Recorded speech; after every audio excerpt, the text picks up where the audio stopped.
Amen.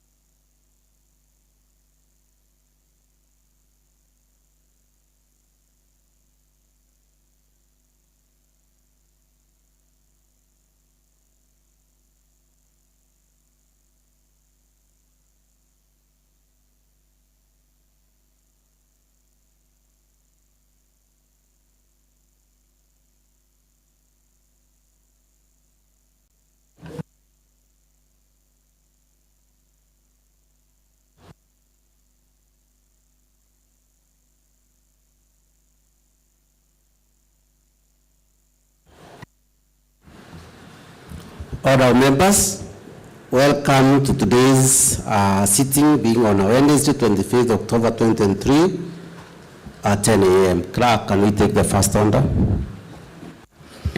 Order number 1, administration of oath. Next order. Order number 2, communication from the chair. Next order. Order number 3, messages. Next order. Order number 4, petitions.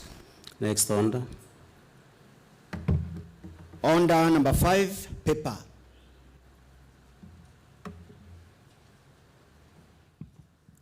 Thank you, honorable members. Today, we have one paper to be laid on the table of the Honorable Assembly. Kindly let us have the Honorable Deputy Speaker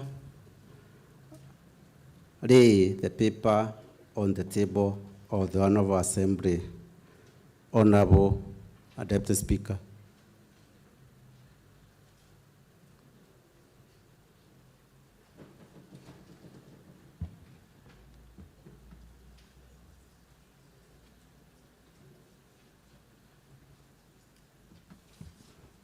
Honorable Deputy Speaker, please, the report.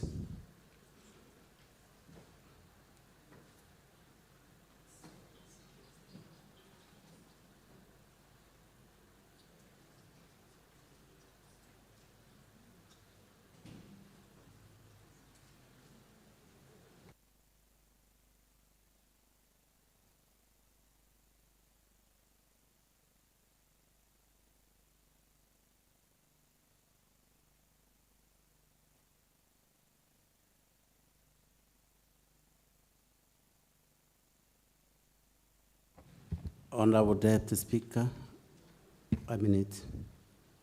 Thank you very much. Just a minute, Honorable Deputy Speaker.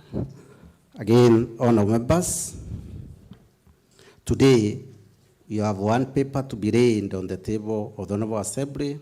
Kindly let us have the Honorable Deputy Speaker lay the paper on the table of the Assembly, and this is a report on the public participation exercise on the notice of motion for the removal of the NGABANA MERU County by impeachment on between 23rd to 24th October 2023. Please, Deputy Speaker, take the floor. Thank you very much, Honorable Speaker, and sorry for that. So, honorable members, I have one report to lay that is concerning the public participation exercise that we conducted on 18th to 24th this month. So, Honorable Speaker, with your permission, I beg to lay the paper. Please proceed and do so. Thank you very much.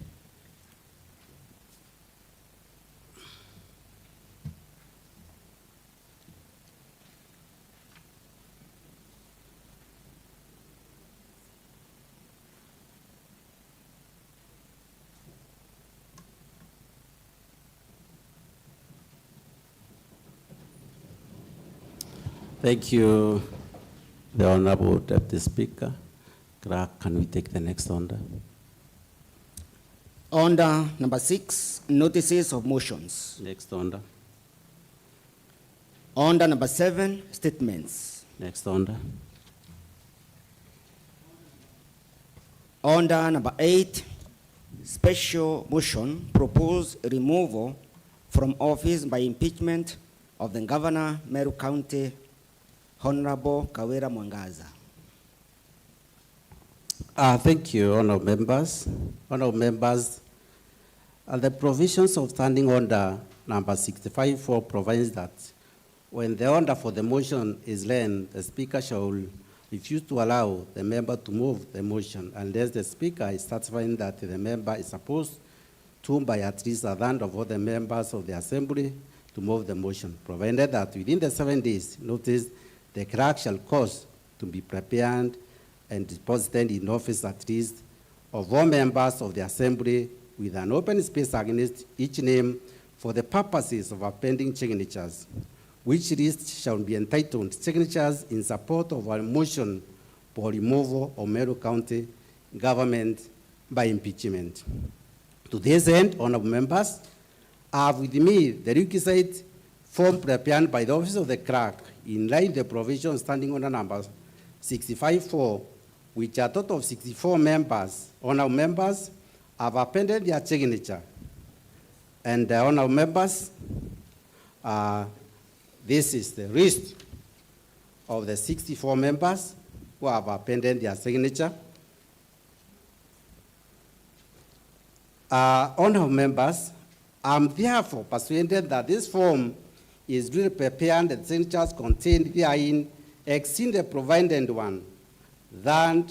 one-third threshold. Consequently, I therefore direct the mover of the motion of Evans Mawira to take the floor and move the motion. Honorable Evans Mawira.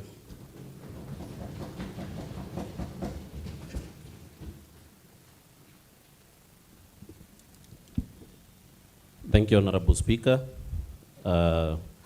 As you have noted, my name is Evans Mawira Kairi. I do represent the great people of Mitungu Ward, and also I am the majority leader of the majority party in this county assembly. Honorable Speaker, I have a special motion on the proposed removal from office by impeachment of the Governor, Meru County, Honorable Kawira Mwangaza, and with your permission, Honorable Speaker, I'll move the motion. Whereas Articles 10 and 73 of the Constitution, Section 3 and 16 of the Leadership and Integrity Act 2012, and Sections 9, 10, and 12 of the Public Officers Act, Ethics Act 2003, establish, among others, the rule of law, democracy, human dignity, courtesy, respect, inclusiveness, equality, human rights, integrity, professionalism, non-discrimination, protection of the marginalized, good governance, transparency, and accountability as part of the national values and principles of governance. Articles 10, 73, and 75 of the Constitution require state officers at all times, whether in public or private life, to behave in a manner that, among other things, brings honor to the nation and dignity to the office that state officer owns. 2, ensures decisions are not influenced by nepotism, favoritism, or other improper motives. 3, demonstrates discipline and commitment in service to the people. And 4, avoids demeaning the office that a state officer owns. Articles 10, 232, 235, and 236 of the Constitution and Sections 59, 59A, 60, 62, 63, 64, and 65 of the County Governments Act 2012 provide for the values and principles of public service and establish an elaborate regulatory framework for the establishment of county public offices and the recruitment, employment, deployment, transfer, and dismissal of county public officers. Article 181 of the Constitution, Section 33 of the County Governments Act and Standing Order number 65 of the Standing Orders of the Assembly provide for the impeachment of county governors for 1, gross violation of the Constitution, 2, gross violation of any other law, 3, abuse of office, and 4, gross misconduct. The governor has, despite a previous impeachment process and warnings from the Senate, persisted in discreditable acts that singly and collectively amount to 1, gross violation of the Constitution, 2, gross violation of various national and county laws, 3, gross abuse of office, and 4, gross misconduct. 6, the discreditable acts have exposed the office of the governor, the office of the deputy governor, and the assembly, and its leadership and people of Meru County to national shame, scandal, embarrassment, ridicule, and disgrace. The discreditable acts have created a toxic environment in which the governor cannot be legitimately expected or relied upon to work harmoniously with the deputy governor, county government staff, MCAs, and other elected leaders. The governor's continued stay in office has persistently undermined effective and efficient service delivery and gravely hurt the interests of the people of the county. Therefore, the Assembly resolves to impeach the governor under Article 181 of the Constitution, Section 33 of the County Governments Act, and Standing Order 65 of the Standing Orders of the Assembly on the following grounds.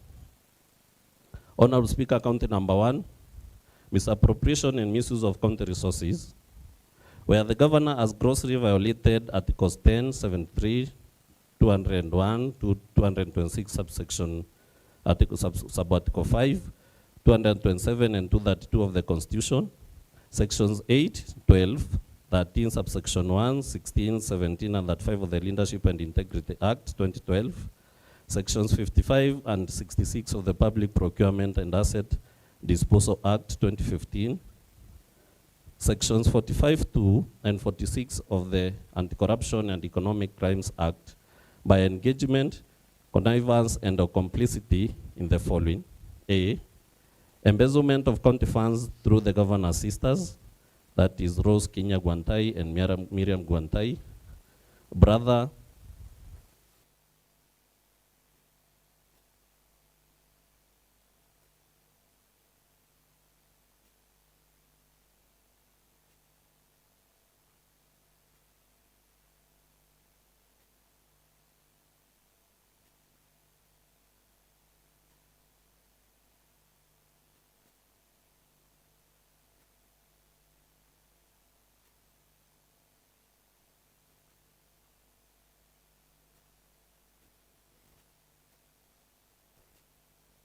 they are ineligible to tender for or supply any goods or services to the county government. C, paying full salary and benefits for more than a year to Dr. Toiti, who is the CEO of County Revenue Board, Paul Mwaki, CEO of Liquor Board, Kenneth Kimathi Mbaye, CEO of Meru Microfinance, and Joseph Kithure Mberia, CEO MEWAS, while knowing that those officers were not rendering any services to the county. And D, the diversion and misuse of county resources, including funds and motor vehicles, to run the governor's private charity, dubbed Okolea, despite a previous promise to the Senate in previous impeachment proceedings to refrain from conflicting official county operations and Okolea operations. Honorable Speaker, the evidence of the governor's engagement, connivance, and complicity in the preceding gross violation of the Constitution and the law, gross misconduct, gross abuse of office is to be found in a complaint by Dranera Salesio Mutuma to the Ethics and Anti-Corruption Commission, the EACC, dated 11th August 2023, and the attachment to it, a copy of which is produced on pages 1 to 29 of the exhibits. B, a letter by the clerk of the Assembly dated 9th October 2023, requesting a certified copy of Meru County IFMIS records, a copy of which is produced on pages 30 of the exhibits. C, a letter by the County Executive Committee member for Finance dated 11th October 2023, declining to furnish a certified copy of Meru County IFMIS records on frivolous grounds, thus inviting an adverse inference against the governor in relation to the complaint raised by Mutuma Salesio Dranera, a copy of which is produced on pages 31 to 32 of the exhibit. D, payslips for Dr. John Toiti, Joseph Kithure Mberia, and Kenneth Kimathi Mbaye, copies of which are produced on pages 33 to 41 of the exhibits. And E,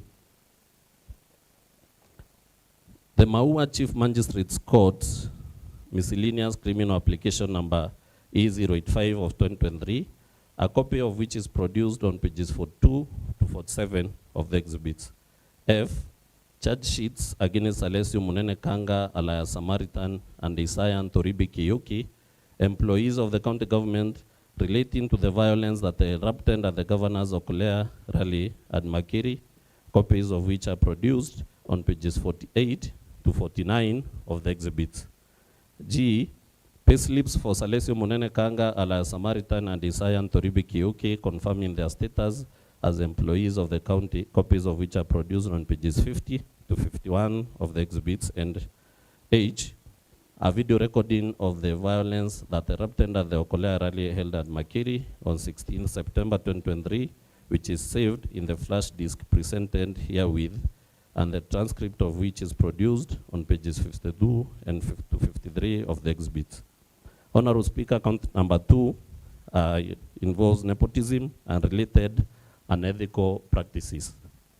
The governor has grossly violated, among others, 1, Articles 10, 232, 235, and 236 of the Constitution, Sections 12, 17, and 24 of the Public Officer Ethics Act 2003, Sections 13, subsection 1, B, F, 16, and 24 of the Leadership and Integrity Act 2012, and sections 55, 59, 59A, 60, 62, 63, 64, and 65 of the County Governments Act 2012.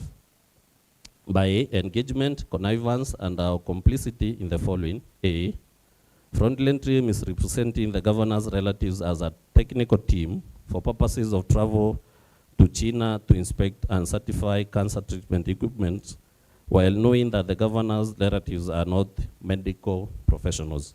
B, employing Edwin Mutuma Murangeri, who is a nephew to the governor's husband, as the CEO of MERU Youth Service MYS and acting chief officer of the Department of Finance. C, the designation of Nefat Kenywa, who is the governor's brother-in-law, as the director of external leakages without transparent and competitive recruitment. And D, assigning diplomatic duties, namely engagements with foreign diplomats and dignitaries to unqualified sisters, that is Miriam Guantai, who is the personal assistant, and Rose Guantai, bodyguard. Honorable Speaker, the evidence of our governor's engagement, connivance, and the complicity in the proceeding, gross violation of the Constitution and the law, gross misconduct, and gross abuse of office is to be found in a letter by the EACC to the governor dated 19th October 2022 relating to nepotism, cronyism, and other unethical acts, a copy of which is produced on pages 54 to 56 of the exhibit. The governor's response to the letter alluded to in subparagraph A above, confirming the employment status of the governor's close relative, a copy of which is produced on pages 57 to 59 of the exhibits. C, letters, both in English and Chinese, by Beijing League Tech Company Limited, dated 25th April 2023, inviting the governor to China to benchmark cancer treatment equipment for installation at a cancer center in MERU, copies of which are produced on pages 60 to 67 of the exhibits. A letter from the county government to the State Department for Devolution, dated 26th May 2023, a copy of which is produced on pages 68 to 75 of the exhibits. An internal memo by Kusa Azel to the Principal Secretary, State Department for Devolution, dated 5th June 2023, a copy of which is produced on pages 76 to 85 of the exhibits. A letter from the State Department for Devolution to the Ministry of Foreign Affairs, dated 5th June 2023, a copy of which is produced on pages 86 of the exhibits. Videos of the governor's relatives' trip to China, which are produced in the flash disk, which was presented herewith. A letter dated 6th June 2023, describing Nefat Kenywa as the Director of External Leakages, a copy of which is produced on pages 87 of the exhibit. A short list and interview schedule for various posts in the office of the governor dated 6th September 2023, a copy of which is produced on pages 88 to 91 of the exhibits. An internal memo dated 23rd August 2023, appointing Edwin Mutuma Murangeri, the CEO of MERU Youth Service, as the acting chief officer for finance, a copy of which is produced on pages 92 to 93 of the exhibits. And K, screen grabs of the governor's official Facebook page, post on 23rd May 2023, copies of which are produced on pages 94 to 100 of the exhibits. Honorable Speaker, count number three, bullying, vilification, and demeaning other leaders.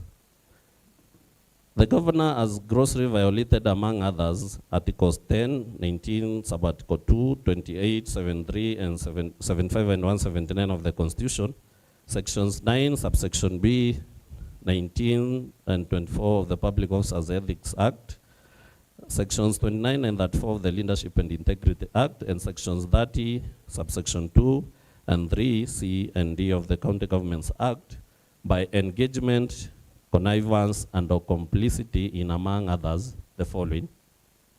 A, exclusion of the Deputy Governor from County Executive Committee meetings and other official functions. B, bullying, undermining, and posting insulting and demeaning messages about the Deputy Governor in our WhatsApp group styled That Government 012, whose membership includes several officers who are subordinate to the Deputy Governor.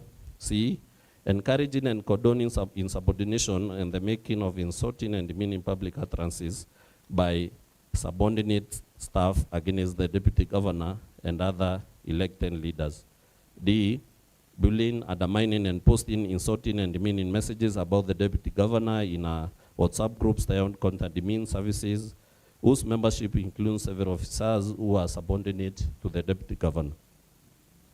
Encouraging and condoning the removal of the Deputy Governor by junior officers from official county WhatsApp communication forums.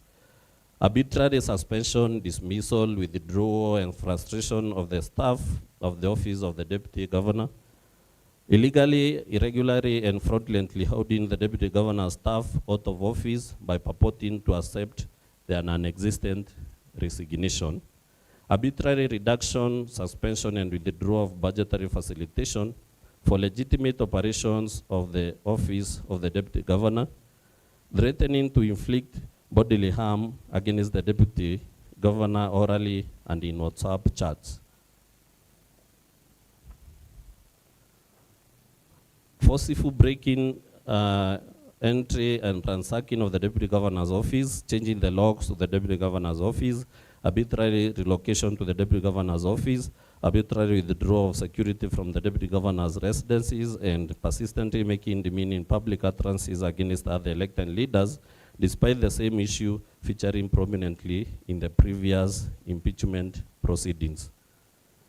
Making insightful, insulting, and demeaning remarks against other leaders by falsely accusing them of cartelism at a presidential Thanksgiving service held in Lare, despite this issue arising in previous impeachment proceedings, and encouraging, conniving, and condoning her husband's insulting and demeaning public utterances and musical performances against other elected leaders, despite this issue featuring in previous impeachment proceedings. Honorable Speaker, evidence of the governor's engagement, connivance, and the complicity in the preceding gross violations of the Constitution and the law, gross misconduct, and gross abuse of office is to be found in A, the answer of the meeting of the Sectoral Committee on Justice, Legal Affairs, and Cohesion held on 29 September 2023, a copy of which is produced on pages 101 to 124 of the exhibits. Screen grabs from the WhatsApp group styled That Government 012 and County Admin Services, copies of which are produced on pages 125 to 194 of the exhibits. Correspondence relating to the appointment of Patrick Nkunga as the personal assistant to the Deputy Governor, a copy of which is produced on pages 105 to 198 of the exhibits. D, a letter by the Governor's Chief of Staff dated 22nd May 2023 purporting to accept a non-existent resignation from Patrick Nkunga, a copy of which is produced on pages 199 of the exhibit. The purported resignation of Patrick Nkunga on 18th May 2023 is a fabrication of the governor's chief of staff. A claim by Patrick Nkunga for withheld salary dated 25th August 2023, a copy of which is produced on pages 200 to 201 of the exhibits. The appointment letter for Kombudu Paul Gekamati as the chief driver to the deputy governor dated 30th August 2022, a copy of which is produced on pages 202 to 203 of the exhibits. A letter by the governor's chief of staff dated 19th May 2023, purporting to accept an existing resignation from Kombudu Paul Gekamati, a copy of which is produced on pages 204 of the exhibits. And one letter by Kombudu Paul Gekamati's advocates for withheld salary dated 13th June 2023, a copy of which is produced on pages 205 to 211 of the exhibits. A letter by the Deputy Governor's personal assistant to the Chief Officer Public Administration dated 14th July 2023, a copy of which is produced on pages 212 of the exhibits. Correspondence dated 11th August 2023 to 11th September 2023 relating to repairs, service and fuel for the Deputy Governor's official motor vehicle, copies of which are produced on pages 213 to 219 of the exhibits. An internal memo by the Deputy Governor's personal assistant to the Chief Officer of Finance dated 23rd August 2023, requesting facilitation to attend a MERU leaders meeting at the Nakuru State Lodge, a copy of which is produced on pages 220 to 225 of the exhibits.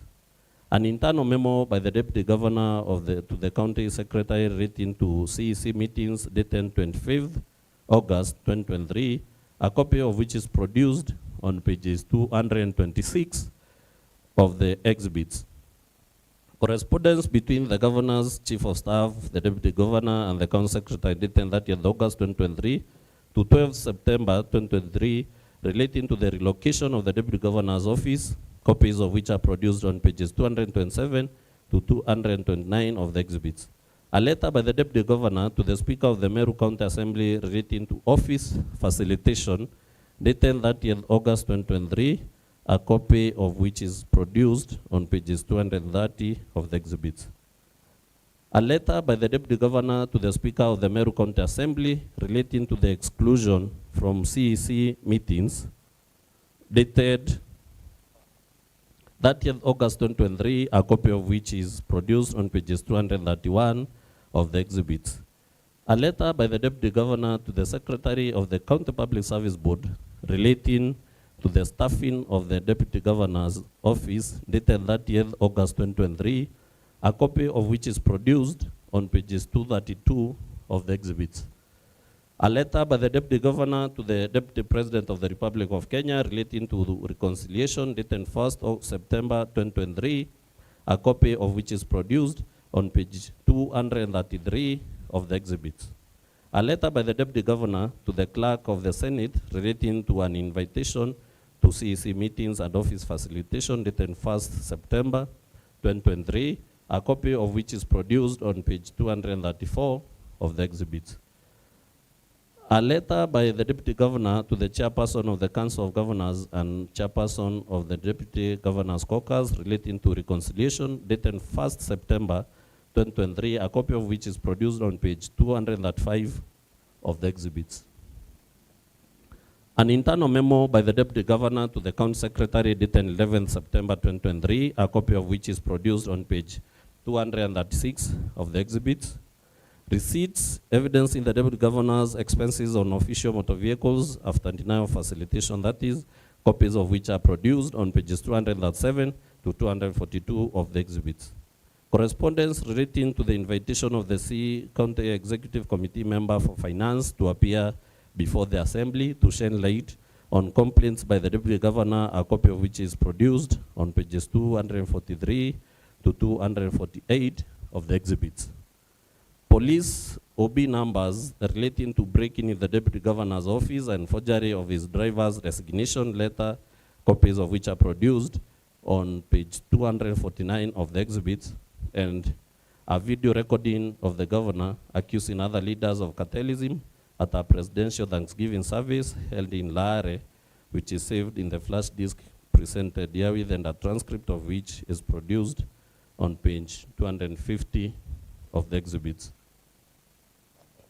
Video recording of an insulting, demeaning, and insightful musical performance by the governor and her husband at Kiotene, which is saved in the flash disk presented herewith, and the transcript of which is produced on pages 251 to 252 of the exhibits.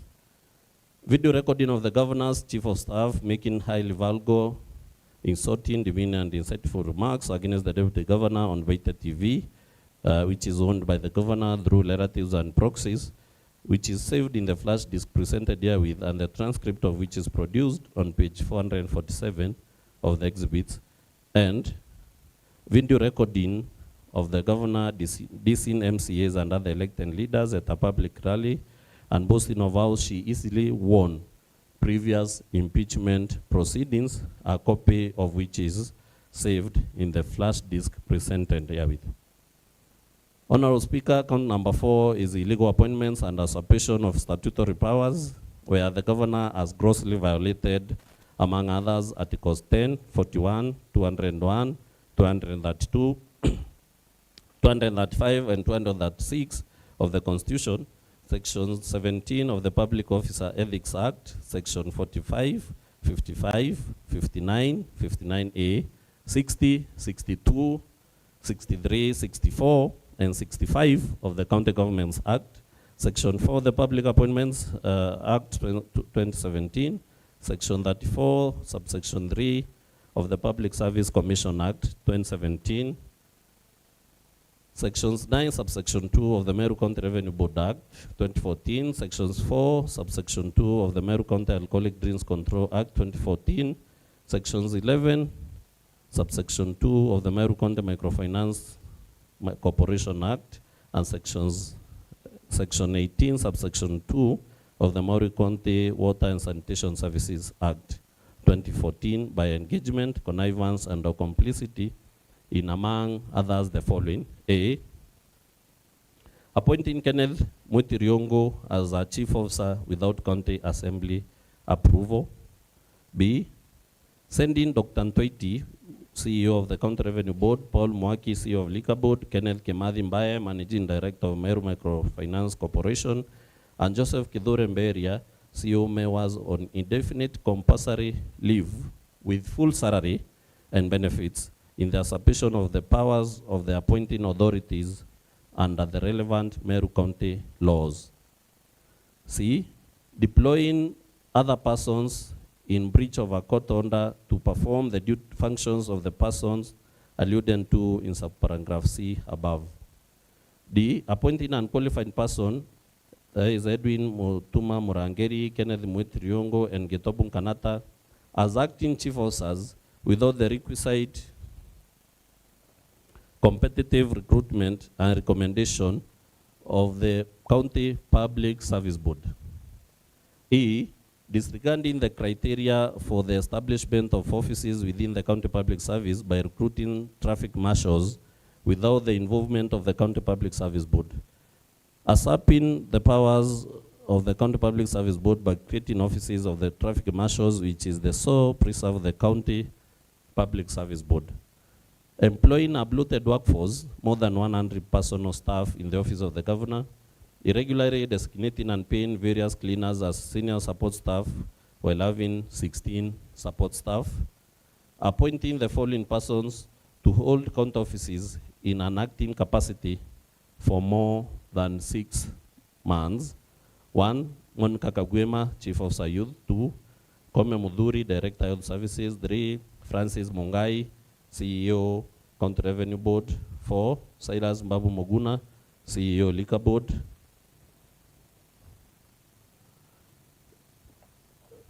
Honorable Speaker, the evidence of the governor's engagement, connivance, and or complicity in the proceedings, gross violation of the Constitution and the law, gross misconduct, and gross abuse of office is to be found in A.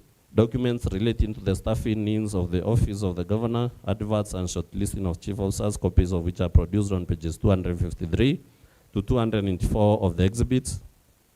B. An internal memo by the County Secretary dated 23rd August 2023, a copy of which is produced on pages 205 to 206 of the exhibits. Summons issued by the Assembly Central Committee on Labor, Public Service and Social Welfare on 26th September 2023, copies of which are produced on pages 297 to 310 of the exhibits. Response by the County Secretary communicating the decision of the Governor, the Chief of Staff, County Secretary, County Executive Committee member for Finance, and the Fleet Managers, not to appear before the Sectoral Committee of the Assembly, thus inviting an adverse inference against the Governor, a copy of which is produced on pages 311 to 312 of the exhibits. The handstand of the meeting of the Sectoral Committee on Labor, Public Service and Social Welfare held on 5th October 2023, a copy of which is produced on pages 313 to 323 of the exhibits. The County Public Service Human Resources Manual 2013 and the Public Service Commission Human Resources Manual 2016, relevant extracts of which are produced on pages 324 to 334 of the exhibits. Internal memo dated 22nd December 2022 by the County Public Service Board to chief officers through the County Secretary, advising on transfers, appointments, and establishment of offices within the County Public Service, a copy of which is produced on page 335 of the exhibits. Letters sending various officers on compulsory leave, copies of which are produced on pages 336 to 342 of the exhibits. Circulars, guidelines from the Intergovernmental Relations Technical Committee, the Transition Authority, and the Salaries and Remuneration Commission on the staffing of the Office of Governor, copies of which are produced on pages 343 to 353 of the exhibits. Correspondence relating to the bloated workforce in the Governor's office, copies of which are produced on pages 354 to 362 of the exhibits. Payslips relating to some of the bloated workforce in the Office of the Governor, copies of which are produced on pages 363 to 382 of the exhibits. Correspondence between the Assembly and the County Public Service Board on the appointment of chief officers and the employment of various staff within the Office of the Governor, copies of which are produced on pages 383 to 408 of the exhibits. Screen grabs from the Governor's official Facebook page relating to the appointment of traffic marshals, copies of which are produced on pages 409 to 412 of the exhibits, and a video recording of the Governor flagging off traffic marshals saved in the flash disk presented herewith, and a transcript of which is produced on pages 413 to 414 of the exhibits. Honorable Speaker, count number 5 is contempt of court, where the Governor has grossly violated, among others, Articles 10 and 73 of the Constitution, Section 7 of the Leadership and Integrity Act by engagement, and Section 10 of the Public Officers Act by connivance and complicity in a contumacious, stubborn refusal to obey lawful court orders. Which evidence of the Governor's engagement, connivance, and complicity in this gross violation of the Constitution and the law, gross misconduct, gross abuse of office, is to be found in A, a video recording saved in the flash disk presented herewith, and a transcript of which is produced on page 415 of the exhibits. An order issued by the Employment and Labor Relations Court on 7th October 2022, a copy of which is produced on pages 416 to 417 of the exhibits. A ruling delivered by the Employment and Labor Relations Court at MERU on 29th September 2023, finding the governor and other persons guilty of contempt, a copy of which is produced on pages 418 to 439 of the exhibits, and an order extracted from the ruling alluded to in the preceding subparagraph, a copy of which is produced on pages 440 to 441 of the exhibits.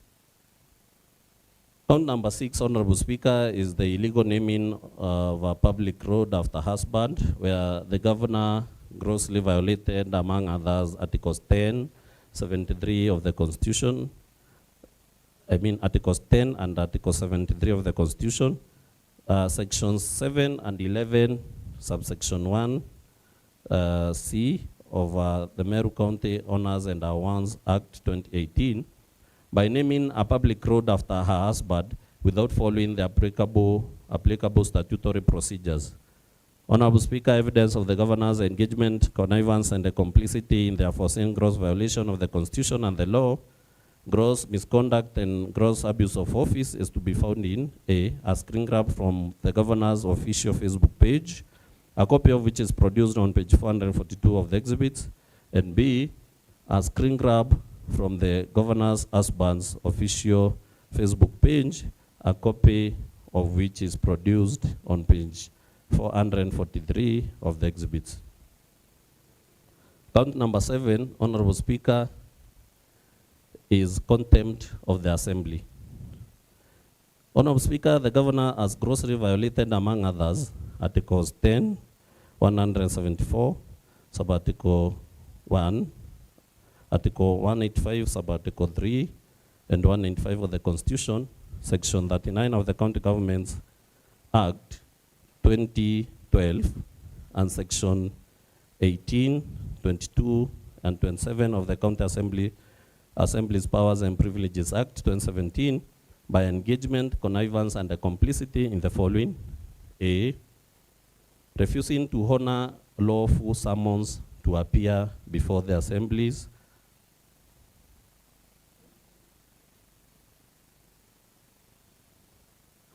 Sectoral Committee on Justice, Legal Affairs, and Cohesion to answer questions to the matters raised in the preceding parts of this impeachment motion.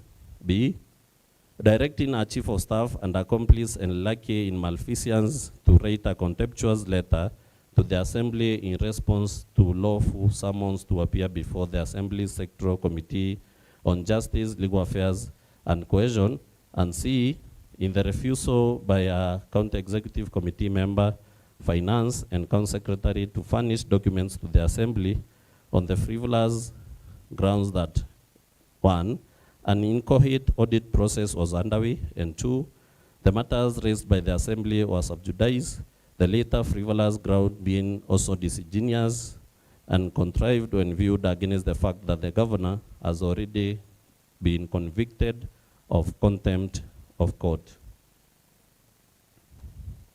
Evidence of the governor's engagement, connivance, and complicity in the aforesaid gross violation of the Constitution and the law is to be found in a letter by the governor's chief of staff dated 11th October 2023, a copy of which is produced on pages 444 to 445 of the exhibits. Honorable Speaker, that is the content of the motion. And Honorable Speaker, before I invite the second of the motion, who is the leader of the minority party in the Assembly, allow me to prosecute a few counts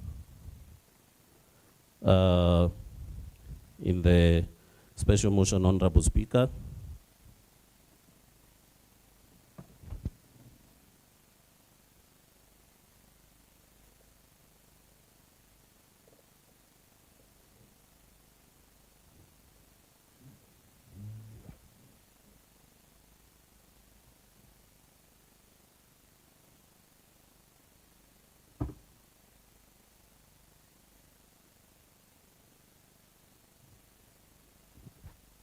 Sorry for that, Honorable Speaker.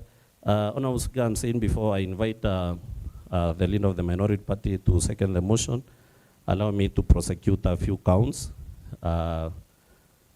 which are forming content of this motion. But before that, Honorable Speaker, allow me to inform the Honorable Assembly that the Constitution has created a mechanism of correcting a mess that the residents and electorates maybe of Meru County might have created by electing one Honorable Kawira Mwangaza into the office of the Governor of Meru County. And that mechanism is provided for in the Constitution through Article 181 of the Constitution, Section 33 of the County Governments Act, and Standing Order number 65 of this County Assembly. And that is through impeachment, so that we can be able to correct a mess that was created during elections or a mess that was created by democracy, Honorable Speaker. Article 176 of the Constitution, Honorable Speaker, establishes the county governments which have two arms of one being the executive and the other one being the county assembly. And this one, Honorable Speaker, provides for separation of powers, which gives us the authority as a county assembly to oversight the county executive, having those powers having been donated to us by the people of Meru who voted during the previous elections, Honorable Speaker. And by impeaching or moving the motion to impeach the governor is one of our roles that we have been mandated to by the Constitution, Honorable Speaker. Honorable Speaker, count number 1 that we are charging the governor of Meru with, that is misappropriation and misuse of county resources. We have seen how the governor has grossly violated the Constitution, Honorable Speaker. The governor has also violated the Leadership and Integrity Act. The governor has violated the Public Procurement and Asset Disposal Act 2015, and also the Anti-Corruption and Economic Crimes Act, Honorable Speaker. And to prove this, Honorable Speaker, I want to request that the table of the clerks plays for us the video. There is video for the Makiri Okolea rally, which was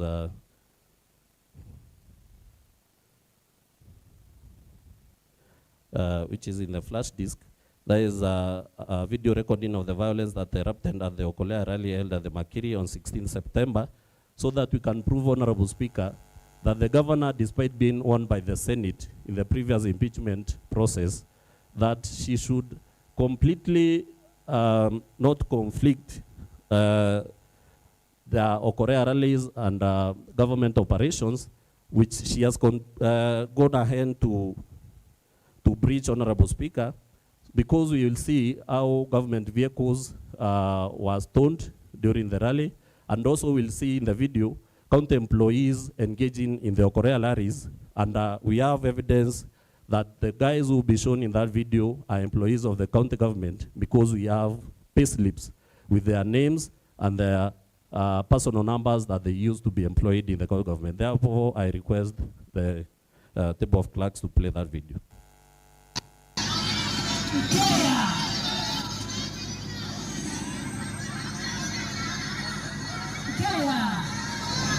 Bwana asifiwe. Kama kwa ndoto Bwana. Bwana asifiwe. Na tueleze. Tutaongelea teknolojia na tunaijua. Hiyo watasahau. Wapi hao kina mama wazee? Bado tuongezewe. Pastors wakuje hapa kwanza tuombe. Nitoe kama ng'ombe ngine kwa eteka ajili ya kwa mwako watu kwa watetea. Unaona anaangalia kwa mwako wako watetea. Tunaenda kwa kinyonga. Tuingie na neema itamwanda wake. Yule mkono juu. Back to the center. Ndawa back to the center kwa back to the center. Unaona ukomeni. Unaona ukomeni. Eno aleta na mbele. Aleta na ndani. Eko mimi warusi. Aleta nyumba sana baba. Ndawa back to the center kwa back to the center. Ndo baki. Bwana asifiwe. Totiana muntu gweta onde ala kwenda oni ndenga bana nterieri nyakana kumukuma compound ile tukana tia mochilio kwa lingwa jote mochilio muntu. Kwa hivyo kama umepangwa kukuja hapa, tuko hapa tayari, tutapambana kiroho, tutapambana kisheria na hakuna uoga. Bwana asifiwe. Na ingo chokelea ya ile okay ya kuwa no koromo ikawera ari Gavana 2077 yete kuraya ruama na maoro yako ile tukutambue tukiomba kutambua no tukua tumira ana beto kwa maia hiyo ni ujinga na ni ukumbavu no ndote kwa wangu wiki maia no ndote maana babu wiki maia ya wangu na moko kwa maia kana wewe ya wangu ya maia tukuona kiani neke ile tu akutambua lakini hii chimeta nyumba utumira tu ana to hizo zeri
Thank you, Honorable Speaker. Honorable Speaker, Article 201 of the Constitution provides for how public money shall be used, that is both prudently and in a responsible way. And in this respect, the governor fails to abide by that provision of the Constitution because, Honorable Speaker, through that rally, the governor of MERU used both the financial resources for the county and also human resource for the county, as it will also be established, Honorable Speaker, because that incident was reported at Maua Police Station, where we have in the exhibits OB number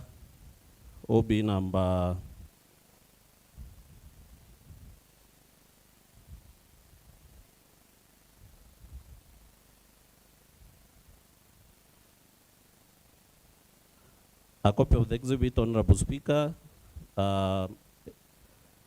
is provided in the exhibit.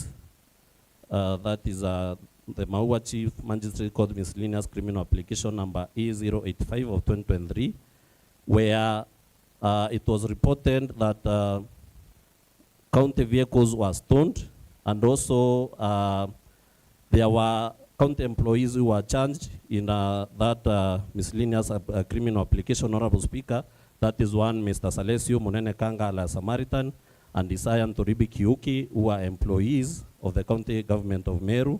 And their pay slips, Honorable Speaker, are produced on pages 50 to 51 of the exhibits. Therefore, there is enough evidence, Honorable Speaker, that the governor of Meru has misappropriated and misused county resources. Honorable Speaker, allow me before to proceed also to bring to the attention of the honorable members the responsibilities of the governor, because in some of the counts, Honorable Speaker, someone might ask themselves, how is that related to the governor of Meru? But Honorable Speaker, in County Governments Act, Section 30, there are functions and responsibilities of our county governor outlined there, and I'll highlight a few. Subject to the Constitution, that is Section 30, subsection 2, Honorable Speaker, subject to the Constitution, the governor shall diligently execute the functions and exercise the authority provided for in the Constitution and legislation, that is Part A. Part F, submit the county plans and policies to the county assembly for approval. Also, Part J, submit to the County Assembly an annual report on the implementation status of the county policies and plans. And Part I, sign and cause to be published in the County Gazette, notice of all important formal decisions made by the governor or by the County Executive Committee.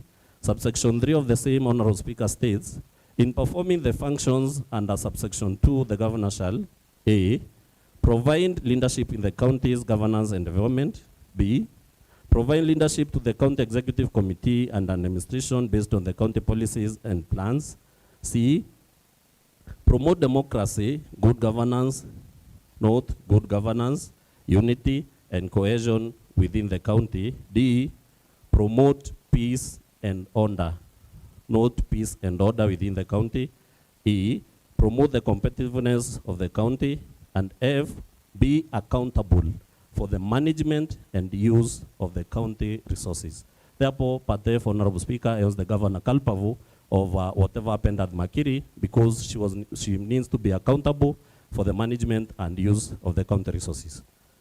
Honorable Speaker, still at count number 1, we have seen now embezzlement of county government funds has happened through the governor's relatives, which is in contravention of the Leadership and Integrity Act, and also the Public Procurement and Asset Disposal Act, and also the Anti-Corruption and Economic Crimes Act.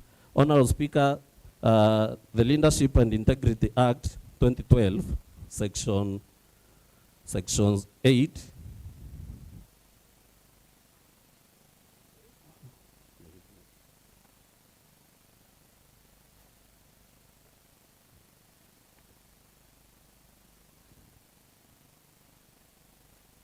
Section 8 states that a state officer is a position of public trust, and the authority and responsibility vested in a state officer shall be exercised by the state officer in the best interest of the people of Kenya. Then Part 12 states, Section 12, subsection 1 states, a state officer shall not use the office to unlawfully or wrongfully enrich himself or herself or any other person. Then Section 16 speaks of a conflict of interest, where it says a state officer or a public officer shall use the best efforts to avoid being in a situation where personal interest conflict or appear to conflict with the state officer or public officer's official duties. And Honorable Speaker, the other one speaks of, that is in a Public Officer Ethics Act, where it speaks of nepotism, where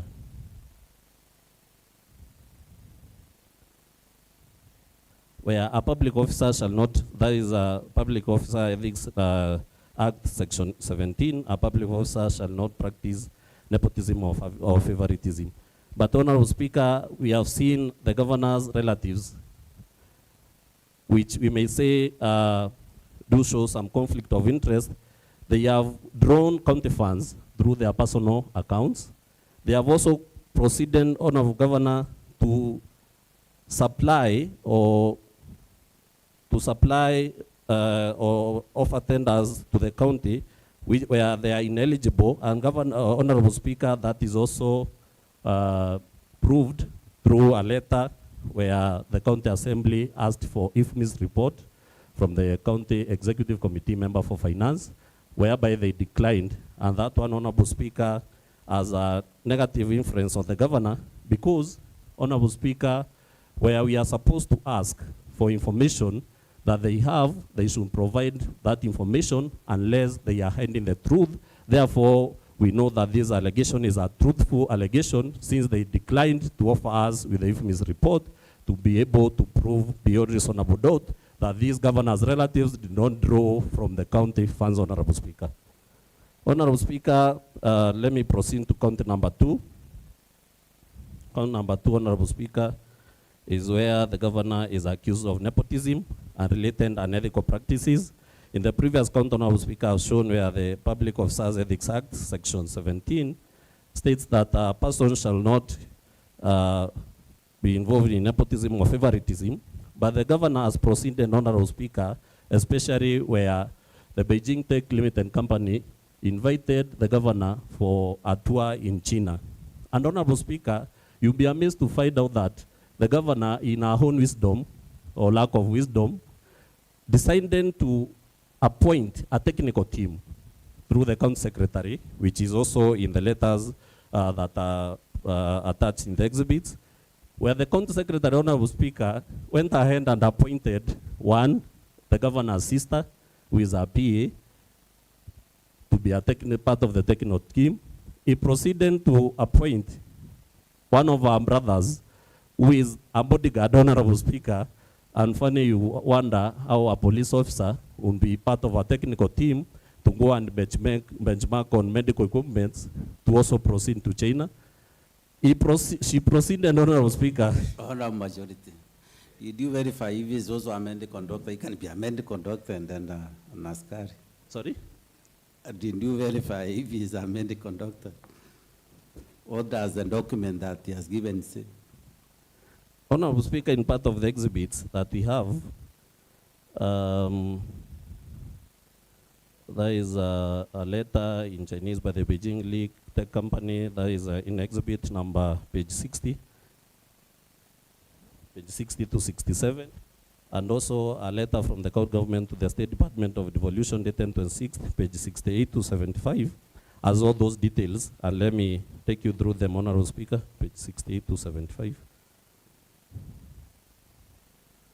The letter by the Beijing League Tech Company Limited, Honorable Speaker, let me read it verbatim, was addressed to Her Excellency Governor Kawira Mwangaza, Governor, County Government of Meru, PO Box, blah, blah, blah, Your Excellency, the invitation for a visit to China.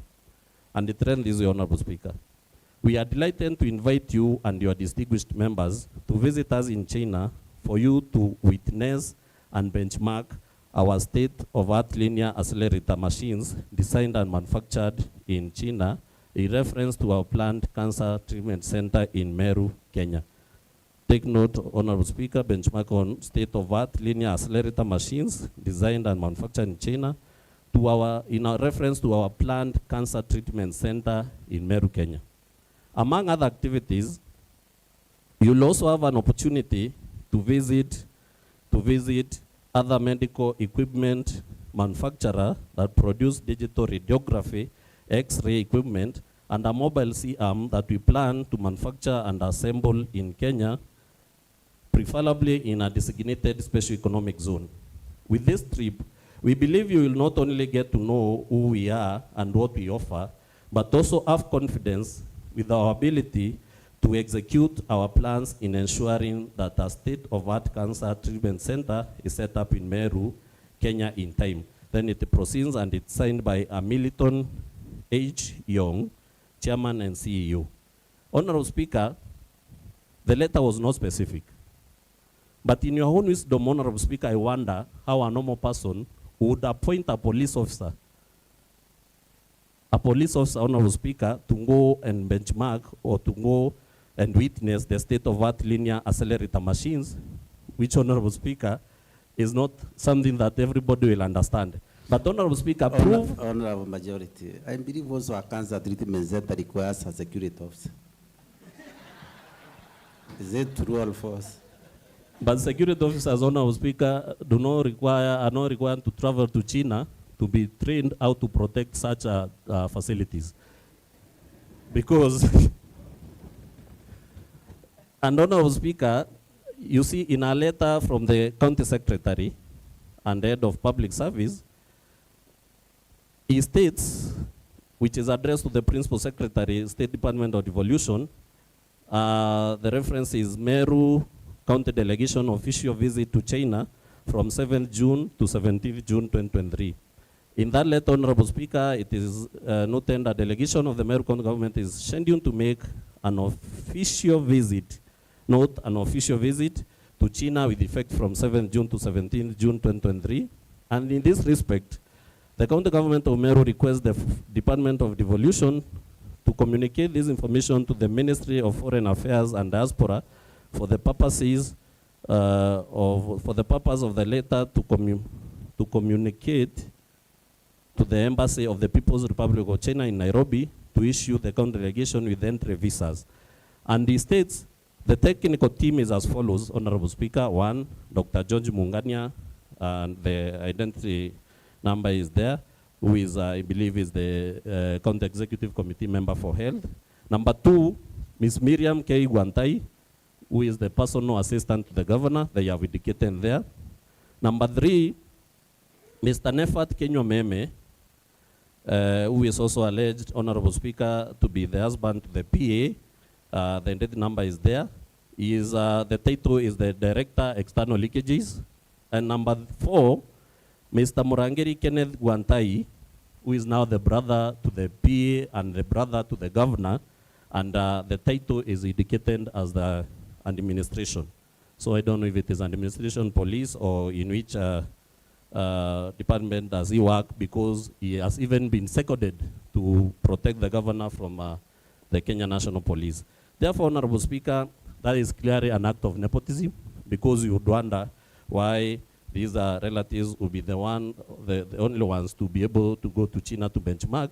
And Honorable Speaker, it is a very unfortunate event, because we understand that Meru County is one of the counties leading in cancer cases. Therefore, Honorable Speaker, this one definitely means the county lost an opportunity to be able to get the right machinery and equipments from China, and also to establish a cancer center in Meru that will be there to help our people. Therefore, Honorable Speaker, even if there is no other count that owns water, this one is enough to send the governor home, Honorable Speaker.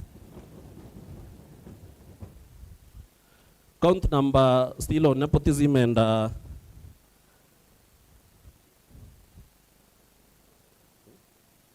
still on nepotism and related unethical practices, Honorable Speaker. One Nefat Kenywa, who is also the governor's brother-in-law, because I've been saying previously that he is the husband to the PA, was appointed, Honorable Speaker, as the Director of External Leakages without any transparent and competitive recruitment, Honorable Speaker. Honorable Speaker, in all fairness, the position should have been advertised, there should have been a long list, there should have been a short list, and there should have been interviews held to be able to appoint this Nefat Kenywa, who is the governor's-in-law in the position of Director of External Leakages. Furthermore, Honorable Speaker, you will note that later, Honorable Speaker, I know that my colleagues are asking for the video for the governor's visit to China, so that we can be able to show and indicate how even these relatives of the governor who are not aware of what these machines are, they couldn't even go near the machines to be shown what is happening there. Therefore, I request the table of clerks kindly play for us that video, and there it is, Honorable Speaker.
Honorable Speaker, you can see the participants from the county government of Meru They are well known to most of the members of this Honorable Assembly. But Honorable Speaker, you'd wonder, since the governor didn't travel to China, where was the bodyguard to the governor who is her brother going to, or what are they going to do in China, Honorable Speaker?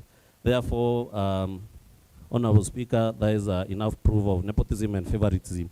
Honorable Speaker, I was prosecuting the case of employing one Edwin Mutuma Murangeri, the nephew to the governor, as the CEO of the MERU Youth Service, and also, I was executing the one for Nefat Kenya, who is the governor's brother-in-law, as the director of external leakages without transparent and competitive recruitment. And Honorable Speaker, also employing Edwin Mutuma Murangeri, who is a nephew to the governor's husband, as the CEO of MERU Youth Service, and also appointing him to another office of the acting chief officer of the Department of Finance, all of which, Honorable Speaker, prove for nepotism and favoritism and also other related unethical practices. Honorable Speaker, Article 236 of the Constitution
Did a majority, are you through? No, you know, Honorable Speaker, I'm not a lawyer, so I'll take my time to find these articles in the Constitution. Therefore, allow me to do it at my own pace, kindly. But you have lawyers closer to you. Who is that, Honorable Speaker? The Deputy lawyers are Speaker. close to you, there are so many. They will be given a chance when their time comes, Honorable Speaker. They also take time in court. Okay, majority leader. But nevertheless, Honorable Speaker, I'm saying that by employing one Edwin Mutuma Murangeri, who is a nephew to the governor's husband, and one Nefat Kenya, who is the governor's brother-in-law, is a clear indication of nepotism and favoritism. And furthermore, Honorable Speaker, for these people to be employed, there was no transparent and competitive recruitment. And also, the governor went ahead and assigned diplomatic duties, that is engaging with foreign diplomats and dignitaries to her unqualified sisters, Honorable Speaker. One is Miriam Guantai, the personal assistant again, and also Rose Guantai, who is a bodyguard. And Honorable Speaker, you find that these are bodyguards or security officers for the governor who are relatives, are appearing in almost all crucial meetings, even of engaging foreign diplomats and dignitaries, Honorable Speaker. And the evidence is there because it's there in screen grabs or screenshots found on pages 94 to 100 of the exhibits, Honorable Speaker. Honorable Speaker, allow me to proceed to count number 3, that is bullying, vilification, and demeaning other leaders. Honorable Speaker, these are crimes that the governor has committed oftenly, repeatedly, since the time of inauguration into office, Honorable Speaker. Because this was a crime that was also used in the first impeachment process, Honorable Speaker. And in the Senate, Honorable Speaker, if I can remember, and I borrow from one Senator Tobiko, where she cautioned the governor about a loose tongue, Honorable Speaker. But this, from this counter evidence provided here, Honorable Speaker, it is evident that the governor of Meru cannot be able to prohibit herself from demeaning and vilifying other leaders, Honorable Speaker. That is evident because we have seen how she has vilified and demean the office of the Deputy Governor, Honorable Speaker. Honorable Speaker, because we came into office almost the same time with the Governor of MERU, I have found the Deputy Governor of this county to be the most humble and loyal servant who was very loyal to Governor Kawira Mwangaza, Honorable Speaker. But from the Governor, Honorable Speaker, as you'll see in the evidence in some of the screenshots from various WhatsApp groups, the Governor even indicates that the Deputy Governor did not bring any votes to her. Therefore, the Deputy Governor has no right to enjoy the privileges of being in that office. Whereas, Honorable Speaker, if you go to the Constitution, that is Article 180, which regulates the election of the Governor and the Deputy Governor, that is Article 180.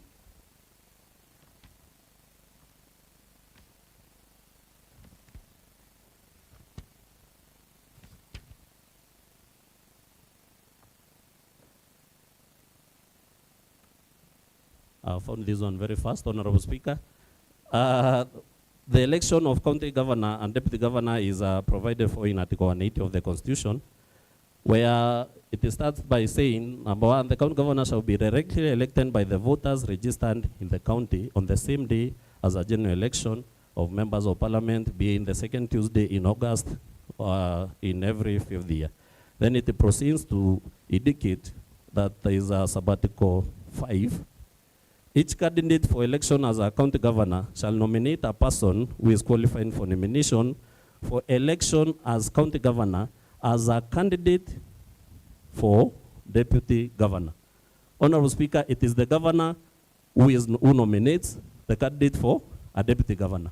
And after nomination, Honorable Speaker, the right of mercy for the one who is doing nomination ends at that point, Honorable Speaker, because Part 6 indicates, sabbatical 6 indicates, the Independent Electoral and Boundaries Commission shall not conduct a separate election, for the deputy governor, but shall declare the candidate nominated by the person who is elected, the candidate who is nominated by the person who is elected county governor to have been elected as the deputy governor. Therefore, there is no favor that the governor is doing to the deputy governor because he or she also undergoes the process of elections. And that, Honorable Speaker, gives the candidate or the one who is elected to the office of the deputy governor to enjoy all the privileges that comes with that office, Honorable Speaker. But we have seen the governor, even instructing junior officers of the county to go and use demeaning ones on a person who is senior in the county, Honorable Speaker. In the case of one chief of staff, and I'll read verbatim of what he said, that is provided for in, it's provided for in, Honorable Leader Majority, I don't get you. Who enumerates the government officers? Is it the governor or who does that? For remuneration, Honorable Speaker, is for state officers or public officers who are under the county government, and that happens maybe from the Department of Finance. But initially, Honorable Speaker, you know that I indicated so that we are not asked why we are tying the governor to these crimes, that the governor is responsible for the management and utilization of county resources. So that one means she is the overall manager. That's why you would say she is the CEO of the county. Therefore, when Honorable Speaker, you find that the chief of staff of the governor goes to a TV station to demean and vilify the deputy governor, who is elected together with the governor, Honorable Speaker, that is something that must have, or they must have been empowered by the governor, because the governor is the one who appoints the chief of staff, Honorable Speaker. And I want to read verbatim of what the governor, the chief of staff said about the deputy governor. That is provided for in transcript. It's provided for in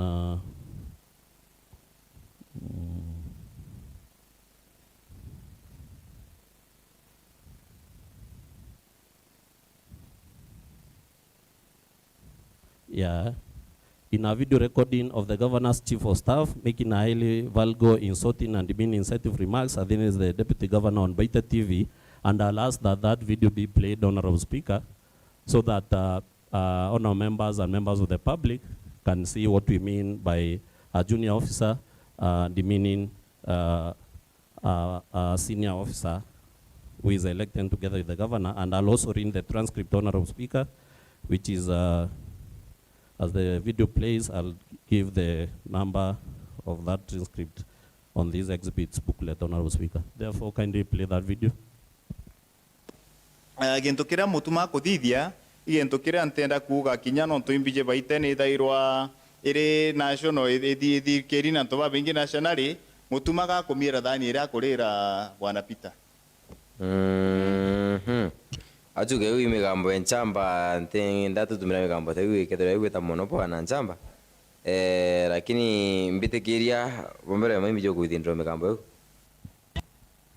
Honorable Speaker, because I understand some of the councils for the governor do not understand Kimeru, allow me to read the transcript and English translation of utterances made by the governor's chief of staff, Chamba Mbedi, during an interview on Baita TV, which is also owned by the governor through relatives and proxies, Honorable Speaker, and it says in Kimeru, Kintokira mutuma kuthithia igintokira ntenda kuga kinya no ntuimbije baite ni thairwa ethikeri ni antu baba ingi nationally mutuma ga komiera thani ira akurira bwana Peter. What that means in English is what mutuma, now mutuma is the deputy governor, is doing is something I would not want to say here because I know Baita TV as a national audience, Mutuma is defecating on the plate from which he feeds. Honorable Speaker, such derogatory terms to be used on the deputy governor by a chief of staff is really astonishing, because there is a junior officer to the deputy governor, where now the journalist proceeds to pretend to assist him to withdraw the ones by saying, katuge eu ni megambo ya nchamba na ntenda tumira megambo ta eu ekethira egwita mono bwana nchamba lakini mbetekeria bwambere ma imbije oko withdraw megambo eu. So it is not even sorry, what it means in English is let us reiterate that those are nchambas ones that I would not like us to use because we have a wide reach.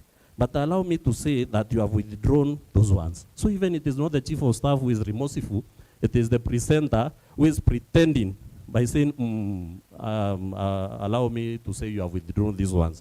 Therefore, furthermore to that, Honorable Speaker, also the governor herself used such ones, or the deputy governor, in a public rally, where she said that, and I'll also ask that that clip will be played, Honorable Speaker, where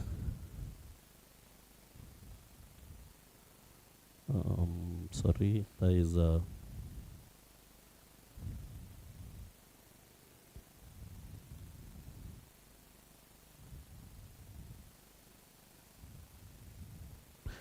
it was not a video record. It is from one of the screen grabs or screenshots of the WhatsApp groups that where the governor and junior government officers are there, where she says, the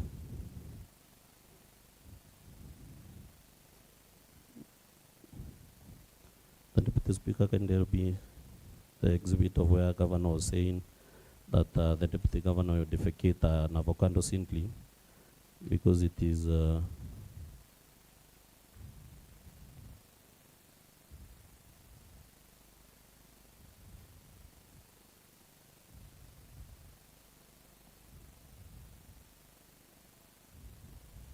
is in a screen grab.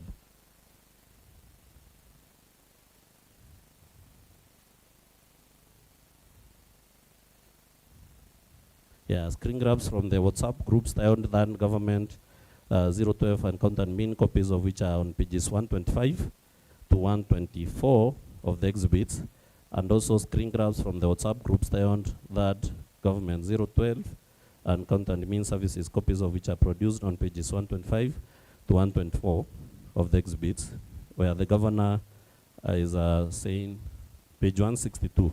Thank you.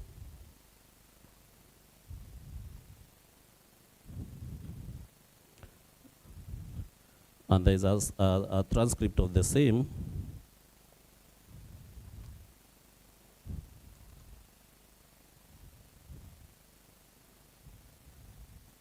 There's a transcript of the same on page 446 of the exhibits, Honorable Speaker. The screen grab is on page 162. That is in County and Admin Services. County Admin Services, the screen grabs are there, Honorable Speaker, where there is a person called Dr. Kiambi Adero in the group, Honorable Ken Materi Geshige, Gitonga, and on 163, it continues. But to give a transcript of the same, Honorable Speaker, because it is written in languages that maybe some of us do not understand, and that is page 446 or 449, the English translation of the screen grabs from page 163 to 164, being WhatsApp post made by the MERU Governor, Her Excellency Kawira in the County and Admin Services WhatsApp group, where Chief Officer Motia writes, "People are with us, and I am so encouraged. Today they used police to intimidate our jeshi. Their darkness won't and can't overcome our light." The Governor of Meru, Excellency Kawira Mwangaza, writes, and DG is in reference to the Deputy Governor, mobilized fuel levy. Then in Kimeru, she writes, "Bamwe bakachwa ore bakamia biraya mbokando okavaigwa." In translation in English, the Governor says, Honorable Majority, who is saying that? I say that Governor of Meru, Her Excellency Kawira Mwangaza. Okay, continue. So in translation in English, that means, or what she wrote means, the Deputy Governor mobilized a few drunkards. Some people will have to find ways of defecating an avocado seed. You'll hear them, meaning, of course, if you are to defecate an avocado seed, you have to be hand crying because of pain, Honorable Speaker. Therefore, what the Governor here, or the inference here from the Governor is that the Deputy Governor will be hand crying because maybe she will make him cry or something else. But those are ones from the county CEO, Honorable Speaker, in reference to her deputy, whom they were elected together on the same ticket. And in this group, they are junior officers. Maybe the ward administrators, because it is called County and Admin Services. Yes, they are the ward administrators, sub-county administrators, chief officers, who rank lower, way lower than the Deputy Governor who is elected, Honorable Speaker. And also, in the Constitution, the Deputy Governor is given the role of deputizing the Governor.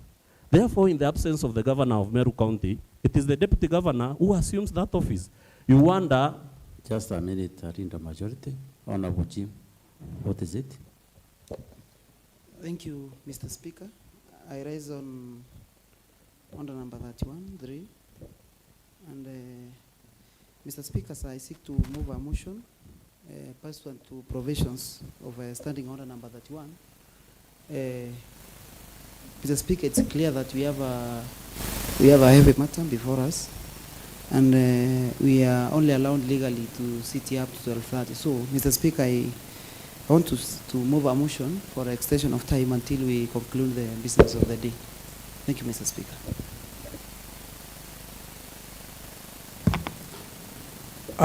Sorry? Honorable Jim, who is seconding your motion? I invite Honorable Kangwana, the member for Maua, to second the motion. Thank you.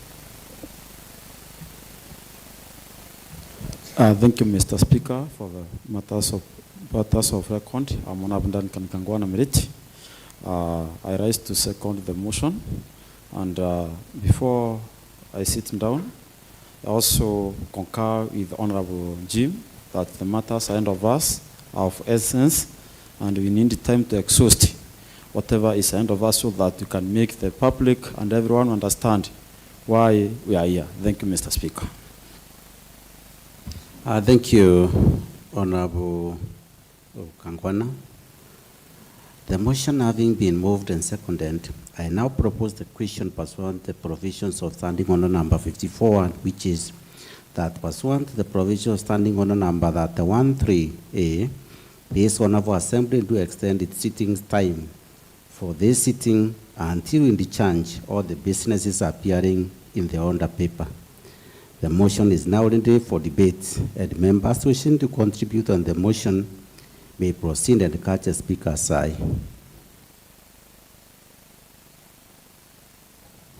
Yes, Honorable Mredi. Asante sana Mheshimiwa Spika, sababu ya kumbukumbu za rekodi katika bunge hili. Mimi nafahamika kama Mheshimiwa Mredi nikiwakilisha wadi ya Gembe East. Mheshimiwa Spika, Mheshimiwa Spika, leo ni haku ya haku Mheshimiwa Spika. Leo ni kaski ya kaski Mheshimiwa Spika. Almaarufu siku ya ndovu kumula mwanawe. Sasa tunahitaji muda ambao Mheshimiwa Spika lazima tuchanganue mbivu na mbichi. Ndiposa yule ambaye ni mkazi wa gatuzi la Meru aweze kugundua ni jinsi ya uongozi ambao tulionao katika gatuzi hili la Meru Mheshimiwa Spika. Kwa hivyo kwa hiyo machache naunga kwa kauli mbiu moja kwa moja. Asante. Thank you, Honorable Mredi. Yes, Honorable Kirinya. Thank you, Honorable Speaker. For the purpose of records, I'm Kirinya Mwenda Benson, especially elected by the Devolution Empowerment Party. I rise, Honorable Speaker, to support the motion on an extension of time so that we can exhaustively handle the matter that is ahead of us. Thank you, Honorable Speaker.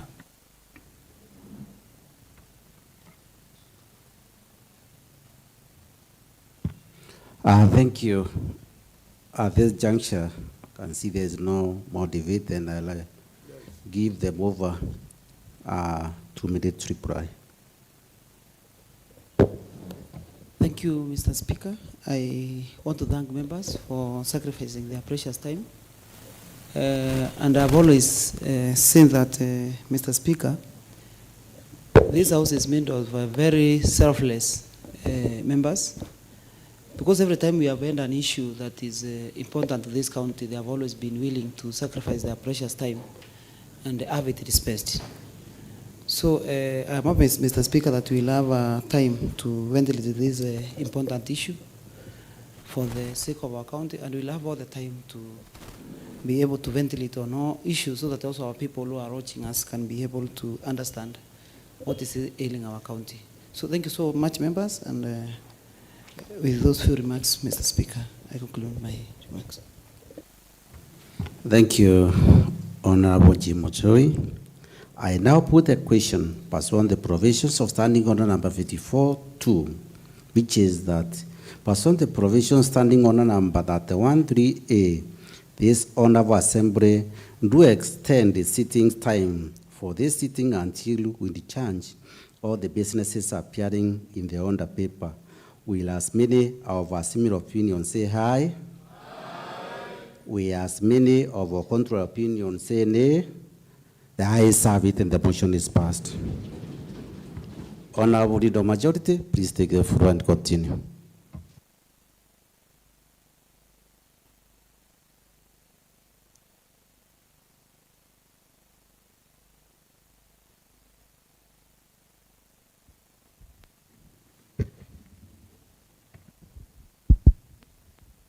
Thank you, Honorable Speaker. Honorable Speaker, I was saying that the insulting ones and then meaning ones used on the Deputy Governor by the Governor and the subordinate staff in that WhatsApp group. And I was saying, Honorable Speaker, that in the absence of the Governor, the Deputy Governor assumes that office because he deputizes the Governor of Meru.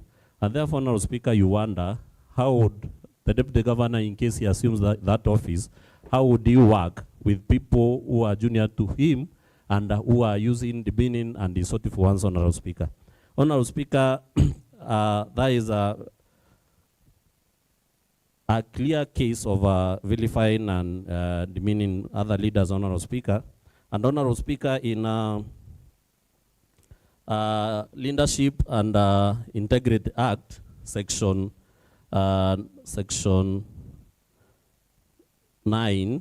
11, Honorable Speaker, Part A states that a public officer shall always carry out duties in a way that maintains public confidence in the integrity of his office. Part B, treat the public and his fellow public officers with courtesy and respect. With courtesy and respect. Therefore, the governor has flouted that provision of the law, Honorable Speaker, which by all means should take out of the helm of the leadership in this county, Honorable Speaker.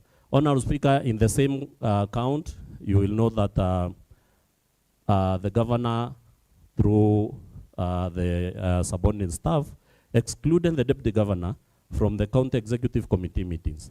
And the constitution is very clear, Honorable Speaker, that the county executive committee is composed of the following: 1, the governor; 2, the deputy governor.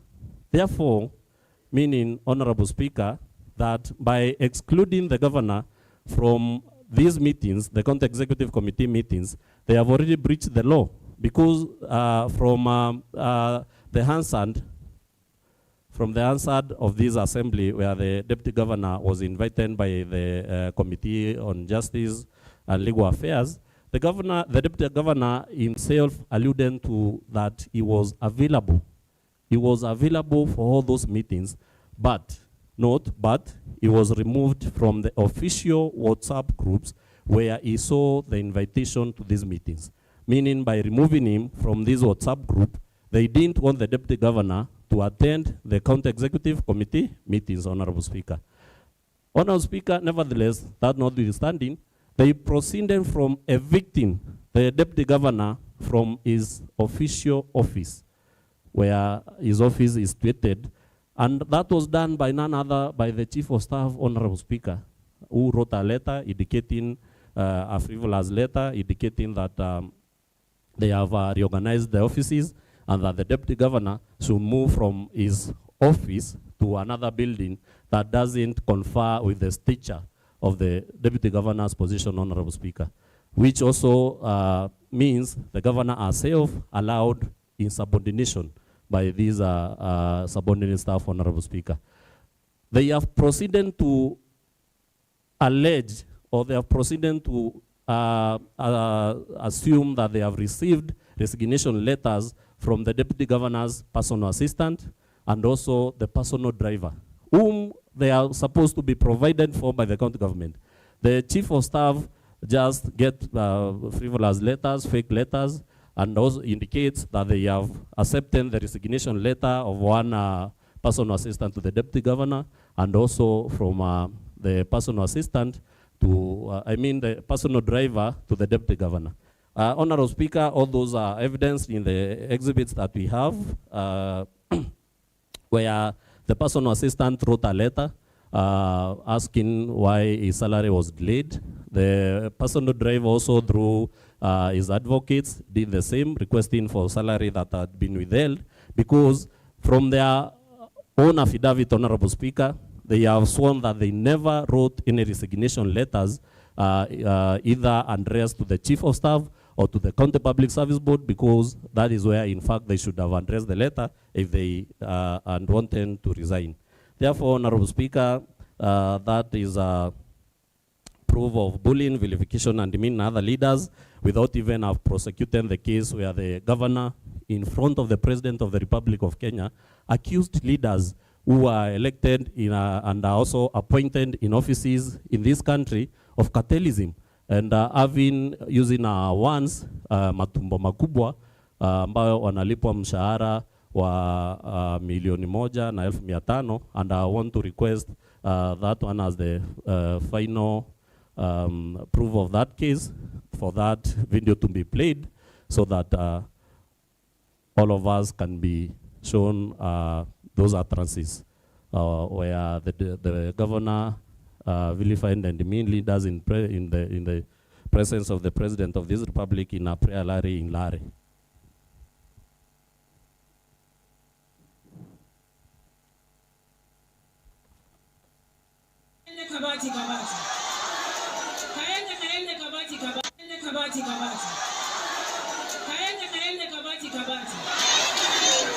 Na tunasema hivi tukiwa na mahasras wenzangu, ya kwamba Meru County haitatekwa nyara na makatero 10 ambao wanafikiria Meru County.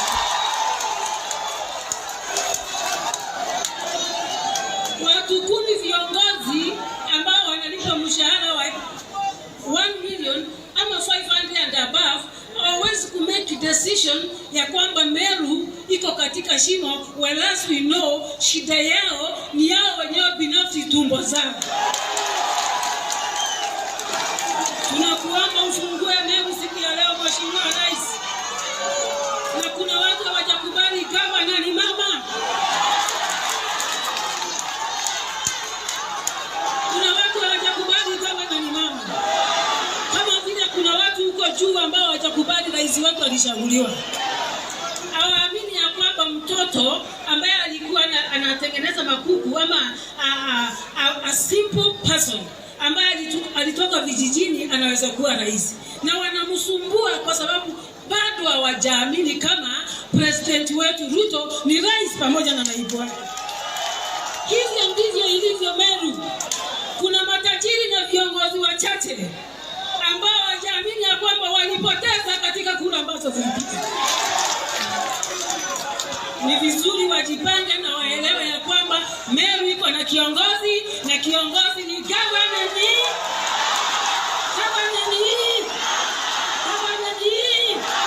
Asante sana Mheshimiwa Rais.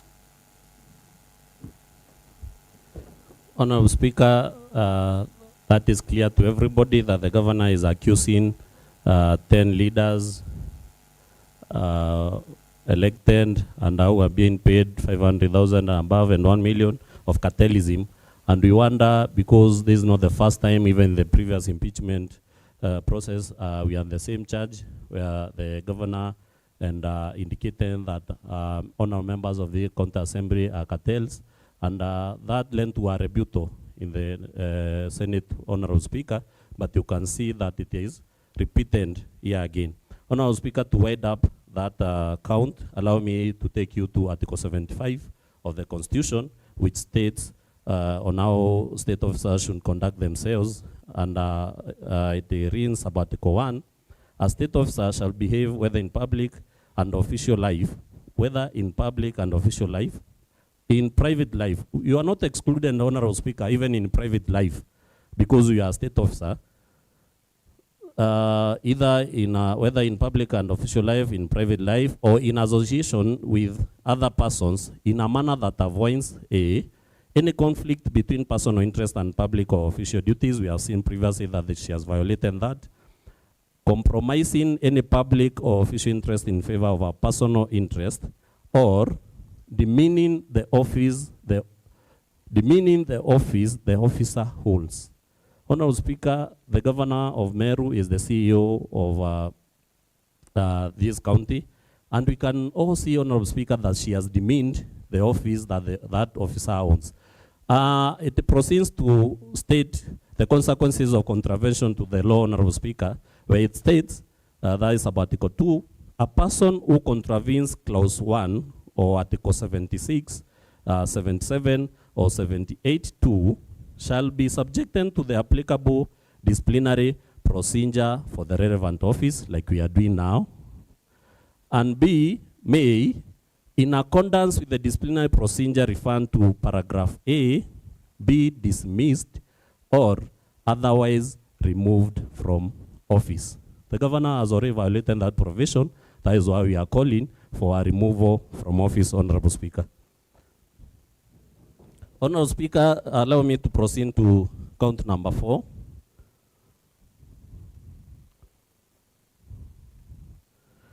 And count number 4, Honorable Speaker, is the illegal appointments and usurpation of statutory powers, Honorable Speaker. Honorable Speaker, you find that the governor has frequently violated this law, or has frequently violated the Constitution, Part 7, Section 17 of the Public Officer Ethics Act, Section 45, 55, 59, 59A, 60, 62, and 65 of the County Governments Act, Section 4 of the Public Appointments Act, 2017, Section 34 or 3 of the Public Service Commission Act. And Honorable Speaker, I'll start by proving how by appointing one Kenneth Mwetiriongo as chief officer without county assembly approval is a contravention of that law, Honorable Speaker. And Honorable Speaker, county governments County Governments Act, Section 4555,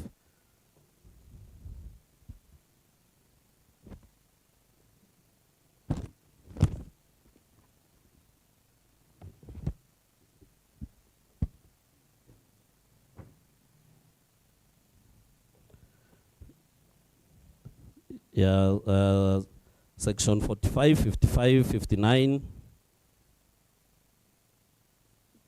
Specifically, Section 45 indicates or provides for the appointment of county chief officers, Honorable Speaker.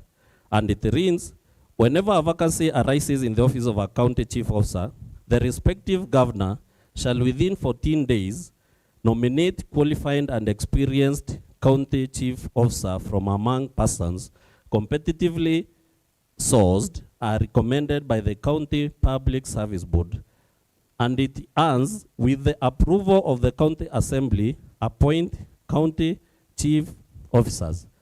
Honorable Speaker, they need to be competitively sourced and they need to be recommended by the County Public Service Board.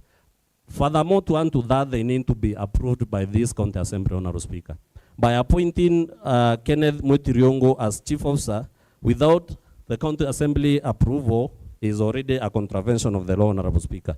And Honorable Speaker, in the Public Appointments County Assemblies Approval Act 2017, Section 4, and I wish to take you there, Honorable Speaker.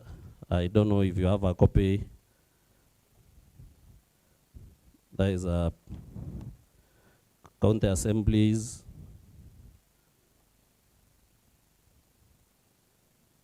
Sorry, the Public Appointment County Assembly Approval Act 2017.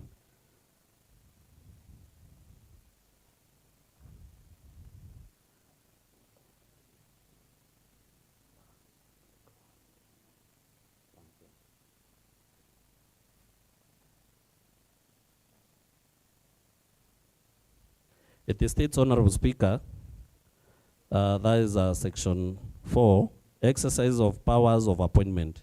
It reads, an appointment under the Constitution or any other law for which the approval of a county assembly is required, not for which the approval of a county assembly is required, shall not be made unless the appointment is approved by the relevant county assembly in accordance with this act. Therefore, the governor has already contravened the law by appointing one Mr. Kenneth Mutiriongo as a chief officer without county assembly approval. When the governor came into office, Honorable Speaker, out of personal vendetta, she came, Honorable Speaker, and found bodies or sagas or parastatals of the county government which were in operation, which were fully constituted with board members and CEOs, Honorable Speaker. And Honorable Speaker, when she came into office, without even following any disciplinary procedure, sent home 4 CEOs of these boards, Honorable Speaker, one being Paul Mwaki, who is the CEO of Liquor Board, and this Liquor Board is supposed to have a board of directors. Kenneth Kimathi Mbae, who was the managing director of MERU Microfinance Corporation. Joseph Kithure Mberi, Honorable Speaker, who was the CEO of MEWAS. And the governor sent them on indefinite. Indefinite means it's not known when they will come back. Compulsory leave, Honorable Speaker. And they went home with full salary and benefits, Honorable Speaker.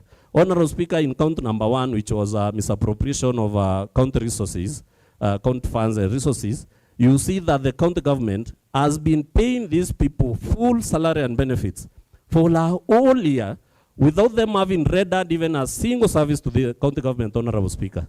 You wonder why when someone do this, and the law states that the resources for the county government should be prudently and responsibly used. So, Honorable Speaker, that is already a contravention of the law, and the county government has lost so much money because, on average, all these 4 CEOs, Honorable Speaker, draw a salary of 350,000 times 12 months, Honorable Speaker, times 4. Anyone can see how much the county government has lost because of actions by one Governor Honorable Kawira Mwangaza, Honorable Speaker. And furthermore, Honorable Speaker, there are laws county government, county assembly, which were passed in this county assembly, Honorable Speaker, which govern these corporations, Honorable Speaker, or these bonds, because, and also they state how the CEOs of these bodies should be appointed or recruited. And Honorable Speaker, these are people who have entered into contract with the respective bonds. Therefore, Honorable Speaker, the governor has already usurped powers of these bonds by sending these people home, because it is the board of directors that should send them home after having gone through a disciplinary process, Honorable Speaker, which is normal and which is fair to all employees. Therefore, Honorable Speaker, you find that the governor has usurped powers of these bodies. She has usurped powers of the County Public Service Board. She has even went ahead and usurped powers of this county assembly, because by appointing a chief officer without having come through the county assembly, it means the governor is acting both as the CEO, the executive, and as the county assembly, Honorable Speaker. And that is very long, because the law has provided for the separation of these powers, separation of powers, Honorable Speaker. Honorable Speaker, the governor went ahead and deployed other people in breach of the law to these offices that they have already sent these people on compulsory leave, the CEOs on compulsory leave. She went ahead and deployed other people from wherever she wished, Honorable Speaker, who are not employees of those bonds, to come now and become the acting chief officers, Honorable Speaker. And also, that was in breach of a court order, because already when these guys were sent home, they went to court and claimed that they were sent home and procedurally. And the court, Honorable Speaker, directed that these guys be reinstated back into their office, which the governor blatantly refused to honor and obey those court orders, Honorable Speaker. Therefore, Honorable Speaker, when we call for the removal of Governor of MERU from office, Honorable Speaker, we have enough evidence and we have enough grounds, because, Honorable Speaker, apart from only usurping powers, we have lost money, public money, through sending these people home, Honorable Speaker. Honorable Speaker, through the law, it is only the County Public Service Board that is mandated to create offices in the county government, Honorable Speaker. When the governor came in, Honorable Speaker, because maybe she wanted to bring in her relatives or her cronies or people who supported her, she went ahead and created offices called traffic marshals, Honorable Speaker. These traffic marshals did not even undergo any competitive process before being hired, and they are already drawing salaries from the county government, Honorable Speaker, which is also a contravention of the law, because they did not involve the County Public Service Board. Honorable Speaker, we have proved, because the County Public Service Board was invited here in this assembly by the Labour Committee, and they came and stated that there is nowhere that they were involved and there is nowhere that they were required to recruit or create offices for traffic marshals, Honorable Speaker. Even if you go around here in Meru town, you see them maybe marauding in motorbikes around town. They have also went ahead and even arrested maybe people in town. But Honorable Speaker, this is illegal, because there is no office under the county structure called traffic marshals, Honorable Speaker. Honorable Speaker, the governor has contravened the law by even employing a bloated workforce, which is also provided for by by circulars sent to the governors. Majority. You have mentioned that these traffic marshals use motorbikes. Clarify, who owns these motorbikes? Are they their own? Are they owned by the county government, or who owns them? Honorable Speaker, because you have provoked that maybe assessment from me, Honorable in the majority, I have not provoked you, please. I just want them to know, if someone is driving his own motorcycle, what's the problem with that, Honorable in the majority? Thank you, Honorable Speaker, but I didn't mean provocation in bad faith. I mean, you have urged me to prove further that these motorbikes are owned by the county government, and also these traffic marshals are employed by the county government. And Honorable Speaker, I'll ask for a video to be played where the governor is launching these traffic marshals on motorbikes indicating Meru County government, and they move around with siren, Honorable Speaker, crying, we, threatening people around town, Honorable Speaker. And also arresting people they allege are offenders, and maybe they also collect fines from them on our speaker. Let's see from the clip on our speaker, you'll see where they are crying, we.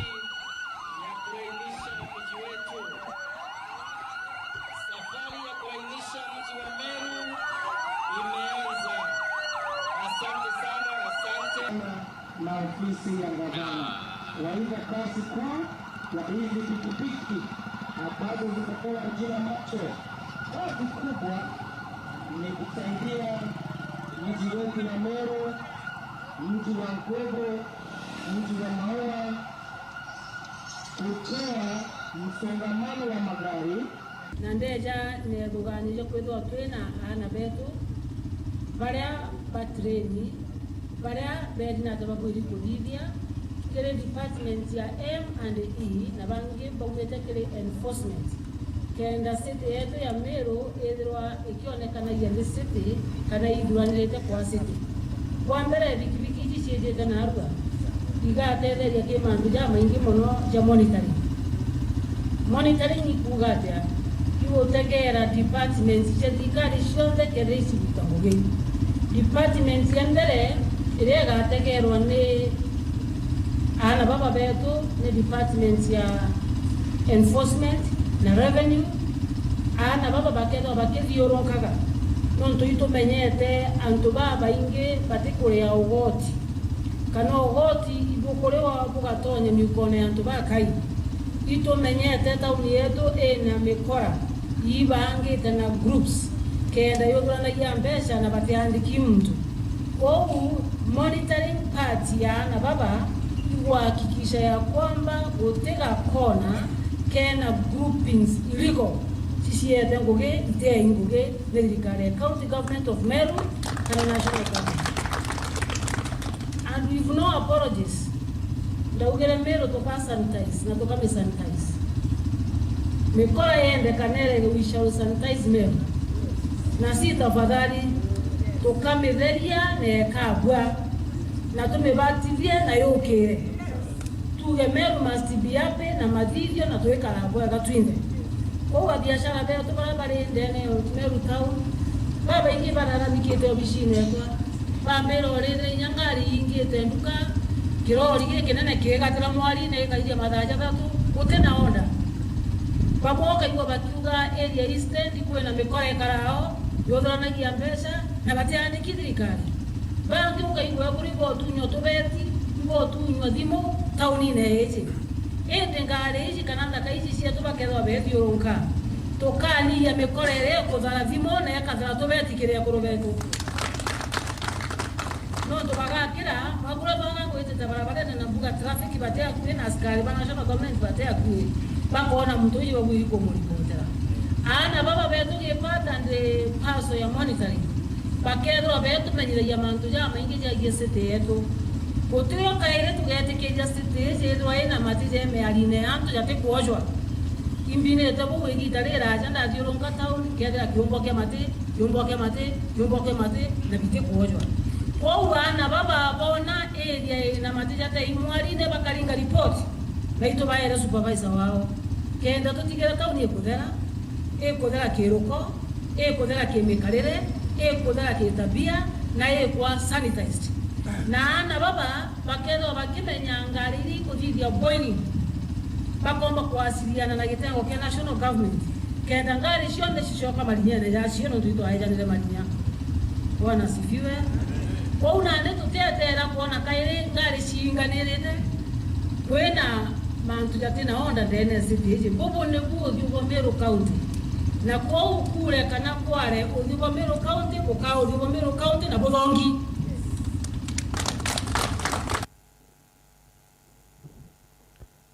Honorable Speaker, you have seen the governor herself commissioning and launching the traffic marshals, and she has even gone ahead to hand them duties of the police.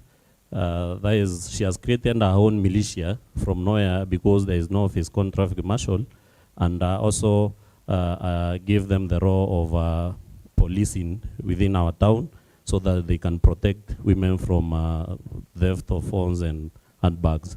Which is a contravention of the law. Honorable Speaker. And finally, thank you, the leader of majority, for the clarification. You can continue. Finally, Honorable Speaker, under that count, the governor herself, Honorable Speaker, out of her own inadequacy, has been always appointing people into offices in an acting capacity, Honorable Speaker. If you go around the government, Honorable Speaker, you meet more than 15 acting directors, 10 acting deputy directors, acting chief officers more than 7, and Honorable Speaker, through her actions, she has contravened the law because the law states that no one person should act in an office for more than 6 months. And Honorable Speaker, we already have four public officers who have been acting in an acting capacity for more than 6 months. That is one, Monica Kagwema, a chief officer for youth, Kome Mudhuri, director health services, Francis Mungai, CEO County Revenue Board, and Silas Babu Moguna, CEO Liquor Board. And Honorable Speaker, all these are key positions in the county government that need a substantive public officer to be in place for them to be able to execute their duties. But Honorable Speaker, you see the governor, in contravention of the law, has given them or has appointed them into offices in an acting capacity for more than 6 months, Honorable Speaker. Honorable Speaker, I go to count number 5 because I want to add up so that also my colleagues and maybe the Governor's Council can have time to reply to the counts, Honorable Speaker. And Honorable Speaker, count number 5 is contempt of court, which is a violation of the law, that is Article 10 of the Constitution, 73, and Section 7 of the Leadership and Integrity Act, Section 10 of the Public Officer Ethics Act, Honorable Speaker, which all rotates around the rule of law, Honorable Speaker. And in absence of the rule of law, Honorable Speaker, anarchy reigns. And for us to prevent from this anarchy reigning in our county, we must be able to abide by the law, or if you break the law, abide by the convention of the courts, Honorable Speaker. Honorable Speaker, you find that the governor sent home people who are hired by the county government in various parastatals or bonds, and she sent them on compulsory leave, indefinite in compulsory leave, Honorable Speaker. They went to court, and the court's, Honorable Speaker, pronounced them, the court pronounced itself by issuing an order which was issued by the Employment and Labor Relations Court on 7th October 2022, and we have a copy of the exhibit that is on page 416 to 417. And Honorable Speaker, after they refused to abide by the court order, the same people went back to court, and a ruling was delivered by the Employment and Labor Relations Court at MERU on 29th September 2023, finding or faulting or citing the governor and other persons guilty of contempt. And that we have a copy, Honorable Speaker.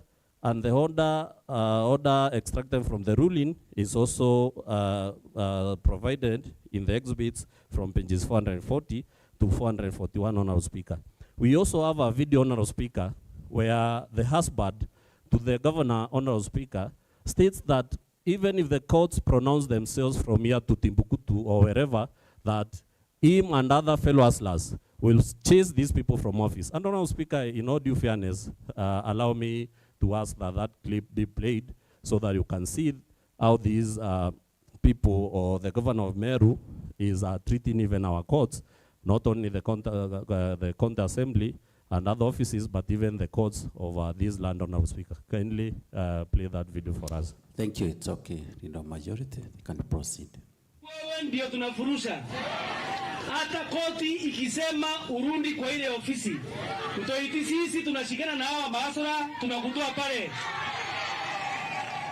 Tutoiti hautakaribia ile ofisi na pia Mberia aambiwa kwamba hii ofisi ya MEWAS hata ikaribia.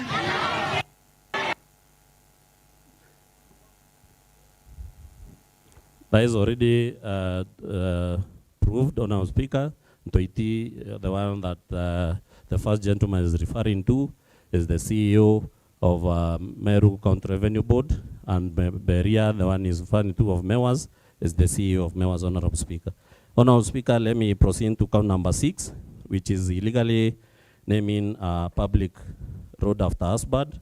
And Honorable Speaker, maybe some would see this as a maybe of no effect. But Honorable Speaker, I want to say that there is no small violation of the law. Violation of the law, either in small deans or big deans, is violation of the law, and the consequences are the same. There is punishment because it will be proved that you have contravened the law, Honorable Speaker. Honorable Speaker, I was privileged to be in this assembly, in the last assembly, the second assembly, and Honorable Speaker, we came up with a law, with an act, the MERU County Honors and Awards Act that was in 2018.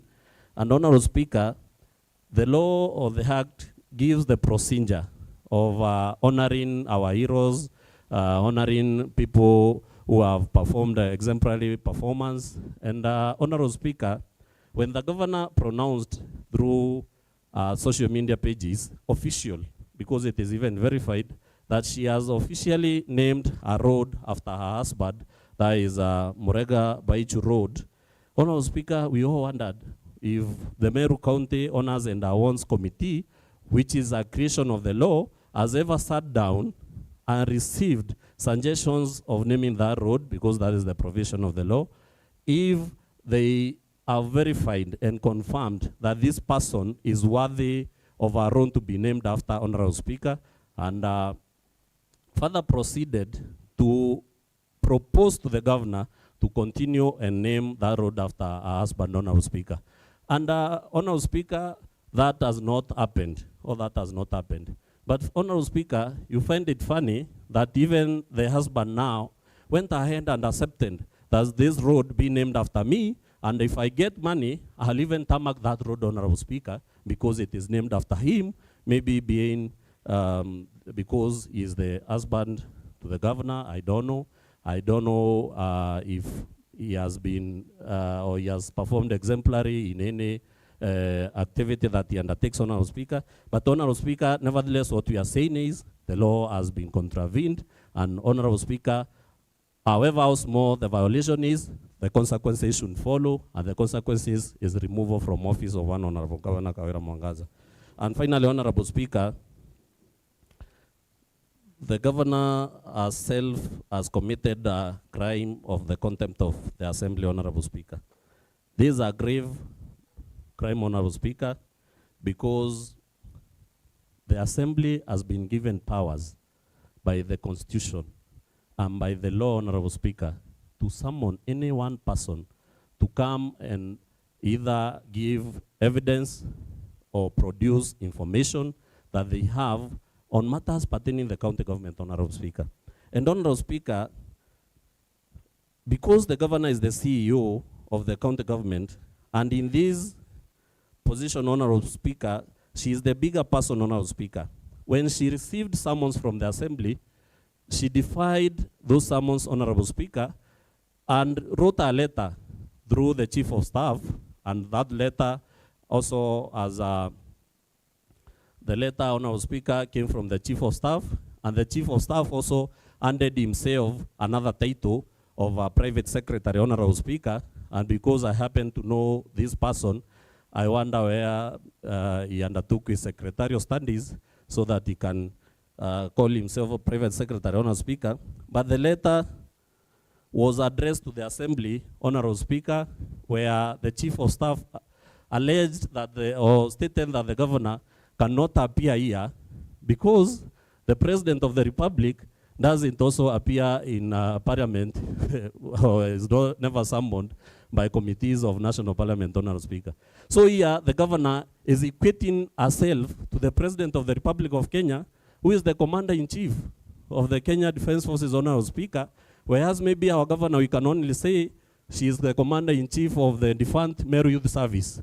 Therefore, you wonder, Honorable Speaker, how will the governor equate herself to the President and decline to appear in the Assembly committees, Honorable Speaker. Furthermore, Honorable Speaker, you find that the County Assembly powers and privileges, the County Assembly, County Assembly's yes, Powers and Privileges Act 2017, Section 1, this is the Constitution, It is provided for in the Constitution, Honorable Speaker, and it is also provided for by the County Assembly Powers and Privilege Act. But part of the Constitution that provides for summons by the County Assembly, the Constitution, Honorable Speaker, is Article 195, which states, Sub-Article 1, a County Assembly or any of its committees has power to summon any person to appear before it for the purpose of giving evidence or providing information. Honorable Speaker, from my understanding, the law doesn't operate on a vacuum. If the law wanted to state clearly that the governor cannot appear in the county assembly or cannot be summoned to the county assembly, it should have went ahead and indicated a county assembly or any of its committees has power to summon any person with the exclusion of the governor. But it has not stated that, meaning even the governor, when summoned by the county assembly, should appear here and answer to the queries from county assembly committees, Honorable Speaker. Honorable Speaker, as I wind up, I want to state, Honorable Speaker, that through this impeachment process or through this special motion, Honorable Speaker, we are heeding to the call of the residents of Meru County, Honorable Speaker. And we, the representatives of the people, we have made a decision, Honorable Speaker, that we must bring back the glory, bring back the dignity, bring back the Meru County that we knew, Honorable Speaker, that was avowed and honored all over in this country and beyond, Honorable Speaker. Nowadays, Honorable Speaker, if you go to Nairobi and people ask you where you are coming from, you tell them you are coming from Meru County, they will ask you, Meru County of Governor Kawira Mwangaza. And you see people astonished why, Honorable Speaker, because we have been exposed to shame, to ridicule, and to all things that we can't even think of, Honorable Speaker. Therefore, Honorable Speaker, we are doing this for our motherland, and in borrowing ones from one person, Honorable Speaker, we say, if we win, we'll win for our motherland, Meru County, and if we die, we'll die for our motherland, Meru County. Honorable Speaker, having seen that, let me invite the minority leader to come and second this motion. Thank you. Thank you. Thank you, Honorable Leader of Majority, Honorable Evans Mawira. Honorable Member for Kithia, Honorable Mwenda. The minority leader, please take the floor. Thank you, Mr. Speaker.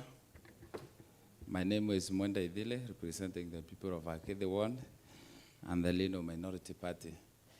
Mr. Speaker, before I second the motion by the Lino Majority Honorable Evans Mawira on the impeachment of Honorable Kawira Mwangaza, the Governor of Meru, Mr. Speaker, I want to say that today is a great day for Meru people. And I'm sure today is the day that Meru will be happy. They must be happy today. Because, Mr. Speaker, we are trying to relieve Meru from this leadership that has become abandoned to Meru people. And, Mr. Speaker, I must say that we, as the County Assembly of Meru, we are the representatives of people, and we are the legislators. We are supposed to make laws in this house. We are supposed to oversight. And, Mr. Speaker, what we are doing today, we are mandated to do it by the Constitution of Kenya.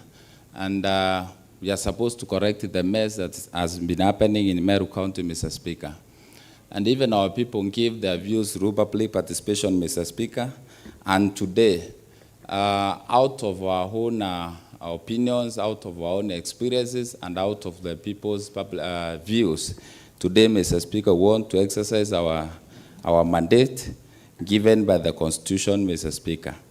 Mr. Speaker, I want to say that Governor Kawira Mwangaza has failed because, Mr. Speaker, Article 10, which talks about the national values and the principles of governance. This is where we find the governor has totally failed.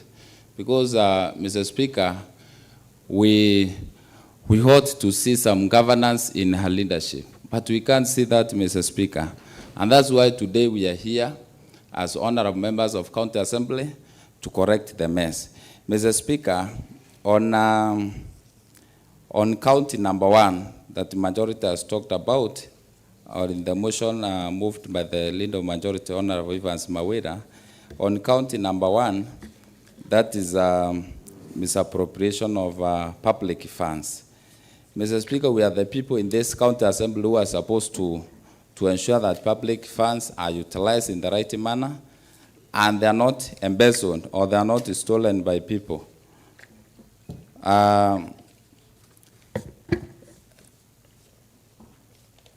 Misappropriation of funds. Mr. Speaker, we have found in this motion whereby the governor's relative sisters, we have monies, we have funds channeled into the account. For example, in the account of one sister who is Rose Guantai. Mr. Speaker, we have found that through the motion, if you check in the exhibit, you will find that in that account or in that to the account of that person who is a sister to the governor and the security officer, 2,769,648 shillings has been channeled into the account of that person, Mr. Speaker. And Mr. Speaker, this is a person who is a policeman, who is a policewoman, a security officer. We can't imagine, or we don't know whether this person has been contracted by the county government to deliver services, because, Mr. Speaker, this is not a salary. This is money being channeled to this account. And this is why we are saying that Governor Kawira Mwangaza has to be impeached, and she has failed, and she has embezzled the funds for Meru people. Mr. Speaker, we have found that in this motion by the majority leader, the governor or these are the people who have been suspended. They have been accruing funds from the county government. They have been getting full salaries, full benefit from the county government.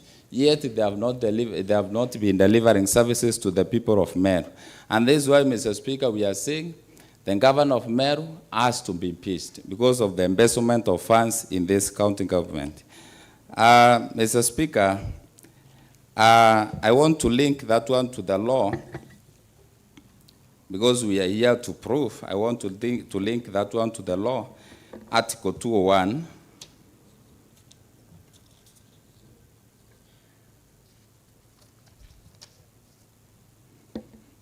Article 201, Mr. Speaker, on principles of public finance, where it says the following principles shall guide all aspects of public finance in the public.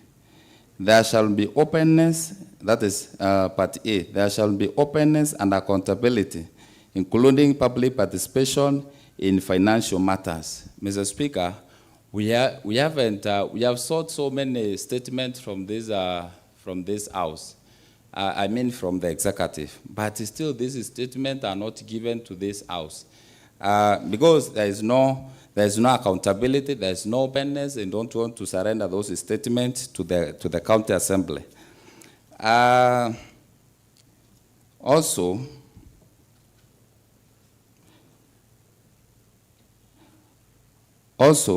the same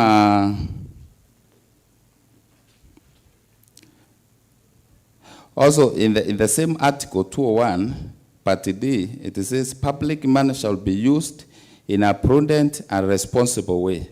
So, Mr. Speaker, on that account, why we are impeaching governor on embezzlement of funds? The governor, we are seeing the money is being embezzled into the account of those people, and we can't even know the services they supplied, or even, the services they did, or the goods they supplied to the county government of Meru.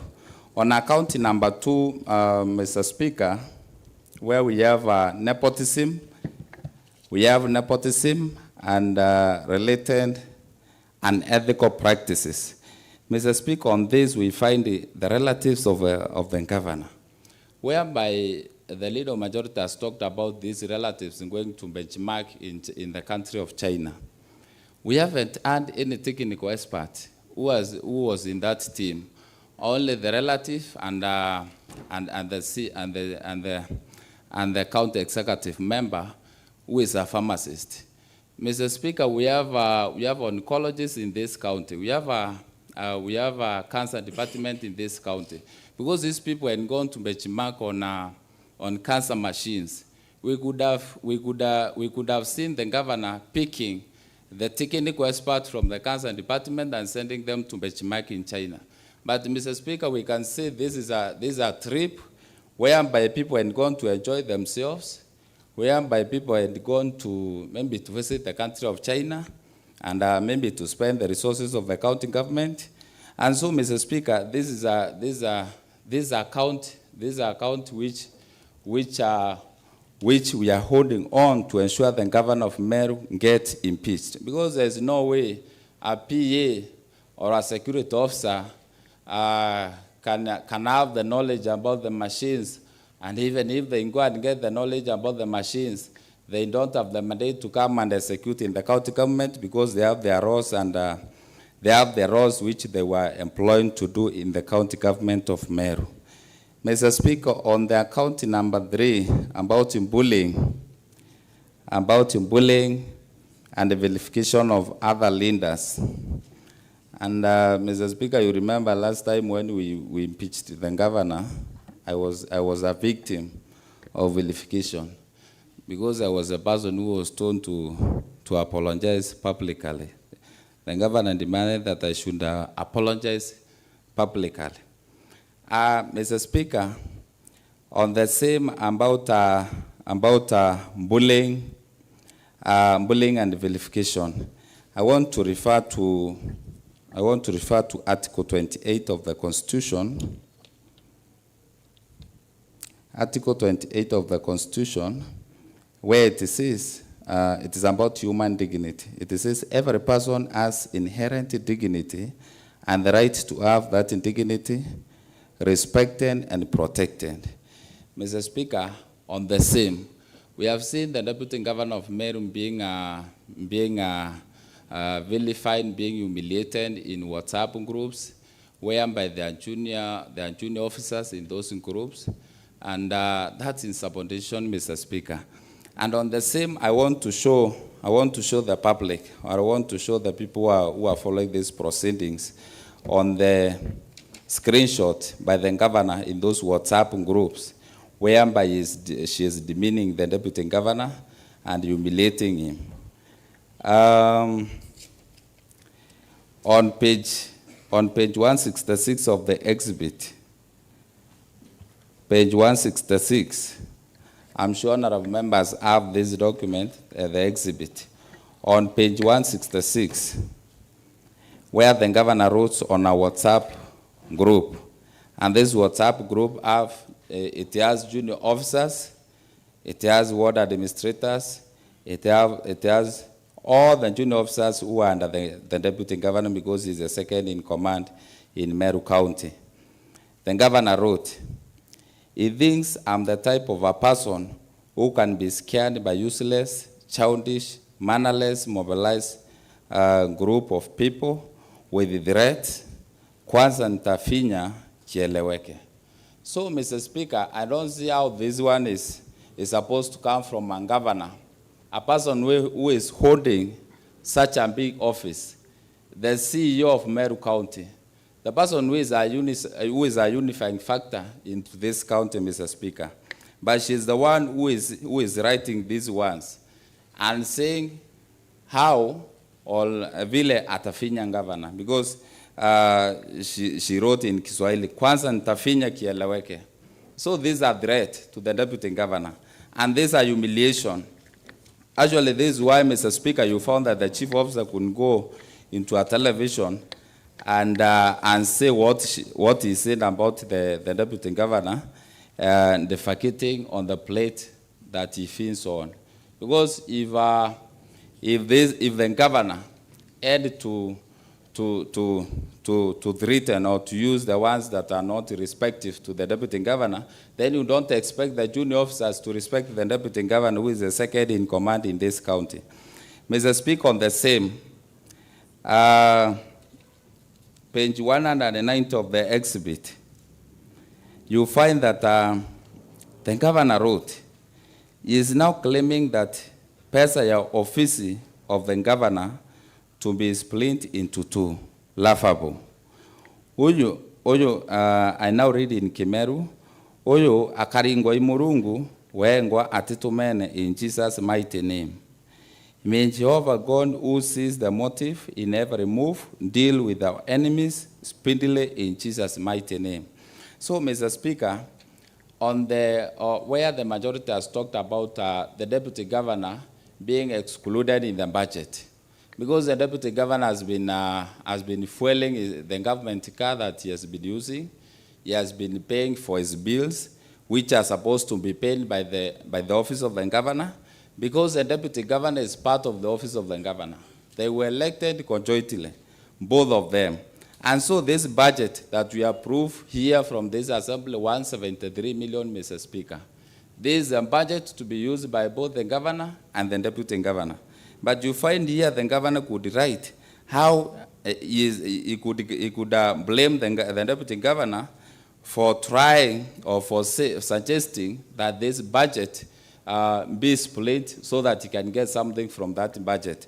So, Mr. Speaker, on this account of vilifying and bullying the other leaders or the people of Meru, on this account, Mr. Speaker, it is our hope that the governor will be impeached on this account, because there are several accounts. There are 7 of them. And if, Mr. Speaker, we shall be able to prove even 1, even 2, even 3, then the governor will have to be impeached. Mr. Speaker, about on illegal appointment and usurpation of statutory powers, appointing the chief officers on acting capacities who are not qualified. We have seen them. I've heard the move of the motion, Honorable Majority Leader, talking about somebody who was the chief officer for trade tourism, Ken Mweti. And that person hasn't come to this house for vetting. Mr. Speaker, it is not a wonder that you find somebody in Job Ngurupunchei is an acting chief officer in this county government of Meru. I understand some of them who got into employment in Job Ngurupunchei. And still these people have been going up the ladders. Some of them have become chief officers, some of them have become directors, and yet they have not gone through public service, Mr. Speaker. Mr. Speaker, on appointing these persons, I mean, they are the persons, they are these chief officers or the persons who the governor has appointed in acting capacity for more than 6 months. This is against the law. This is against the law to have somebody in office with an acting capacity for more than 6 months, Mr. Speaker. And still you find in the department of, the same department, the Department of Trade and Tourism, you find, Mr. Speaker, we have more than, I think more than 4 chief officers who have acted for 1 year that we have been, the governor has been in office. Somebody acts for 3 months, then the person is transferred to another department. Somebody acts for 2 months, the person is transferred to another department. Even before the person settles in that department and gets to implement the plans in that department, the person is transferred. Simply because, Mr. Speaker, this person, I tend to think this person, because he or she fails to go in accordance to the wishes of the governor in that department, because the governor might have, maybe she might have requested for some things that didn't happen, and then the governor thinks the best way it is transferring this person from that department, and the person is taken to another department.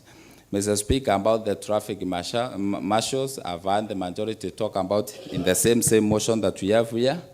These people, I've seen letters of apology.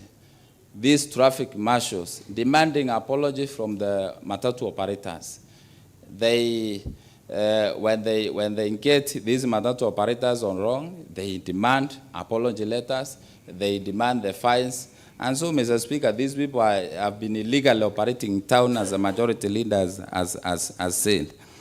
Then, Mr. Speaker, about the contempt of court, here in Meru County, the governor of Meru County seems to be above the law. Because Mr. Speaker, if the law directs something, if the court directs something to happen, and then the governor doesn't execute that thing, then it means here in Meru, we are in another country. We are not in Kenya, because there is a rule of law in Kenya, Mr. Speaker, and this rule of law must be followed. When some people are when the governor was directed by court to reinstate Dr. Ntoita and the rest, she refused, Mr. Speaker, and this contravenes the law. And this is the ground that we are studying on, that the governor of Meru should be impeached for contravening or for breaking the law, for not obeying the court.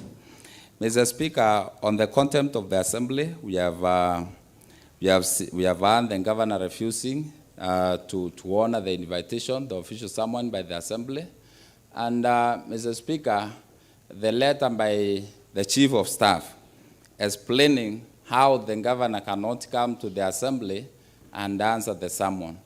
Mr. Speaker, these are against the law, this ignorance of the law, because the governor of Meru is not the head of state. She is supposed to come. Actually, she was supposed to come and answer or respond on the allegations that the deputy governor came and gave, because the deputy governor came here and explained on those mistreatment that he has been undergoing in that county government. So the governor was supposed to come and maybe respond on them and say that she did whatever maybe the deputy governor was saying wasn't true, but there's a reason why we are here, so that we execute our mandate as a county assembly, because she never responded. On the same, the contempt of the assembly, Mr. Speaker, we have requested so many statements from this house. Personally, I requested a statement on Impress account, which never came. We pushed, it never came. And even up to date, it has not come to this house, Mr. Speaker. So this contempt of the assembly, and we can't run this county government like this. When something is requested from the executive, it can't come to the assembly. And it is our mandate, Mr. Speaker, that we oversight and check the government. And now, because we cannot be able to check the government, this is why we are saying that Governor Kawira Mwangaza has to vacate the office, so that we may be able to execute the mandate given by our people, so that we may be able to check the government. Because, Mr. Speaker, we cannot have somebody who is the governor, who is the deputy governor, who is the chief officer, who is the CEC, who is even the MCA. She has taken even the responsibility of the MCAs, Mr. Speaker. She is everything in this county. And so we cannot run the county with the knowledge of one person. And even if we follow the knowledge of this person, the county of Meru is perishing, and the county of Meru is drowning, Mr. Speaker. So this is why she has to vacate the office, so that somebody else who is listening, somebody else who is with the sober mind may take that office, Mr. Speaker. Mr. Speaker, as I end and second the motion by the majority leader, I want to say this. I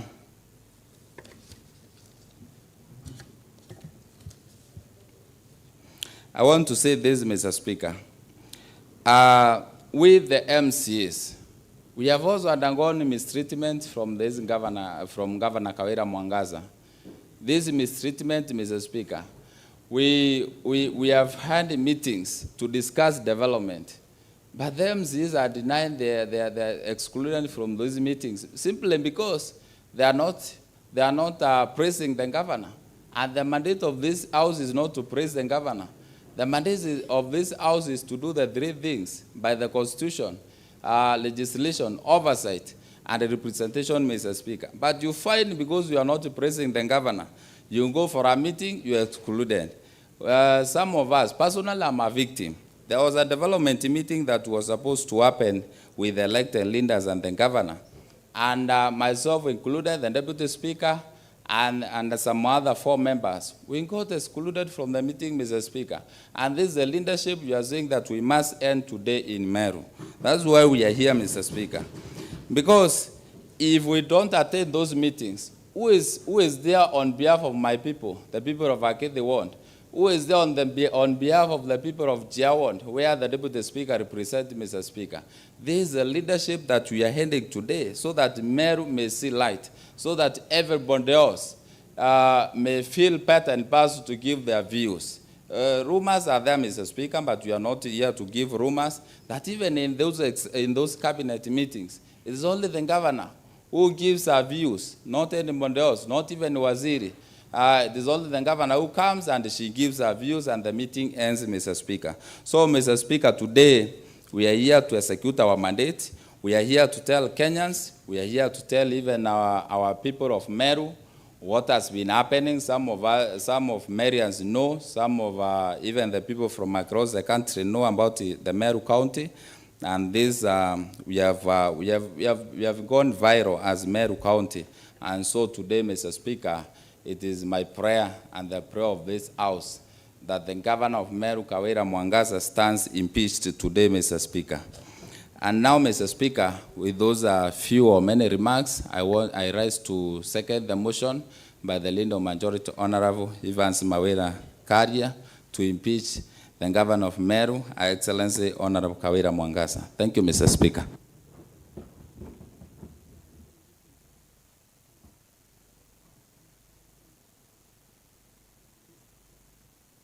Thank you. The Honorable Member for Akivi, Honorable Mwenda Iviri, Leader of Minority, and Honorable Members at the juncture.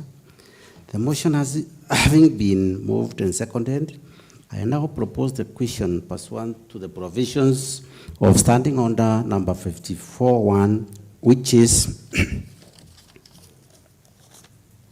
Article 10 and 73 of the Constitution, Section 3 and 16 of the Leadership Integrity Act 2012, the Leadership Integrity Act, and the Sections 9, 10, and 12 of the Public Officer Ethics Act 2003, the Public Officer Ethics Act establish, among others, the rule of law, democracy, human dignity, courtesy, respect, inclusiveness, equality, human rights, integrity, professionalism, non-discrimination, protection of the marginalized, good governance, transparency, and accountability as part of the national values and the principles of government. 2. Article 10, 73 and 75 of the Constitution requires state officers at all times, whether in the public or private life, to behave in a manner that, among other things, 1, brings honor to the nation and dignity to the office that a state officer owns. 2, ensures decisions are not influenced by nepotism, favoritism, or other improper motives. And 3, demonstrates discipline and commitment in service to the people. And 4, avoids demeaning the office that a state officer owns.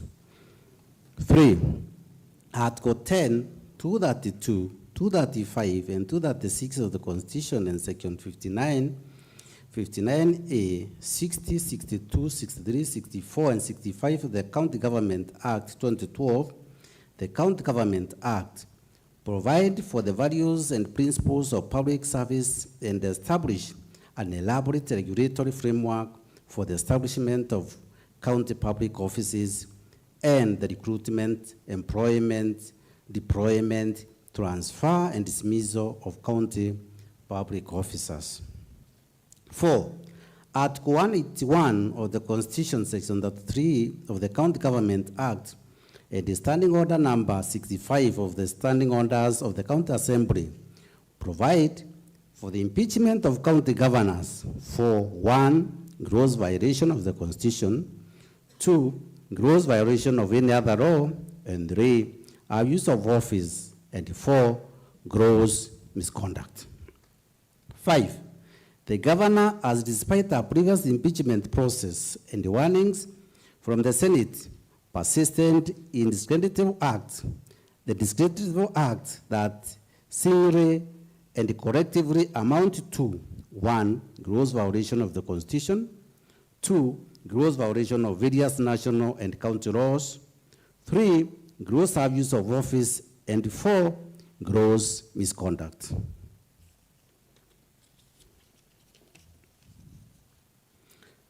6, the legislative acts have exposed the office of the governor, the office of the deputy governor, the assembly and its leadership, and the people of Meru, the county, to national shame, scandal, embarrassment, ridicule, and disgrace.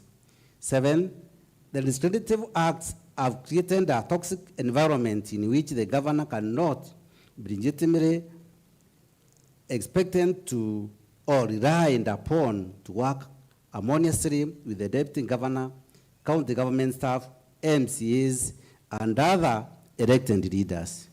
8, the governor continues to stay in office as persistently undermined effective and efficient services delivery and gravely hurt the interests of the people of the county. And 9, the Assembly resolves to impeach the governor under Article 181 of the Constitution, Section 33 of the County Government Act, and the standing orders 65 of the standing orders of the Assembly on the following grounds. Count 1, misappropriation and misuse of county resources. 1, the governor has grossly violated, among others, Articles 10, 73, 201, 226, 5, 227, and 232 of the Constitution, Sections 8, 12, 13, 1, 16, 17, and 35 of the Leadership and Integrity Act 2012. The Integrity Act, Section 55 and 66 of the Public Procurement and Asset Disposal Act 2015.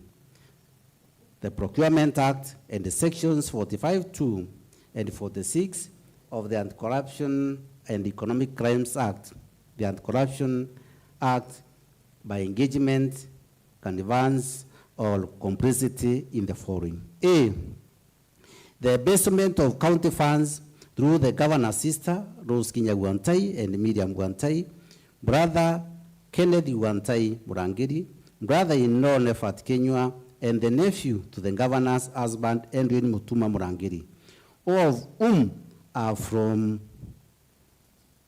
now on collectively referred to as the governor's relatives. B, the withdrawal of county funds and the guise of payment for various supplies by the governor's relatives, yet they are, i.e. the governor's relatives, are ineligible to tender for or supply any goods or services to the county government.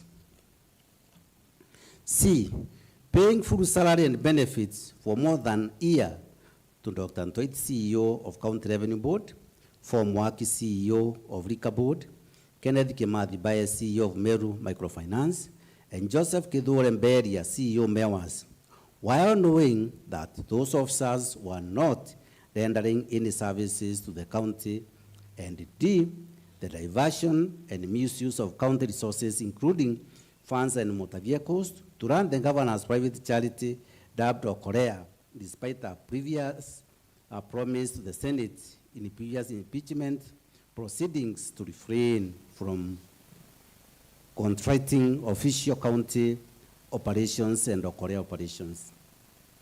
11, evidence of the governor's engagement, canvass, or complicity in the preceding: 1, gross violations of the Constitution and the law; 2, gross misconduct; 3, gross abuse of office is to be found in A, accompanied by Turandira Sareshi Mutuma to the Ethics and Anti-Corruption Commission, the EACC, dated 11th August 2023, and the attachment to it, a copy of which is produced on page 1 to 29 of the exhibit.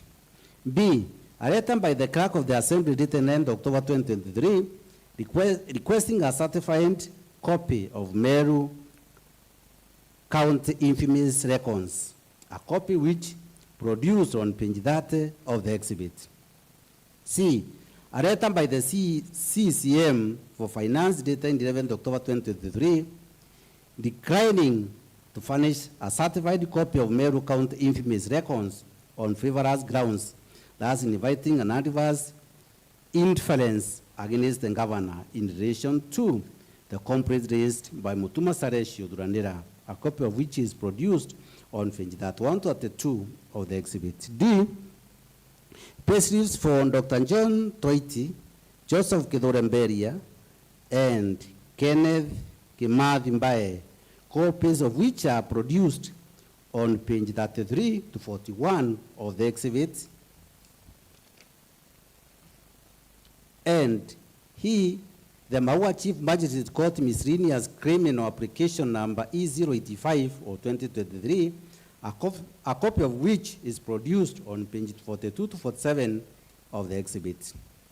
F, charge sheets against Sadesho Munene Kanga, Araya Samaritan, and Isaiah Antoribi Keyoki, employees of the county government, relating to the violence that elapsed at the governors of KWARIRIA at Makiri, copies of which are produced on pages 48 and 49, 48 to 49 of the exhibit. G, payslips for Sadesho Munene Kanga, Araya Samaritan, and Isaiah Antoribi Keyoki, confirming their status as employees of the county, copies of which are produced on pages 50 to 51 of the exhibits. And H, a video recording of the violence that erupted at the KWARIRIA held at Makiri on 16 September 2023, which is saved in the flash disk presented herewith, and the transcript of which is produced on pages 52 to 53 of the exhibit. Count 2, nepotism and written and ethical practices. The governor has grossly violated, among others, Articles 10, 232, 235, and 236 of the Constitution. 2, Sections 12, 17, and 24 of the Public Office Ethics Act 2003. 3, Section 13(1)(b), F 16 and 24 of the Leadership Integrity Act 2012, and 4, Section 55, 59, 59A, 60, 62, 63, 64, and 65 of the County Government Act 2012, the County Government Act by engagement, connivance, and or complicity in the following. A, fraudulently misrepresenting the governor's relatives as a technical team for purposes of travel to China to inspect and certify cancer treatment equipment, while knowing that the governor's relatives are not medical professionals. B, employing Edwin Mutuma Murangeri, who is a nephew to the governor's husband, as the CEO of MERU Youth Service, MYS, and acting chief officer of the Department of Finance. C, the designation of Nefat Kenywa, who is the governor's brother-in-law and the director of external linkages without transparent and competitive recruitment.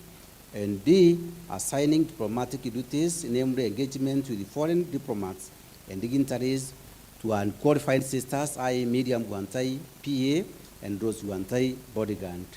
13, evidence of the governor's engagements, connivance, and or complicity in the proceeding. 1, gross violation of the Constitution and the law.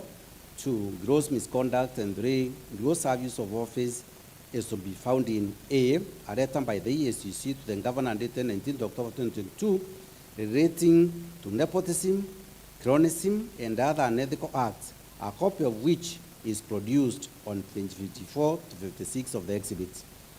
B, the governor responds to the letter alluded to in subparagraph A and above, confirming the employment status of the governor's close relative, a copy of which is produced on pages 57 to 59 of the exhibit. C, letters in English and Chinese by Beijing League Tech Company Limited, dated 25th April 2023, inviting the governor to China to benchmark cancer treatment equipment for installation at a cancer treatment center in Meru, copies of which are produced on pages 60 to 67 of the exhibit. D, a letter from the county government to the State Department for Devolution dated 26 May 2023, a copy of which is produced on pages 68 to 75 of the exhibit. E, an internal memo by Kusa Asel to the Principal Secretary, State Department for Devolution dated 5th June 2023, a copy of which is produced on pages 76 to 85 of the exhibit. F, a letter from the State Department for Devolution, the Ministry of Foreign Affairs, dated 5th June 2023, a copy of which is produced on page 86 of the exhibit. G, videos of the governors relatives in trip to China, which are produced in the first disc presented herewith. H, a letter dated 6 June 2023 describing Nefat Kenya as the director of external linkages, a copy of which is produced on page 87 of the exhibit. I, a short list and interview schedule for various posts in the office of the governor, dated 6 September 2023, a copy of which is produced on page 88 to 91 of the exhibit.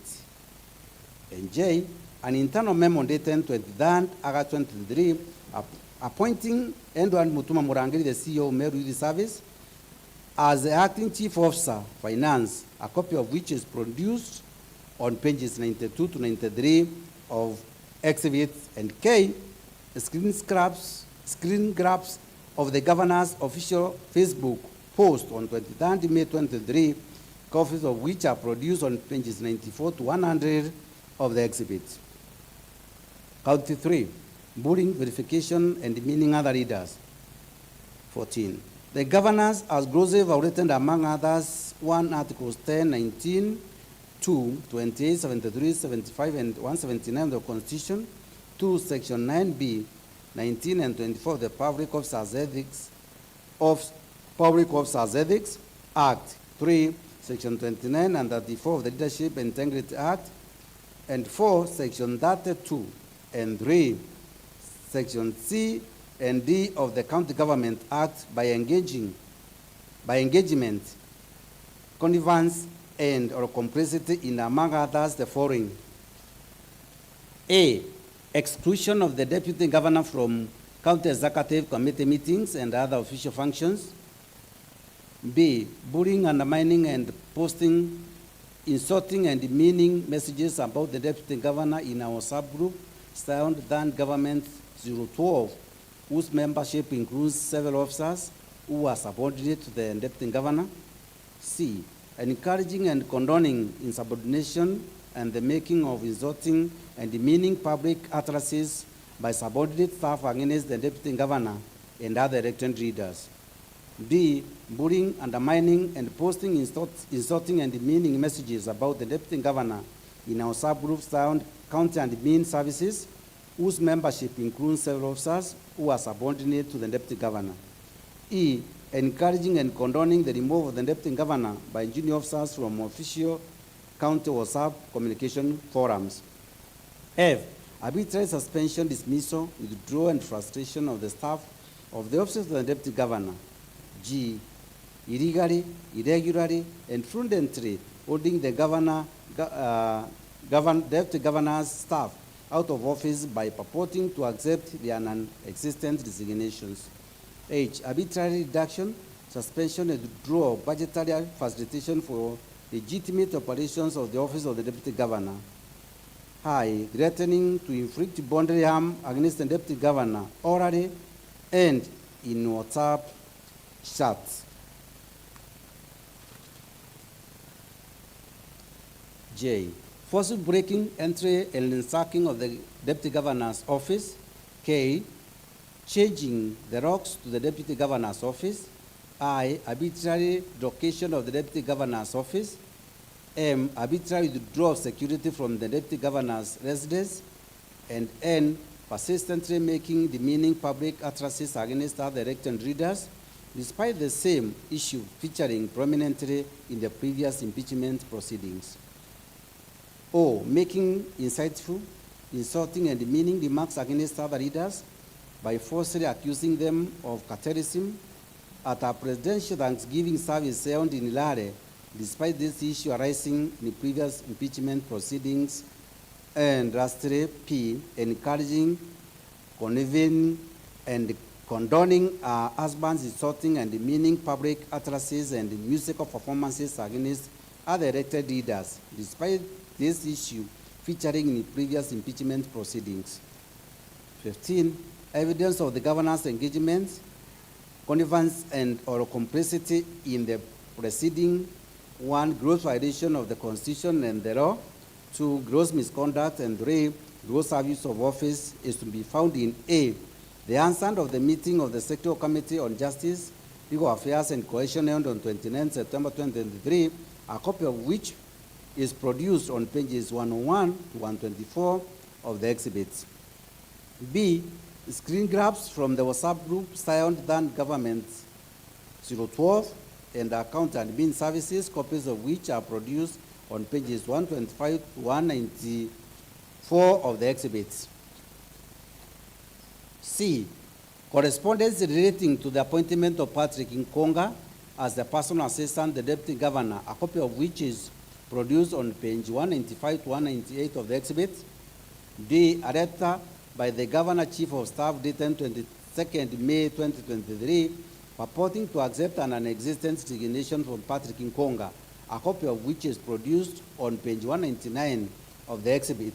The purported resignation of Patrick Nkonga on 18th May 2023 is a publication of the governor's chief of staff. E, a claim by Patrick Nkonga for withheld salary dated 25th August 2023, a copy of which is produced on page 200 to 201 of the exhibit. F, the appointment letter for Kambudo Paul Gikamati as the chief driver to the deputy governor dated 30th August 2022, a copy of which is produced on pages 202 to 203 of the exhibits. G, a letter by the governor chief of staff dated 19th May 2023, purporting to accept an existence resignation from Kambudo for Gikamati, a copy of which is produced on page 204 of the exhibits. H, a demand letter by Kambudo for Gikamati advocates for withheld salary dated 13th June 2023, a copy of which is produced on page 205 to 211 of the exhibits. I, a letter by the Deputy Governor Personal Assistant, the Chief of Officer, Public Administration dated 14 July 23, a copy of which is produced on page 212 of the exhibit. J, correspondence dated 11 August 2023 to 11 September 2023 relating to repairs, services, and fuel for the Deputy Governor's official motor vehicle, copies of which are produced on pages 213 to 219 of the exhibits.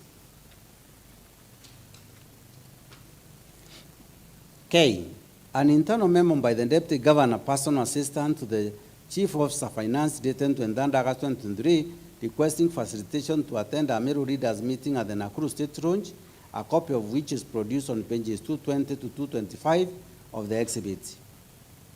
I, an internal memo by the Deputy Governor to the County Secretary relating to CEC meeting dated 25 August 2023, a copy of which is produced on pages 226 of the exhibit. M, correspondence between the Governor, Chief of Staff, the Deputy Governor, and the County Secretary dated 30th August 2023 to 12th September 2023 relating to the relocation of the Deputy Governor's office, copies of which are produced on pages 227 to 229 of the exhibits. N, a letter by the Deputy Governor to the Speaker of the MERU County Assembly relating to the office facilitation dated 30th August 2023, a copy of which is produced on pages 230 of the exhibit.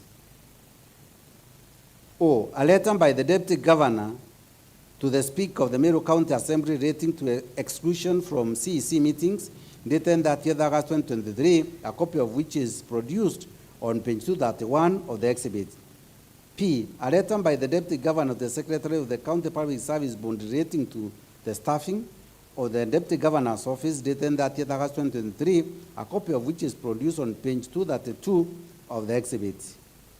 Q, a letter by the Deputy Governor to the Deputy President of the Republic of Kenya relating to constitution dated 1st September 2023, a copy of which is produced on page 233 of the exhibit. Al, a letter by the Deputy Governor to the Clerk of the Senate relating to an invitation to CEC meeting and office facilitation dated 1st September 2023, a copy of which is produced on page 234 of the exhibits. S, a letter by the Deputy Governor to the Chairperson of the Council of Governors and the Chairpersons of the Deputy Governor's Caucus relating to reconciliation dated 1st September 2023, a copy of which is produced on page 235 of the exhibit. G, an internal memo by the Deputy Governor to the County Secretary dated 11 September 2023, a copy of which is produced on page 236 of the exhibit. U, receipts evidencing the Deputy Governor's expenses on official motor vehicles after denial of the facilitation, copies of which are produced on pages 237 to 242 of the exhibit. V, correspondence relating to the invitation of CECM for finance to appear before the Assembly to shed light on complaints by the Deputy Governor, a copy of which is produced on pages 243 to 248 of the exhibit. W, police OB numbers relating to breaking into the Deputy Governor's office and forgery of his driver's resignation letter, copies of which are produced on page 249 of the exhibit. And X, a video recording of the Governor accusing other leaders of cartelism at a presidential Thanksgiving service held in Lare, which is saved in the first disc presented herewith, and a transcript which is produced on page 250 of the exhibit. Y, video recording of an insulting, demeaning, and incitable musical performance by the Governor and her husband at Kiotene, which is saved in the first disc presented herewith, and the transcript of which is produced on pages 251 to 252 of the exhibit.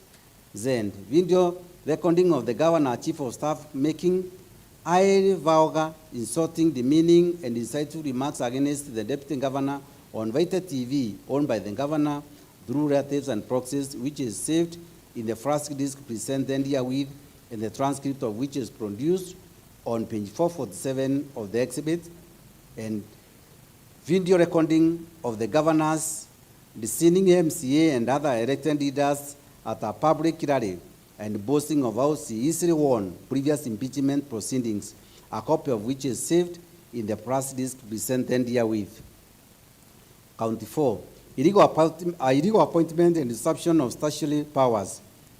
The Governor has grossly violated, among others, 1, Article 10, 41, 201, 232, 235, and 236 of the Constitution. 2, Section 17 of the Public Officer Ethics Act. 3, Sections 45, 55, 59, 59A, 60, 62, 63, 64, and 65 of the County Government Act. And 4, Section 4 of the Public Appointment County Assemblies Approval Act 2017. 5, Section 34, 3 of the Public Service Commission Act 2017, and 6, Section 9(2) of the MERU County Revenue Board Act 2014, 7, Section 4(2) of the MERU County Alcoholic Drinks Control Act 2014, 8, Section 11(2) of the MERU County Microfinance Corporation Act 2010, and 9, Section 18(2) of the MERU County Water and Sanitation Services Act 2014, by engagement, connivance, and or complicity in, among others, the following. A, appointing Kennedy Mwetiriongo as a chief officer without county assembly approval. B, sending Dr. Antoit, CEO of the County Revenue Board, Form Waki, CEO of Rickham Board, Kenneth Kimadi, by managing director of Meru Microfinance Corporation, and Joseph Kidore, Beria, CEO MEWAS, on an indefinite compulsory leave with the full salary and benefits, in the usurpation of the powers of the appointing authorities under the relevant Meru County laws. C, deploying other persons in breach of a court order to perform the functions of the persons alluded to in subgroup C above. D, appointing unqualified person, Edwin Mutuma Murangiri, Kennedy Mwetiriongo, and Gitovu Kanata as acting chief officers without the requisite competitive recruitment and recommendation of the County Public Service Board. E, disregarding the criteria for the establishment of offices within the County Public Service by recruiting traffic marshals without the involvement of the County Public Service Board. F, usurping the powers of the County Public Service Board by creating offices of the traffic marshals, which is the sole preserve of the County Public Service Board.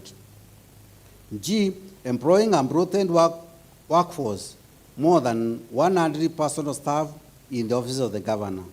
H, irregularly designating and paying various cleaners as senior support staff while having 16 support staff. I, appointing the foreign persons to own county offices in an acting capacity for more than 6 months. 1, Monica Kagwema, Chief Officer Youth. 2, Kwame Muduri, Director of Health Services. 3, Francis Mongai, CEO, County Revenue Board. 4, Silas Babu Muguna, CEO, Rikam Board.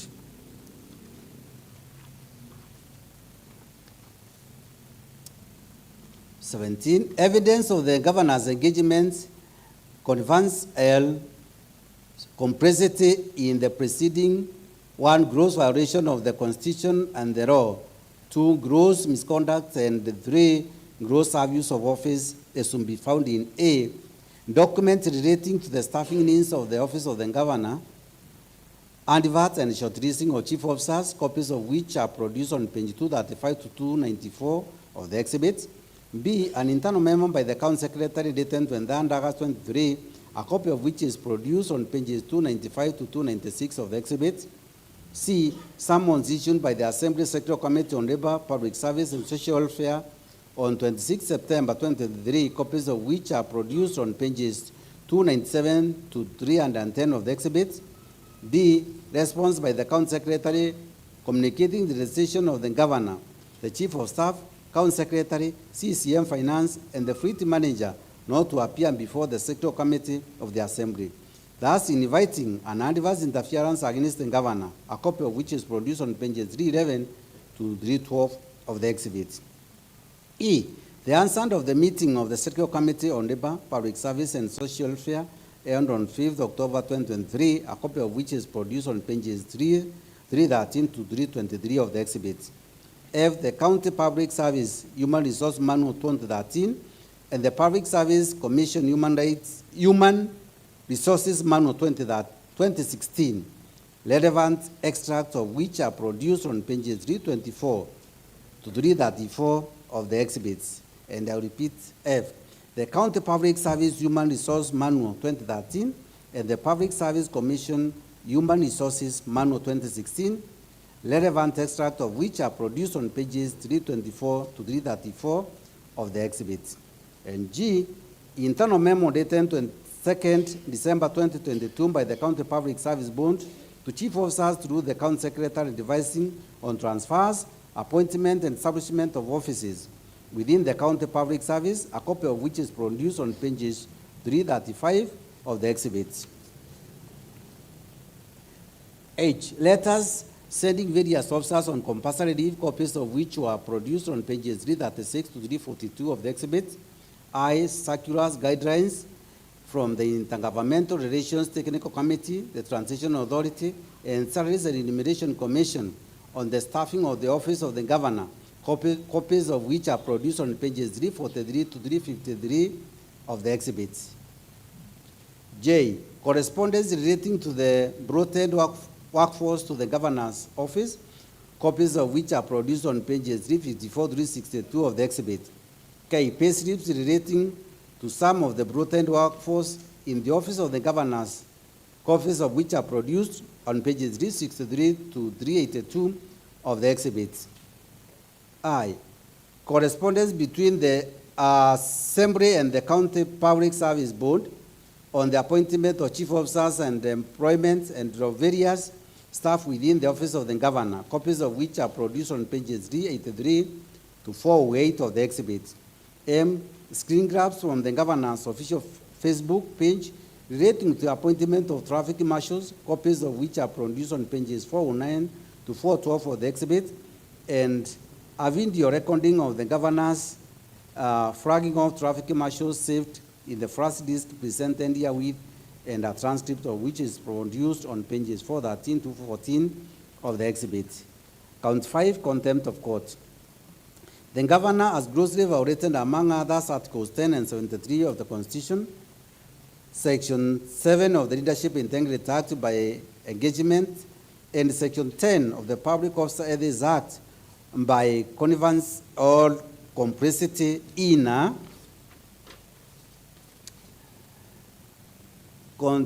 contaminatious, stubborn refusal to obey law of court orders, evidence of the Governor's engagement, connivance or complicity in this gross violation of the Constitution of the law, gross misconduct, and 2, gross abuse of office is to be found in A, a video recording saved in the flash disk presented herewith, and a transcript of which is produced on page 415 of the exhibit. B, an order issued by the Employment and Labor Relations Court on 7th October 2022, a copy of which is produced on pages 416, 417 of the exhibit. C, a ruling delivered by the Employment and Labor Relations Court at MERU on 29 September 2023, finding the governor and other persons guilty of contempt, a copy of which is produced on pages 418 to 439 of the exhibit. And D, an order extracted from the ruling alluded to in the preceding subparagraph, a copy of which is produced on pages 440 to 441 of the exhibit. 6, illegally naming public road after husband. 19, the governor has grossly violated, among others, Article 10 and 73 of the Constitution, Section 7 and 11(1)(c) of the MERU County Owners and Awards Act 2018 by naming a public road after husband without following the applicable statutory procedures. 20, evidence of the governor's engagement, connivance or complicity in the aforesaid gross violation of the Constitution and the law, gross misconduct and gross abuse of office to be found in A, a screenshot from the governor's official Facebook page, a copy of which is produced on page 442 of the exhibit, and B, a screenshot from the governor's husband's official Facebook page, a copy of which is produced on page 443 of the exhibit. Count 7, contempt of the Assembly. 21, the governor has grossly violated, among others, Articles 1, Article 10, 174, 1, 185.3, and 195 of the Constitution, Section 39 of the County Government Act 2012, and 3, Sections 18 to 22, and 27 of the County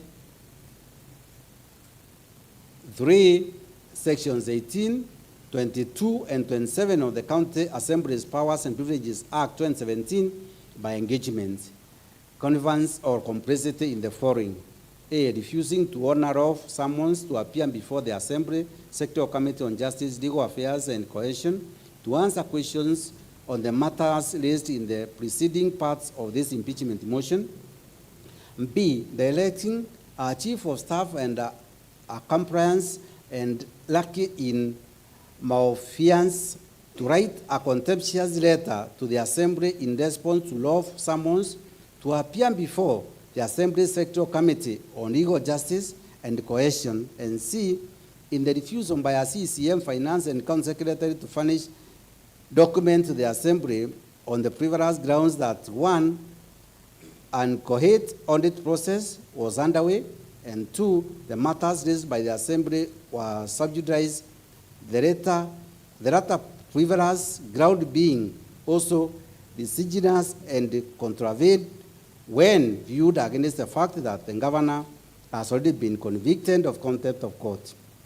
22, evidence of the governor engagement and conveyance or complicity in the aforesaid gross violation of the Constitution and the law is to be found in a letter by the governor's chief of staff dated 11th October 2023, a copy of which is produced in pages 444 to 445 of the exhibit. Honorable members, before we begin the debate on the motion that is now,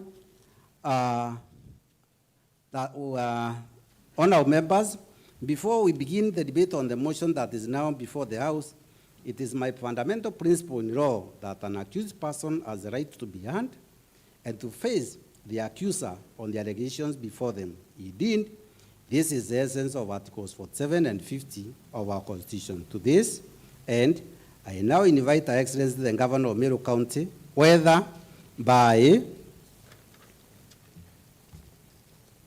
herself or by council, to take the floor and make a submissions of the grounds and the particulars of the motion before this Honorable Assembly for a period not exceeding 1 hour And I have received a letter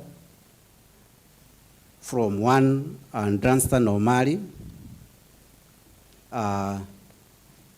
who, as per the letter, is supposed to represent the governor because the governor is not with us. And council, I would wish to invite you this juncture to make your remarks. And Omari, I know you come from the other side of the Meru, you are our cousins. And I don't want you to go back when you go to Kisi and says your cousins in Meru denied you time to make your contribution and defend the governor. In this case, I would ask you kindly, how many hours would you like me to grant you for the purpose that is ahead of you? Omari.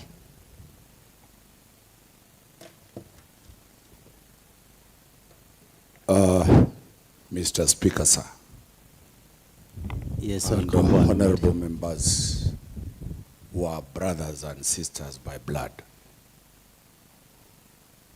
I have quite a monumental task to discharge, and I'll discharge it fairly well. 2.5 hours.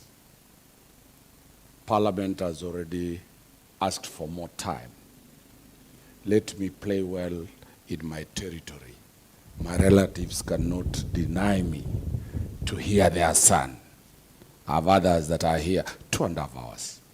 And I'll structure it to allow all the councils. We have split because this is going to be the biggest debate that has ever been done in this country. Thank you, Mr. Speaker. Thank you, my big cousin and grandson Omari. You know, the Kizis and the Merus are the same. And I believe you will grant you the 2.5 hours that you want, so that when you go back home, you don't tell them ungood stories about the Meru and your cousins. Clerk, know the time. Clerk, please know the time, so that at that time, then we can proceed with that business. Council can continue. Thank you very much, Mr. Speaker, sir. And as I said to all the members of Meru County Assembly and the citizens who are at the public gallery, my full names are Wakili Dunstan Omari. I am going to lead a team to defend the governor of Meru County over serious allegations that have been put by the accusers. First and foremost, accept the apologies of the governor for her not being present today, but she's ably represented by a battery of 7 lawyers who are equal to the task. The first issue that I'll raise through the Mr. Speaker is to go back to the standing orders of Meru County and refer to standing order number 90.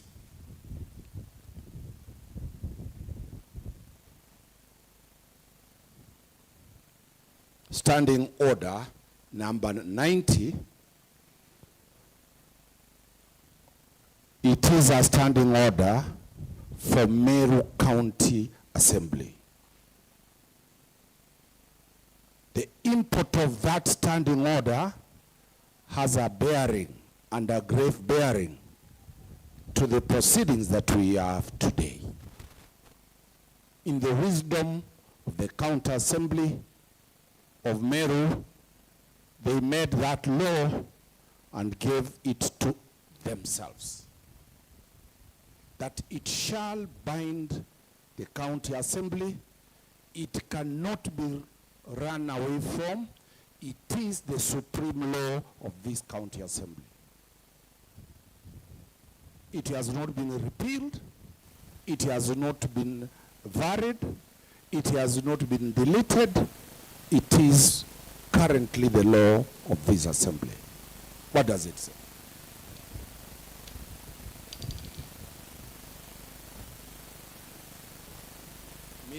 Mr. Speaker, sir, it reads matter sub judice or secret.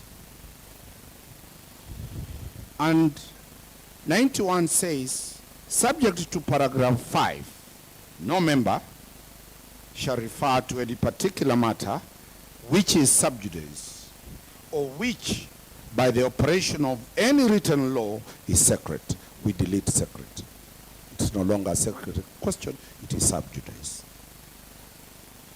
And the honorable members of MERU County Assembly defined what sub judice is in sub-rule 2. A matter shall be considered to be sub judice when it refers to an active criminal or civil proceedings and the discussion of such matter is likely to prejudice its fair determination. The wisdom of the members of the county assembly said they will never touch any matter that is before a competent court of law. The reasons Parliament came up to that reason is that any determination before the assembly is likely to prejudice a decision before the courts of law. And in the wisdom of Parliament, they extended it to cover both criminal and civil. These honorable members of Parliament of the County Assembly went in paragraph 3 to say, in determining whether a criminal or civil proceeding is active, the following shall apply. Very detailed. 1. 3A.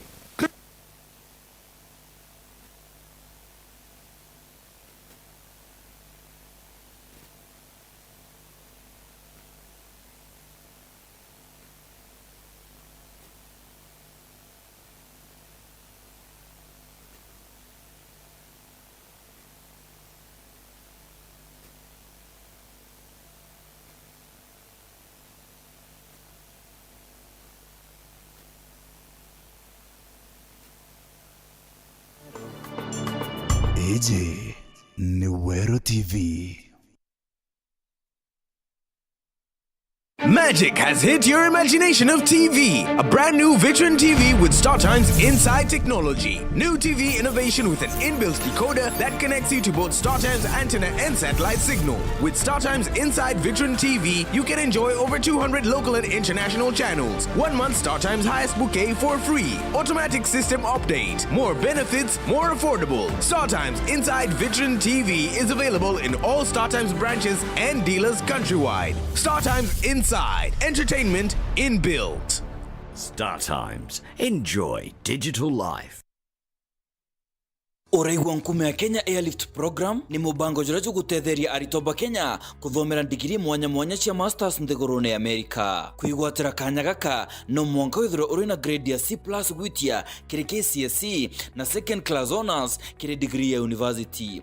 Ugochiandikithia riongera mutandao jotu jwa www.kenyaairliftprogram.com. Obisi chetu iri Royal Business Park 4th floor Njuri Ncheke Street, Meru Town. Turingeredi mungu kurukira 0703 509 493. The Kenya Airlift Program.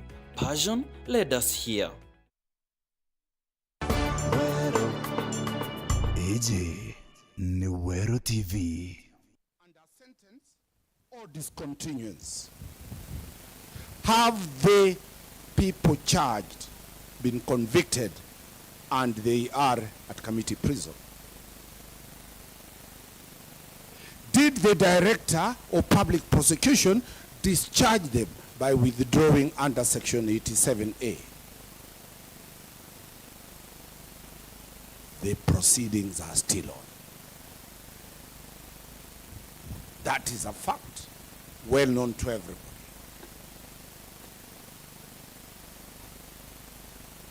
Third, Mr. Speaker, sir, on the civil proceedings, it shall be deemed to be active when arrangements for hearing, such as setting down a case for trial, having been made until the proceedings are ended by judgment or discontinues.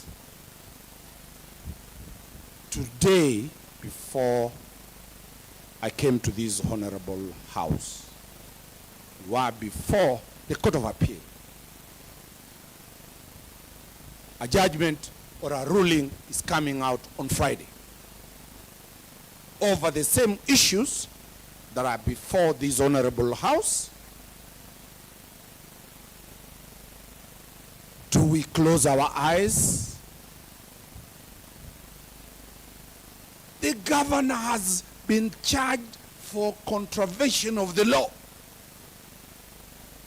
The governor's allegation are an allegation of abuse of the Constitution.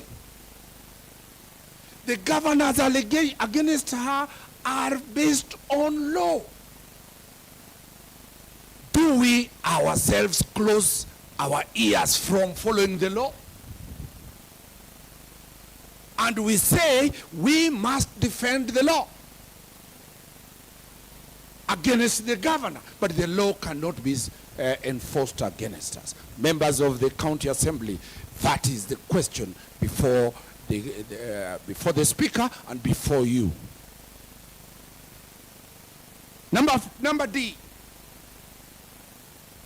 appellate proceedings, like the one we were today, whether criminal or civil, shall be deemed to be active from the time when they are commenced by an application for leave to appeal or by notice of appeal until the proceedings are ended by judgment or discontinues. The law, as you passed it,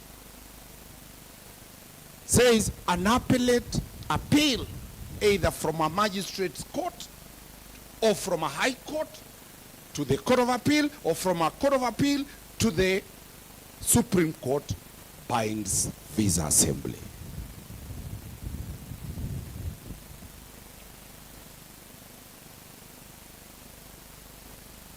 Now the burden on the governor is on number 4.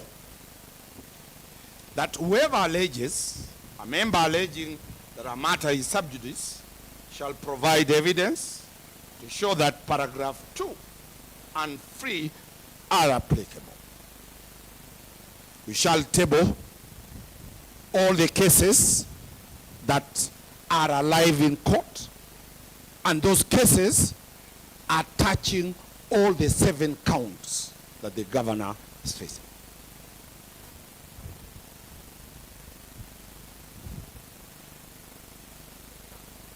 That in itself, in the question of law, is a preliminary objection on the question of law.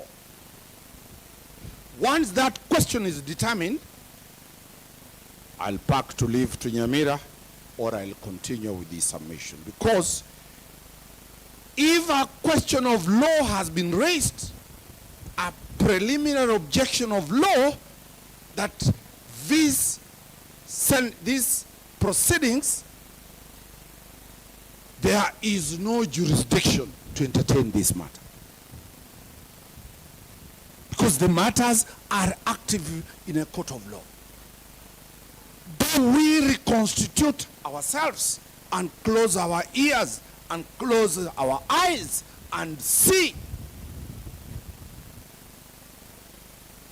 a good case you have against the governor being thrown out at technicalities?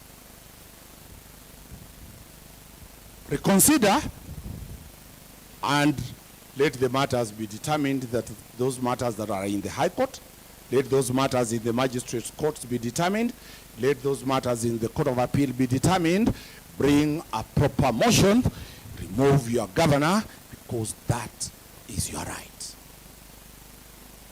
It cannot be taken away by anybody.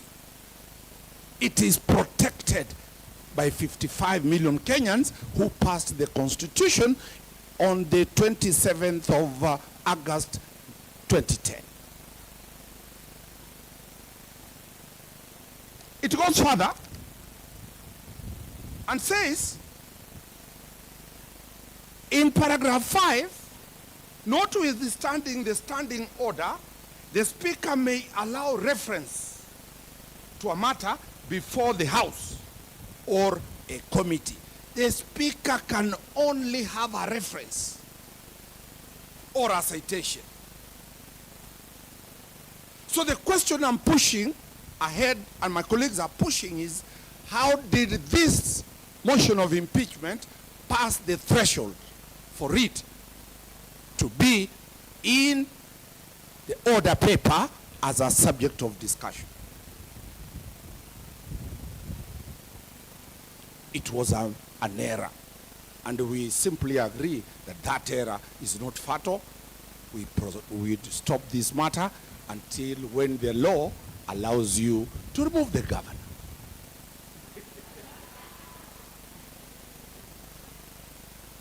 It is your right. I'm telling you, it is your right.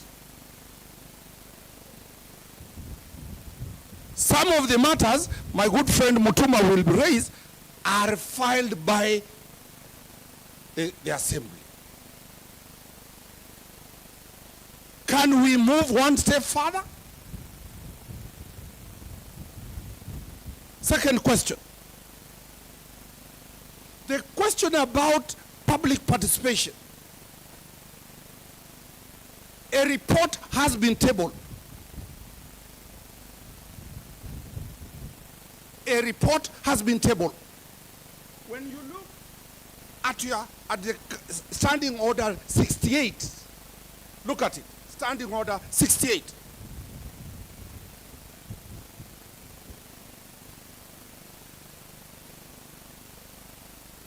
It says the accused person needs to be given at least, and it is shall, 2 hours to read, to update herself, to instruct his counsels on what to answer. That report is only known to others, not to the person accused person. Is that the order that we need to be given that report? Look at it, at least 2 hours. We take instructions from the governor. We respond appropriately. Third issue on question of law. What does the law say on where public participation is supposed to be done? Is it in the sub-counties or is it in wards? Is there any elected or nominated member of the county assembly representing a sub-county? As we are here, all of you represent wards. Public participation is ward-based. It is not administratively based on the national government. It is an election-generated mechanism that allows people as constituted in the elective positions, elective places, they make decisions based on the wards. By identification of them being voters in that ward, being beneficiaries of government services from the county government of Embu, of Meru, to those wards. There is no national member of parliament here who represents a constituency. And that is why we are saying we needed to have that report and tell it that it is not proper. The public participation, if ever it was done on a wrong pass, on a wrong locality. Lastly, on a question of law still, who was the public participation targeting? Look at the summons.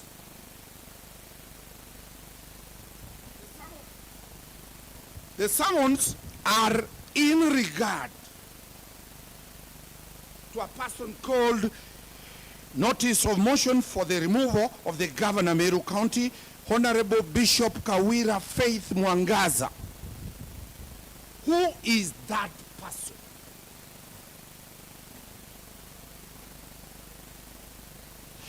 When my brother stands and gives you the documents of the true name of your governor, you were present. You were present when she was being sworn in by the judiciary. There was nobody sworn in by the judiciary called Bishop Kawira Faith Mwangaza. We have the judiciary certificate here. It is public knowledge. You have the deed poll that was sworn way back in 2012. Change of names. Public participation was done for a stranger. My full names are Dunstan Omari Mugaka. If you do public participation for Evans Omari Dunstan, that is not the governor. Are we properly here with the right person being the subject of this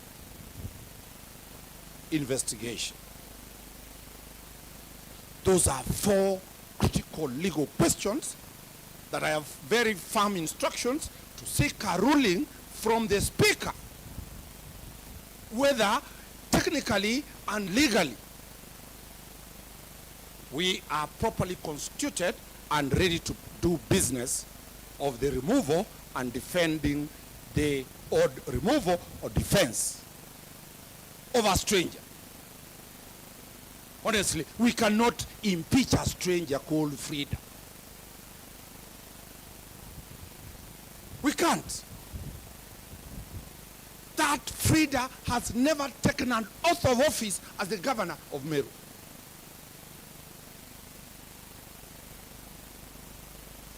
That public participation was targeting a stranger, total stranger. And that is why the standing orders cannot allow me to sit there. I'm a stranger. You have reserved these for strangers.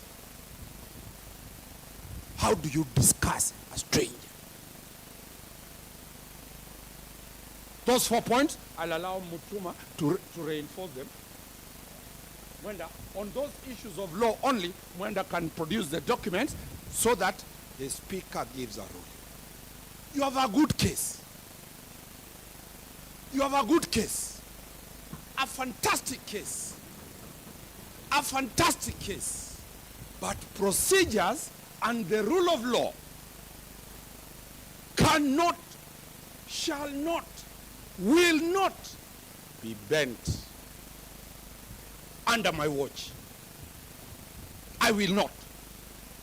And I've given those 4 points to show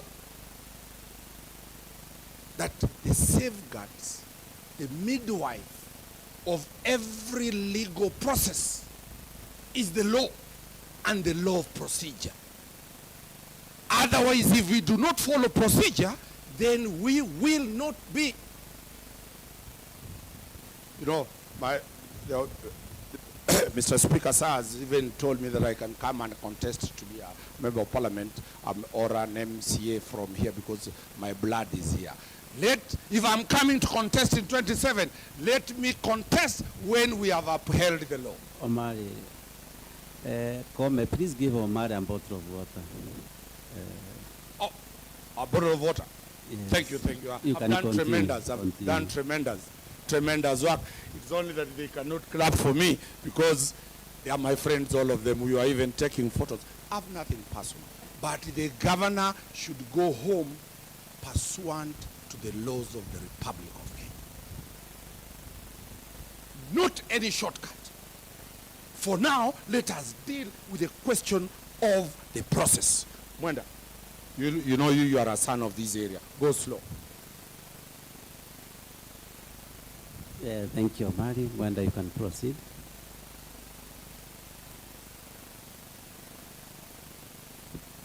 Thank you.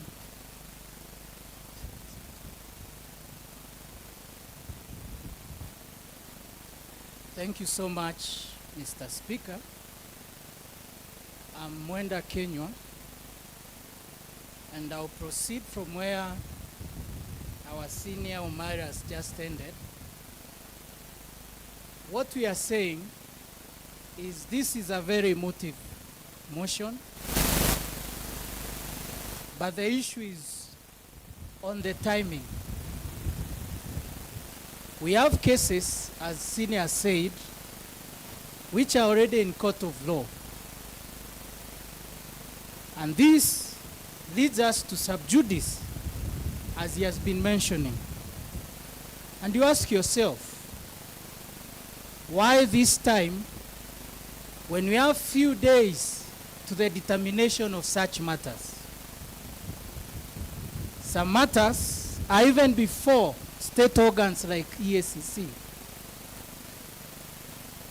and they are yet to be determined.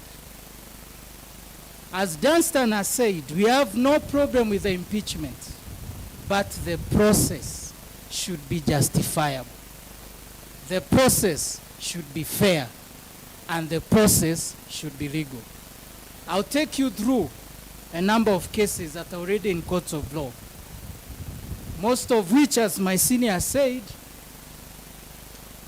we may be parties as county assembly members or even county assembly, and we know them very well. This, we have arranged them in according to the counts, and very fast I'll take you through the first one, which was on embezzlement of county funds through the governor's sister, Rose Kinya Guantai and Miriam Guantai, brother Kenneth Guantai, and the rest as per the mover of the motion, who is a good friend of mine.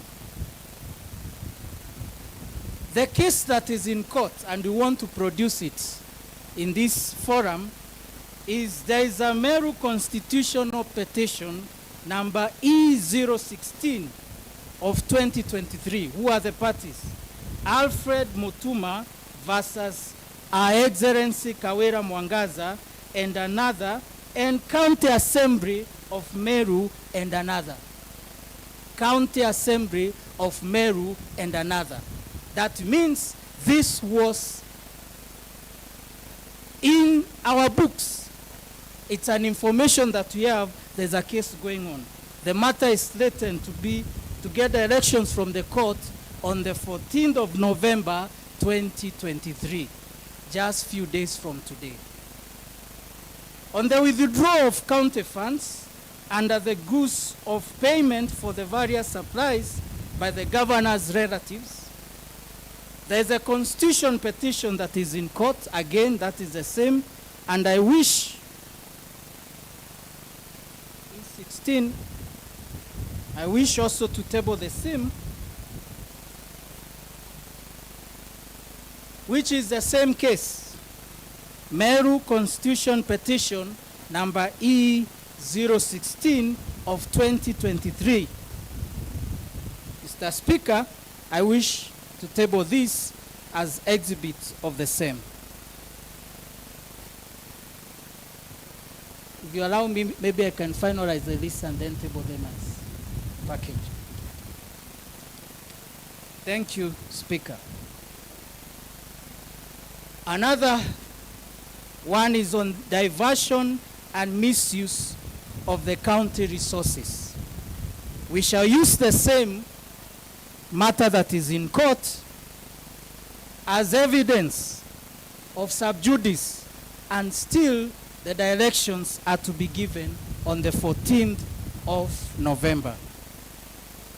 In regard to the complaints by one Duranera Saresio Mutuma to the ethics and anti-corruption which I've just mentioned, we will use the same case of E016 of 2023, which still the matter is latent for the elections on the 14th. And this is the one. regarding the letter to the clerk of the assembly requesting a certified copy of Meru County IFMIS records, we shall use the same authority, which is E016 of 2023, and still directions as written for the same dates. The same on the allegation of, as regards to the letter by the CECM of Finance, that is dated that 11th October 2023, declining to furnish a certified copy of the IFMIS, we shall use the same case.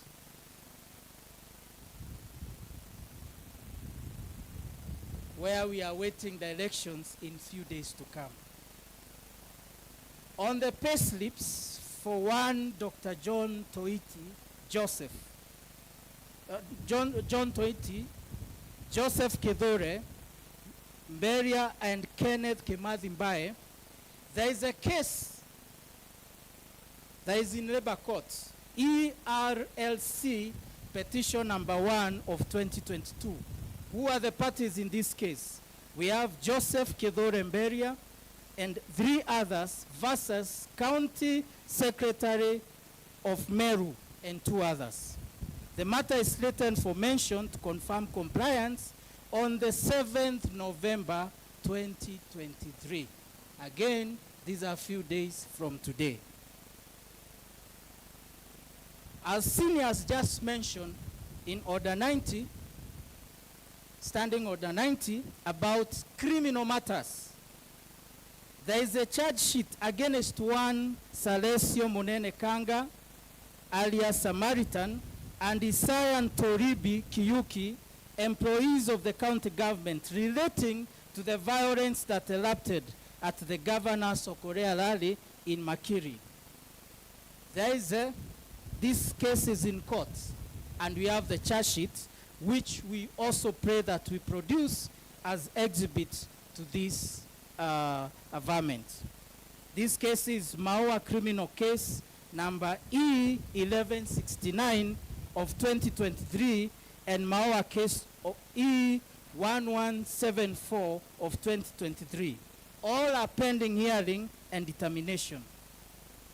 The accused persons duly charged, and there are ongoing criminal proceedings.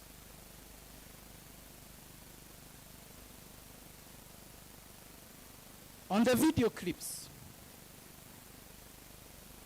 of violence that erupted in Okolea rally held in Makiri on 16th September, we shall use the same case of E016, which we've tabled in this house, of E0116 of 2023, and the determination is, as I have mentioned before, the elections will be given on the 14th. The issue of employing Edwin Motuma Morangeri, who is a nephew, and we shall say purported nephew from the defense, who is a purported nephew to the governor's husband as the CEO of Meru Youth Service, MYS, and the acting chief of the Department of Finance, we shall rely on the case of Meru Constitution petition, which is ongoing, E14 of 2023, and the parties are Duranera Salesio and another versus County Secretary of Meru and 12 others.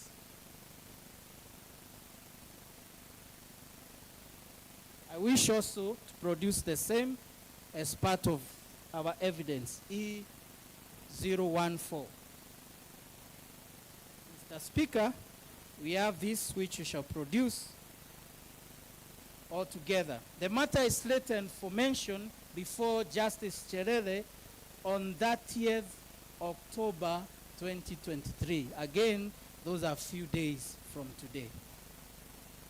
There is an internal memo dated 23rd August appointing Edwin Motuma, and we shall use the same which we've prayed to produce as part of our evidence. Then we move to exclusion of deputy governor from the county executive committee meetings and other official functions. We shall use the ongoing case as our evidence to subjudice of MERU Constitution Petition number E016 of 2023, and the elections are to be given on the 14th, as I mentioned. The same we shall use on the part of bullying, undermining and posting insulting and demeaning messages about the Deputy Governor in the WhatsApp group styled Third Government 0112, whose membership includes several officials who are also subordinate to the Deputy Governor. We shall use the same, and we await the elections on the 14th of November.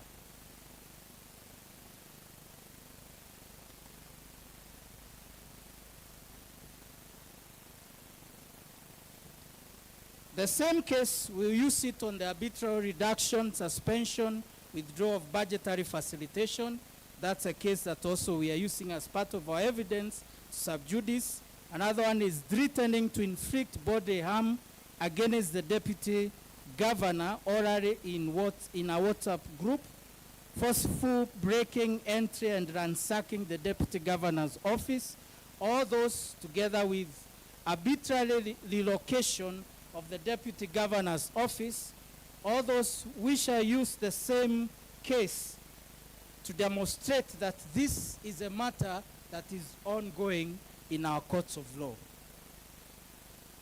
Because of time, Speaker, sir, allow me to go to an internal memo by the Deputy Governor to the Chief Officer, Finance, on 23rd August 2023, requesting facilitation to attend MERU leaders meeting in Nakuru. There is a case which we wish to produce.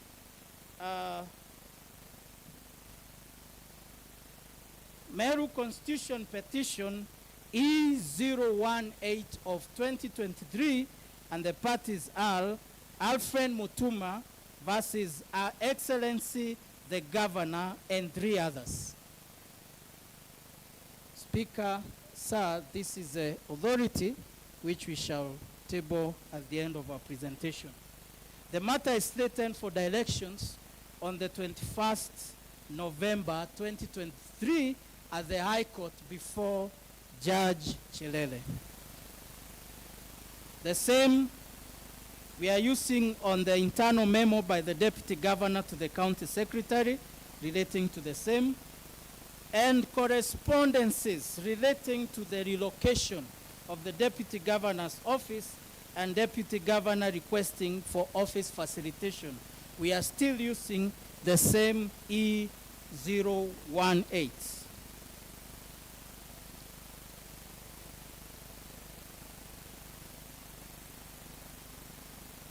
Then on the matter of sending one Dr. Ntoiti, Paul Mwaki, Kenneth Kimathi Mbae, Joseph Kidore Mberia on indefinite compulsory leave in usurping powers of appointing authorities, we are using the labor case, that is petition number 1 of 2022, whose parties are Joseph Kidore Mberia and 3 others versus County Secretary, Government of Meru, and 2 others. This matter is slated for mention on the 7th November 2023. Again, those are a few days from today.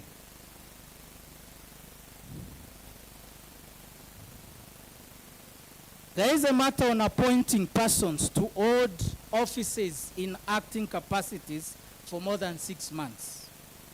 We are using a case that I've already tabled to prove sub judice, that is MERU Constitution Petition number E014 of 2023, that is of Dhuranera Saresio and another versus County Secretary, Meru County Government, and 12 others. And as I said, the same is coming for mention few days from today, that is 30th October. Mr. Speaker, sir, without tiring members through the list of similar precedents that we've shared, I want to say this on behalf of our clients. It is a cardinal rule that justice should not only be done, but seen to be done. And for the same to be seen to be done, the means should justify the end and not the other way around. The end should not justify the means.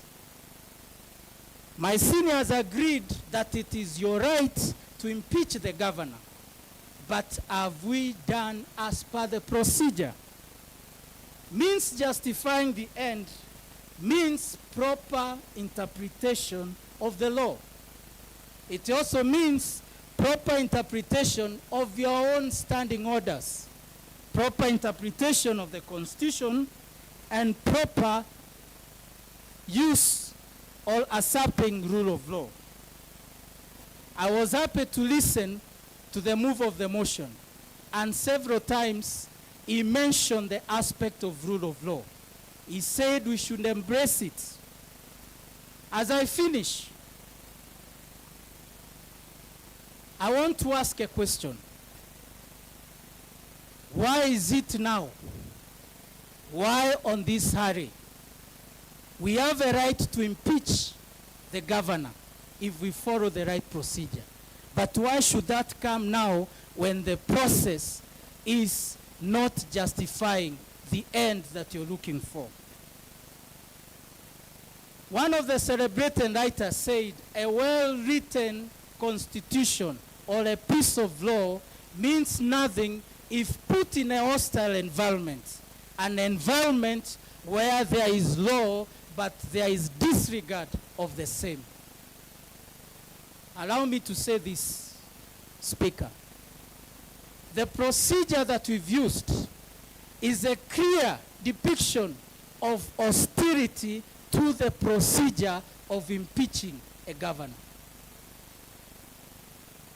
My seniors talked about the issues of public participation. When you look at the notice, the question comes, are we following what the Supreme Court has established on the procedure of public participation, whereby they said it should be quantitative and qualitative enough to satisfy even that villager from my village in Dagene who can say the procedure was followed. If you don't follow the procedure, then the court said, and allow me use that word, it is a mere cosmetic process. If you don't follow the procedure, it's a mere cosmetic process. Do we embrace that which we've put as a piece of law? We may have it very well written, looking so nice, but are we following the law to the letter? If we were doing the same today, maybe we could be doing still public participation so that we follow the law to the letter. The aspect of quantitative. Every time we talk about this, we say we are the representative of the ward. And the question comes, you as a representative of the ward, why didn't you use the same threshold to do a public participation in your ward? Look at the timing in the notice. It's between 10 and 1. Those are 3 hours. The question comes, can you do a qualitative public participation whereby it's based on the region? Look at the notice. It's region/sub-county. How many people were represented? And you ask yourself, in that deep village, did we have a representation that can quantify there was quantitative and qualitative participation? The exercise is not wrong, but the procedure is wrong. And that's what we are saying. Let's follow the procedure so that we reach to that end that you want to reach to. It will be justifiable if you say Let's wait for those court cases that this assembly has instituted against maybe the executive. And once these cases are done, then according to the determination of EACC, we can come and say, EACC has said this, we have authorities to support our motion. But until that is done, we may go all the way, but this can be challenged even in the court of law. I wish to call upon my brother, Elias Mutuma, to pick it from there as we proceed to defend our client. Thank you, Mwenda.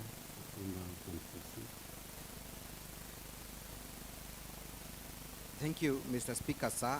Mine will be on the substantive issues in this motion, but I'll not begin until we have a ruling on the two issues that have been raised by my seniors. So at this juncture, we seek directions on how to table the evidence that we have, and secondly, on how we will get the ruling on the issue of public participation and the sub judice rule. Mutuma, just a minute. You know, when our brother Omar was talking, he stated very clearly, there is a difference between the honorable members and your team. He mentioned about the division that is in the house, but himself, he can't go on that side. And any document that you want to table in this house, it must go through the House Business Committee for them to come on the floor of the House. And you can't do it when you are there. It must be done when you are in the plenary. So it's only an honorable member who can bring a report in the House.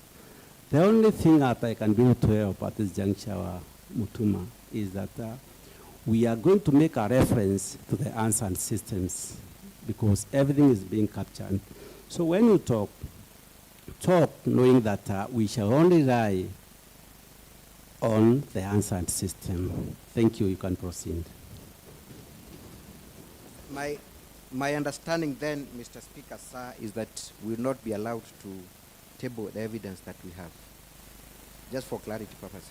Mutuma, yes. How will you table it? I just want you. No, I'm asking you. Yes. I am asking you. Yes.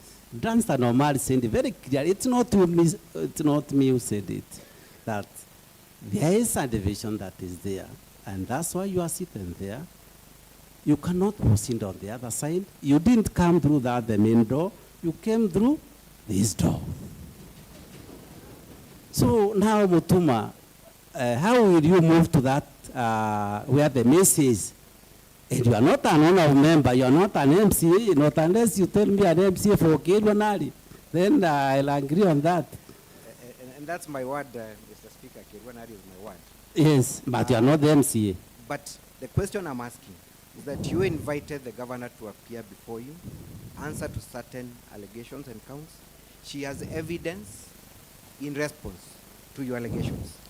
My hope was that you would guide me on how that evidence is supposed to be produced and utilized by the House. Mutuma, I am a stranger in this House, Mutuma, so your rules should be able to guide me. Mutuma, yes. Under, even the members, they cannot read a document when they are there and they read that document. That is the procedure. Mr. Speaker, sir, with all due respect, then I wish to be guided on how to provide you we with have said on Mutuma that we are going to rely on the answered system. So whatever presentation that you make, please ensure it is captured. Most of and that's why I asked Dancer Normally, my good brother, how many hours do you want? He said 2.5 hours. That's the procedure. Please continue. Thank you so much. May we then have the ruling on whether the matters are sub judice or not before we can proceed on the substantive issue.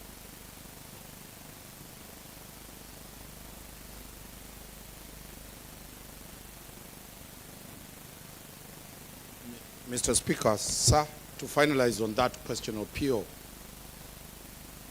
look at the allegations of contempt against court orders. Does this parliament have, does this assembly have the powers to punish contempt of a court? Or the court that a contempt was committed. Dunstan, I didn't allow you to be on the floor. I let Mutuma on the floor. I'm the speaker. Apologies, Mr. Speaker, sir. Kindly allow me to finalize on that question in 2 minutes. No, I need to answer Mutuma first, and then you can continue. Mutuma, I cannot make a ruling on that issue, but the only way I can help you is that apart from the answer and system, you can leave. After this, you can leave the document with the clerk. I think that is acceptable now. Yes, that's Thank you. You can continue then. Dunstan, now if you want to continue, you can continue. Yes.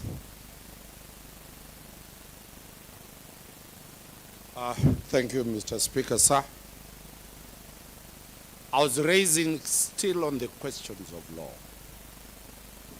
Article 165 creates the judiciary to be independent of the Constitution. It gives it the power to punish by the law of contempt. It does not bestow that powers to the County Assembly. If there is contempt of a governor cited at the High Court or in any judicial tribunal, that court is the only court competent to punish. And Dunstan, let me ask you a very simple question. Please resume your seat. I remember you said that the governor is not the one being impeached. And you are here as a team of lawyers. Who are you representing? I really also wish to understand that. Who are you representing? Because again, you have mentioned the governor. If you are governor, has no case in the assembly, there's no impeachment about, then who are you representing and who has sent you? Please clarify on that so that it's very clear on who sent you and who is being impeached. Because if somebody is not being impeached, I don't see then how this person can send you. Dunstan, you can continue.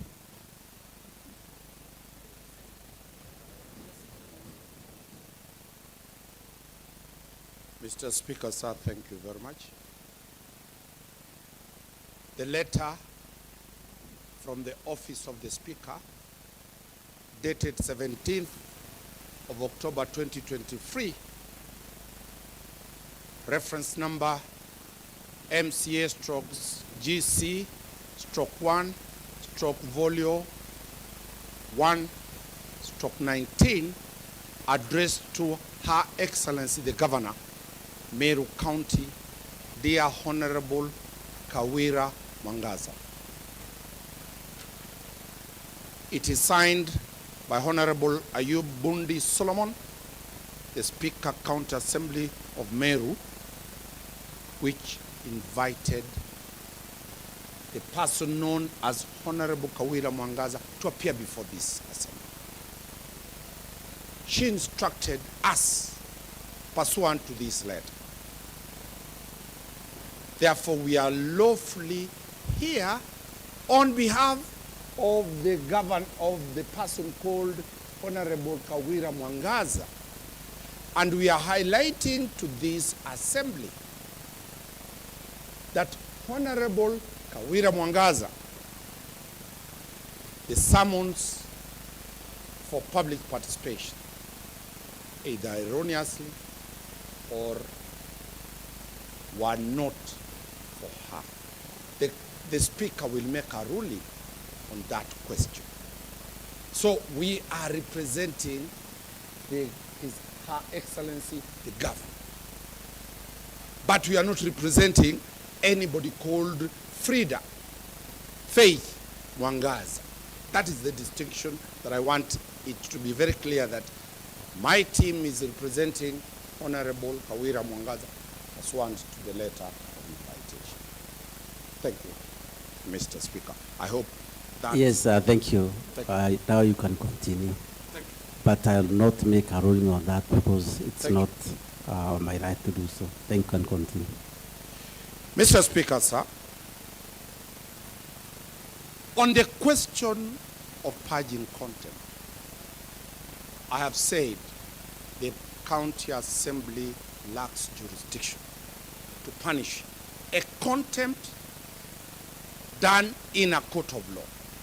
The county assembly has powers to punish contempt by the speaker expelling a member of parliament, by the speaker providing sanctions under standing orders.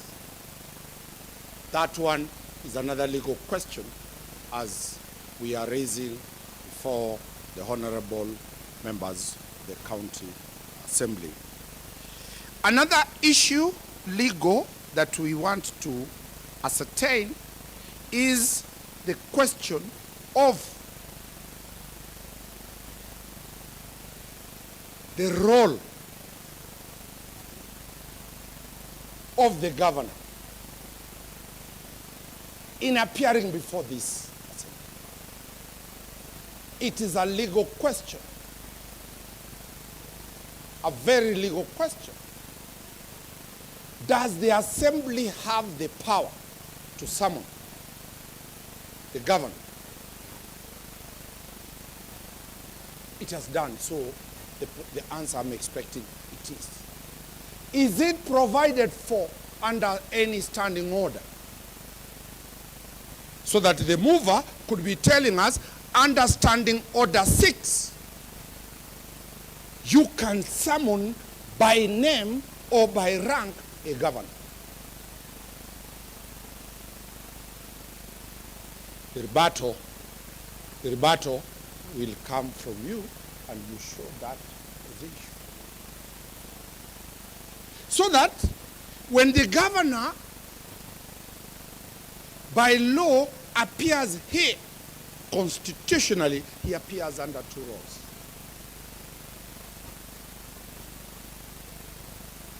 I know it is very emotive when a governor is summoned and she does not come. And an officer in our office writes that she cannot come because not even the president goes to the National Assembly. Let us look at the law on that question. And let us get a president of any county assembly that has succeeded to summon a governor to appear before it. Another legal question I'll raise is a question of utterances before a presidential function.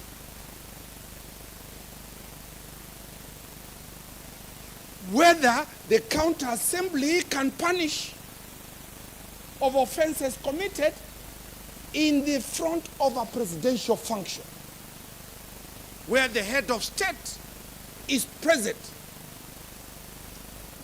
whether we are clothed with that mandate to punish on behalf of the President of the Republic of Kenya.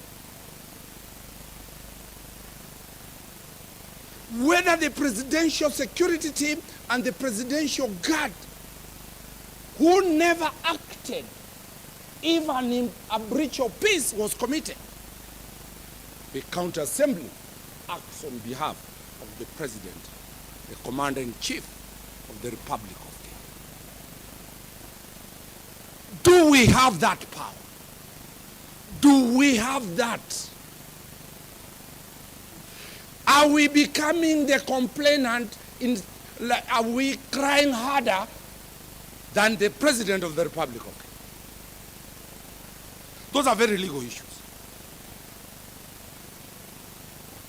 Very, very legal issues that we need to put ourselves to order.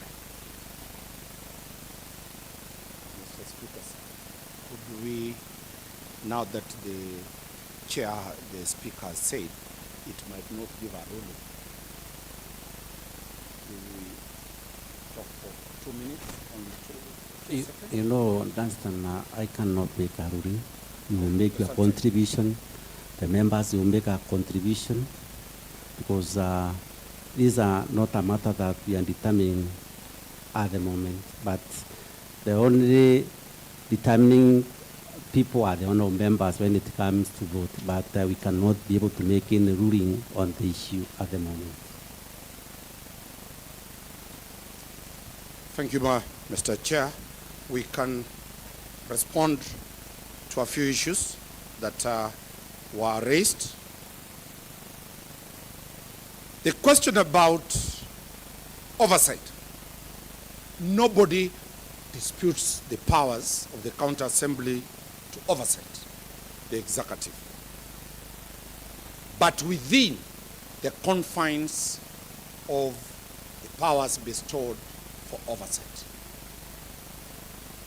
The questions raised about procurement.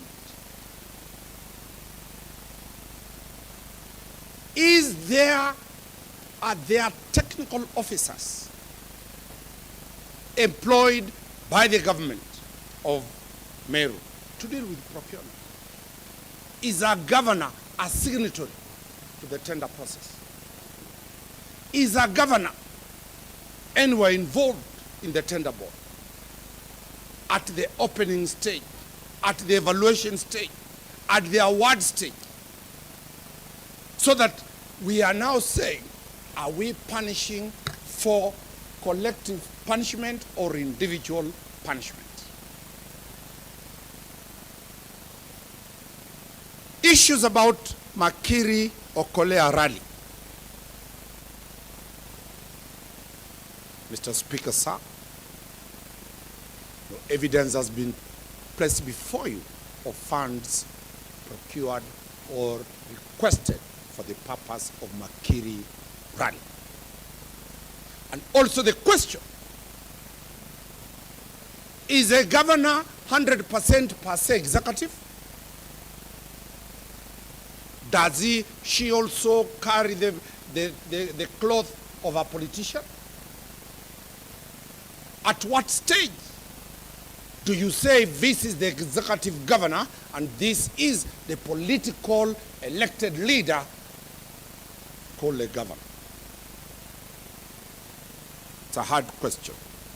The employees that were arrested, who attended, issues were raised by the mover, that was an abuse of funds. They were charged individually. No charge sheet for the governor has been presented to you to show that she was culpable for any offense committed, if at all it was committed, at a place called Makiri. I'm sorry, the language of the video, I only have found 2 words or 3 words in Kiswahili that says, tutapambana kiroho.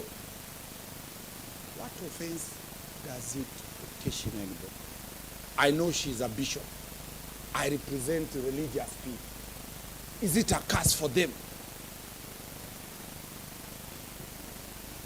That is the only name I had there, tutapambana kiroho. If it offended anybody, I don't know. We move further. Then she says, tutapambana kisheria. Honestly, when the governor is telling you, use the law, deal with her, she'll also use the law to defend herself. Mr. Speaker, sir, it does not occasion any prejudice to any member of parliament. Stones were thrown. You look at those videos. Thank God I'm a criminal lawyer. Those videos are 2. They are not 1. The setting is different. The framing of the videos, the cameras used are different. Any attempt to make them one transaction cannot start. The rally is separate. The throwing of stones are in another scenario. Is the governor present where the stones are being thrown? Is there any evidence who those people throwing stones are? And they are under clear instructions to throw stones and spoil vehicles? The matter was reported to Maua Police Station. The mandate of the police under Article 244 and Article 245 is clear. It has not been donated to the county assembly. Constitutionally, the police are independent. They'll do their own investigations, forward the file to the DPP. The DPP will approve, and somebody will be charged. Mr. Speaker, sir, issues were raised about the responsibilities and the question of nepotism. Allegation that she has employed her relatives. There was at one time only one man and one woman called MERU. The genealogy and how the MERU, who are millions, came up, they started from one person. So all of you are relatives.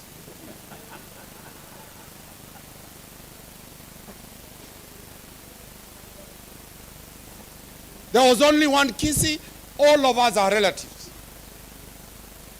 So today, when you are saying this is a relative, to what level of it?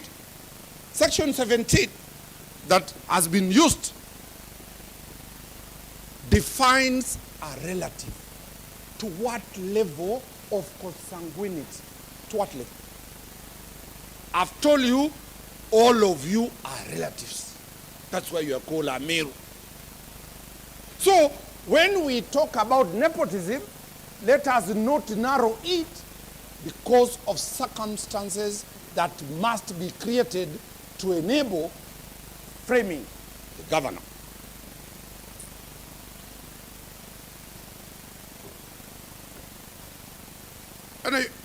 Mr. Speaker, sir. Please, I would like you to clarify on this issue about the relatives. Nepotism. Because why am I saying that? Now, when you tell the whole MERU community that they are related, Yes. I don't understand. Let There must at least a clear definition who is a relative. A relative, from the anthropological and sociological definition, are people who have similar either blood relationship, marriage relationship, or any other filial type of relationship. Not money-wise, not business-wise, not commercial-wise. An ethnic community is bound by the blood relationship. It is bound by the ethnic language that brings them together. Is bound by the cultural practices of marriage, of death, of burial, of dowry that they practice together. The governor belongs into those social dynamics. Those social norms binds all these members of the county assembly as their MERU. If that Gwantai was of another ethnic community, then the question could be, Mr. Speaker, if governor brought people from Kisi and employed them, the question these members of parliament will be saying, we must get our own children from Meru County being employed. The county assembly, the county nomination gives the governor power, at least 1 or 2% to be from outside the county. But the majority, they are her relatives, called the Merus. So let us not contextualize and put matters when it is convenient. When the war against the community is there, all of us join together and say we are brothers and sisters. But when the war is against the governor, then the governor is separated. Mr. Speaker, sir, that is the basis of me saying that there is no nepotism involved in that matter. And to go further, the people mentioned are members of the National Police Service. They earn salary from the National Police Service. They are seconded. The county assembly wants the governor to get a bodyguard of their choice. A bodyguard is specific to a particular body, loyalty, trust, is number one. If governor trusts the sister, the message is she does not trust any of you. She trusts her sister who can carry food for her, who can do personal things for her. And that is why that sister was employed by the National Police Service Commission long time ago. Why is it not an issue when she was employed and went to Kiganjo? It is an issue now. That is the question we are saying, that let us not also look at these issues from that angle. Article 245 and 244 gives the National Police Service Commission the power to assess the risks involved. Members ask, they are told, we have assessed, we will give you 2 officers of your choice. It's procedure. Mr. Speaker, sir, count 2, I've dealt with the question about the bodyguard, and I've also raised the question was raised that these people went for a diplomatic mission. That is not true. The Chinese company is not a government invitation, it's a private company. As the mover responds, he'll need to clarify, was there any diplomatic engagement? Did those people meet the Chinese diplomats? Or they went to see a business group that wanted to do a cancer. So there is no diplomacy involved, because any engagement under the Geneva Convention on diplomats, you cannot purport to be a diplomat from MERU, and the county governments have no role for the function of diplomacy.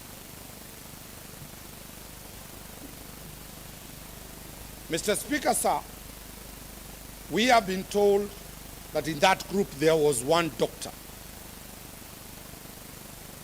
the CEC for health, the technical person.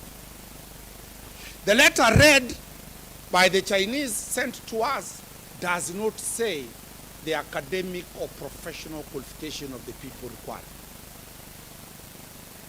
The governor was told the people to be brought. That list went to the Ministry of Devolution. The national government approved. It went to the Ministry of Foreign Affairs. The national government approved. The names went to NIS and other investigative agencies. They were cleared. What wrong did the governor do if all arms of government cleared those people?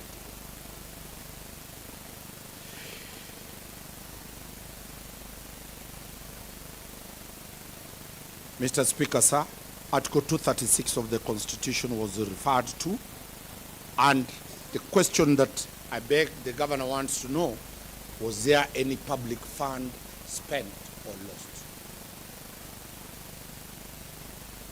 No document has been proved to show a coin of public fund was spent on that trip. Mr. Speaker, sir, the question has been raised about the first impeachment. A lot of arguments have been used about the first impeachment. It is against the doctrine of natural justice. Somebody always to be tried on a matter that has already been concluded. In civil law, it's a matter that is res judicata. It is already determined. In criminal law, he was acquitted by the Senate. Why now you want to impeach her based on the failure to impeach him her the first time is a question that begs a lot of questions. Mr. Speaker, sir, that is the principle of double jeopardy. Because except governor survived the first time, and governor is going to survive the second time. and the governor might survive the third time. We move on. Let us not be reminding governor that, you know, Tobacco senator warned you. Was it a resolution of the Senate? Was it binding? Was it a recommendation of Senate? At what position does one senator have the power to represent the position of Senate? Mr. Speaker, sir, the question has been brought about the demeaning of leaders. The demeaning of leaders, and especially the DG. Who is the DG? Is it the Director General or the Deputy Governor? Is DG a title specific to the Deputy Governor MERU? It's ambiguous. It can apply to any position in government called the Deputy Governor, Director General, Deputy, all those issues. So let us not carry all these things and heap to the governor, because it is not specific by name who the messages were. Mr. Speaker, sir, issues were raised that junior officers were demeaning, bullying the deputy governor. No evidence was produced that they were acting under the instructions of the governor. Under the instructions of the governor. How do you link those junior officers? You are here. Your driver is outside there. She or he goes and purports to represent you. Not given those express instructions. Those who would be in the DG should deal with them, not as the governor.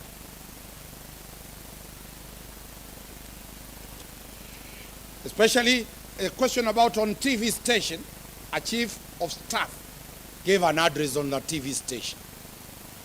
Nobody wants to say that that was the official government position of the county government of MERU. No minutes are brought here. Nobody is asking that chief officer who told you to say this, bring that evidence. We are now moving to mob lynching. And that is why I'm raising that question, that let everybody carry their role of what they did.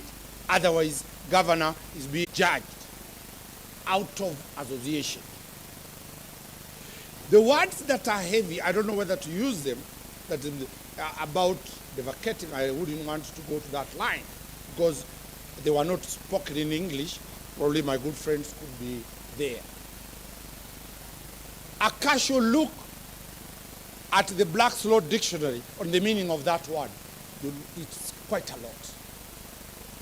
It is the question of context of usage of words. The context of the word, how it is used, can irritate, can please, can have a different meaning.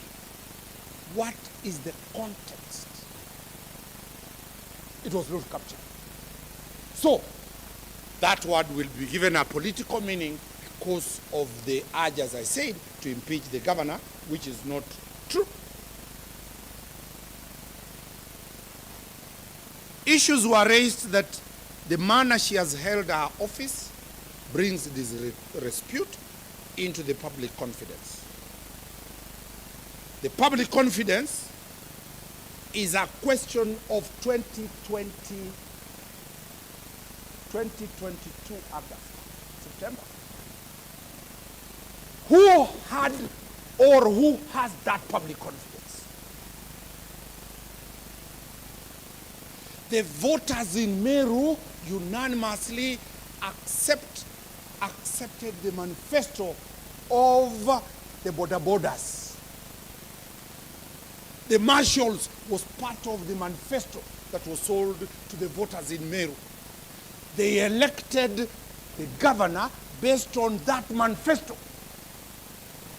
They did not elect the others who never talked about the border marshals. Her mandate is derived from that manifesto. And that is why her manifesto, as an independent candidate alone, she was elected. Where all the voters who elected the honorable members of wards voted for her.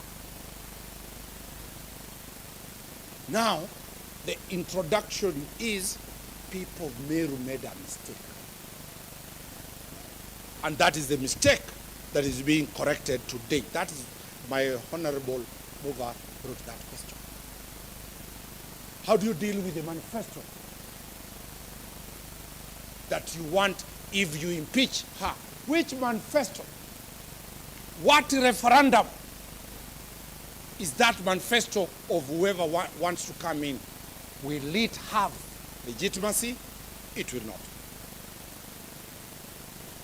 The question about the deputy governor being excluded from meetings, being assigned a new office that does not meet the stature and other issues. Show me the job description of the deputy governor by statute. It's not there. He will or she will be assigned duties by the governor. The framers of the Constitution were very clear not to create two centers of power, so that it is the governor, it is the president who assigns their principal deputy duties. The deputy governor is craving for duties.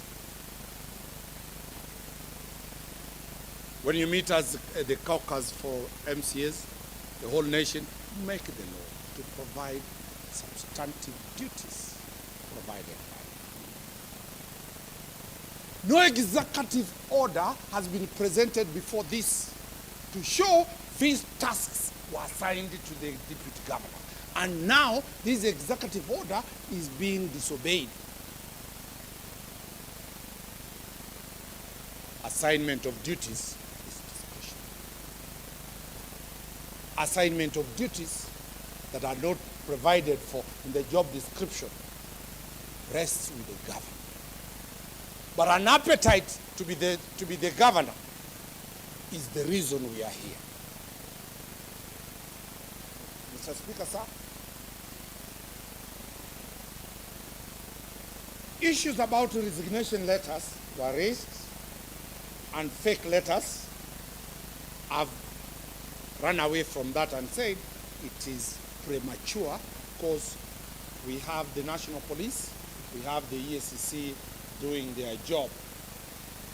The question about a speech in the presence of the president and 10 people with the matumbo kubwa was raised. The president never raised that issue. And the context of that matter was that the governor was showing an analogy that the head of state came from nowhere to be the head of state. The dynasties were ganged up against His Excellency the head of state, but he became the head of state. The governor is saying, I was also not in any formation, political formation party, I was independent. Me and you, Mr. President, we share the same history. I know it hurts. Those who are the heavy machines, those who are the serious political parties, who expected to be governors, who expected to get that seat, will have to take that statement with serious thought. And that's the reason we're here. Mr. Speaker, sir, the governor's private life has been raised, serious private life issues. No tangible evidence has been produced to indict the governor. And as I said, this is the first monumental question where we have a sitting governor who has a sitting husband?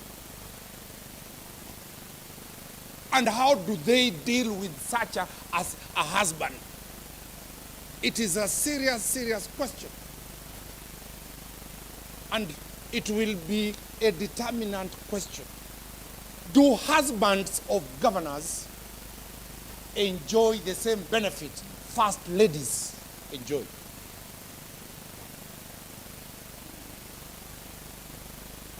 It is not easy. And coming from my brothers and sisters from MERU, I'm told none was elected as an MCA. The society. Under council. Or one. That is not factual. Under council. That is not factual because we have one elected MCA who is a lady. Just for your information. Thank you very much. Out of the many, one was elected. I leave it there. One was elected. Accepting that reality, and I'm appealing to my brothers and sisters, let us not be seen that the governor is facing what she's facing because she's a lady, but she's equal to the task. Thank you, Madam Speaker. The question about illegal appointments of people without coming to the county assembly. The Public Service Board is still intact. The county assembly is still intact. You are admitting that you have passed a budget to pay somebody who has not appeared before you. That person is earning salary. You have not gotten the CEC for finance. You have not gotten the Public Service Board. You have not gotten yourselves to internally ask yourself, what is your role when the law is broken?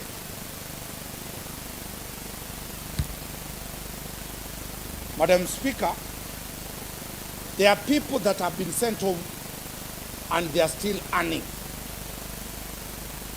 What is the human resource manual that was done by the Public Service Commission, Public Service Board that came to you approved it? What does it say in terms of interdiction, in terms of suspension, in terms of what does it say?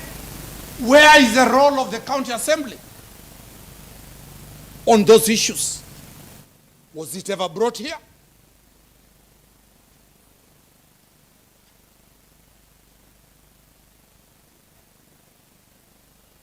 The question about the court martial, the question about the court, these people called the marshals.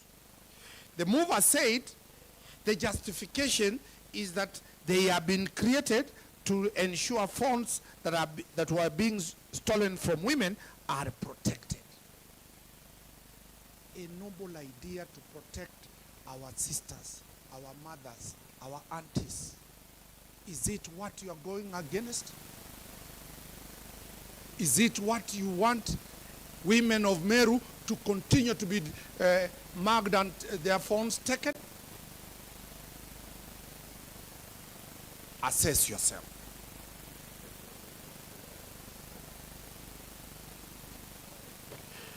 Madam Speaker, the bloated workforce is that how does a governor sign letters other than the letters of the cabinet? No letter has been produced where a governor signed an appointment letter. They are officers, technical officers, who do needs assessment, who come out with the specifications of the qualifications, who recruit.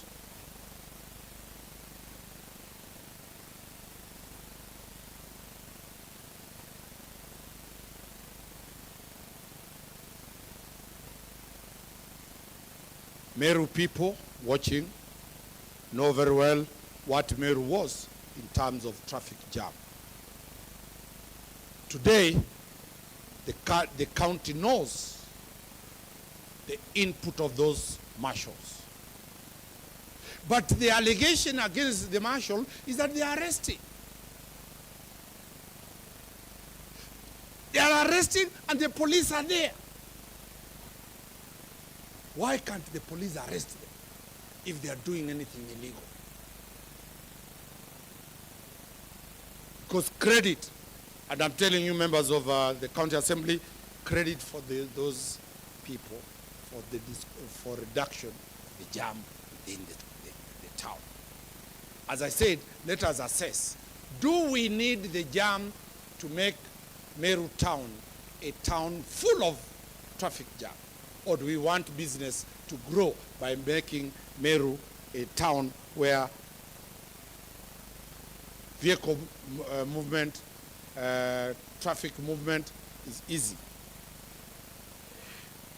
5, allegation 5 was about the contempt of the court, which I dealt with, and that is clear.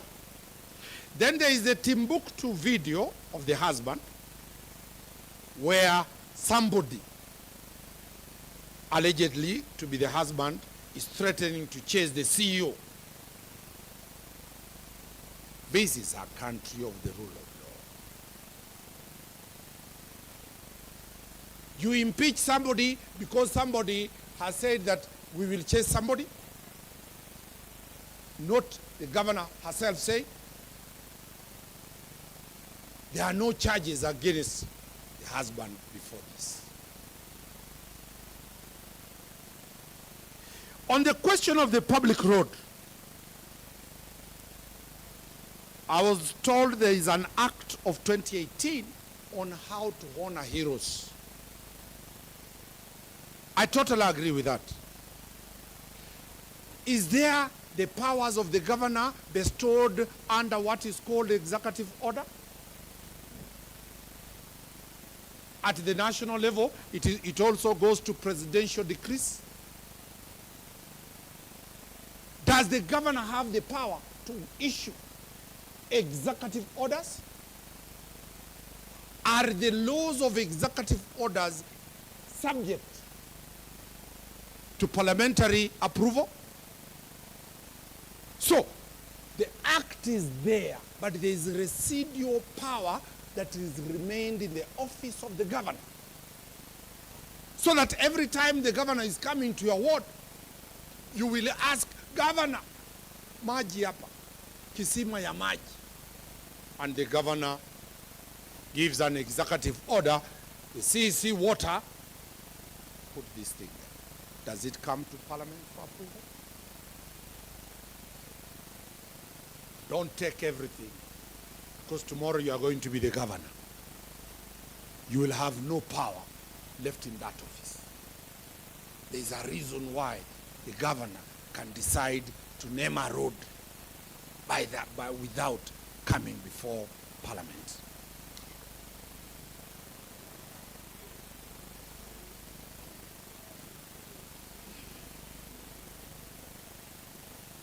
The contempt of the assembly, I have only 2 more groups, then I give my other.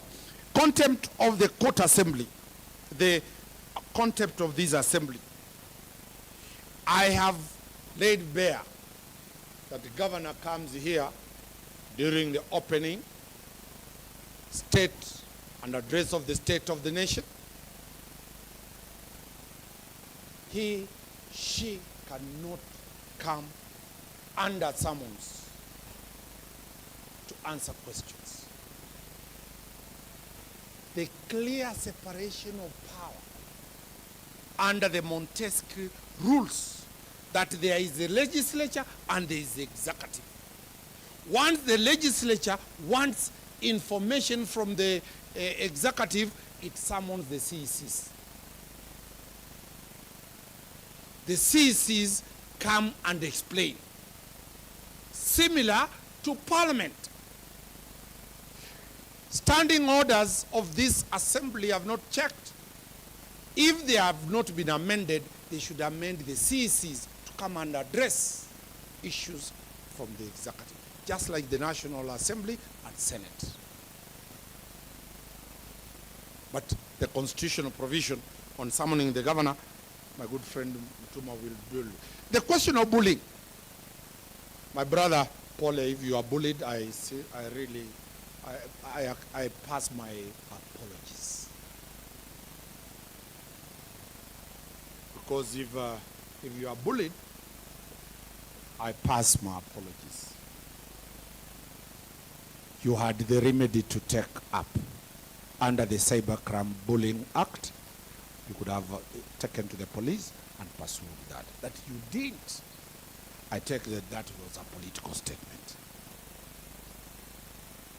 Article 26, Article 28 is clear on human dignity. The assembly must be dealt with human dignity. Completely, I agree. Are you dealing with the governor under the same Article 28 of human dignity? Let it not only be on one side, let it be on both sides.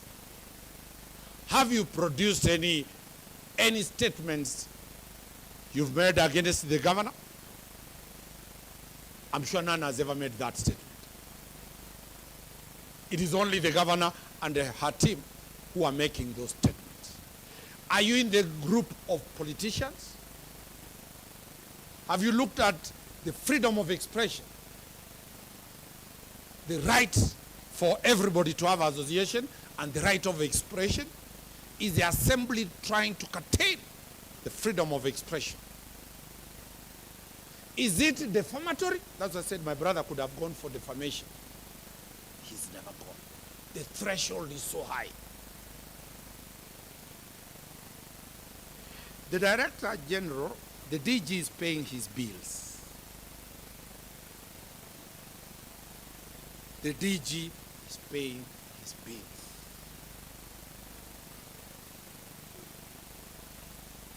He has not been assigned duties according to the motion to impeach him.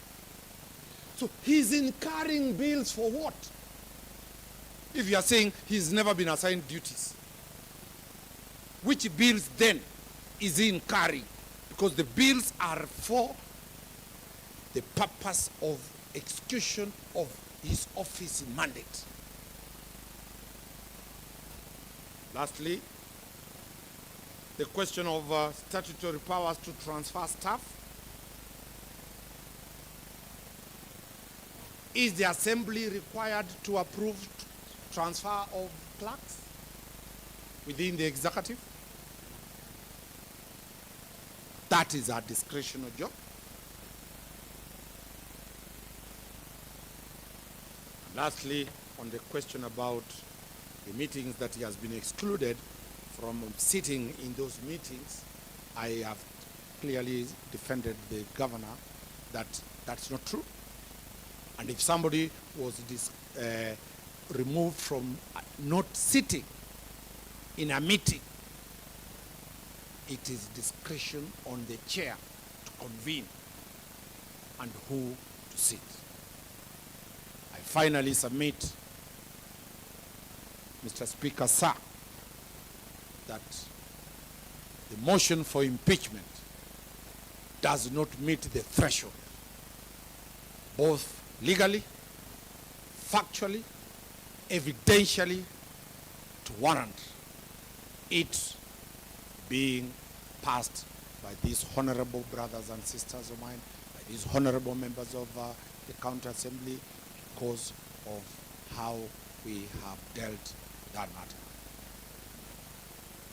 Mr. Speaker, sir, allow me to sit and I allow him to conclude, if you allow me. Thank you, Council Lanston Omari, for your contribution. Thank you. You can sit down. And also I've seen that we make arrangement for Lisa Sonda so that the sugar levels can be okay. Yes, Amutuma, you can continue. Come, please make some arrangement for them.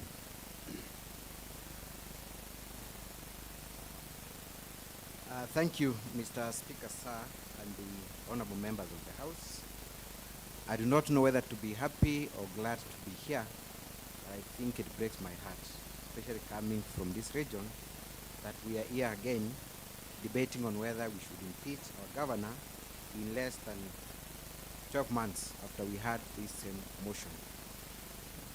I would have wished that the circumstances were different, that we were discussing more serious issues that touch on the lives of the common people of Meru. And I say that as a voter in this region and as a person who expects service delivery from both the governor and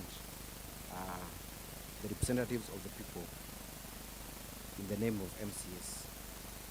I will address 3 issues that my learned friend has touched on, just to clarify. Then I will go straight to my closing remarks because I think most of the issues have been responded to in a substantive manner. One is on the much hyped China trip, where the governor is being accused of sending her relatives, and in the process, funds belonging to the public were lost or misappropriated. Mr. Speaker, sir, your own document that has been tabled in this House by the mover of this motion is a letter dated 25th April 2023. That is the letter that was inviting the governor to the China trip. It was not an invitation for a technical committee. Let us be very clear on that, Mr. Speaker, sir. This is a letter that was inviting the governor to benchmark.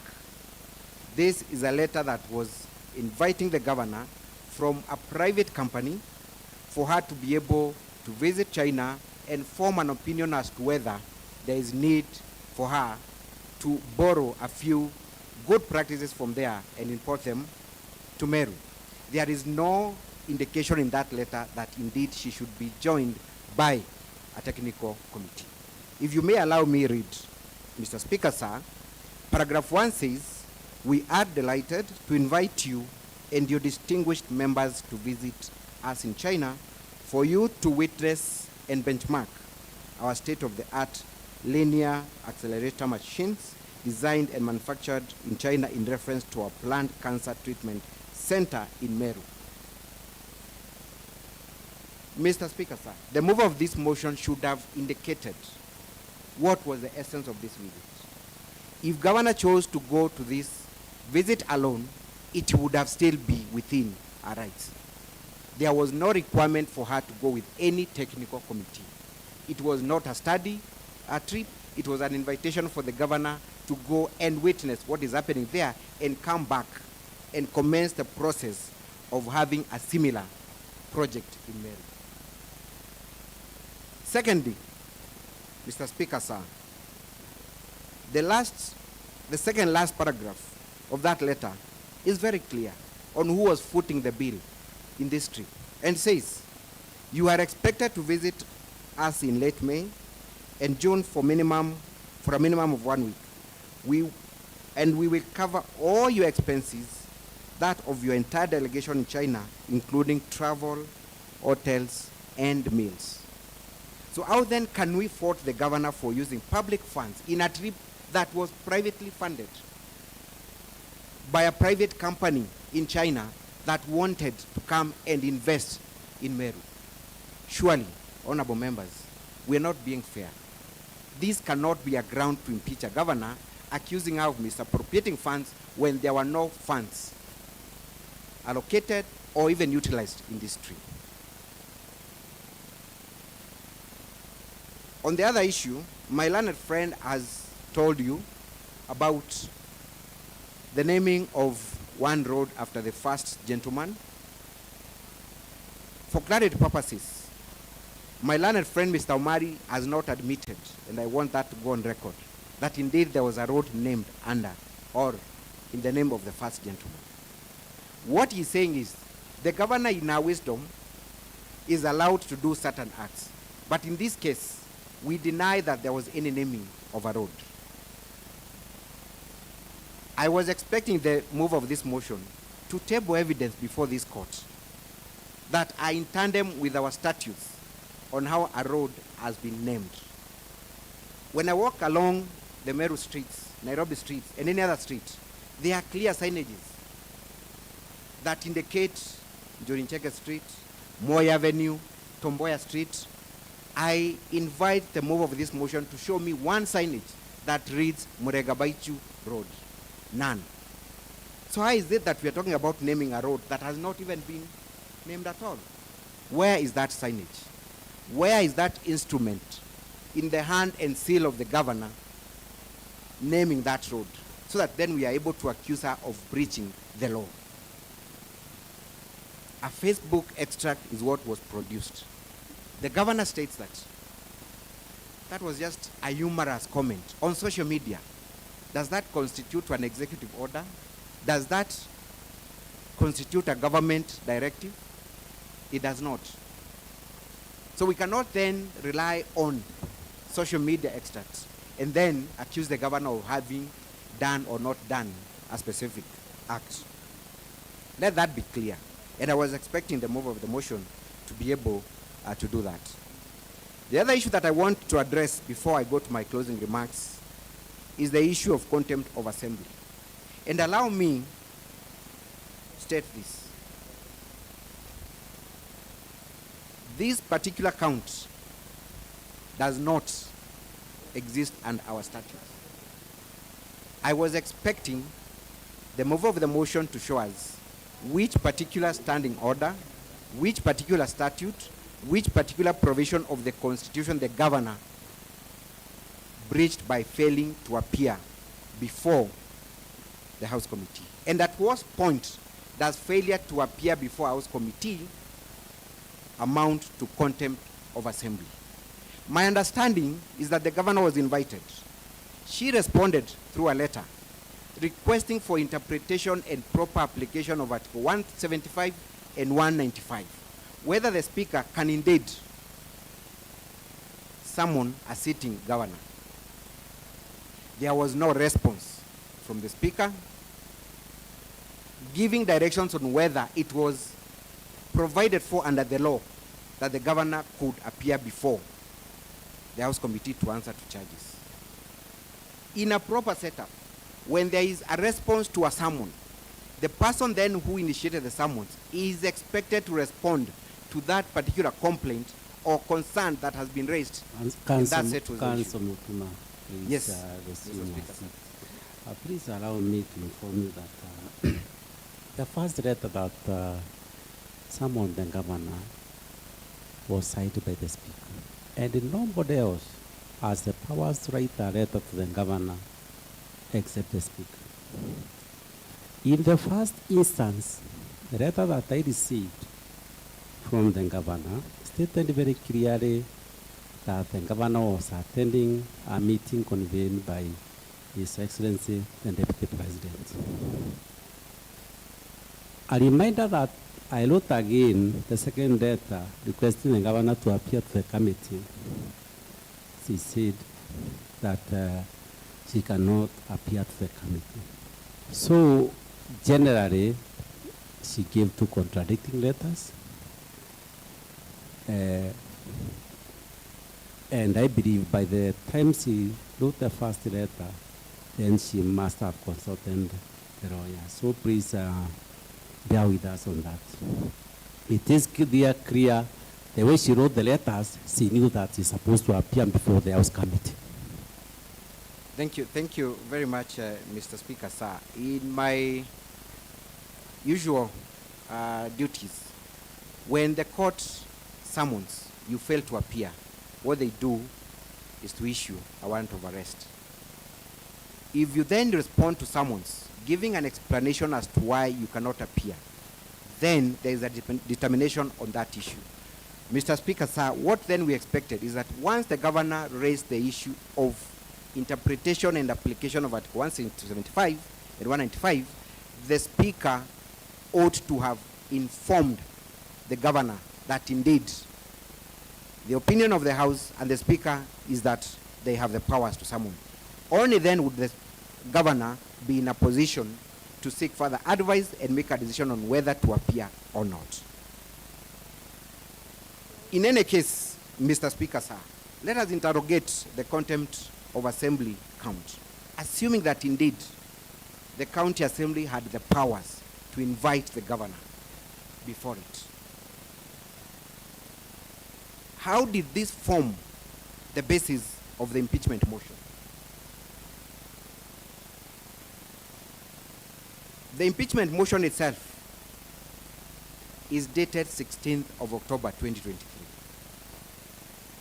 All the members in support of that motion signed the motion of impeachment on or before the 16th of October 2023. The records will bear me witness. The count that forms the basis for contempt of assembly is based on the report by the JLAC committee. That report was not tabled, debated, and adopted by the House until the 17th of October 2023. Indeed, the mover of the impeachment motion first tabled the impeachment motion, then thereafter the JLAC report was tabled, discussed, and adopted. How then did a motion that had not been tabled before the House form the basis of impeachment in a motion that had been prepared a day before tabling? Mr. Speaker, sir, my humble submissions is that this is not a count that ought to have found itself in the impeachment motion. On that basis, it is defective. Having said that, I will go straight to my closing remarks so that the House can proceed to its next business. And I'll begin by just asking a question. Why are we here today? The members of the County Assembly, elected and nominated, council representing the governor, the Honorable Speaker, why are we here today? Now, the County Assembly, and I do not wish to lecture you on your mandate, you have three main roles. One is legislative, second is oversight, and the third one is representation. You are seated here today representing 45 wards of this great county. Therefore, whatever you say, whatever position you take must be that which has been given to you by your people. So as you sit here, ask yourself, am I speaking for and on behalf of the people who elected me? Or am I speaking on behalf of other voices? If you're not speaking for your people, then you have failed in your representation mandate. That is a question that I will leave for your conscience and interrogation. Of course, we are not here for any legislative business because we are not passing any laws. So I'll not talk about your legislative role. I will go straight to the other role, which is oversight. Oversight is a daily, it's a routine duty of a member of County Assembly. And today is one of those rare moments when a County Assembly exercises the harshest form of oversight. That is, discuss the impeachment of a sitting governor who has been elected in the same manner as you. Now, are we here to impeach the governor? Are we here to impeach the governor? I am glad that you've said that, because it means you failed in your role. You are not here to impeach the governor. You are here to interrogate whether the governor is guilty or not. So if you came here with a formed opinion that you are impeaching the governor, and I'm glad you say, yes, you are here to impeach the governor, then how are you expected to interrogate issues fairly and render a just determination when you've already formed your mind that we are here to impeach the governor? It simply means that we have gone out of our oversight role and taken a stand when we are supposed to be a quasi-judicial body interrogating facts. My reading of Section 33 and 181 of the Constitution says that you shall look at the grounds for impeachment, that you shall interrogate the facts, that you shall give the governor a chance to be heard. Only then will you form an opinion whether you're going to impeach or not. So can we surely say that we came here with an impartial mind, sitting as an impartial court or quasi-judicial body? Are we ready to listen to the facts, interrogate them objectively? But your answer was that we came here to impeach the governor, which is not what you're here to do. You're here to interrogate, then render a judgment. Just to demonstrate that fact, and perhaps that will be my last bit. So then, what are you expected to do? You cannot take a stand as a house. The only person who is supposed to take a stand in this motion is the mover of the motion. Because him, it is expected. He has interrogated the issues and he is deemed to be the accuser. You're seated as a court. You have seen nothing, you have heard nothing, until the mover of the motion talks about the allegations. Then you compare those allegations against the defense put forward by the governor, and then, just like a judge, render your decision. At some point, you and I will face the judicial system in this country, either as a complainant or as a defendant. When you do that, I want you just to close your eyes for a moment and imagine appearing before a judge who has already made statements pronouncing your guilt. The first application you do is for that judge to recuse himself from the matter. When I hear what you're saying, honorable members, it is an indication that you have gone out of your way, joined the mover of the motion, and that whatever we are doing here is an exercise in futility. Because you are not capable of looking at the matters objectively. Counsel, You've already taken a Counsel stand. Mutuma, Yes. you have 30 minutes, but please be mindful of the language that you are using. You cannot tell the honorable members that what they are doing is work in futility. It's not right. These are honorable members, please address them with decorum. Please, I gave you 2.5 hours with a lot of respect. Please respect the honorable members. And this is an honorable house. Hey, you are lawyer, you understand that what I mean. Thank you. Thank Please you, Mr. continue. Speaker, sir. Perhaps I can rephrase and then try to be a bit lenient with my language. The governor's feeling and position and perception is that a decision has already been made outside this walls of this assembly. So that a decision to impeach her was formed elsewhere and then transported into this house. I am merely communicating the sentiments of my client. You will forgive me for just being loyal to my client. Now, then, for you to be an impartial court, quasi-judicial body, what do you need to do? Number one, you need not to have a stake in the proceedings. You cannot be seen to have interest in the proceedings.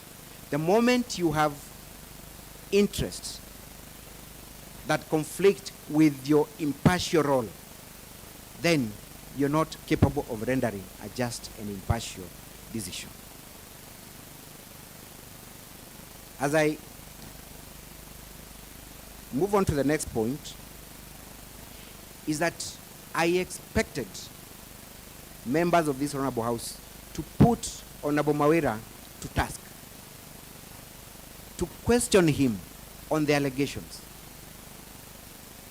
for him to produce witnesses before you, for you to be able to look at the issues and the allegations fairly. Counsel Mutuma, in this case, Honorable Kawira is not the subject, because I see it in our document, a list of 64 members who signed.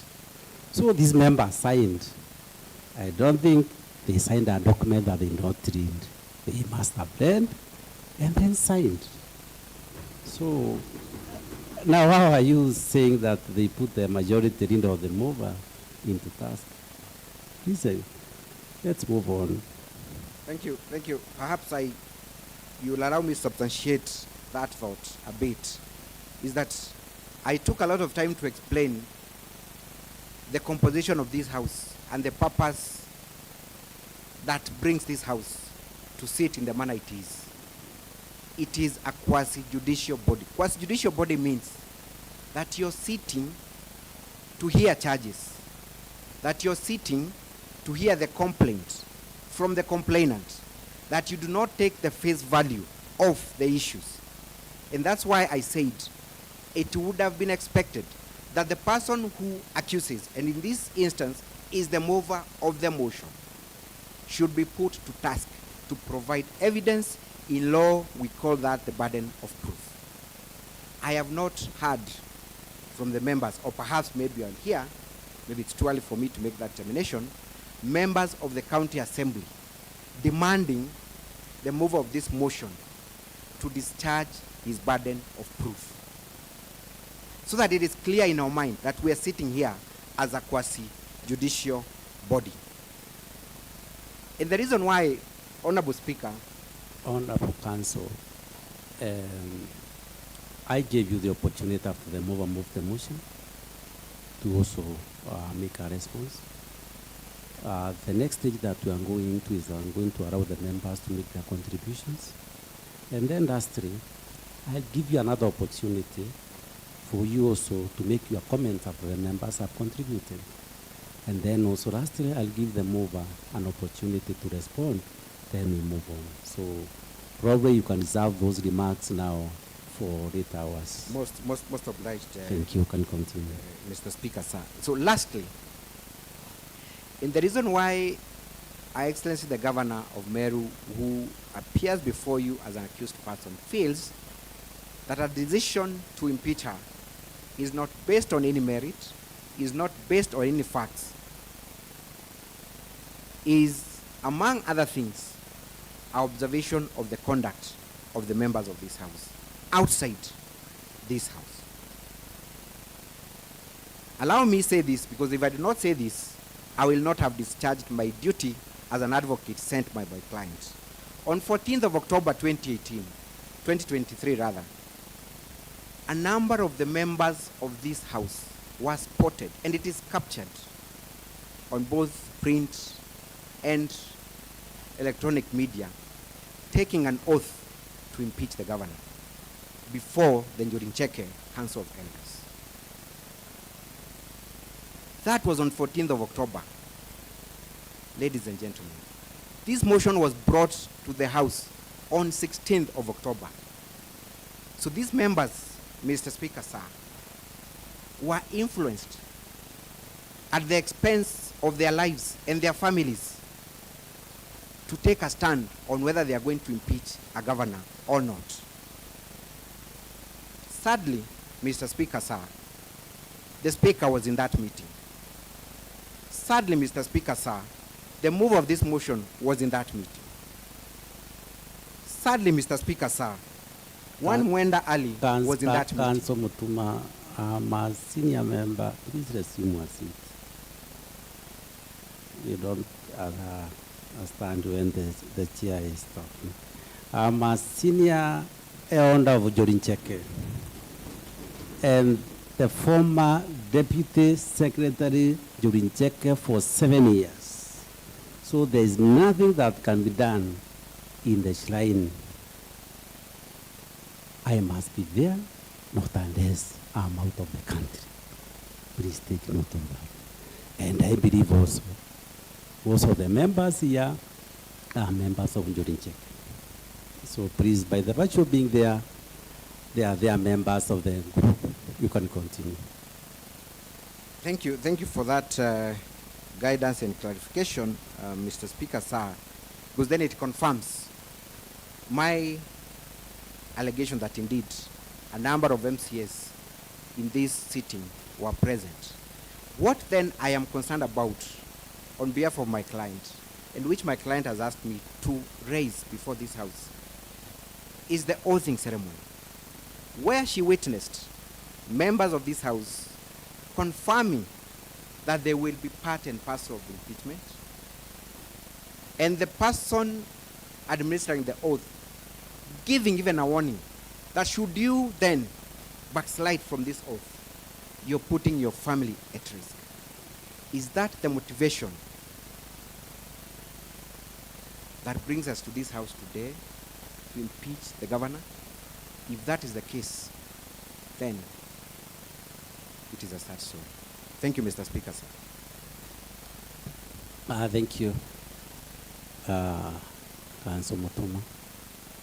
Yes, Mwenda, you can continue, but I believe you have like how many minutes? Or are you through? Thank you, then you can make your final remarks. Final remarks.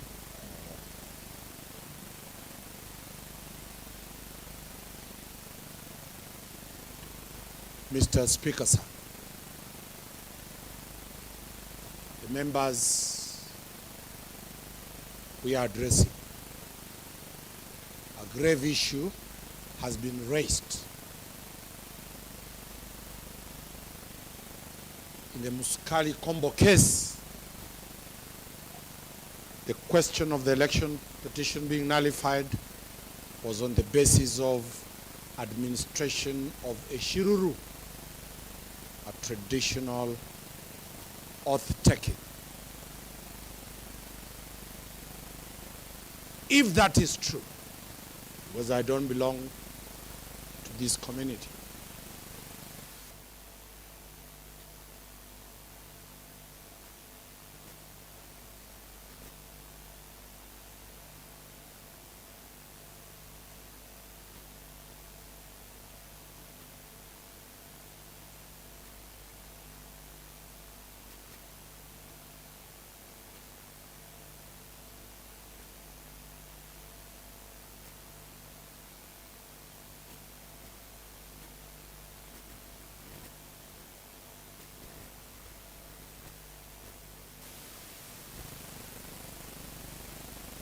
have an hand towards the removal of the governor.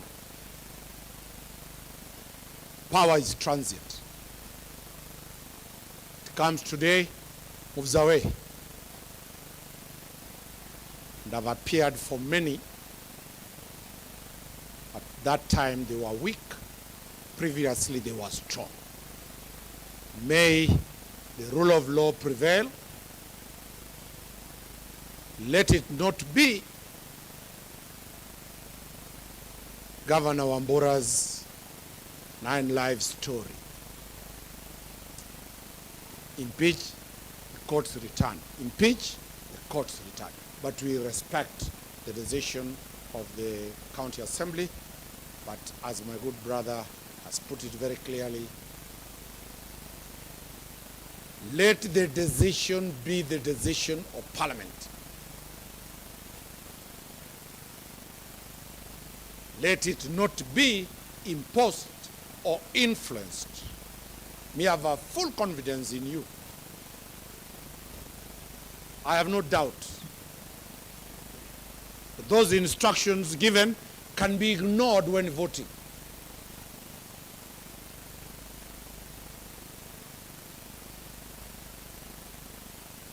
And I appeal to members of the County Assembly.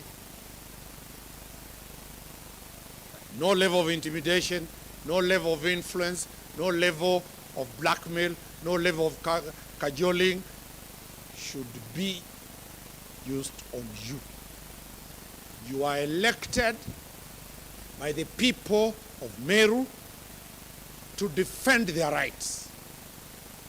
You are never elected by members of the executive to impeach another arm of the executive in Meru. The world is watching on you. Meru TV is live, Baite TV is live, all the other TVs are live. There reaches a time when the Meru County people are bigger than the leadership of the Meru leaders. Raise up to the many Meru people looking at you, your children looking at you, your voters looking at you.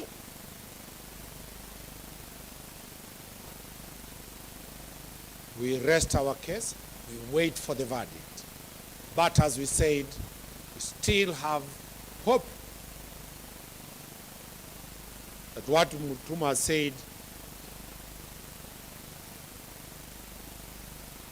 there must be an end to this drama in Meru. Business is stopped. Service delivery in Meru is at crossroad. We are busy fighting government.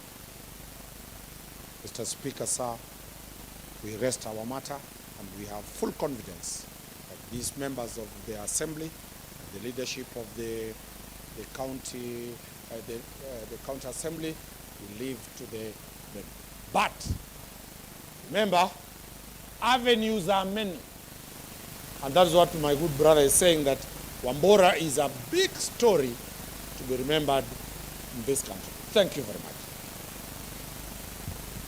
Thank you.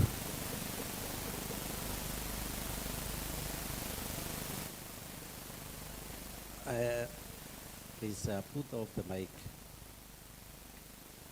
The end one. Thank you.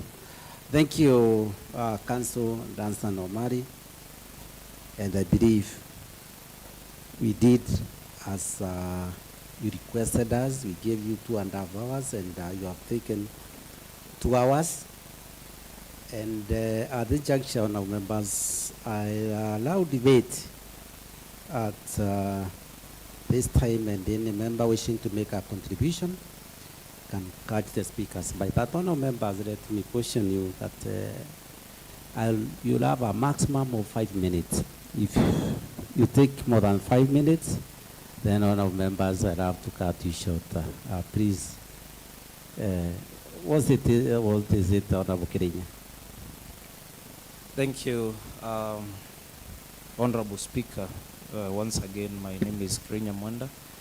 For the purpose of records, Honorable Speaker, I'll be very brief in addressing the matters that have been prosecuted before us.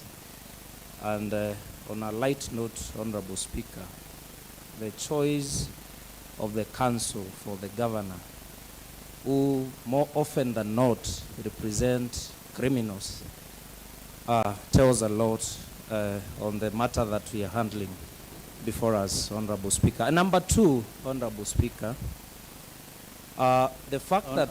Honorable Kirinya, are you alluding that our council, our cousin is a criminal? Or what are you really alluding to? Thank you, Honorable Speaker. I am saying that more often than not, the council for the governor represent criminals. So the choice of the council by the governor leaves a lot to be desired, Honorable Speaker. Number two, Honorable Kirinya, those are not good ones. He is a professional lawyer. It's a career. Please withdraw those ones and then continue, please. I withdraw, Honorable Speaker. And number two. And yes, your father.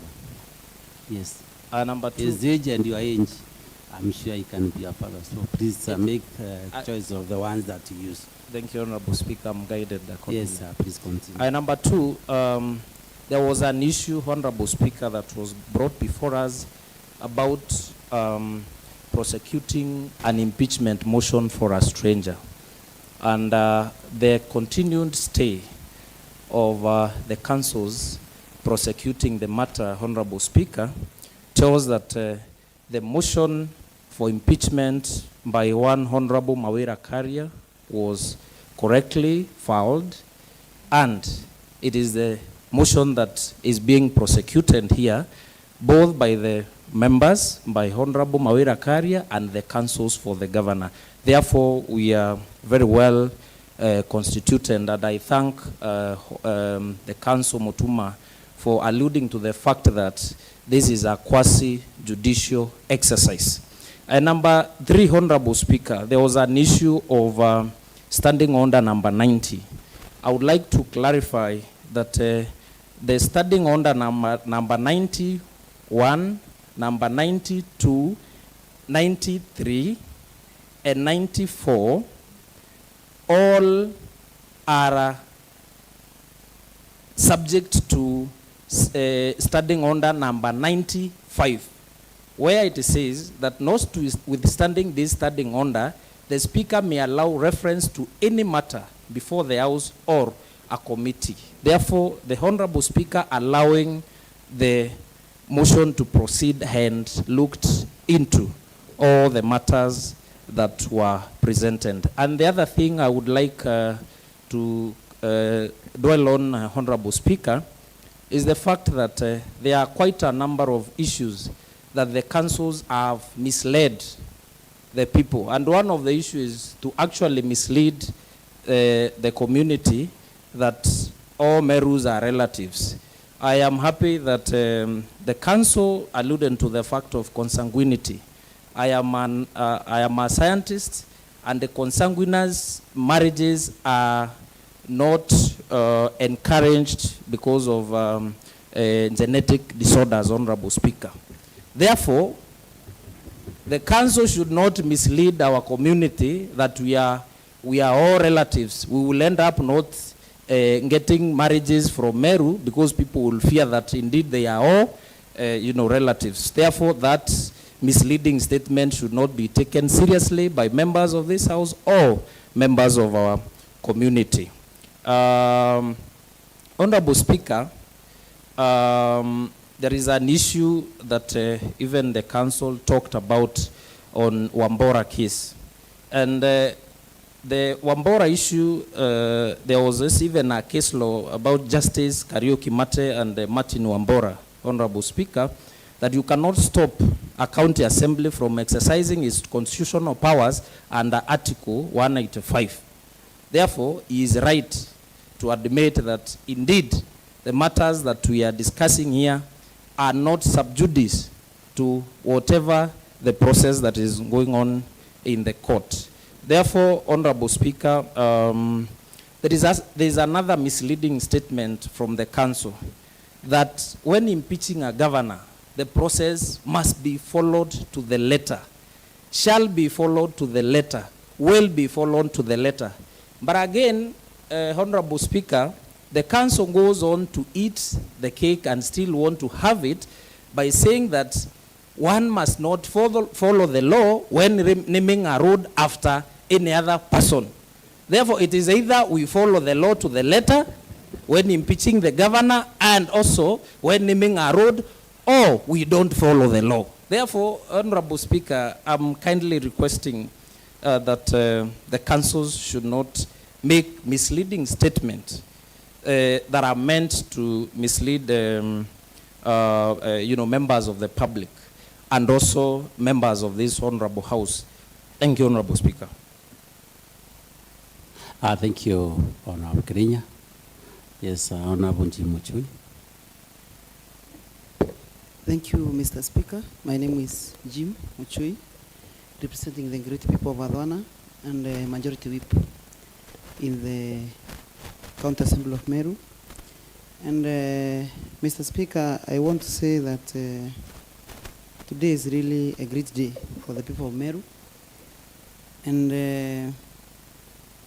I am happy that when the council, Ranson Amari, started speaking, he alluded and agreed to the fact that the grounds for impeaching the governor meets the threshold, but the problem is the process.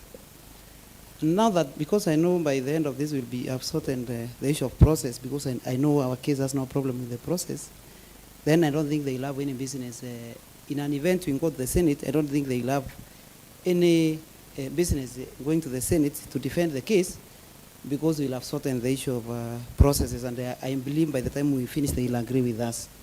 Number two, Mr. Speaker, I have also learned something new today, that we are all relatives.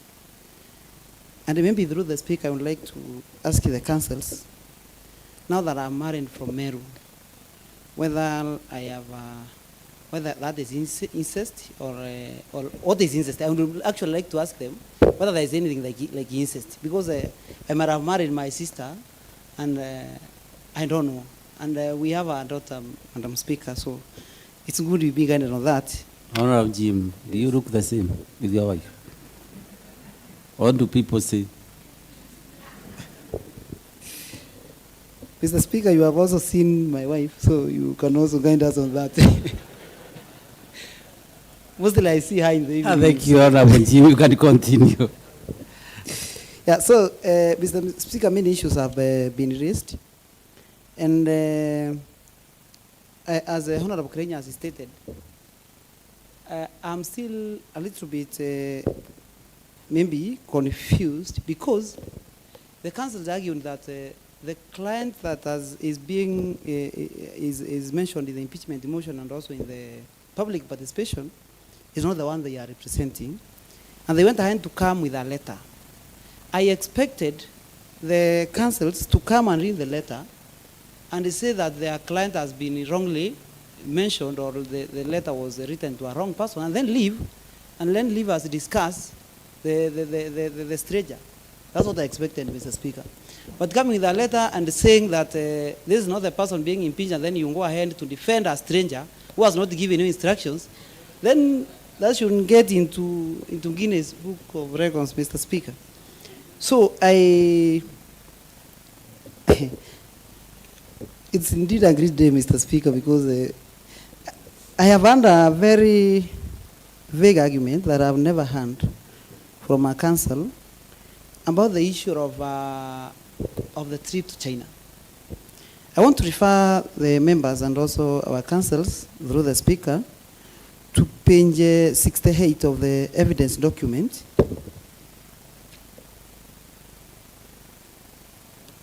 And there is a letter. There is a letter written by the County Secretary of MERU to the Principal Secretary. And the letter is referenced, China visit from 7th June to 17th June 2023. Allow me to read some parts of the letter. It is started by saying, following the invitation of the Governor of MERU, counted by Beijing. Honorable Jim, sorry. Please read the letter. Okay.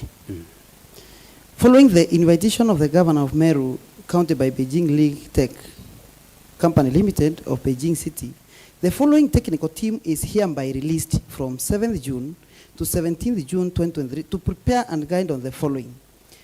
Mr. Speaker, up there, I'll read the whole letter, finally. I heard Council Mutuma say that this was not a government issue, it was a private issue. And I see Council Secretary writing that they were released. Now, the question I've been asking myself, Mr. Speaker, were they released by their mothers or by their fathers to go and benchmark? Or who released them now that it was not a government issue? Number two, Mr. Speaker, maybe I read now number one, they were supposed to visit Lanak Oncology Plant for the manufacture of radiologic unit for cancer treatment. Also, DRX Ray units assembly plant and C-arm units.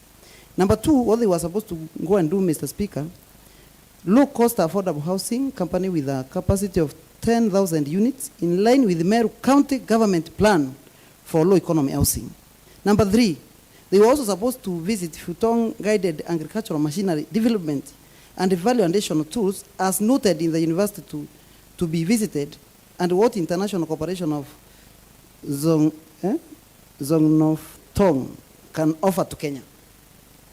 Actually, you can offer to Kenya. They went actually to represent even the country, the whole country, because they were to find out these things can help Kenya. And now, Mr. Speaker, when Council Mutuma argues that, now, when these employees of the county government went there, and he wants us to believe that it was a private maybe visit. Was it a private visit between the governor as a private citizen or between the county government of Meru? Then, is county secretary a private secretary to the governor? Is the county secretary for Meru County, Mr. Speaker. And now, about these other the things they were supposed to benchmark about. Was the governor supposed to go to come and sell her cows so that now she can come and support these programs they were benchmarking about, so that now it can be private? I would really want to hear that question from our council so that now we can consider this thing as private. Number two, Council Mutuma saying that it was not funded by the county. Actually, I would state in this house, that's an insult. It is spitting in the eyes of the cancer patients in this country. And that thing should stop, Mr. Speaker. Because the issues they went to, especially the issue of cancer, were they supposed to go to benchmark on equipment to go treat the governor or the people of Meru? This was a donation to the people of Meru by this private company. And it was messed up, it was misused, it was mishandled by the governor trying to please our relatives or to reward our relatives. We have allocated in this house in the office of the governor a lot of money, Mr. Speaker, a tune of 170 million. Why would you joke with the lives of people, taking your people out for a tour on very serious matters? And actually, he said there was one director. I want to inform our council through the speaker that Dr. George Mungani is a pharmacist. He's a pharmacist. He's not an oncologist. How do you go benchmark for a cancer treatment machine without a single oncologist when this county has so many oncologists, Mr. Speaker? How? How do you go and benchmark on low affordable housing without a single person from the Department of Housing and the department concerned, Mr. Speaker? How do you go and benchmark on issues of agricultural machinery lent by a pharmacist and the security officers, Mr. Speaker, and a PA? Now, even if, let's assume they go and learn a lot of things there. Then, in terms of systems, these people are nowhere in this department so that now they can come and implement these things. Were they supposed to come and implement in the security department, Mr. Speaker? So this is a big joke. So Mr. Speaker, I want to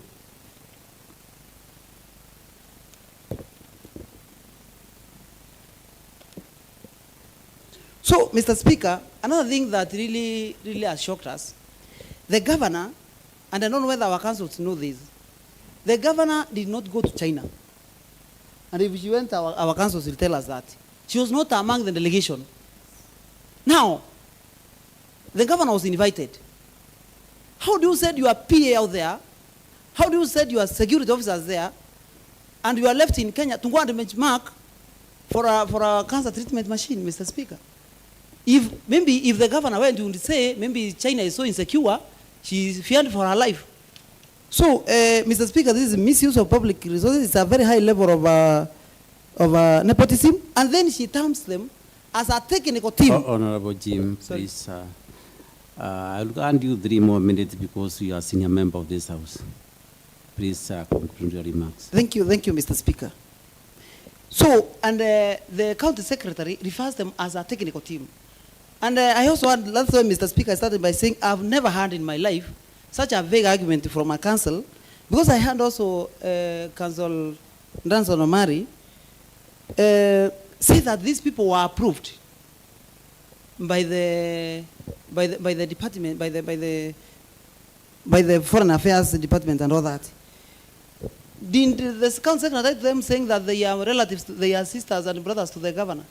Did he tell them these are security officers? They wrote them as technical team, and that's the department approved them as technical team. And these are criminals, Mr. Speaker, because they even lied to all those departments up to China. Wherever they passed, they lied that they are technical team. I also hear someone was making a joke. I don't know whether it's a joke that one of them went disguised as the chair, held the committee in this house. So, what I'm saying, Mr. Speaker, is that because I have very few minutes. Honorable Jim, can you verify that information that somebody went disguised himself as the chair of the committee? Mr. Speaker, I said someone was making a joke, so I don't know whether it's a joke or not. Jim, I already said that. Then we withdraw that one and move on. Okay, I withdraw, Mr. Speaker. So, Mr. Speaker, this county, we have had a serious issue with cancer. And many studies have been done, and they have shown that Meru County is leading in the cancer prevalence in this country. And actually, in the world, Meru is one of the leading areas with cancer in the world, stomach cancer. And Mr. Speaker, when you see a county CEO who jokes with such an issue when they are affecting their county? The question we should ask ourselves as a house is this: how then can a county CEO who misuses? Honorable Jim, you know I don't want to cut you short because you are a senior member of the House. I'm winding Please up conclude your remarks. Yes, the question I want this House, as when we go towards concluding this, I want this House to ask themselves is: how then can a county CEO who misuses every opportunity from a donor to help our cancer patients be trusted to make interventions on the prevalence of cancer or manage the cancer prevalence but through allocation of resources and also through policy interventions? The answer is that our governor cannot be trusted with the health of MERU people, and I beseech the members of this House to make sure that we deal with that so that we can have someone who can really guarantee the health of members of this county. Thank you, Mr. Speaker. Thank you, Honorable Jim, and didn't say that if you are supporting or not. I support the motion, Mr. Speaker. Thank you, Honorable Jim. Now, honorable members, please, you know, when my deputy answers up, I have to give him the next opportunity. And then I will come to the whip, Honorable DMK. They are senior members of the House, then I will give further directions from there. Yes, Honorable Deputy Speaker. Thank you very much, Honorable Speaker. For the purposes of record, I'm Hali Mwenda, representing Gia Ward, and the Deputy Speaker of this Honorable Assembly.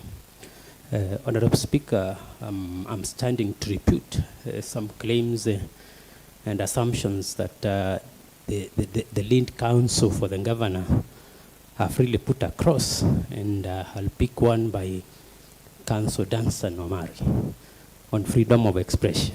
That is Article 33 of our Constitution.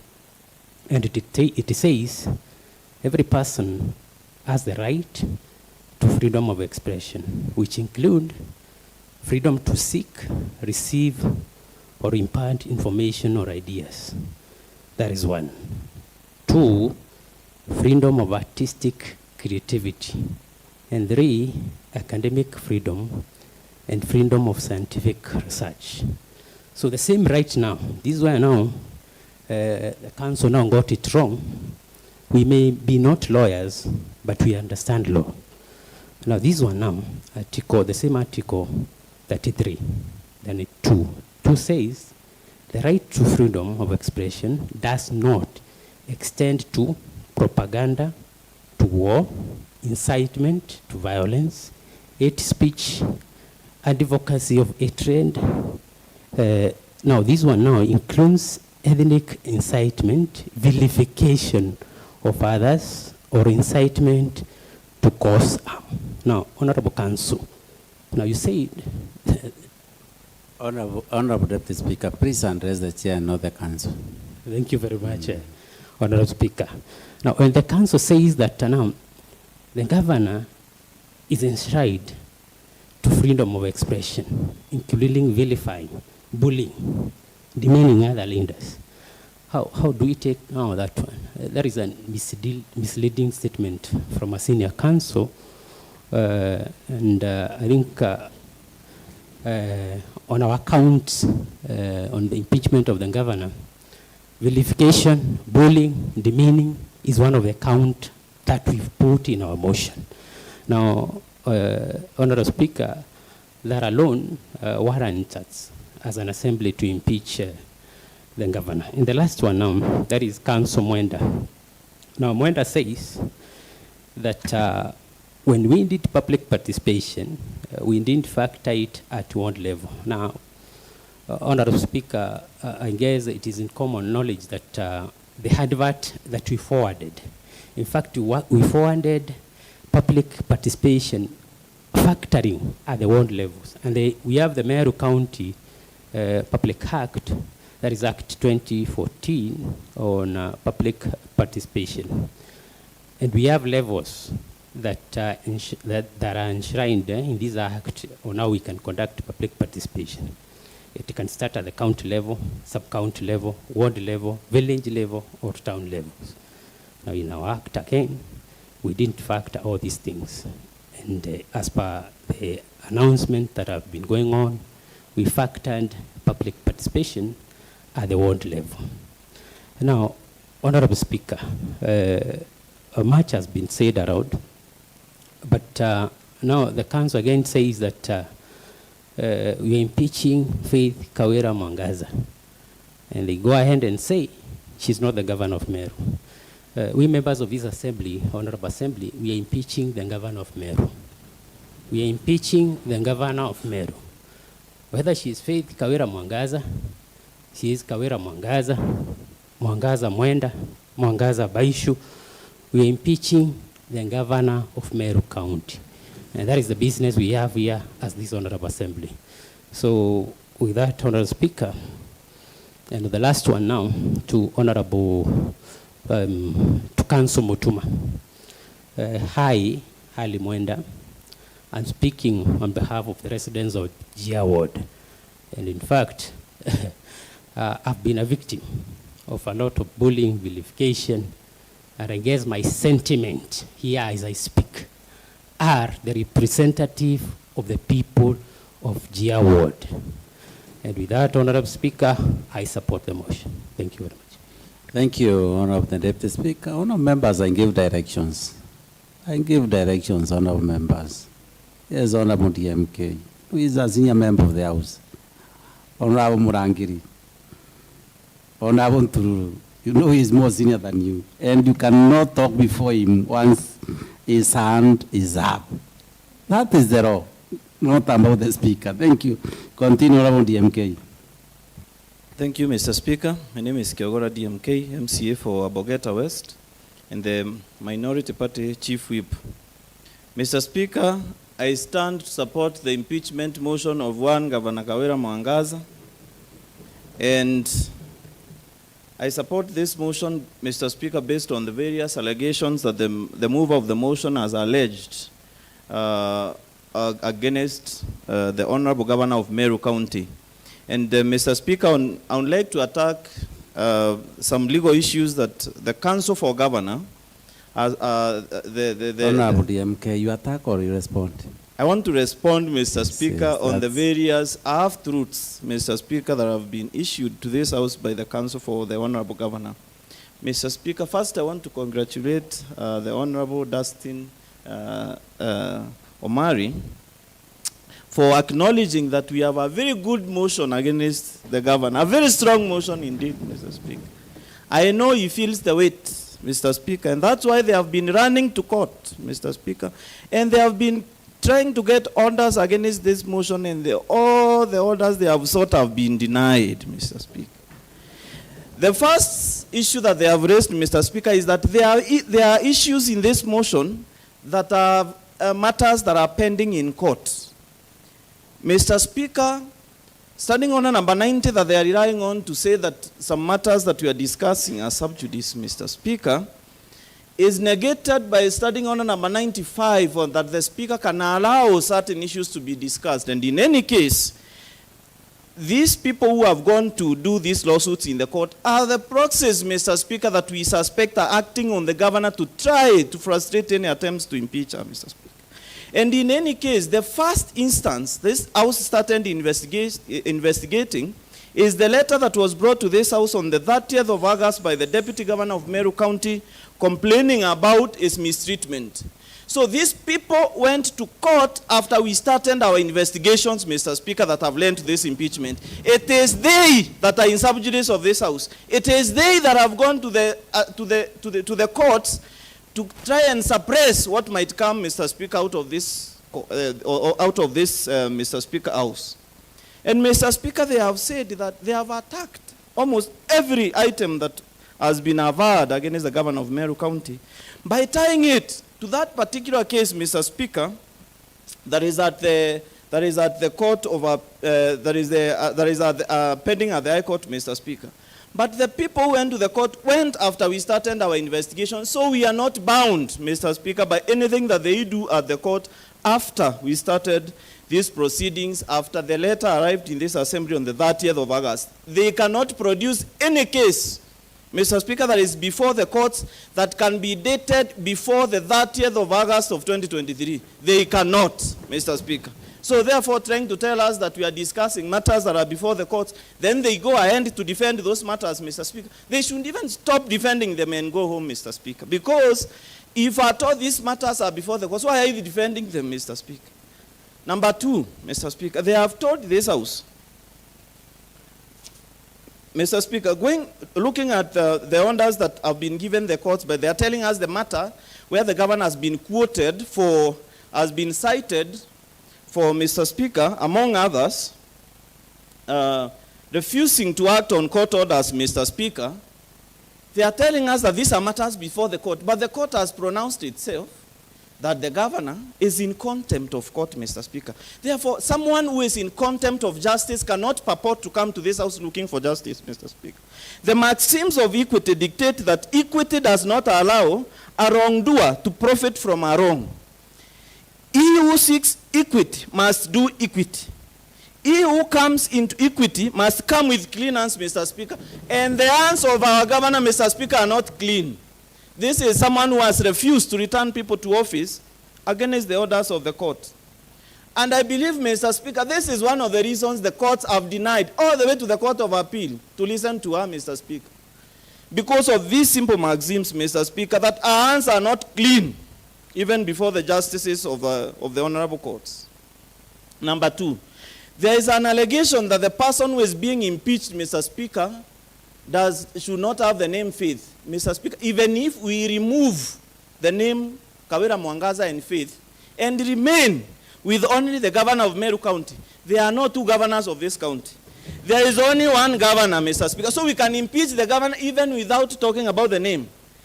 You have told us that Faith is a former name that she dropped in 2012, Mr. Speaker. This is her former name, so we can include it, and any alias that she may have used, including, Mr. Speaker, it cannot be Komboko. We can even quote it there if we wanted.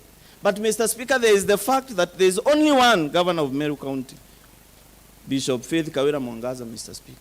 She has been using the name Bishop. We don't see it in any ID so that we recognize her as a bishop, Mr. Speaker.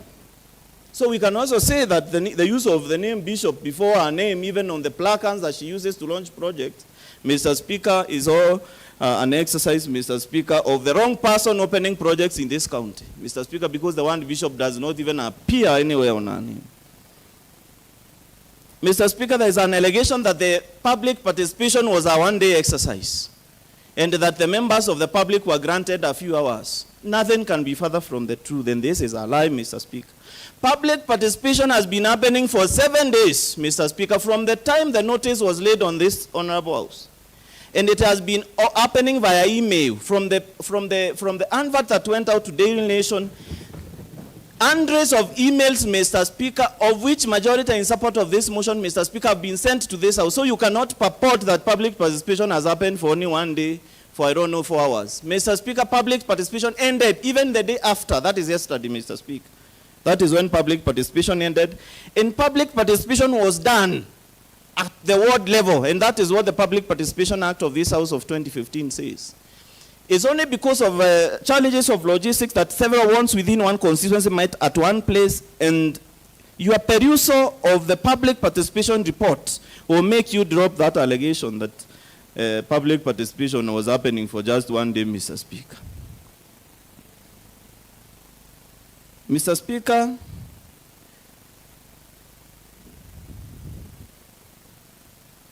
on the issue, Mr. Speaker, of Jorincheke oathing, the Council for Governors has alleged that the members of this House, Mr. Speaker, took an oath at the Jorincheke shrine. Mr. Speaker, this is a serious insult, Mr. Speaker, because the council, the Jorincheke Council of Elders, and I believe, Mr. Speaker, the council is a MERU. He knows better that, Mr. Speaker, we have traditional prayers, Mr. Speaker.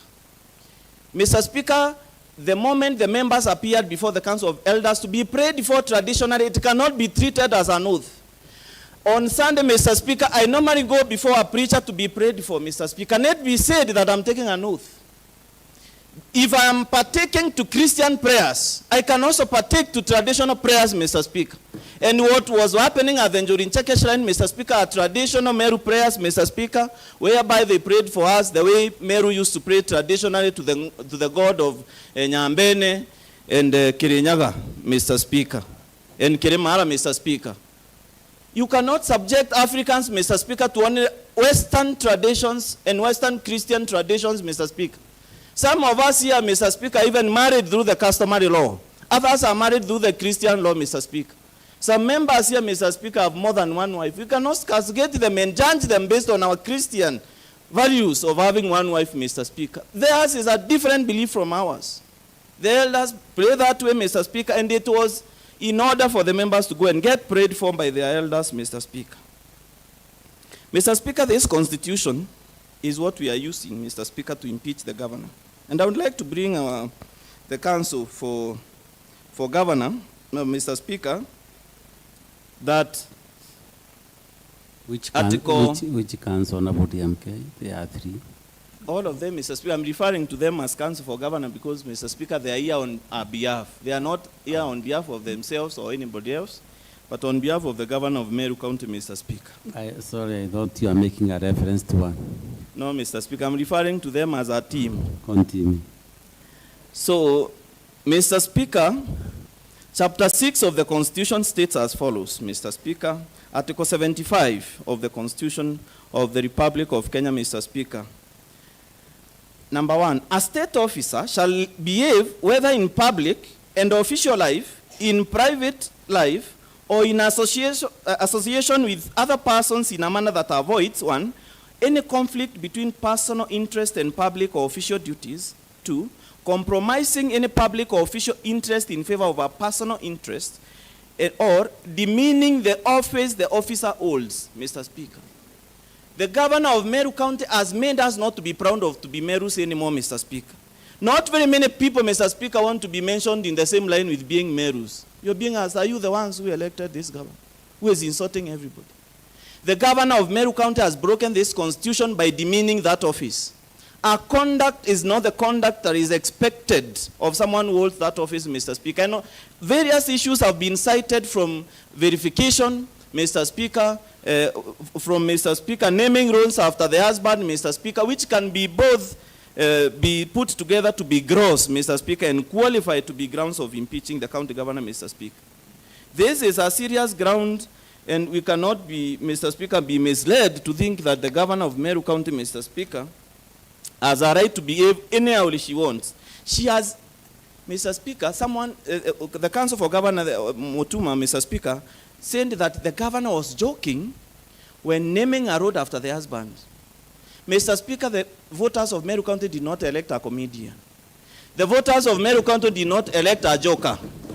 The voters came out in August 2022, Mr. Speaker, to elect the CEO of this county, the governor of Meru County. She is expected to carry herself as the governor of Meru County, not a comedian, to be naming roles after the husband, to be sending the family, Mr. Speaker, on official duties, pretending they are private business, Mr. Speaker. And the council goes on to tell us, Mr. Speaker, that this was a private invitation to benchmark. There cannot be benchmarking in a company that manufactures machines.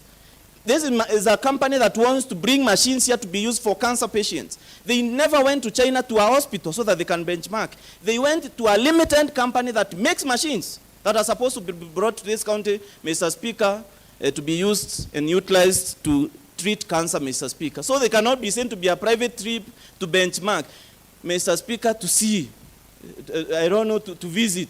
This was an invitation to see the technology that we have right now for treating cancer. And Mr. Speaker, someone who carries a pistol, who is a trained officer, Mr. Speaker, to protect the governor, cannot tell us they went there because they are the governor's security and the governor was not there. Let everyone stick to their profession.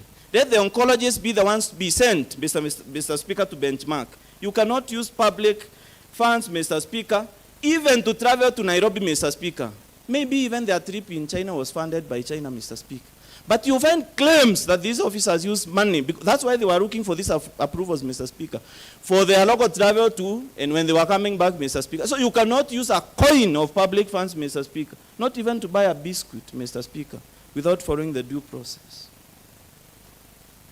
Mr. Speaker, the Council for Governor, that is one Dastan Omari, Mr. Speaker, I've heard something before this Honorable House that we passed the budget the governor, the office of the governor is using to illegally employ people, that we are guilty, that we should be guilty as a house, Mr. Speaker, because we passed the budget, Mr. Speaker. It's like telling a parent, Mr. Speaker, it's because, Mr. Speaker, it's like telling a parent, Mr. Speaker, because you sent your child to school and the child was hit by a bus, that is your mistake. We passed the budget, we gave it to the governor. In one instance, we gave her even directions to give us, Mr. Speaker, policy directions on how she's going to buy live animals. She never brought them. She started doing okolea, Mr. Speaker, with the money meant for buying live animals without any policy. We gave her money to pay the required number of staff who are 38 in our office. She used this to stretch and pay people peanuts to employ many without going through the service board. Then she employed, Mr. Speaker, 103 people masqueraded as senior staff, others as cleaners. Then she employed them, Mr. Speaker, and on further interrogation, some of them are mother-daughter, with birth certificates attached, without any shame. And then you tell us we are guilty because we passed the budget, as if we should not deny the office of the governor budget for staff. She goes and overstretches. Then we are told not to do oversight. What we are doing is the oversight for the funds we allocated.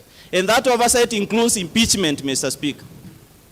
One of the duties allocated to this house by the Constitution is oversight, legislation, representation, Mr. Speaker. And the fourth one that is not very pronounced, impeachment, Mr. Speaker. And that's why we are here today. The question of gender that was brought by Dustin Omari, Mr. Speaker, I would like to urge the council to stay and see how the female members of this house will vote. And Mr. Speaker, I don't know whether the voters of MERU were not gender sensitive when they were electing a female governor. And like I suggested to someone who called, Mr. Speaker, to suggest that we are impeaching the governor because of her gender. And that county as a female governor, I told them to give us theirs, we give them ours. Mr. Speaker, traffic marshals.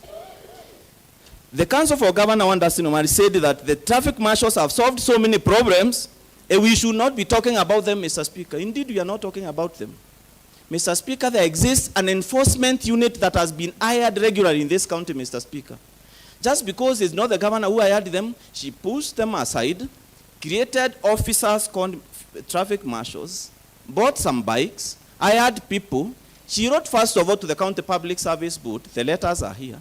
The Public Service Board refused to create those offices. She negated that advice. She created them herself, then masqueraded them in the payroll as cleaners, then gave them bikes. Of course, they are doing all these arrests or the arbitrary arrests and everything, and to make us up. What was the procedure of employing them? Why not use the existing enforcement officers in this county, Mr. Speaker, who are now jobless because their jobs have been taken over by bouncers, Mr. Speaker, in the name of traffic marshals, who are harassing even people in town? Because if you listen to what the governor was saying from the video is, Mr. Speaker, she was saying, we want to use them to oversight county employees. They're even harassing county employees. We want to use them to oversight people who are collecting revenue to see whether they are eating the revenue. Mr. Speaker, she has her own oversight when she is supposed to be oversighted. Reverse roles, Mr. Speaker. The role of oversight is not ours. It's not for her to create traffic marshals to oversight county officers. It's for this house, Mr. Speaker, to oversight everybody who is employed in this county, Mr. Speaker. The governor, Mr. Speaker, the other lie we were told is that the deputy governor is claiming to have used money, yet he is claiming that he has no roles, Mr. Speaker. It's not up to the governor to decide when the deputy governor has roles. These roles have been allocated by the Constitution. When we went for the Nakuru meeting of all the leaders of this county, Mr. Speaker, the deputy governor could not have been left or go to seek for permission from the governor, because this is one of the instances where he spent his own money to facilitate his staff, to get them where they're going to sleep so that we can attend the State House meeting in Nakuru, Mr. Speaker. Since he was not in speaking terms with the governor, Mr. Speaker, he fueled his car, he did everything on his own. Whereas he should be facilitated as an officer, Mr. Speaker, who came to office through the Constitution. So when the lawyer tries, Mr. Speaker, to give us half-truths, that it's up to the governor to decide what the deputy governor does, Mr. Speaker, nothing can be further from the truth. Then the lawyer went aside to tell us, Mr. Speaker, that the governor of Meru County delivers a mandate, Mr. Speaker, from a manifesto. I never saw her swearing in holding the manifesto, Mr. Speaker, when she was sworn in. I saw her holding the Constitution and promising to abide by it, Mr. Speaker. So we are going to subject her to the Constitution, Mr. Speaker, not to the manifesto, Mr. Speaker. That is a foreign document to this House.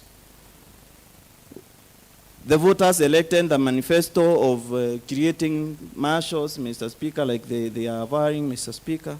Nothing can be further from the truth. And Mr. Speaker, this issue that the governor of Meru County, our actual name is just Kawira Mwangaza, Mr. Speaker. Mr. Speaker, my name on my ID used to be Dennis Kiogora Peter.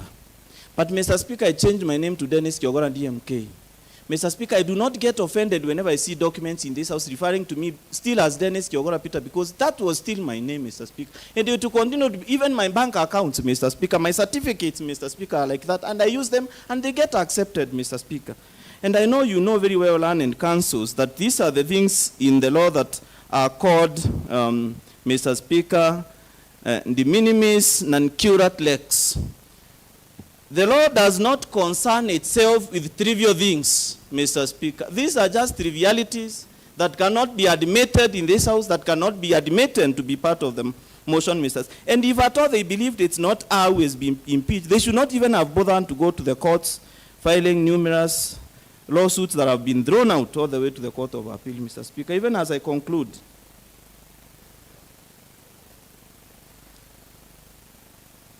Mr. Speaker,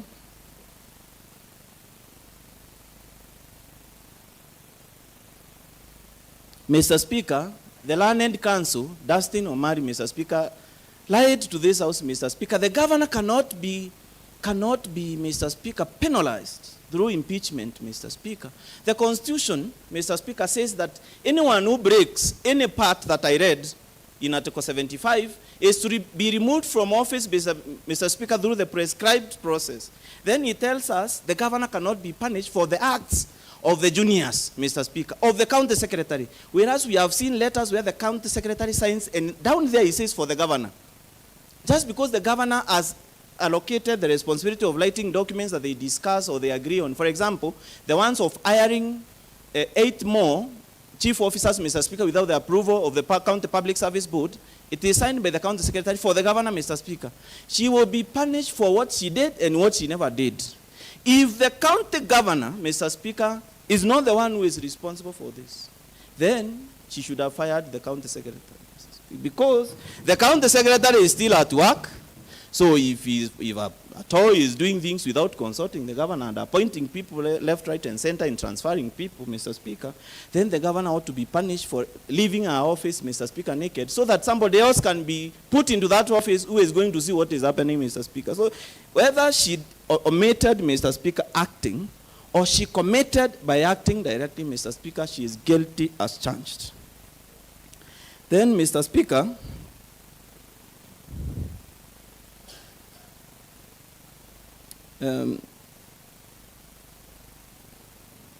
Mr. Speaker, as I conclude, Mr. Speaker, I would like to quote what the Supreme Court judges gave as an authority. And they have quoted Wambora here, Mr. Speaker. What they should know is that the Wambora case has been vacated.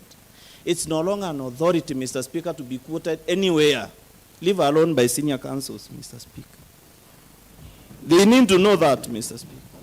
The authority that we can rely on is the Sonko case, because that one went to the Supreme Court, Mr. Speaker. And it has learned that any other ruling on impeachment, Mr. Speaker, dead law. And Mr. Speaker, the honorable judges of the Supreme Court ruled as follows, Mr. Speaker. The removal of our governor is both a constitutional and a political process.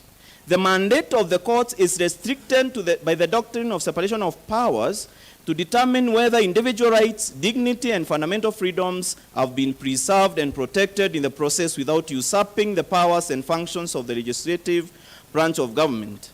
During the process of removal, the right to fair administrative action under the Article 47 and the right to fair hearing under Article 50 of the Constitution all accrue to the governor.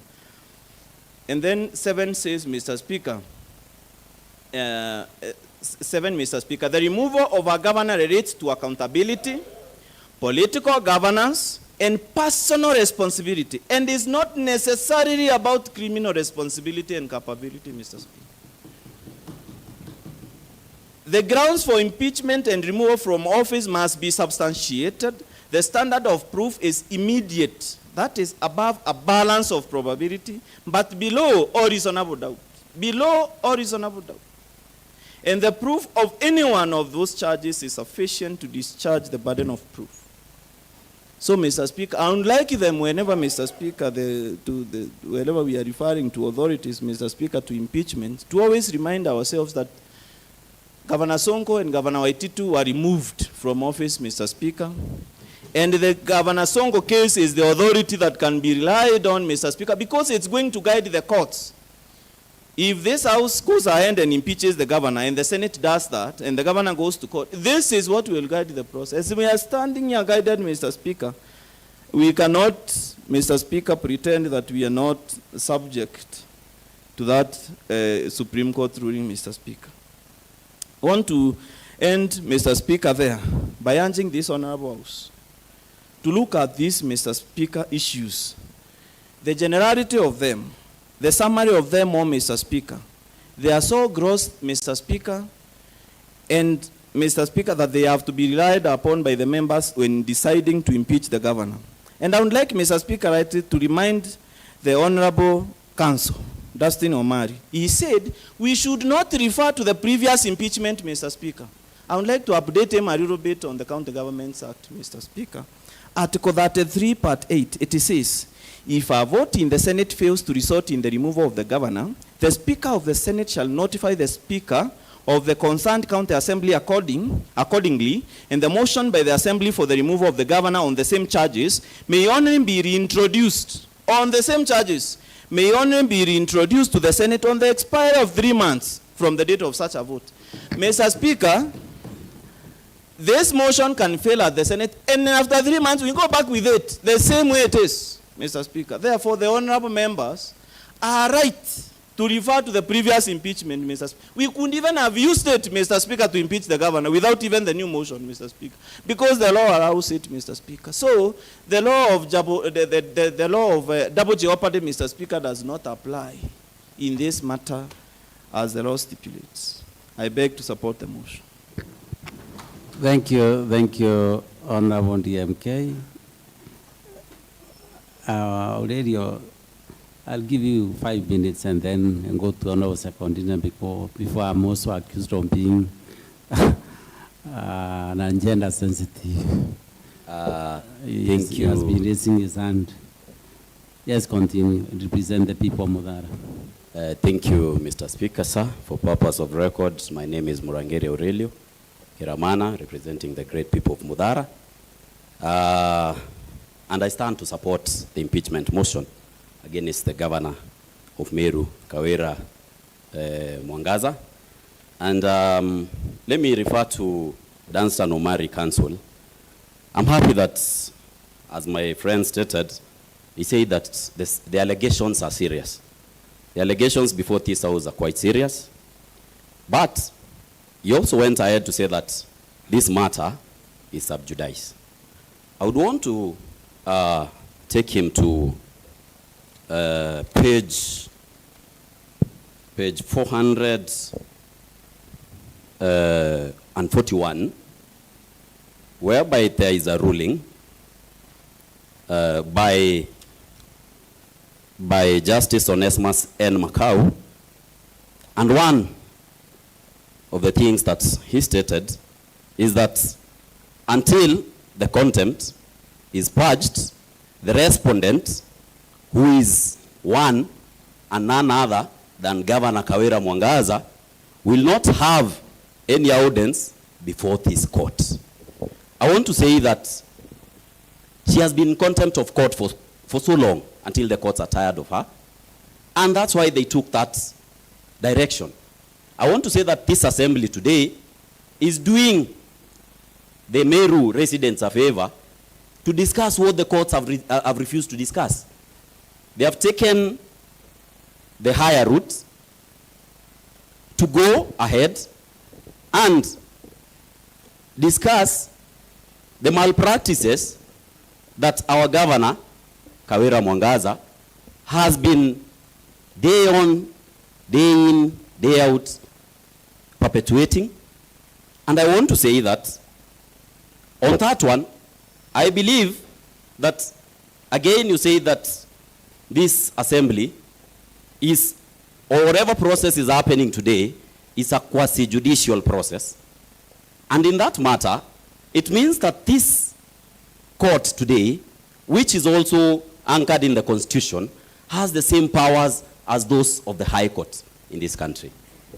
So whatever the decision that this court, this assembly makes today, is not going to be any less by law, because there is something that is waiting in court to be discussed. So I want to say that on that matter, I don't think this motion that we are discussing today is sub judice. Now, I want to mention that there is the case of the China issue, whereby we had employees going to China. I want to say that if you go to Article 10(2) of the Constitution, whereby we have the national values and principles of governance, you will realize that the rule of law is one of them. It says, the maxim, it's anchored on the maxim that no one is above the law. Further, the law is allowed to punish anyone who breaches it. Further, it is contained in the Civil Procedure Act. And that's why I think even the courts went ahead to pronounce itself on the contempt against court orders by the governor. I want to say, further, on the principles of governance, we have good governance as one of them. It further says that decisions should be made and implemented through consultation to further proper management of public affairs and resources. And further says that collective decision making and implementation of such decisions should be made. I want to say that in this case of the China, whereby we had employees going to China, or rather relatives of the governor going to China, I want to ask just a simple question. Did good governance play in that decision? Was there consultation for it to be decided and implemented? Again, you say that this was a personal invitation. I want to take you to page page 69. The invitation. It is to Her Excellency. The name Her Excellency came about by the fact that she's a governor. Let's start from there.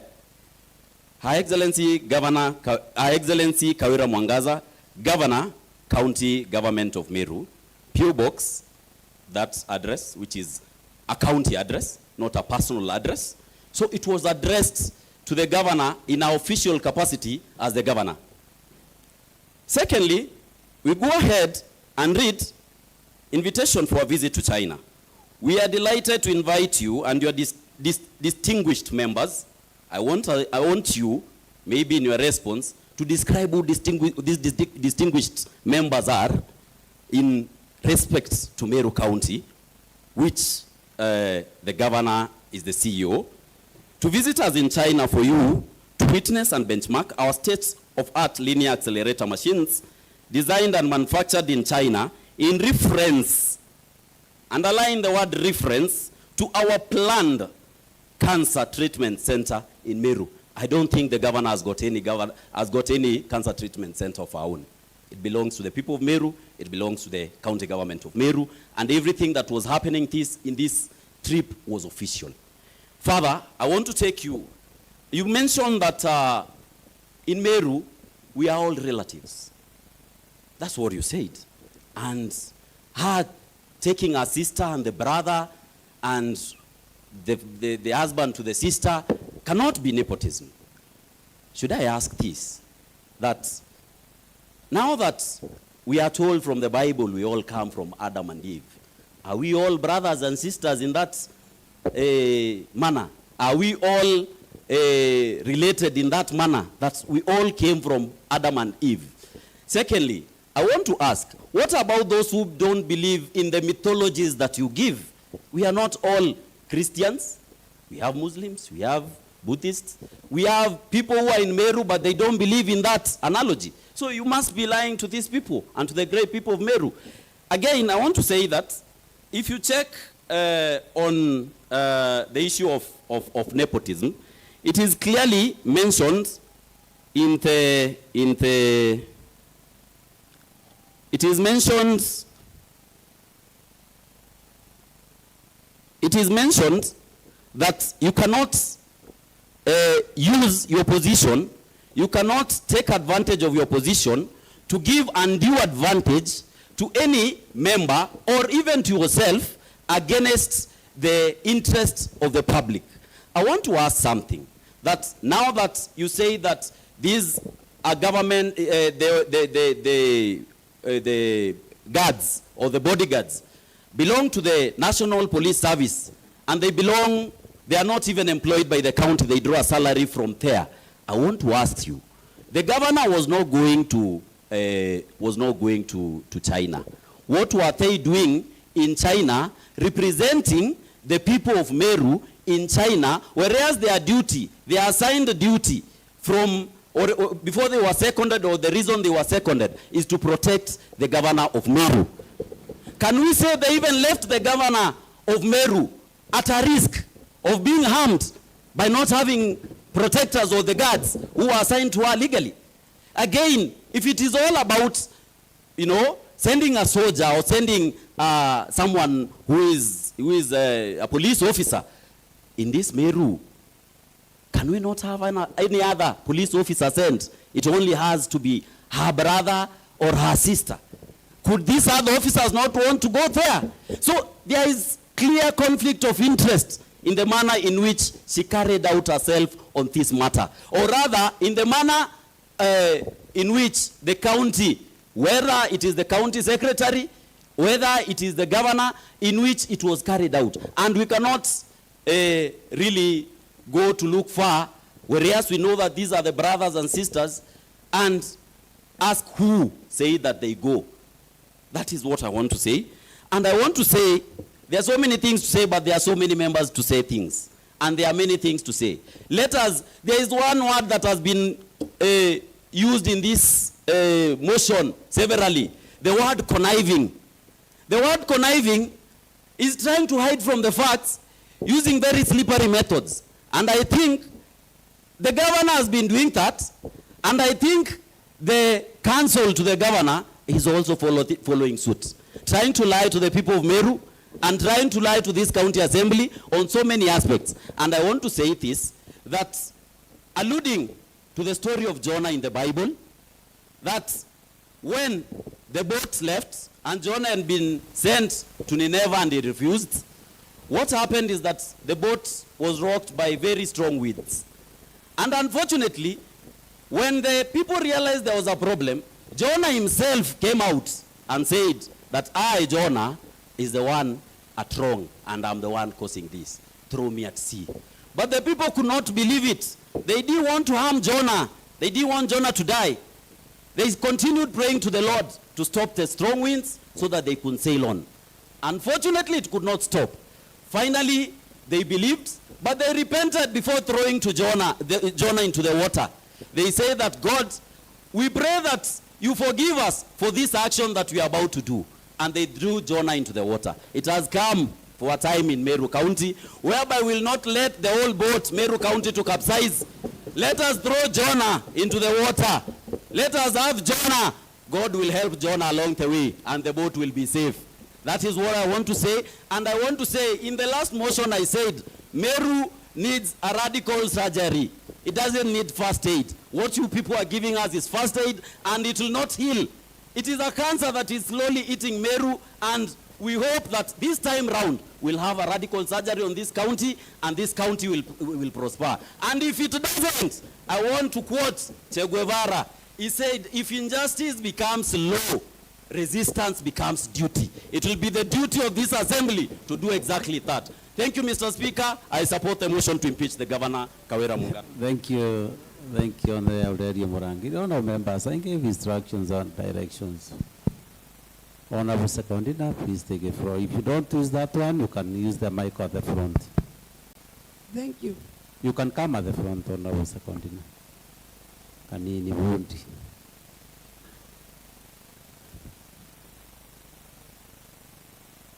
Thank you very much, Mr. Speaker. For purposes of record, I'm Secondina Kanini Bundi, member of this Honorable House, nominated by BAS Party. Mr. Speaker, I stand to support the impeachment motion. And Mr. Speaker, as I stand here, I heard one of the councils trying to talk about gender. Mr. Speaker, sir, I'm a woman, I'm a member of this house. And Mr. Speaker, I'm supporting this motion, and I'm supporting not because the governor is a woman. I'm supporting it because of the governor's issues pertaining the office of the governor, and the people of MERU voted a woman already to be the CEO of this country, of this county, Mr. Speaker. And therefore, Mr. Speaker, when we are impeaching the governor, we are not impeaching her because she's a woman. Mr. Speaker, we are impeaching her because she's a governor and she has been able to govern the county government of MERU. Mr. Speaker, one of the councils, I think it's Council Omari, I've heard him say that we have no mandate as this house to petition or summon the governor. Mr. Speaker, I want to refer him to Article 195 and Article 185. Article 185.3 says this: a county assembly will, respecting the principle of the separation of powers, may exercise oversight over the county executive committee and any other executive organ. Article 95.1 says a county assembly or any of its committees has power to summon any person, and underline the word any person, to appear before it for the purposes of giving evidence or providing information. For the purposes of clause 1, an assembly has the same powers as the High Court to 1A, enforce the attendance of witness and examine them on oath, affirmation, or otherwise. Compel the production of documents, and C, issue a commission or request to examine the witness abroad. Mr. Speaker, I was referring to that because Council said we have no powers to summon a governor. Unless you tell us a governor is I don't know, God or who, he is anybody, he is a county officer who we can summon to this county assembly, to any committee or the full house, Mr. Speaker. So I want them to argue that whatever he said we don't have powers, we have powers, Mr. Speaker. Mr. Speaker, Section 39 of County Government Act 2012. They have said also the governor cannot be asked a question on behalf of the CECs or something. Yes, Mr. Speaker, Section 39, accountability of the executive committees. The members of the county executive committee are individually and collectively accountable to the governor. Because, Mr. Speaker, the governor is the appointing authority. Therefore, Mr. Speaker, there is no way the governor can run away from his executive team, the CECs, because he is the one who has appointed them and they are acting on our behalf, Mr. Speaker. And I believe there is nothing the executive, members of the executive of the governor does without the knowledge of the governor. Therefore, the governor is culpable and he is responsible for any mismanagement, for any misrepresentation which is done by his executive members. Mr. Speaker, I've heard one of the council saying that there is no county assembly in this Kenya which has ever summoned a governor to the assembly of the committee. Mr. Speaker, I want to tell them we can set a precedent. And Mr. Speaker, I want to tell them that we don't work under any influence of any county government in this country. We are a devolved function, and we are fully here, and we are there to exercise our duties, and we know our roles very well. Therefore, I want to tell them that we are here even to send our president. Even the other counties should be coming to benchmark from us. Thank you, Mr. Speaker, sir. Thank you, Honorable Secretary Nabundi. Yes, Honorable Spora.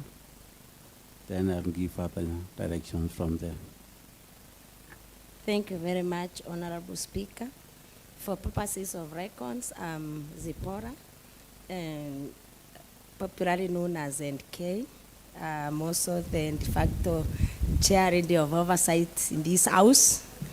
And I rise, Honorable Speaker, to support the motion that is on the floor of the of this honorable house. And I would want to start by congratulating the councils for the governor, because actually the council Dunstan Omari has really addressed non-issues, and he has really convinced me on the side that I should vote. Because I expected the council to address the issues that have been raised, but he did not address the issues. He ran away from the issues and addressed non-issues to me.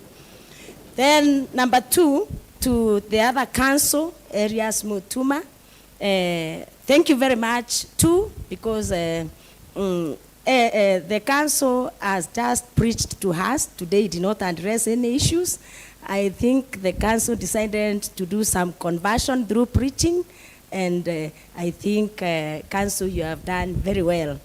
And what I'm saying is that to me, the presentations of the councils has really convinced me, Honorable Speaker, that we have a very strong case against the governor, and that is the reason as to why I support the impeachment of the governor of Meru, Kawira Mwangasa.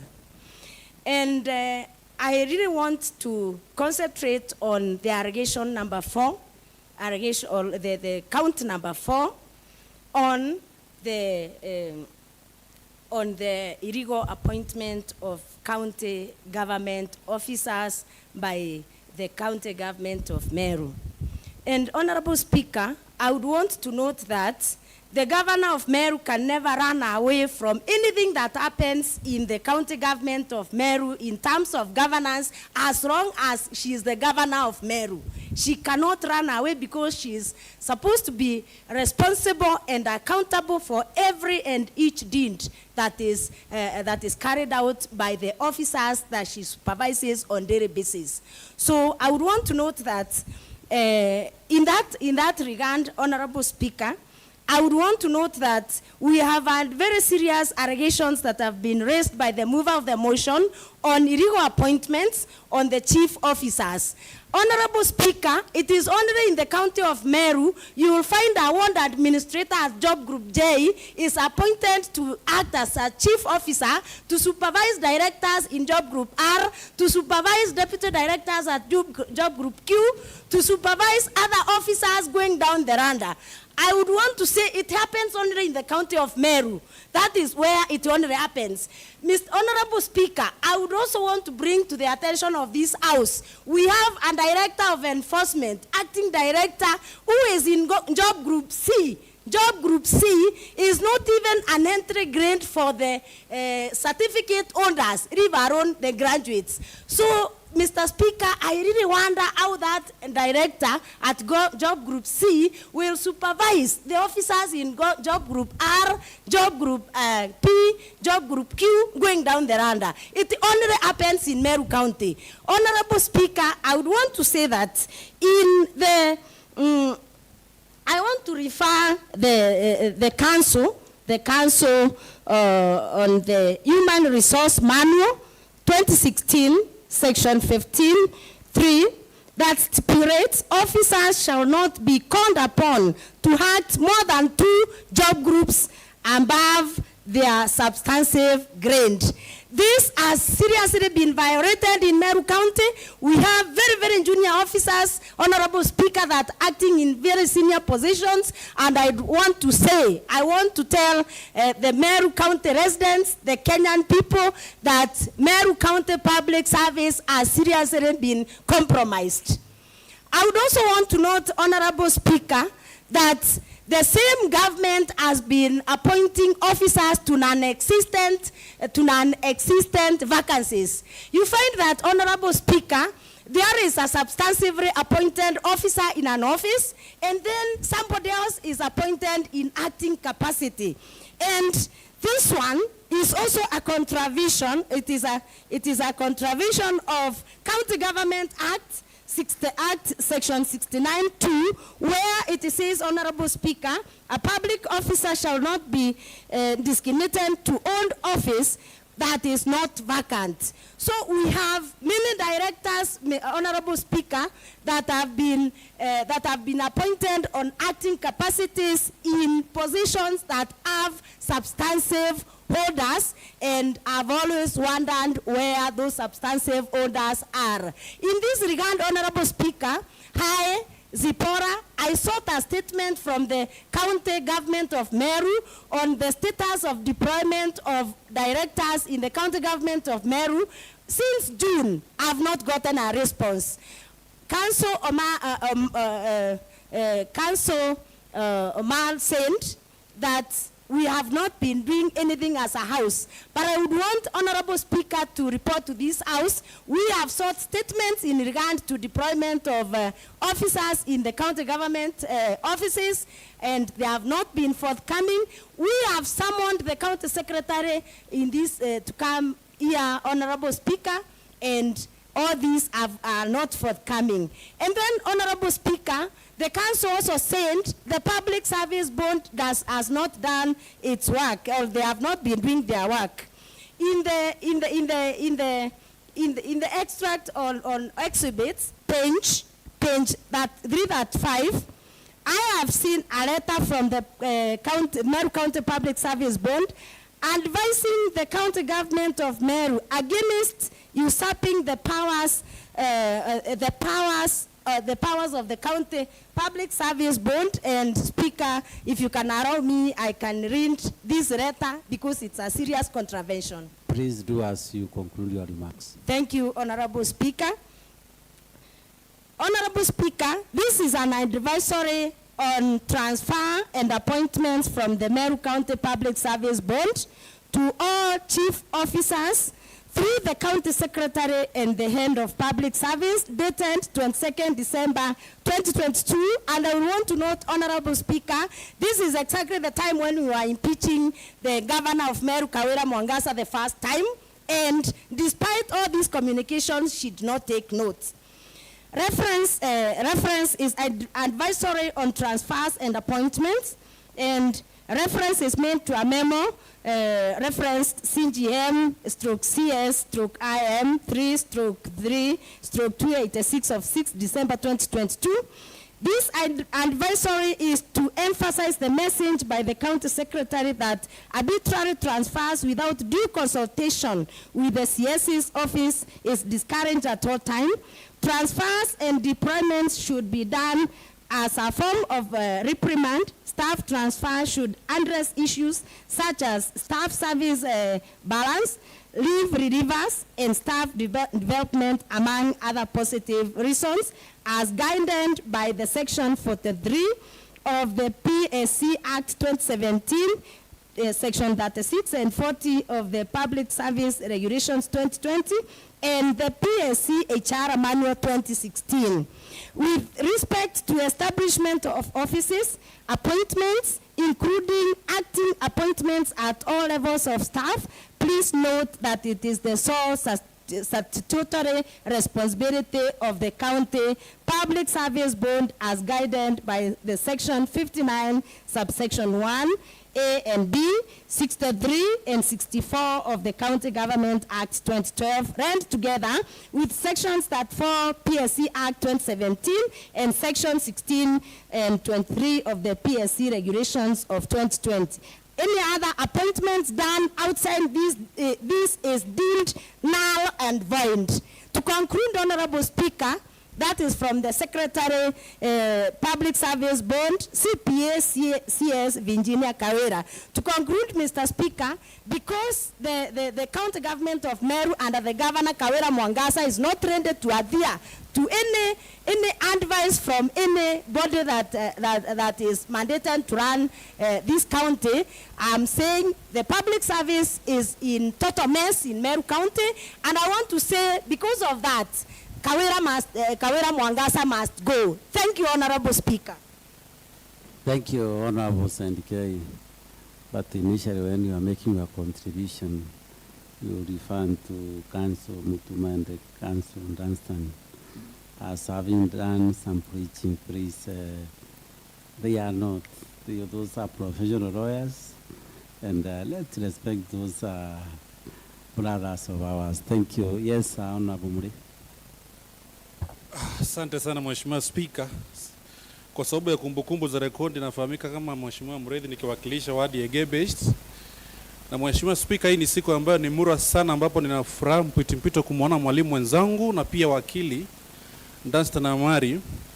Na kile Mheshimiwa Speaker ningependa kusema nama kuanza tu sisi alipoanzisha utangulizi wake alisema kwamba tunajikita katika umenke ama kifeministi.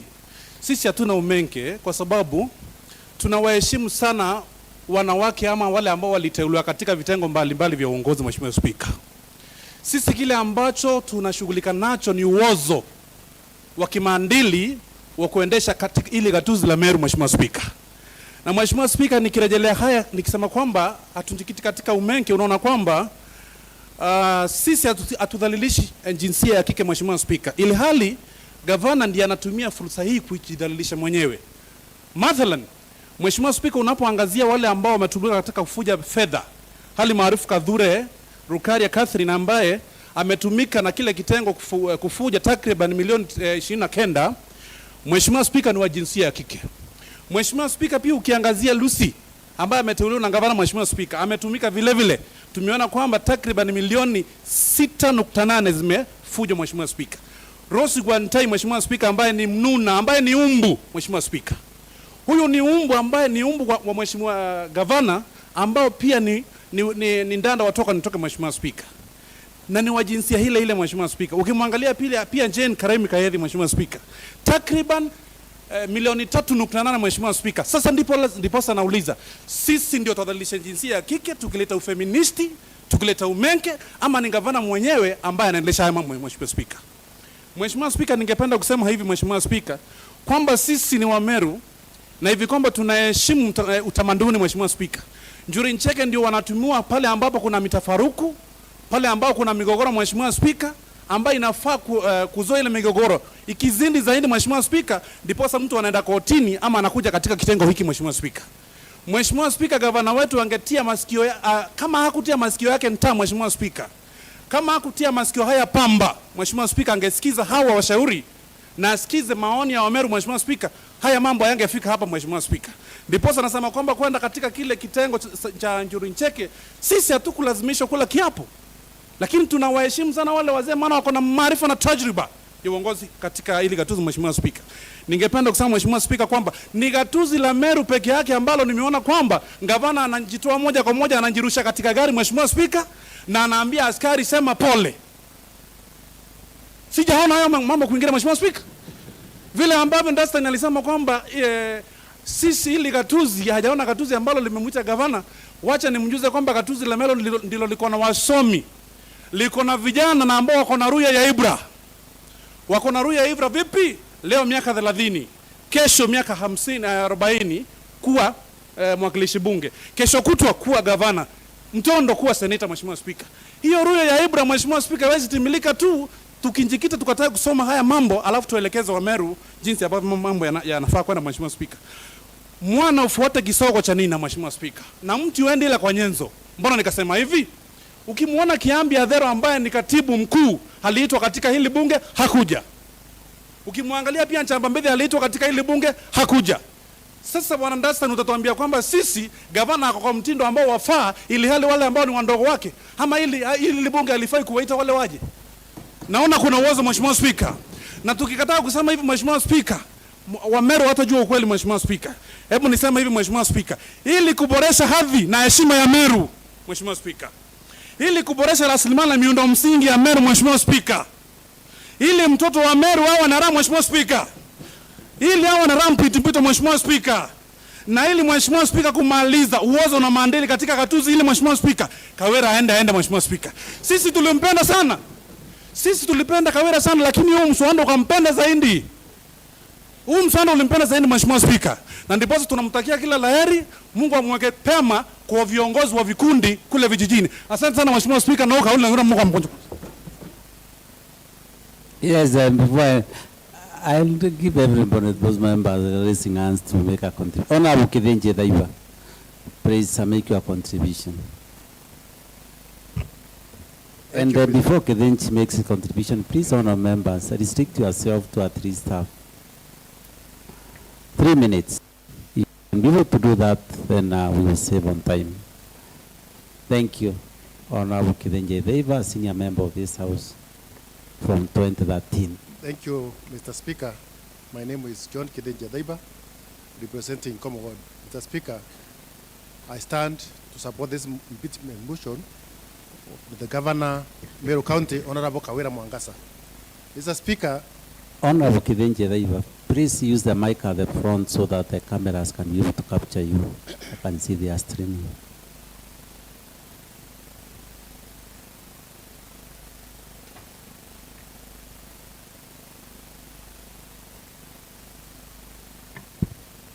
Thank you, Mr. Speaker. My name is John Kidenje Daiba, representing Commonwealth, Mr. Speaker. Mr. Speaker, I stand here to support the impeachment motion of Governor of Meru, Honorable Kawira Mwangasa. Mr. Speaker, this is a great day for Meru County, Mr. Speaker, because, Mr. Speaker, for the last 1 year, Meru has not experienced any peace. Mr. Speaker, sir, although we are told that Meru is getting happy, Mr. Speaker, I want to say that Meru has been very sad. Mr. Speaker, it is today, through this impeachment motion, that we want to make Meru happy. Mr. Speaker, sir, I would like to interrogate some of the issues that have been raised by the councils representing the governor, Mr. Speaker, because, Mr. Speaker, today it is very sad for the young generation, Mr. Speaker, especially who are following these proceedings, Mr. Speaker, because if a council can stand here in this honorable house and say that this county assembly has no power to summon a governor, Mr. Speaker, I think, Mr. Speaker, that is very sad. Because, Mr. Speaker, last year, to be specific, on 7th of October 2022, Mr. Speaker, the Supreme Court, through a court ruling, Mr. Speaker, gave a ruling, Mr. Speaker, which I want to read poverty, Mr. Speaker. The court also ruled that the county assemblies, Mr. Speaker, have the power for oversight of a county government. Therefore, Mr. Speaker, the county assemblies are the same powers. Sorry, I've read Article 195. I want to read the Supreme Court ruling, Mr. Speaker. The Supreme Court on Friday, the 7th October 2022, declared that the Senate, let me read the Senate page, Mr. Speaker. I want to read about the county assemblies. The court also ruled, Mr. Speaker, that the county assemblies have the power of oversight of a county government revenue, whether nationally allocated or locally generated. This means that the county assembly or any of the committees has power to summon any person, and like that, any person, including a governor, to appear before it for the purpose of giving evidence, Mr. Speaker. Mr. Speaker, our constitution, Mr. Speaker, was done by senior lawyers who are in this house this afternoon, Mr. Speaker. Therefore, Mr. Speaker, for the council, Mr. Speaker, whom we respect so much, Mr. Speaker, to come here this afternoon, Mr. Speaker, and say that the county assemblies, Mr. Speaker, have no power, Mr. Speaker, it shows, Mr. Speaker, that they are also acting against the Constitution, Mr. Speaker, which is very bad, Mr. Speaker. Mr. Speaker, on the other hand, Mr. Speaker, I want to dispute the argument by Council Dansan Omari, Mr. Speaker, who was trying to convince us that we are all relatives, Mr. Speaker. Mr. Speaker, that can't be far from the truth, Mr. Speaker, because we cannot say that we are all related, which means then all our marriages, because we are married our sisters, we are married our brothers, all these marriages need to be nullified because we are married our sisters, Mr. Speaker. Mr. Speaker, I want to explain to Council Omari, Mr. Speaker, about nepotism. Mr. Speaker, and I refer to a Google explanation, Mr. Speaker, because Google is one of the authorities, Mr. Speaker, that we rely on nowadays, Mr. Speaker. And it says, the practice among those with the power or influence of favoring relatives, friends, or associates, especially by giving them jobs. Therefore, Mr. Speaker, the nepotism that we are talking this afternoon, Mr. Speaker, about a governor taking a sister, two sisters, actually, Mr. Speaker, the brother-in-law, Mr. Speaker, to China. This is the nepotism that we are talking about, Mr. Speaker. So, Mr. Speaker, I don't buy that argument by the council, Mr. Speaker, and the argument, Mr. Speaker, is analytic. Mr. Speaker, I want to hand my argument there, Mr. Speaker, or my support there, Mr. Speaker. I support this motion with all my heart. Kawira must go. Thank you, Mr. Speaker. Thank you, Honorable Kivenje Daiva. Yes, Honorable Tururu. Honorable Kangwana will give you an opportunity to make your contribution. Relax and reserve your energy. Yes, Honorable Tururu. 3 minutes. Just Honorable Kivenje has said the face. Please direct and adhere to that before I cut you short. Be precise so that you make your presentation. Thank you, Mr. Speaker. And for purposes of record, my name is Patrick Adoriman Tururu, representing the great people of Timor West. And Mr. Speaker, I rise here to support the motion of impeaching one Governor Kawira Mwangaza. And Mr. Speaker, I'm not a lawyer, but I have common sense. And Mr. Speaker, we are guided by... Honorable Tururu, you mean lawyers don't have common sense, or what are you alluding to? Please clarify. Thank you, Mr. Speaker. What I was saying, Mr. Speaker, is that probably the jargon of law that has been used in this House, Mr. Speaker, and the good English, Mr. Speaker, does not amount to changing what the Constitution, what the law defines as the principles that we should follow. And so, Mr. Speaker, having read the... Honorable Tururu, you are very young. You can join the profession. Thank you, Mr. Speaker. Yes, so that you can also be able to speak the English that you are talking about. Please continue. Most obliged. And they can be your mentors. Most obliged, Mr. Speaker. And it's good to see Senior Counsel Mutuma and Counsel Mari, because, Mr. Speaker, I've been used to seeing him on TV, and now today I have the opportunity. And Mr. Speaker, mine is just a simple one.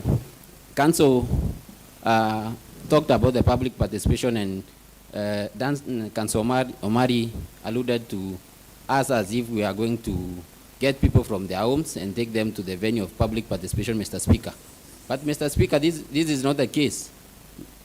All that was supposed to be done for the public participation, Mr. Speaker, was done. And being a democratic country and a democratic process, Mr. Speaker, we respected the rule of law, and the public participation, Mr. Speaker, went on well, according to the law, according to the set guidelines. And so, Mr. Speaker, we wish them all well as they try to argue about the public participation.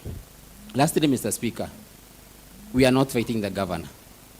Counsel Mari said we most probably be fighting the governor. But, Mr. Speaker, we are fighting incompetence. Mr. Speaker, we are fighting nepotism. Mr. Speaker, we are fighting bad governance. And for this case, Mr. Speaker, that's why we are gathered here. Mr. Speaker, and I'm urging my colleagues, so as for Meru County to get sanity, let us do the necessary by impeaching the governor of Meru County, Kawira Mwangaza. And Mr. Speaker, as I finish, I want to quote one German pastor, a renowned German pastor. Mr. Speaker, during the Nazi Revolution, Mr. Speaker, he said that when they went for the communist, he kept silent because he was not a communist. When they went for the socialist, he kept quiet because he was not a socialist. When they went for the trade unionist, Mr. Speaker, he kept quiet because he was not a trade unionist. When they went for the Jews, Mr. Speaker, he went silent because he was not a Jew. But, Mr. Speaker, time came when they came for him, and there was no one to talk on his behalf. And so, Mr. Speaker, we will not let this county to be left alone with no one to talk for it. And for that matter, Mr. Speaker, with the powers bestowed upon us, I, as Patrick Adoriman Tururu, representing the great people of Timor West, Mr. Speaker, I support the motion to impeach the governor of Meru County. Thank you, Mr. Speaker. Thank you, Honorable Tururu. Yes, Honorable Makasi. Okay, thank you, Honorable Speaker. Makasi is my name, and I represent the amazing people of Kwene. First, I want to thank God for this moment in this Honorable Speaker, as I stand to support this motion of impeaching the governor of Meru, Honorable Speaker. I'm the chair, Labour Public Service, Honorable Speaker, and I was perturbed, and it is amazing, Honorable Speaker, that the Public Service Board of Meru has been taken hostage by the governor. It is being held under siege, Honorable Speaker. Having listened to the members of the service board, when we invited them in this house, Honorable Speaker, they spoke and said they are not aware about the traffic marshals we are talking about. Honorable Speaker, we had invited them in this house so that they could shed some light about the traffic marshals. But for about 4 or 5 times, they denied knowing whether there are any traffic marshals in this county, Honorable Speaker, until one member, Honorable Munjoke, requested that he walks out with the chair of the board to the road so that he could show them the actual motorbikes he was talking about, Honorable Speaker. It's amazing because we know these people are operating, Honorable Speaker. I've not checked today to see whether they're on the road. But we made a report that they should be dealt with, away with immediately. That was the report of the committee that we made. And they are not known to anybody in this county, Honorable Speaker. So the governor has usurped the powers of the service board, Honorable Speaker, by employing traffic marshals without consulting the public service board, who are the sole employers in this county, Honorable Speaker. So the governor, to us as the committee, found him liable because the people who are running those motorbikes, Honorable Speaker, have been employed as senior support members in the governor's office, Honorable Speaker. And so,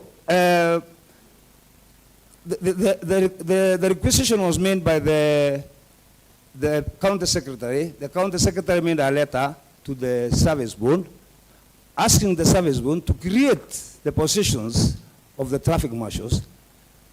The service board made a reply, Honorable Speaker, and they said that yes, they will create that position, but unless they are given information about the finances, that is the budget, and they are told in the structure, the organogram, they are shown where the traffic marshals will be fitting. So that was the last communication. But, Honorable Speaker, the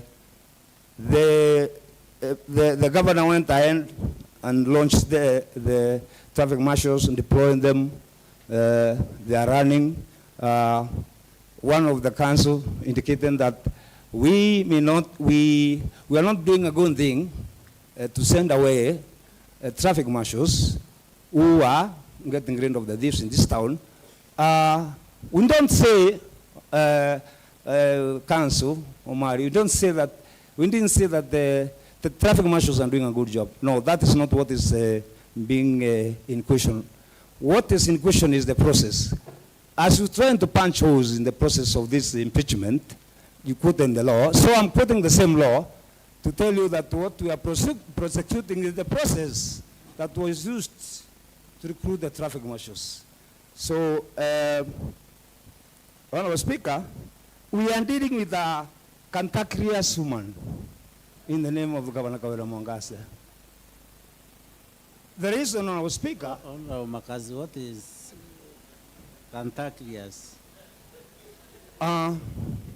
Cantankerous is a word driven from, is an English word, Honorable Speaker, that defines someone who is quarrelsome, who changes moods from now and then, and who doesn't listen, and who every time, and does not do things within the law, Honorable Speaker. So that's called a cantankerous woman. So, Honorable Speaker, one thing I want to indicate, these traffic marshals, Honorable Speaker, have been arresting vehicles in this, impounding vehicles in this town. And I would like also to bring to speed the council with our finance bill of 2019, which does not include in any way an offense known as obstruction. There's no offense known as obstruction in the finance bill, Honorable Speaker. But these traffic marshals have been charging 8,000 to members of the public as a charge for obstruction. It does not exist in our Finance Act, Honorable Speaker. Secondly, Honorable Speaker, on impounding, the Finance Act dictates and states clearly that it is the charge is 8,000. Is 3,000, but they are charging 8,000 for the vehicles that they impound, Honorable Speaker. So what I want to say, and we have extracts, Honorable Speaker. We have extract from the public. We don't imagine, Honorable Speaker, even members of the public being told to write apology letters, Honorable Speaker, when they commit offenses.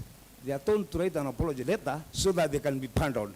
Honorable Speaker, there's much I would have said about this impeachment motion. I have a lot, some which are inclusive in the motion, others are not inclusive, but all in all, Honorable Speaker, I'm one of those who stand to say that Governor Kawira Mwangasa has to go. Thank you, Honorable Speaker. Thank you, Honorable Makasi. Honorable Kangwana.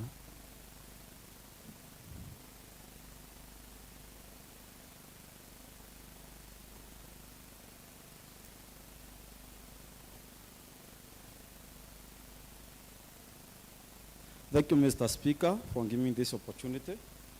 I'm Honorable Duncan Kangwana Merit, representing the great people of Maua, and I'm rising to support the motion on impeachment of one Honorable Bishop Kawira Mwangasa, the NGABANA of MERU. Mr. Speaker, before I make my comment, many have talked before me. They have talked, they have highlighted why we are impeaching Honorable Kawira Mwangasa.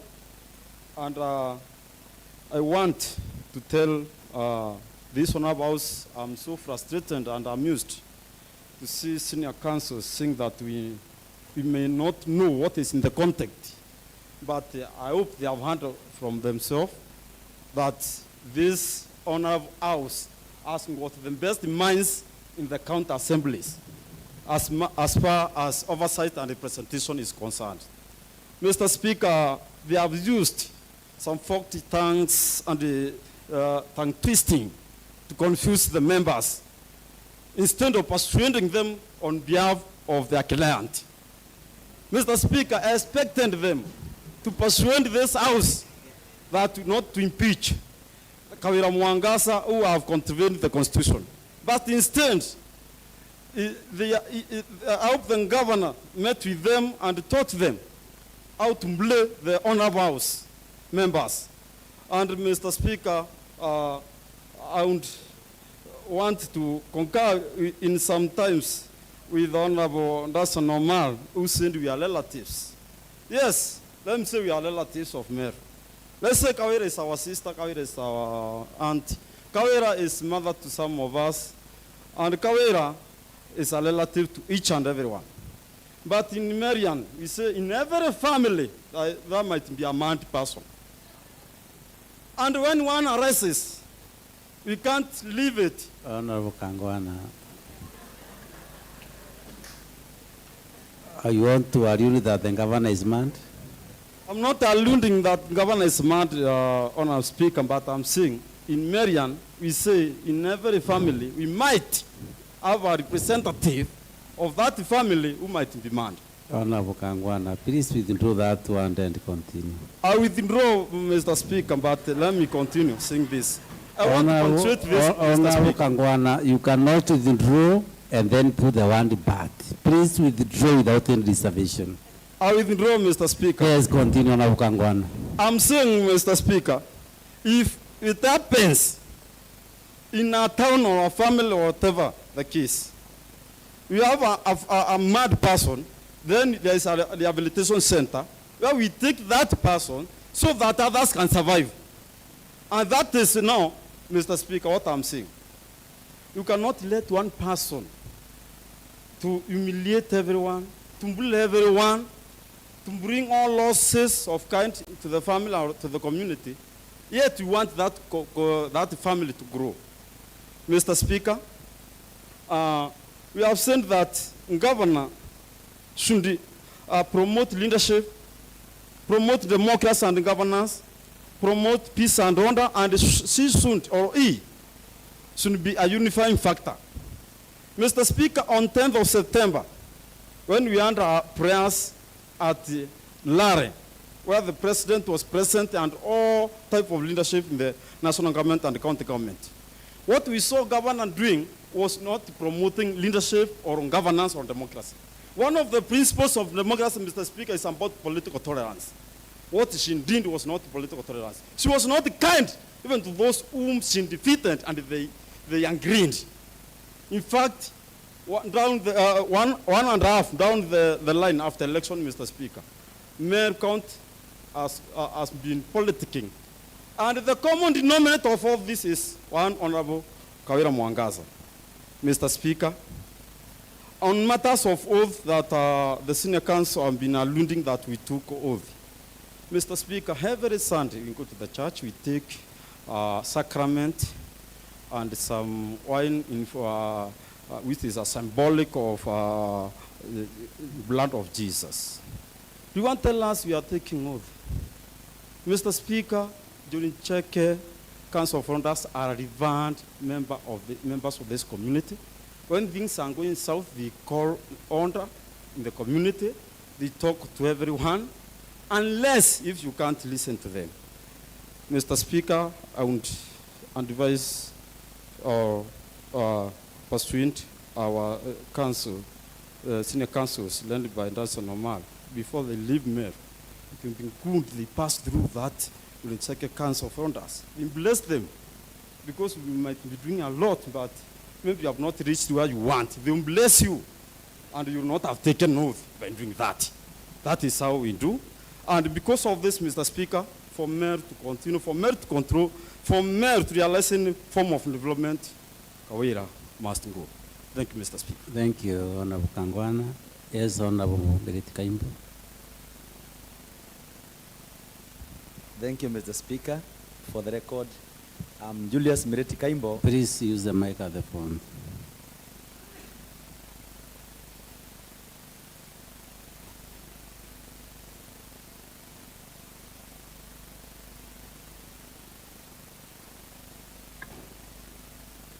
Thank you, Mr. Speaker. For the record, I'm Meriti Julius Kaimbo. I represent the people of Mekidori Ward. And I've stood here to support the impeachment because County 6, according to the ones given by the council for the governor, it has aggrieved me so much on illegally naming of a public road after husband. And this county is honorable. It came up with the Meru County Honors Awards Act 2018 under the former regime. And I remember, for the record, that the chair of the committee was the former Tigania East MP, Honorable Matthew Adams Karaure. And we know there are two roads that were named through the act. That is the Mwariama Road that leads to Mekidori through the Mekidori stage, and another one at the Tuskis called MERU. So if this act acted that way, and to that best, and today it is downlooked, it is trampled on, it is sliced down, then as a county, we cannot sit back and watch this go on any further. For example, the act states the composition of the committee, the functions of the committee, the selection of those who have to be given the award.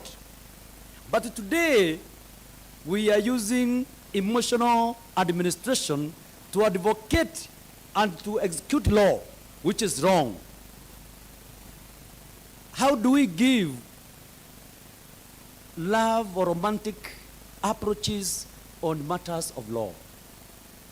As far as we are relatives, my colleague teacher, Danson Omari, I'm a teacher of music.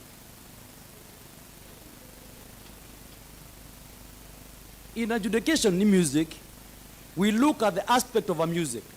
For example, the pitch, we look at the dynamics, we look at the rhythm, we look at the accompaniment, facial expression, to arrive to the mark, to tell which is the best song. If we want to get somebody who has got the mark to be named after, to be given an award, then there are some specifics that we need to follow in order to arrive to that person to be given the award. My simple question that I don't need the answer, it's just a rhetorical question. Did we make these steps to arrive to Murega Baichu Road? If we didn't, that is what I'm calling romantic approach on matters of law, which is wrong. Did they follow public participation procedures? Did the public give their opinion? Which gathering sat down and give out this hint on who is to be given the award? And because I don't want to take a lot of time, what I want to say is that I will leave this zone because there is executive powers. I heard the council say that the governor has the executive powers. That she can, or he can do, he can say something and it can be done even without following the law. And I hope it happened without the law. To name a road after a spouse without the due process. And today I want to give an advice as I conclude. Through a Chinese proverb, that if a king or a queen risks urinating in the bush, even squirrels have a chance to watch at Ace or Amaniwood. Thank you, Mr. Speaker. Thank you, Honorable Merit. Yes, Honorable Kacheri.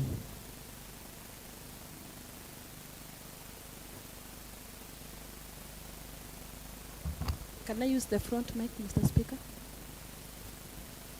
I say in Honorable Kacheri that those the cameras are behind you now. When you speak from there, how do they capture you? And you are live in MERU TV.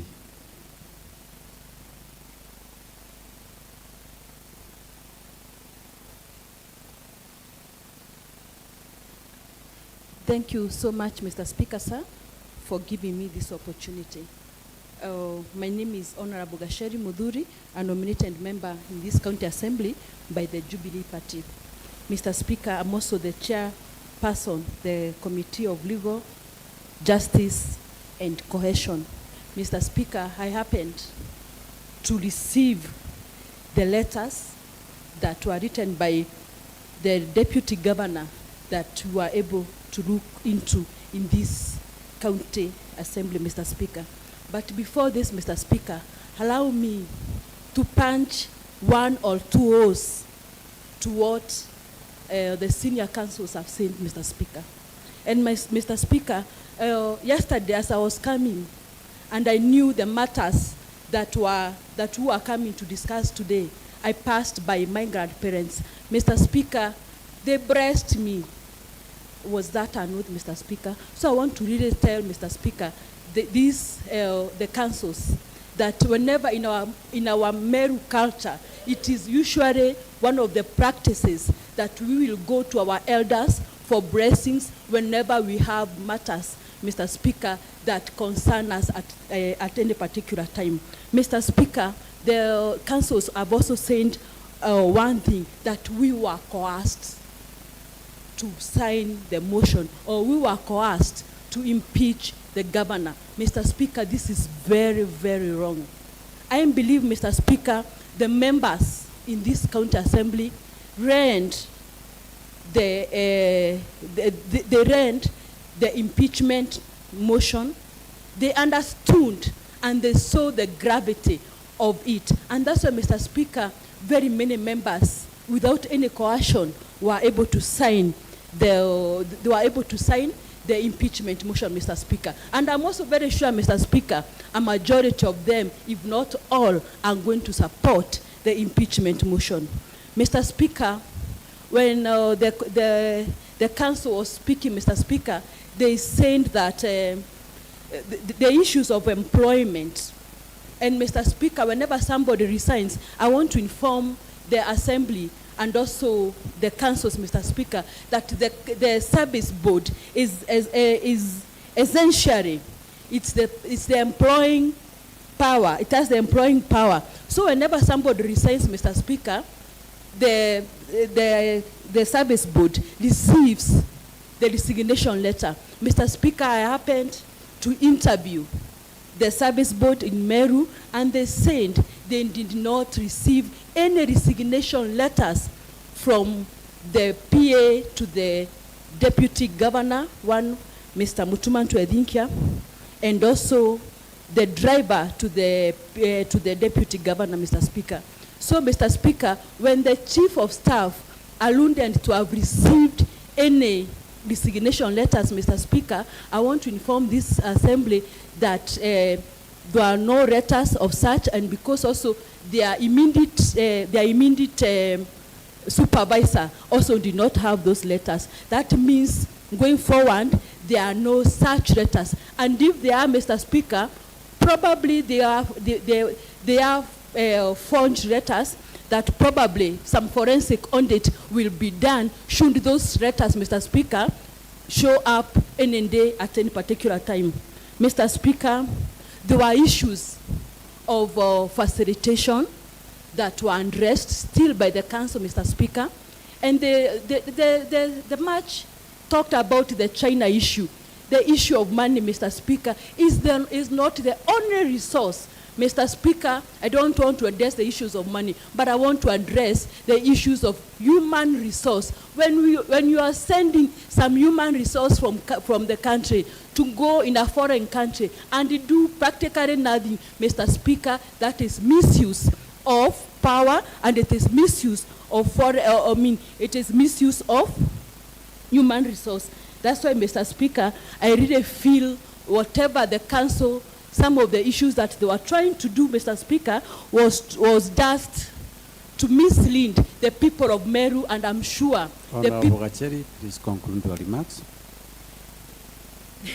Thank you, Mr. Speaker. I pray because you give me just more 2 minutes, Mr. Speaker. I'll give you the chair. Thank you so much, Mr. Speaker. Mr. Speaker, this afternoon, I'm very sad because the issues, Mr. Speaker, that basically we are speaking about, they are issues of governance. And Mr. Speaker, I also want to highlight that governance has no issue to do with gender. That is number one. Number two, Mr. Speaker, there were issues that one Honorable Edeba has also addressed. The issue about the Senate having, the Supreme Court, Mr. Speaker, having given a ruling that the governors should be able to attend the Senate. Mr. Speaker, the Senate has the roles, more or less, of checks and balances, more or less what the county assembly have. Therefore, Mr. Speaker, if governors are able to attend to the Senate, it is in the same principle, Mr. Speaker, that the governors should be able to attend to the submissions or to the summons of the county assembly. Mr. Speaker, one governor, Kawira, has broken two rules, Mr. Speaker. One of the contempt of the assembly, not being able to attend the assembly sittings, the assembly summons, Mr. Speaker. And secondly, also not following the precedents set by the higher court in this land, Mr. Speaker, that is the Supreme Court. That's why, Mr. Speaker, I really feel that for us to be able to continue for the issue, for the assembly, Mr. Speaker, to be respected, Mr. Speaker, for the sovereignty to be respected, Mr. Speaker, one Kawira Mwangaza has really broken these rules, Mr. Speaker, and should be impeached. Mr. Speaker, another thing that I wanted to address in a very few ones, Mr. Speaker, is we really understand the gravity of the issue of impeachment. it is not one of the very easiest things. But Mr. Speaker, there is the rule of law that also needs to be respected, Mr. Speaker. So, Mr. Speaker, for us to be able to say that we are giving or we are supporting the impeachment, Mr. Speaker, it is for the assemblies in Kenya, not only in Meru, to be to be respected. That's why, Mr. Speaker, if you are having a Linda who is not obeying who is not obeying the assemblies, who is not obeying the courts, Mr. Speaker, that person is not fit to be a Linda. That's why I'm really requesting this county assembly, Mr. Speaker, to support this motion and we relinquish one Governor Kawira Mwangaza of her duties, Mr. Speaker, so that she can be able, Mr. Speaker, to rest and also see some other people, Mr. Speaker, how they are able to really respect the rule of law. So, Mr. Speaker, I support the impeachment of one Kawira Mwangaza. Thank you so much. Thank you, Honorable Gacheri. Yes, Honorable Mheshimiwa MBUNGE.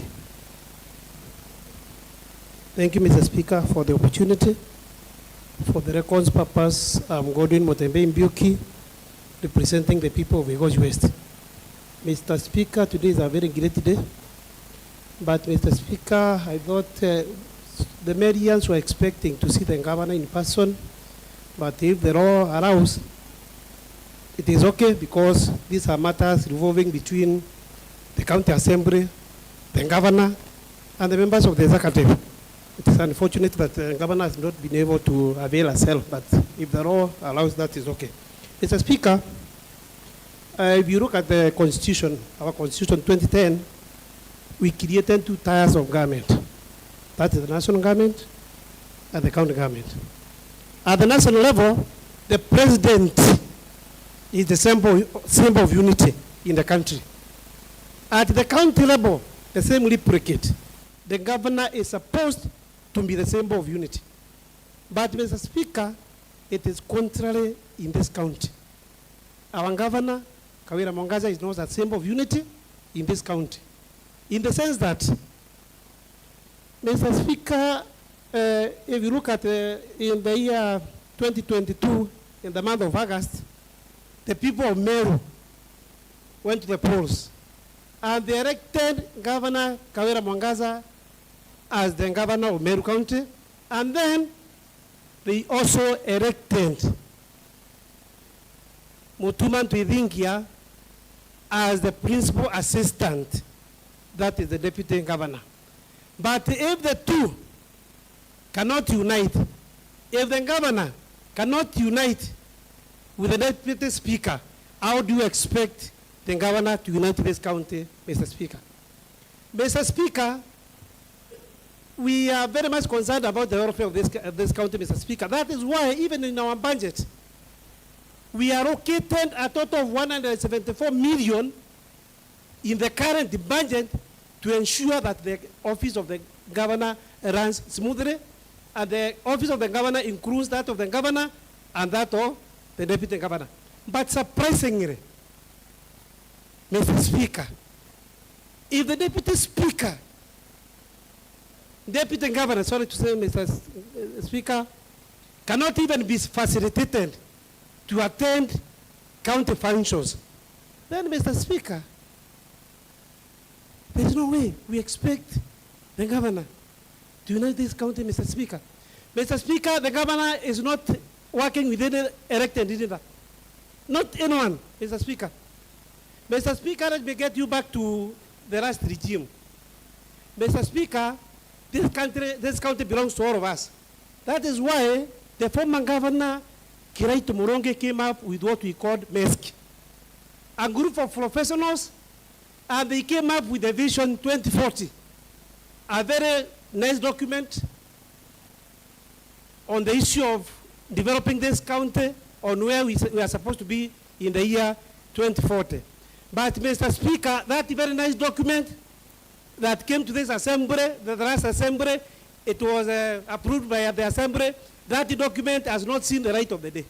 So, Mr. Speaker, where are we ended? Mr. Speaker, I think... Yes, I want to conclude your remarks on MBUNGE. So, Mr. Speaker, that is why I realize And before I conclude, Mr. Speaker, I'm also worried because our learned council has stated that we are relatives and we are all grown-ups. Almost everyone here is married. So we might not see the kingdom of God because we've already committed a sin called incest. Because if you're having affairs with relatives, then you have committed incest. So, Mr. Speaker, anyway, let me say that I stand to support the motion that Kawira Mwangaza, for unity of this county, Kawira Mwangaza must be impeached. Thank you, Mr. Speaker. Thank you, Honorable Mbiuki. Council Dunstan Omari, I can see you have a big task ahead to respond to the issues raised about being related. Yes, Honorable Martin, MCA Timabu. Okay, thank you, Mr. Speaker, sir. And for the purposes of record, I'm Martin Kimathi Muriungi, representing Timor Ward, and I'm here to support the motion for the impeachment of the MERU governor, that's Kawira Mwangaza. If I can remember very well, on the dawn of August 9th, we woke up very early in the morning to go and vote leaders of our choice, and Kawira Mwangaza being one of them. And during the result announcement, I was so happy. I almost shed my tears because I believed everything in Meru County has changed. I saw Nkunte, I saw Nkun Meru, I saw Great Meru. I thought of Great Meru, a Meru where every leader would be respected, a Meru where finances would be used prudently, a Meru where the governor would represent every corner of the county, a Meru where everyone would be given the opportunity to serve and to mingle and to associate with others, Mr. Speaker, sir. But I think I was wrong and naive, Mr. Speaker, sir. I think I was wrong because the governor has given us the opposite of what she claimed to give us. The opposite of what she signed as a promissory note. A promise that she would protect the Constitution. A promise that she would work within the confines, provisions, and the dictates of the Constitution, Mr. Speaker, sir. And in addition to that, Mr. Speaker, sir, that's why she has gone ahead to use the relatives. Those are close relatives, that's sisters and brothers, to channel the funds from the county coffers directly to the personal account, Mr. Speaker, sir. That's why it's only in Meru where a governor can name her own after her husband and maybe and hire councils just to convince us that just because the signage were removed, just because the okay.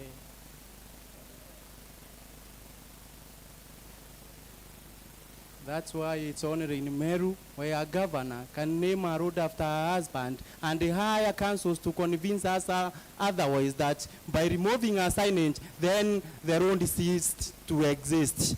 I am asking this to our senior councils. What if today what if today we go there at Njorincheke Street, we remove the signage where the road ceased to exist? Another thing, if for sure those who went to Chinese, they were on a personal or private tours, why didn't they write a report or a letter? Why didn't they seek the clearance from the office of the devolution, from the State Department of the devolution? If at all I need to go to China today for my own private business, do I have to go through the State Department of devolution to seek the clearance? That question, I'm directing it to our senior counsel, Dunstan Omari. The second question is about the public participation. We intend the public participation at the wards level. For your information, constituencies are made of wards. So in our case, it happened at the Kisima ward. So you cannot rule out that the public participation was not done at the ward level. Another thing concerning the traffic marshal, thank you for admitting that they were indeed employed, but who create the offices in this county? Is it not the county public service board? Who clears, who pays them? How are they elected? But our governor accepted this and went direct and created this indirect by usurpation of powers bestowed to the county public service board. She went ahead and created the offices, which I can call it is just duplication, because we have the same reinforcement office that exists and which is Yes, Honorable Martin, please conclude. Okay. Another thing, and my last thing, is that I would like you to go and advise our governor and those who will in the future seek your assistance or seek your services, that the governor does not enjoy any immunity. And for the purposes of record and in my conclusion, I'm telling you this, that in own time, the just God who turned the water into debate, into wine, who turned the water into wine, will make MERU great again. And the urgency of the moment is to impeach Honorable Kawira Mwangaza. Thank you. Thank you, Honorable Martin. Honorable Joki, I'll give you just 2 minutes. And then I'm finished now with my left-hand side. Please don't raise hand from that side. Yes, Honorable Honorable Joki, you can use the mic at the front.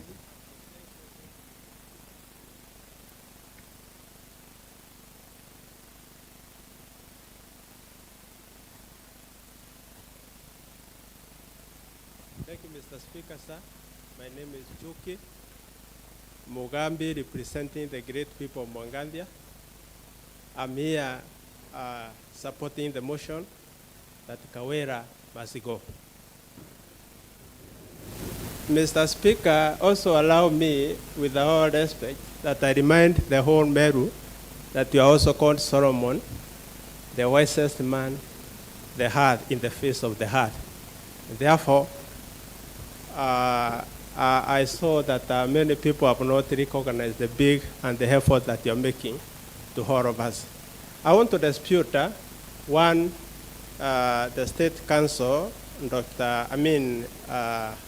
Omar, for disputing and saying that the Njuri Cheke was influencing and embracing people without any reason.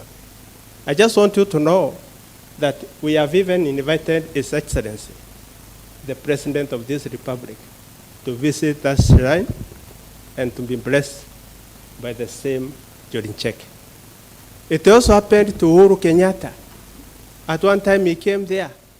He was blessed by the Council of Elders.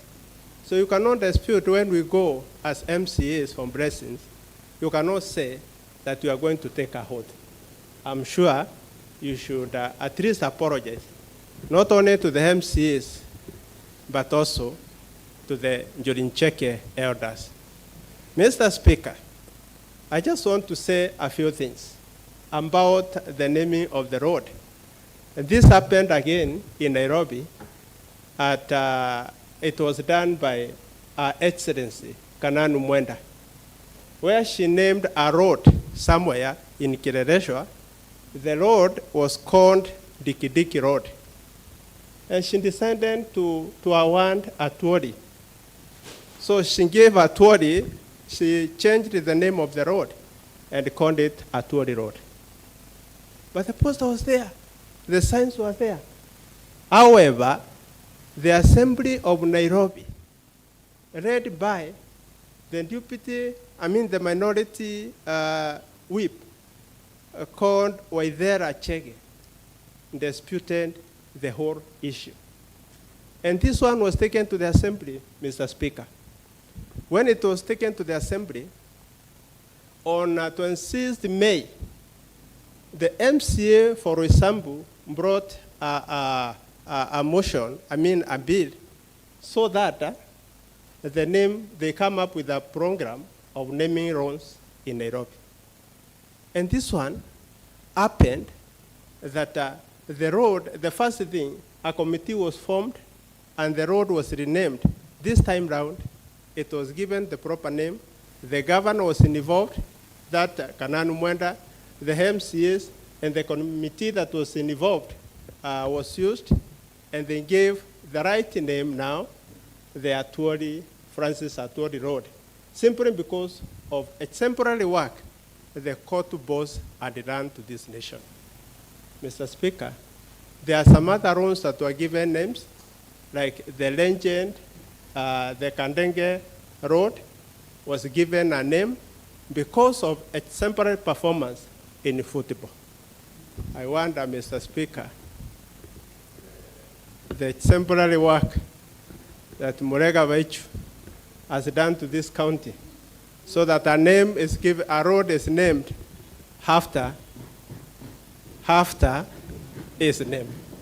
Mr. Speaker, with those very, very many few remarks, just because of interest of time, I would have wished to say more, but I dispute my friend, the lawyer, again, for trying to dispute science and say that we are related. If we were related, all of us could be dead. We could have died of genetic diseases, like leukemia, like anemia, like sickle cell anemia, like diabetes. The biodiversity allows us to live when we are not related.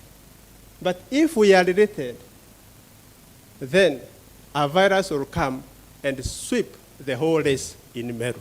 So I disapprove that theory that we are related, and kindly do research on science just before you bring it to us. Thank you very much, Mr. Speaker.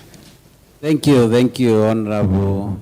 I just want to give these directions, and that will be my final directions. I want to give Honorable Kareb, Honorable Kidenji, Honorable Keneibai, and I close at that, please. I have given directions. I will not give any further directions after that. I have given directions, and members, you have to obey to that. Yes, Honorable Kareb. 2 minutes each. Thank you, Mr. Speaker.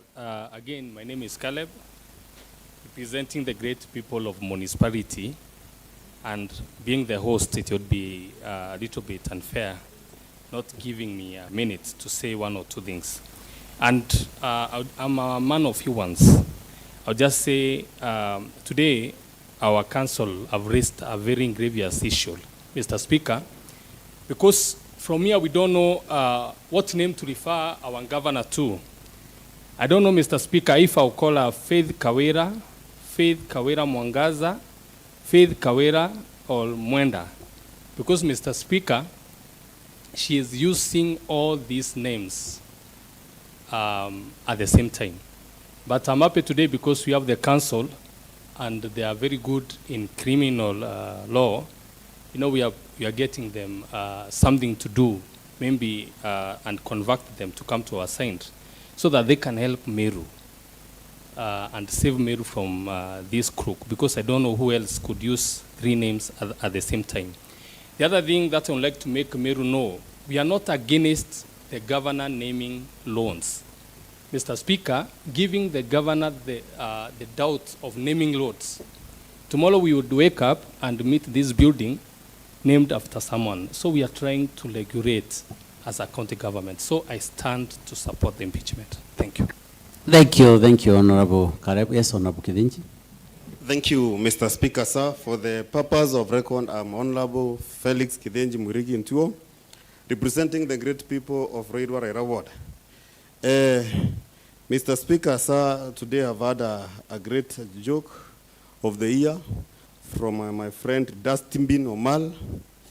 I think... Honorable Kidenji is Dunstan. I'm sorry. Mr. Speaker, sir.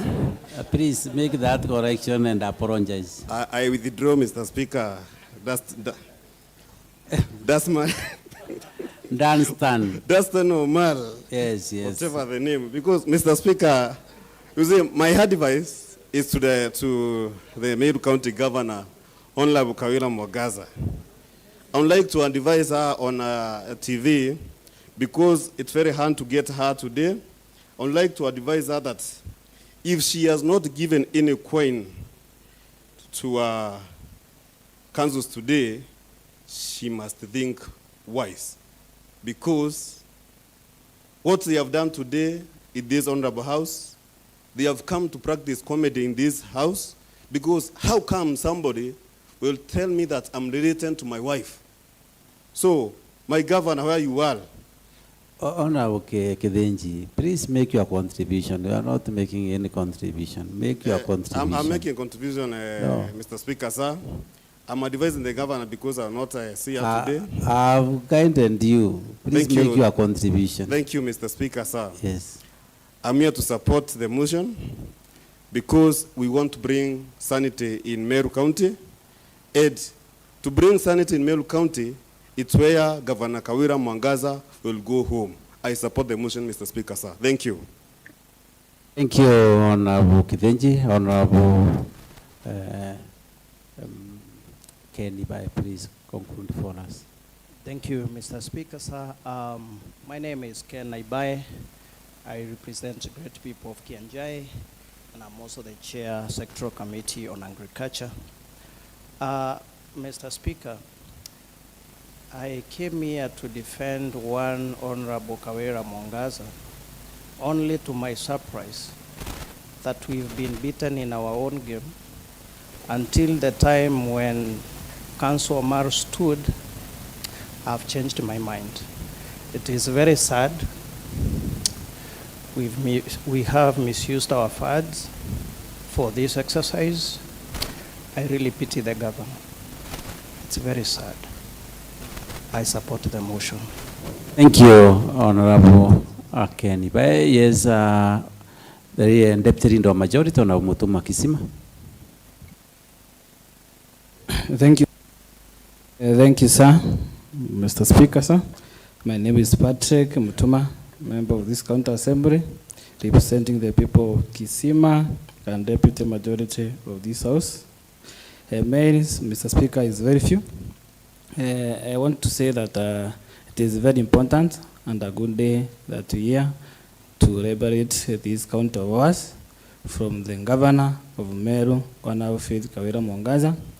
Because, Mr. Speaker, sir, what you know, the governor that you have is not competent to run this county.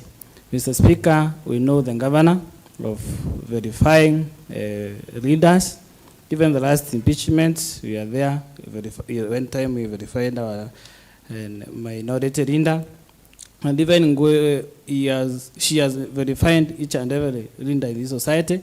Latest, it was in Rare, where he verified even the leaders of Meru County in front of President. Mr. Speaker, sir, even went ahead to lend a junior staffs of the Meru County to verify the DNG. And by this, Mr. Speaker, and she was on last by Senator Tobiko. But according to me, she does not hear or cannot follow any instruction or cannot adhere to that. And the only thing that you can do, the justice that you can do to this county is to impeach her so that you can learn some manners, so that you can learn how to behave as a public servant.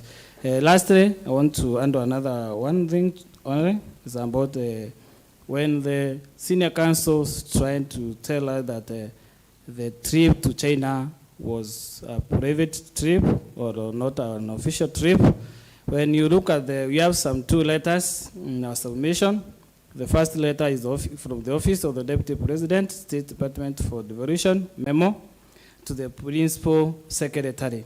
When you read the heading of that letter, it says, subject travel clearance to China. And it reads like this: the county government of Meru has requested for clearance for its county officials.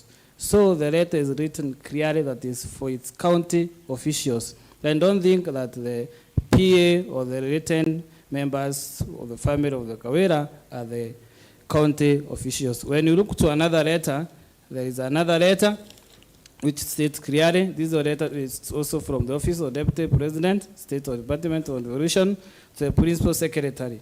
And the letter says, left facilitation for travel to China, county government of Meru. And this is requesting, we have received a request from county government. When you say county government, that means it's the money of people of Meru which is being used. We have received a request from the county government of Meru via letter. There is a left there, and dated on 26 May 2023 to facilitate issues of visas for the distant county official to travel to China. So we can clearly say that this trip was funded by the county government of Meru. And that letter It's signed by the Principal Secretary, Ms. Teresia Baika. In short, what I want to say that the money of the people, the money paid by the taxpayers of this county has been used by the governor, by the relative of the governor, which facilitated them to go there. And Honorable Mutuma, please conclude your remarks. Yes, sir. I'm saying the money which has been used there by the county government of Meru to facilitate the related members of the governor. And this goes against the law of this county, against the act of this county assembly. And with that, Mr. Speaker, I support to impeach the governor of Meru, Honorable Kawira Mwangaza. Thank you, honorable members. I can see there is a lot of repetition, but please allow me to give Doris 2 minutes, Honorable Motea 2 minutes, Honorable Ereja 2 minutes, and then I conclude with Honorable Mutungi. 2 minutes each, and I'll be very strict. 2 minutes each, very strict. Crack, please time that, check the time. And do Thank the you, time. Honorable Speaker, for giving me this opportunity for purposes of record. Abdoris Kakinkonge, nominated member, this that County Assembly of Meru by the UDA party. Mr. Speaker, I study as a woman, and when the people of Meru went on pause on the 9th of August 2023, they knew that they are electing a governor and not a governor female. Mr. Speaker, it has taken us as the women many years to fight for our space in both the county government and the national government, for us to be recognized as women, to have positions.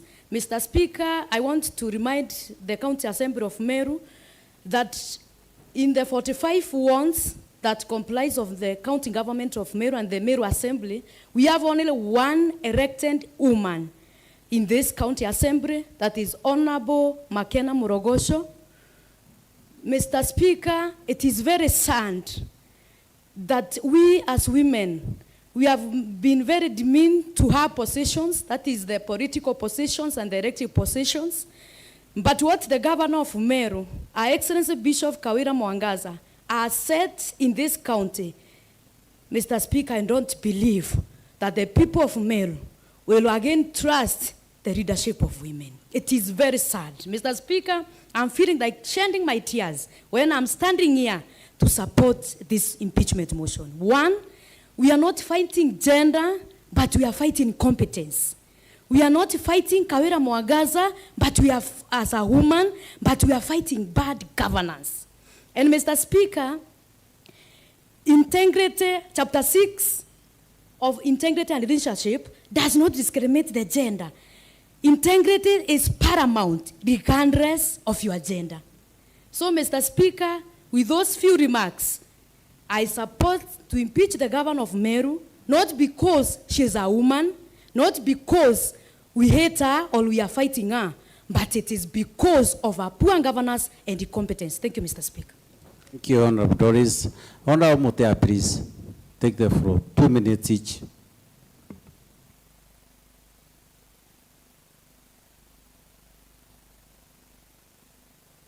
Thank you, Mr. Speaker, sir.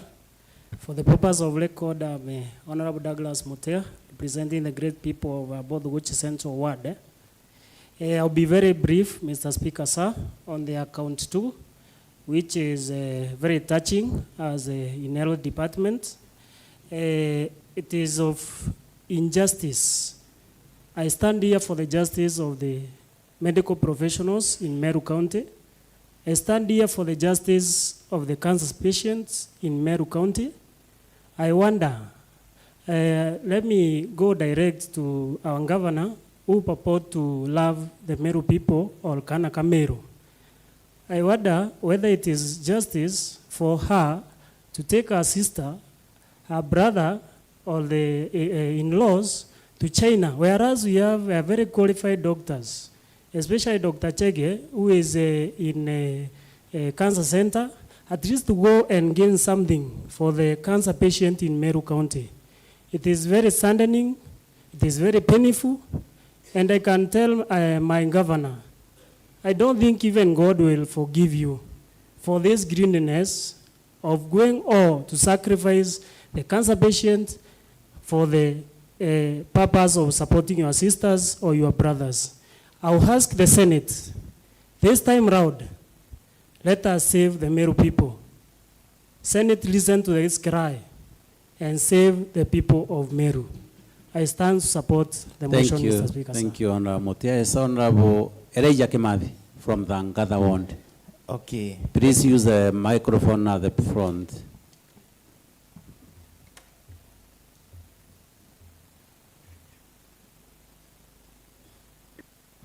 Okay, thank you, Mr. Speaker. I'm Elijah Kimathi, representing the great people of the Ngada Ward. I'm standing here to support the impeachment. My injustice is a prophecy. As I was praying yesterday, I found that the governor... Ereja, yes? You are saying yours is a prophecy? Yes. Are you a prophet? Yeah, I'm a prophet.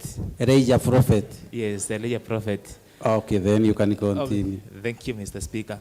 So, as I was praying yesterday, I found that the governor will be the former governor, and he will be the governor who have served just a period of 1 year. So, Mr. Speaker, I wish her well, and may God bless us as he live to Murega. I support the motion. Thank you, Prophet Ereja. Nkoja, I'll give you 2 minutes.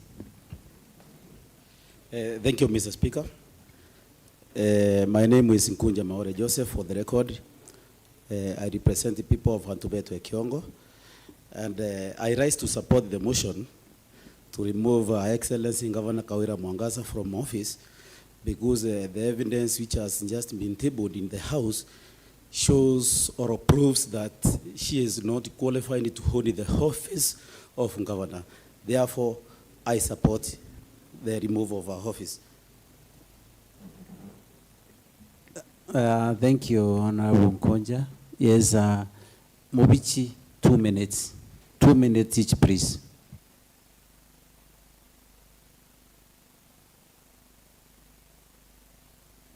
Thank you, Mr. Speaker. For the purposes of record, my name is Frederick Mobichi Kirema, representing great people of Nyaki West. Mr. Speaker, today I stand here to support the motion to impeach Governor Kawira. And there is something that I've noticed very special from the previous motion.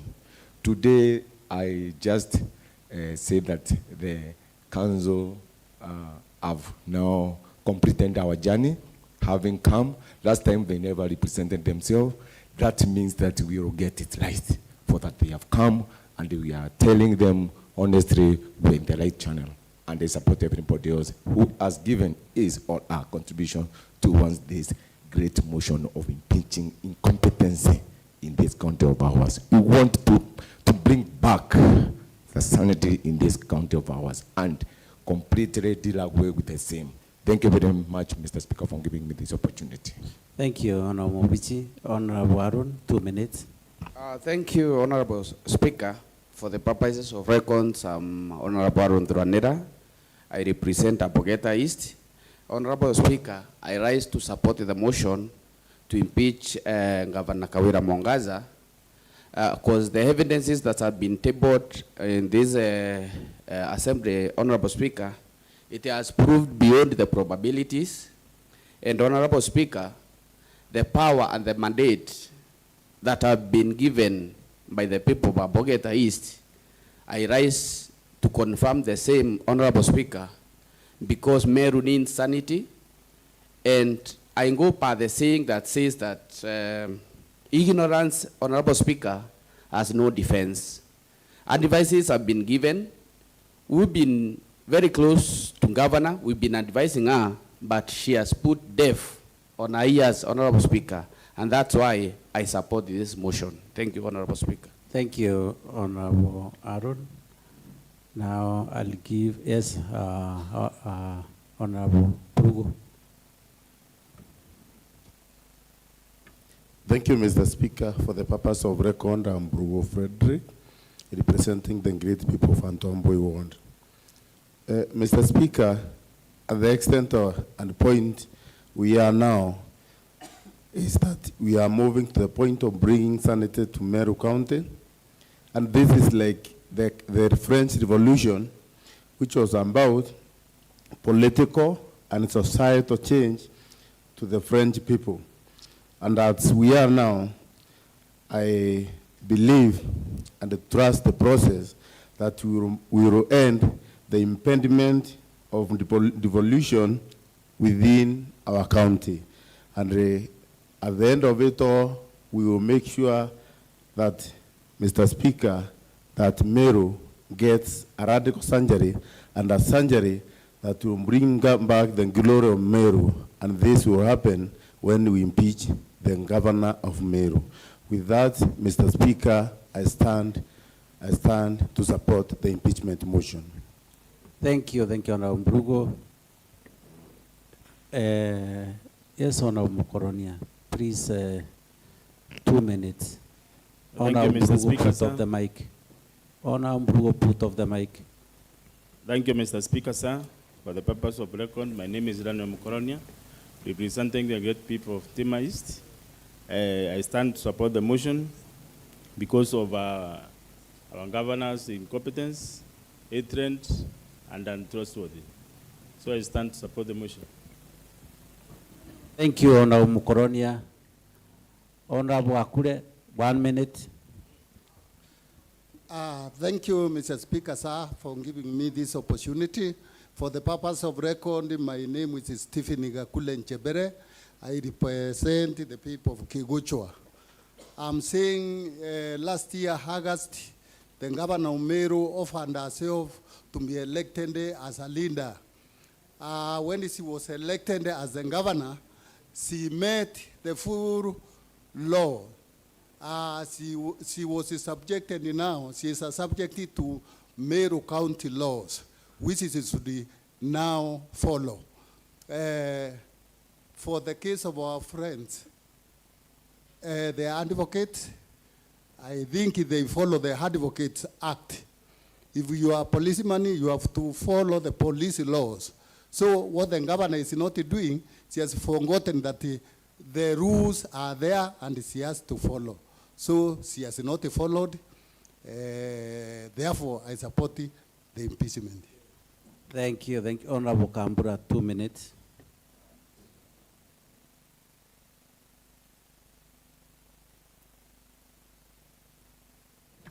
Thank you, Mr. Speaker, sir, for giving me this an opportunity.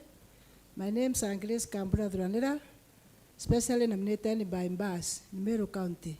Mr. Speaker, sir, I stand to support the motion and I inform the council around us that they must know that Boy Sound has nowhere to lay its end in this MERU County.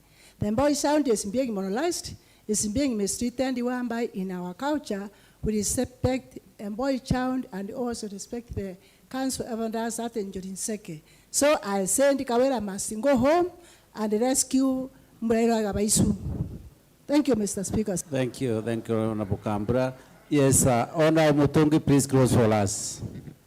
Okay, thank you, Mr. Speaker. Sir, for the purpose of record, I'm Duranera Mutungi, representing the great people of Amwandi Ward. I rise here to support the impeachment of one Honorable Kawira Mwangasa, Sioninka. I termed it as Sioninka. Sioninka in Kimeru means a 0% governor who does not work with anybody else. He is Ngirinde, he is a comedian, and by impeaching one Honorable Kawira Mwangasa, we shall do away with impunity, nepotism, corruption, and bullying, all immoral things. We shall do away with them. Thank you, Mr. Speaker, sir. Thank you, honorable members. Honorable members.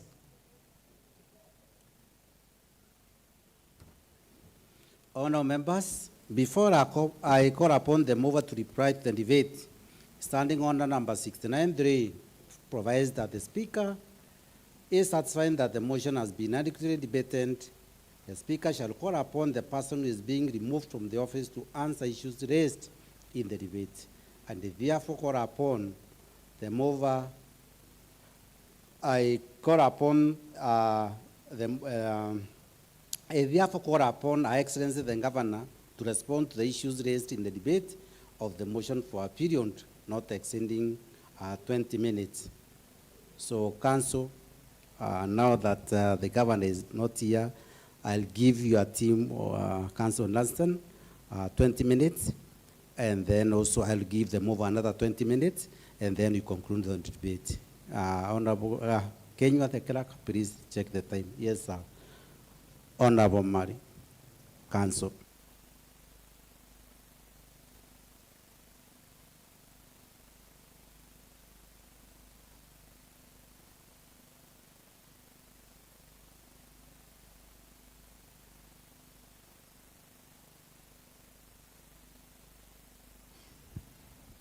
Thank you, Mr. Speaker, sir,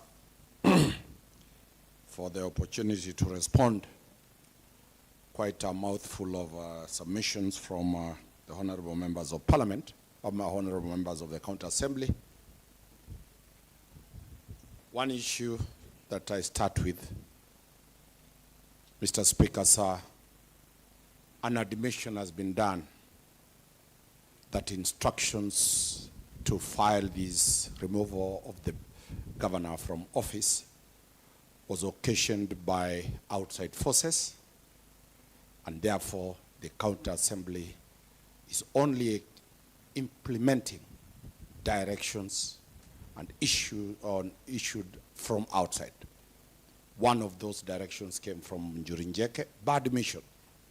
The other directions came from other political quarters or executive powers outside this assembly. Mr. Speaker, sir, the creature of this assembly is found in Article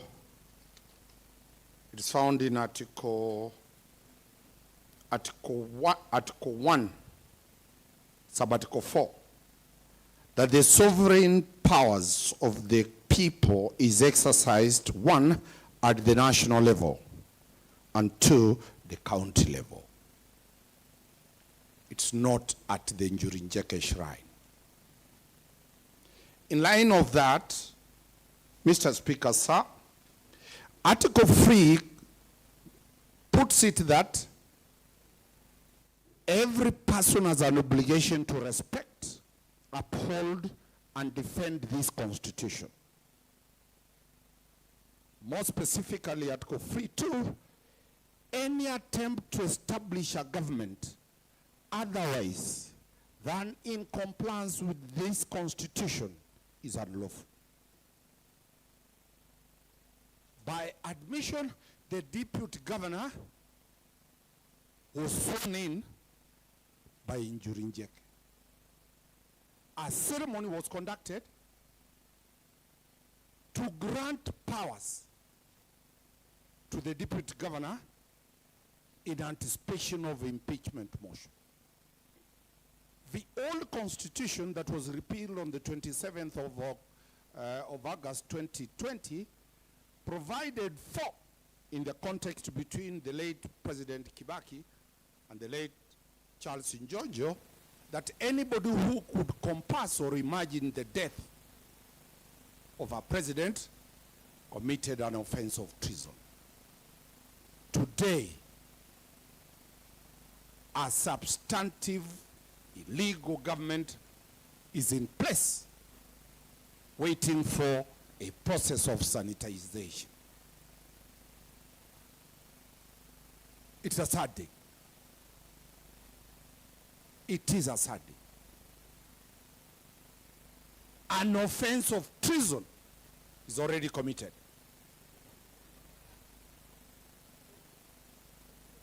This is a process to sanitize that. So it is my submission, and that is why it has gone on the Hansard, that it cannot be that the deputy governor, out of aspiration to be the governor, decides to bring this process because of the constitutional provision that once the governor is impeached, the deputy automatically assumes power. If that is it, then the consequences are very well known. Mr. Speaker, sir, It's not the first time such drama has been made by a lecturer, the CS, and other people in Senate. Faced the similar fate and they were removed from office. That time, it was so painful. Today, it's music. What will be the fate of Governor Kawira after this process? The jury is on you. Third, I've had quite a number of issues, a challenge about the lawyers came to lie, the lawyers came to mislead, the lawyers came to do anything. Our instructions have come from our clients. Our record is not on criminal law alone. We represent those that have instructed you. We represented them, 2017 to 2022. Now we are representing those ones who are instigating their impeachment. That is the role and the beauty of law. I've seen very able, promising advocates here. Come, train law, let's proceed, because the fate of 2027 might be a fate that you will not be able to contain. Let me respond to a few issues that have been raised, because as we are agents, we represent anybody. We represent anybody, and you will be, if you have not been part of our stables, you will, when it changes. And it changes. Today, you are impeaching, tomorrow, we'll deal it in another manner. But the lawyers are very impartial. We have nothing personal in this matter against anybody, and we do our job as per the law it is. Very few issues were raised. One, about the employees that were recruited without the Public Service Commission or the Public Service Board, or you being involved. For record purposes, personal assistants, cooks, drivers are not recruited through a competitive process pursuant to Article 236. Those are personal.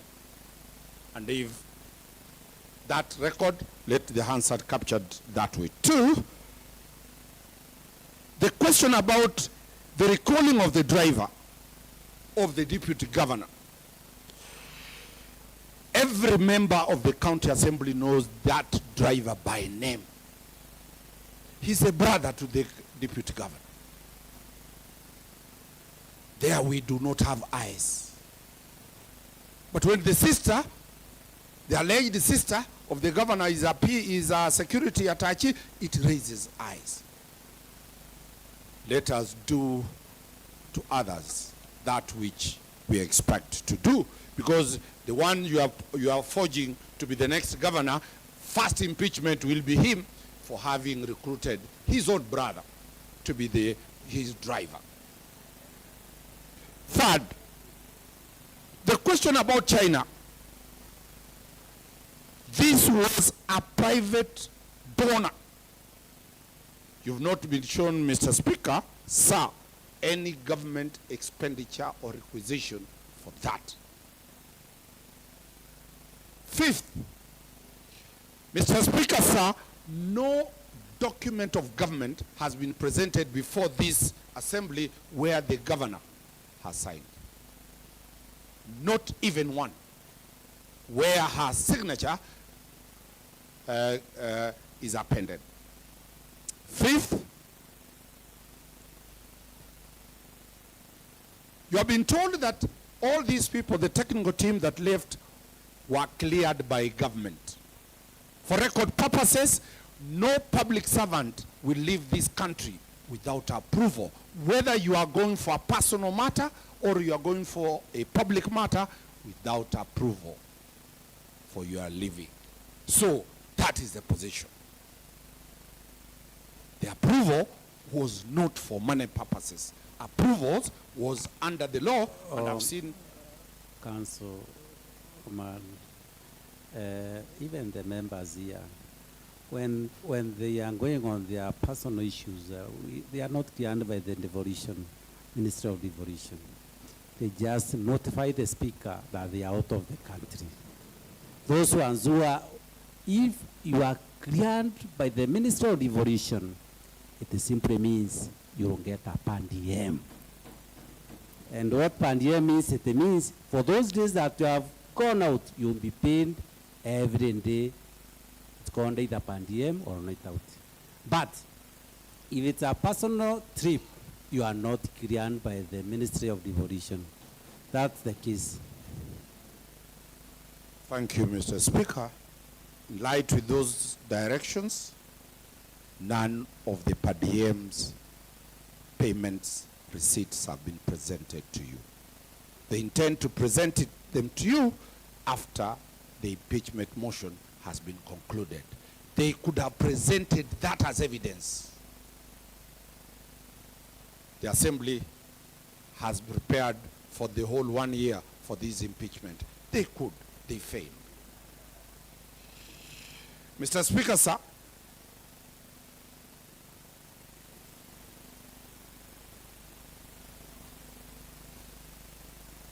on the question about the relatives and the nepotism, still there is no document to show marriage. A marriage certificate is a very simple document for government to get. It's not presented. A birth certificate showing sisterhood or brotherhood or IDs that are identical. None of those documents, which are critical, have been presented to you. Otherwise, relying on social media, the standard is different. On the question of the title, bishop, which has a connection to the Okolea, the issue of cows that the Ministry of Interior banned. It has again come here. That is a function funded by the church. No document showing expenses incurred to buy cattle has been presented. Mr. Speaker, the threshold of evidentiary threshold does not come lower. We cannot just say these cows are being bought by government funds. Mr. Speaker, sir, the public participation that the members have raised was done in nine sub-counties out of the lawfully registered 15 sub-counties. Explanation is missing. Why was that? Was it tilted and to achieve a certain achievement? The road. It is very motive about the road. A social media post, if ever it was there, is the basis of impeaching a governor. A social media post. Very many of these Waheshimiwas, some of the people have created pseudo accounts, Facebook and other social media posts, purporting them to be that. I've been in one case where the voice of the then head of state, President Uhuru Kenyatta, somebody pretended to be one.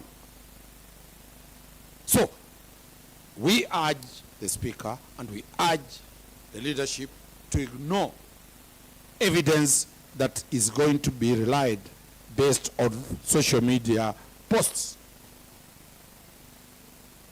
You know, Mr. Speaker, sir, the traffic marshal question is so emotive.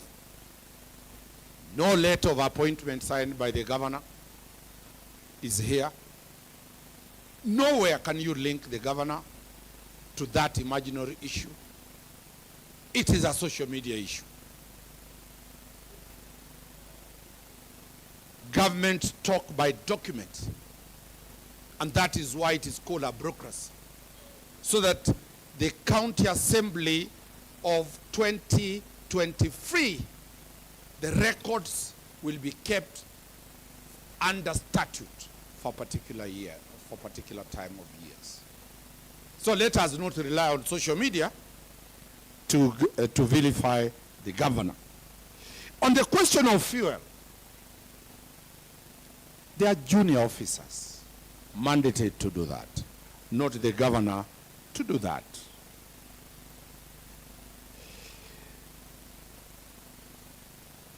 The question that she has failed to fire the county secretary.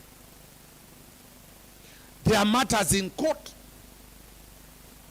under which provision of the law will she fire an officer who is in court. My good sister, the member of, I don't know, the MCA who raised the question that the county assembly has powers similar to the High Court. I didn't hear her say that the county assembly has powers to issue warrants of arrest and to fine. Last week, when I was before the Senate, the government chief pathologist failed to come. He was fined 500,000 shillings. That is not there under the Act. So, is it really that the county assembly has similar powers to the powers of the High Court in terms of someone? Council, you have 5 minutes remaining. In sum total, only Mr. Speaker had 2 minutes to finalize this thing, that already a decision has been made. This was a procedure provided for, because a decision has been made outside this office, outside the plenary. It will go in history. It will go in on the hazard that decisions were done outside, they have only come to be implemented.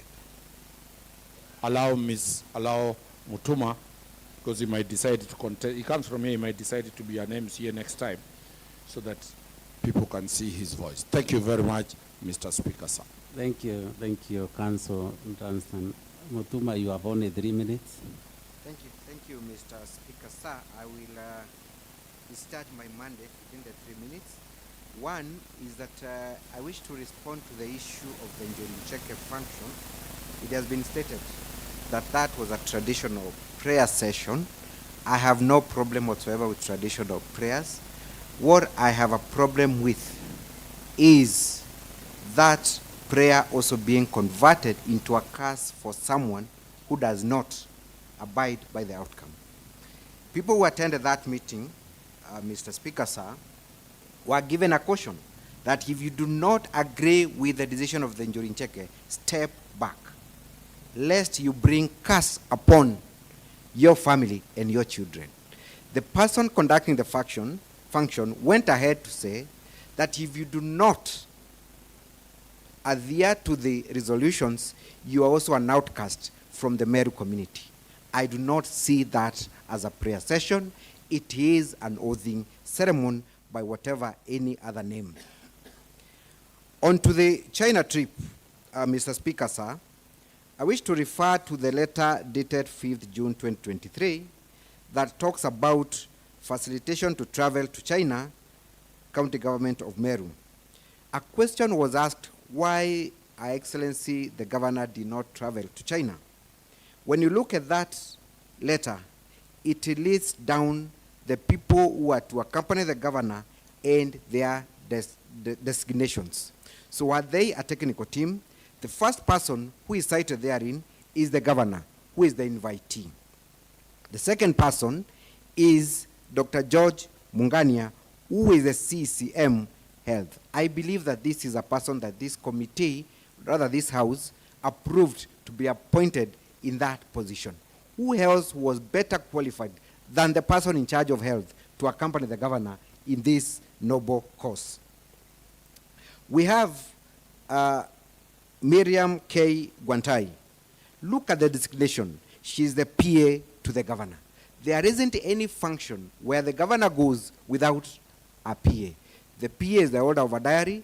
The PA is the person who schedules meetings for the governor. The PA is the person who takes note for the governor. It was only fair that the PA to the governor is accompanying the governor during this session. The third person is Nefat Kenywa Meme. Council Mutuma, your time is up. How many minutes do you want me to answer for you? 5 minutes.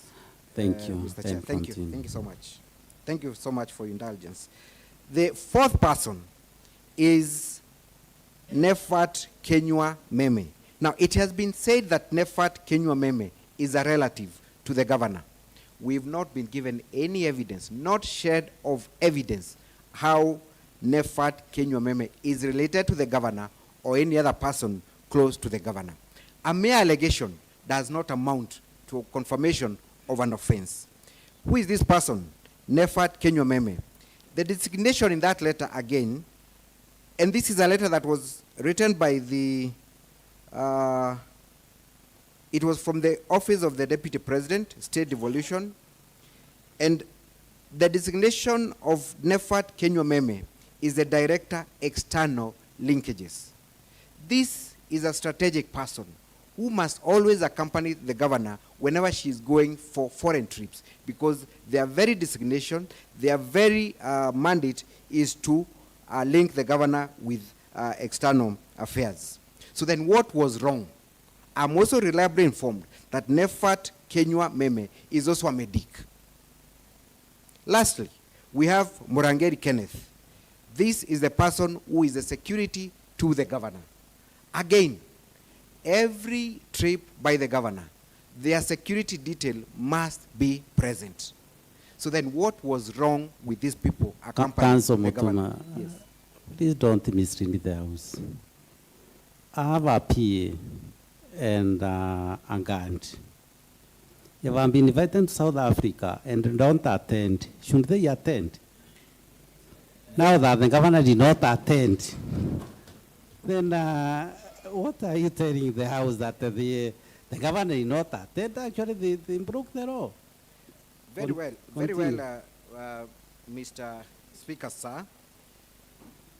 My understanding, and this should be taken as the governor's word, is that in every foreign trip, there must be an advance team that goes to, number one, book the lodging facilities for the governor, assess the security, and organize the governor's well-being during that trip. It is on that basis, Mr. Speaker, sir. Yes, Council, please continue. Members, let's give Honorable Council Mutuma time to finish up. Thank you, Mr. Speaker, sir, for your protection. It is on this basis that this advance team was sent to China to welcome the governor. Unfortunately, the governor had to cancel the trip because of other commitments, and by the time this was happening, this team was already in China. Now, and to my last limb of summations is that you have a right to impeach. You have a right to impeach under the Constitution. You have the right to impeach under the County Government Act. You have the right to impeach under your own standing orders. What we have an issue with is the grounds of impeachment. As the motion as placed before you, as debated, met the threshold. The answer is in the negative. Some of the allegations that have been leveled against the governor are issues and actions that were done by third parties. There is no evidence that the governor gave any of those people instructions to breach the law. What you should have gone for are the people who breached the law. If you had an issue with any official of the county government, summon that person. If that person fails to appear, or they appear and you form the opinion that indeed they breached the law, recommend their removal. If then the governor fails to heed to your advice or opinion, then take an action against the governor. I have not seen anywhere where the House Committee on any particular issue has made a recommendation to the governor to take action and the governor has failed to take that action. That is the issue that saved Wambora during the impeachment process, because the issues that the governor was being accused of were issues done by other parties. And you cannot transport criminal liability from one person to the other unless you have evidence that this person gave strict and express instructions for breaching the law. Lastly, are all offenses impeachable? Even if you are to find the governor having breached any laws, and we're not saying she has, is that breach gross? Is that violation gross? Is it something that is so glaring that the only remedy is to impeach the governor? Is there any other form of punishment that can be meted apart from impeachment? My simple argument and submission is not all offenses are impeachable. The mover of the motion needs to convince you that indeed what the governor is alleged to have done is so gross in the eyes of the public, in the eyes of the House, in the eyes of every other person, that indeed there is no other remedy rather than to impeach. I submit that that threshold has not been met, and the governor should not be impeached on mere allegations that have not been substantiated. I rest my case. Thank you so much, Mr. Speaker. Thank you, Councilor Mutuma. Mwenda, you okay? Okay, thank you. Honorable members, I now call upon the mover of the motion, Honorable Evans Mawira Karia, to make his reply for a period not exceeding, that I've given them 25 minutes, and I also give you 25 minutes. Thank you.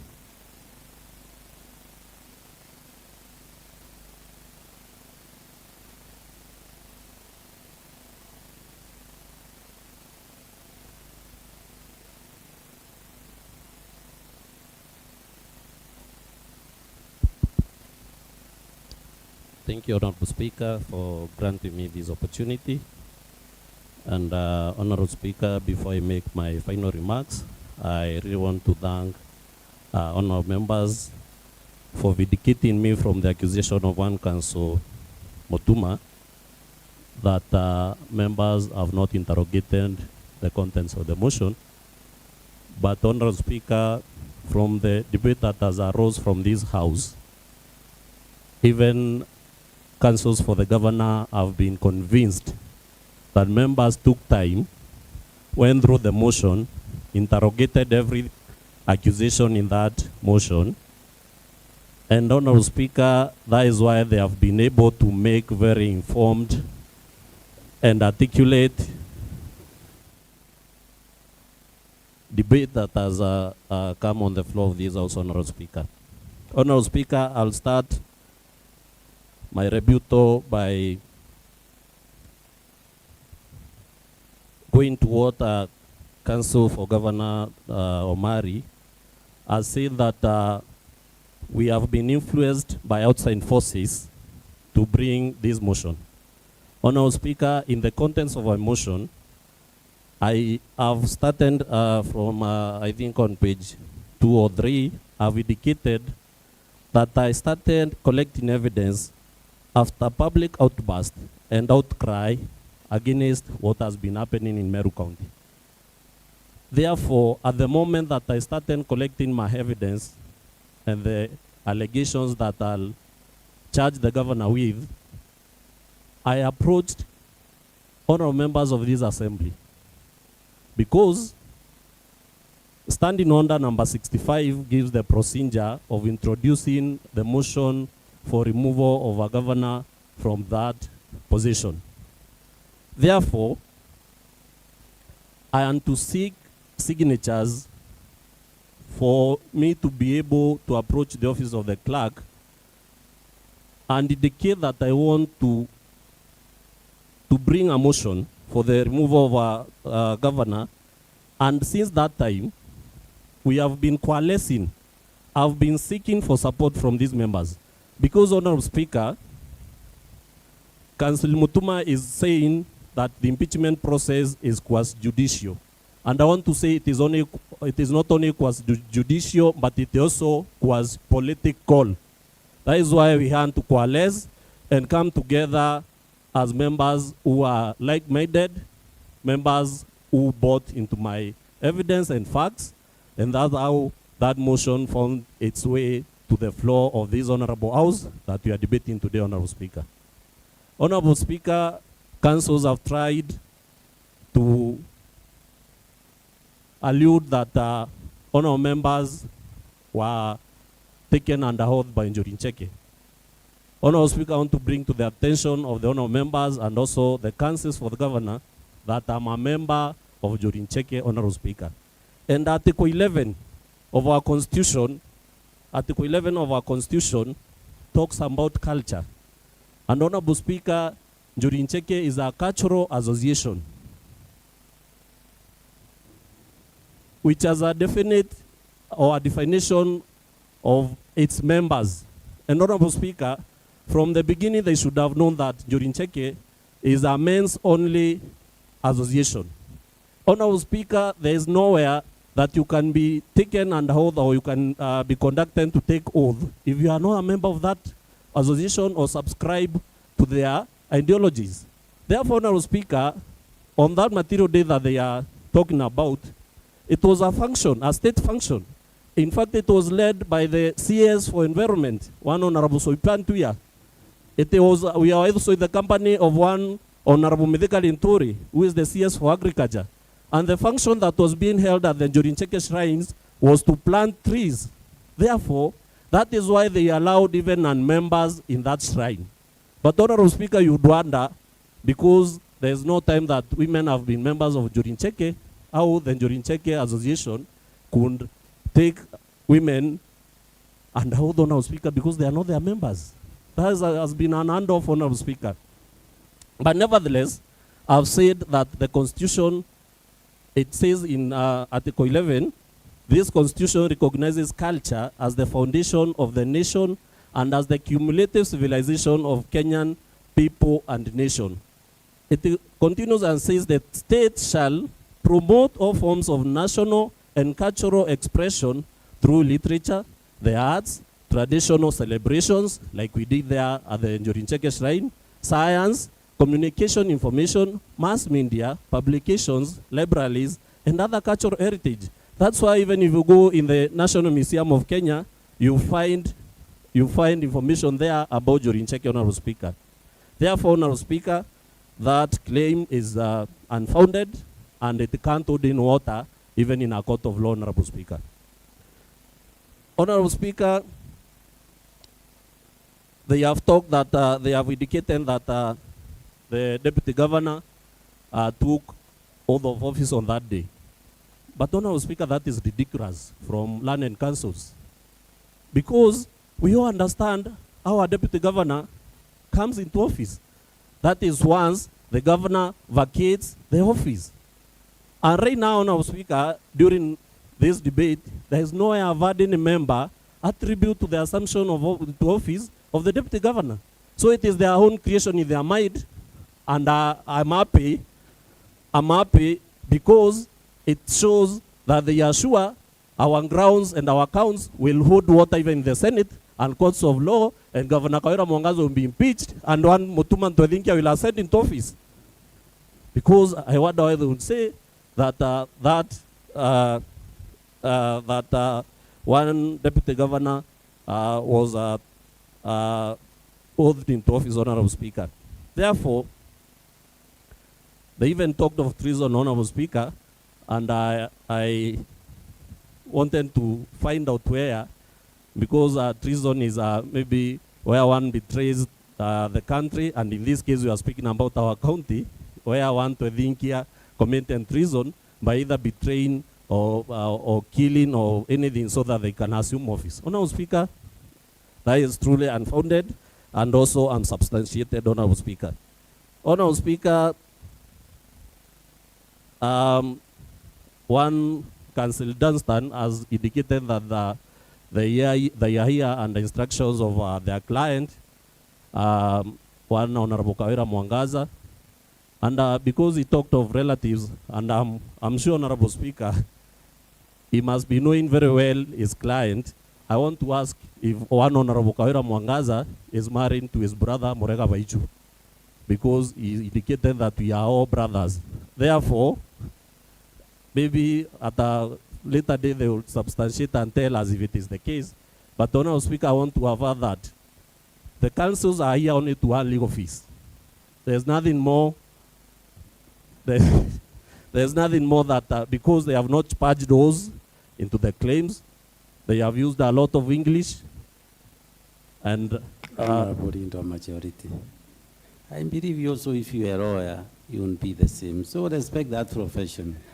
And indeed, I appreciate that the council, Dunstan Omari, has really appreciated you. There are so many lawyers in this room, and he has invited you to join the profession. So don't poke holes in the profession, because 2027 may find you being a lawyer. I'm not attacking the profession, Honorable Speaker. I really like lawyers and advocates. I'm saying for this instance, what has happened, because I expected them to purge those into my claims and allegations, but they have taken us round and round, and I'm substantiated claims that they have, Honorable Speaker.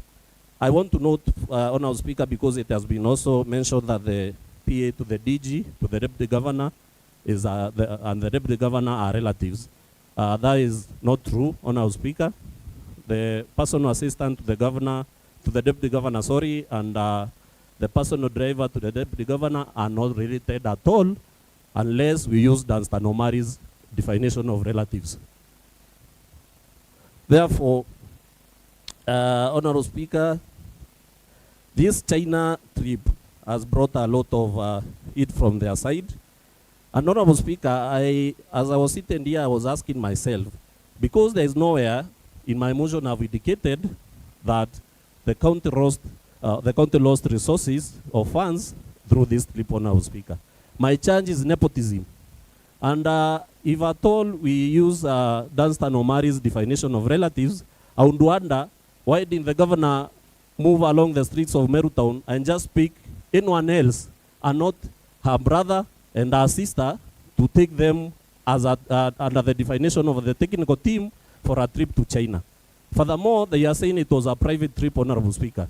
I was wondering, where is the family of maybe the relatives of the governor setting up a medical cancer center in this county, Honorable Speaker? And in the letter from the Beijing Tech Limited Company, says in reference, let me get it, Honorable Speaker.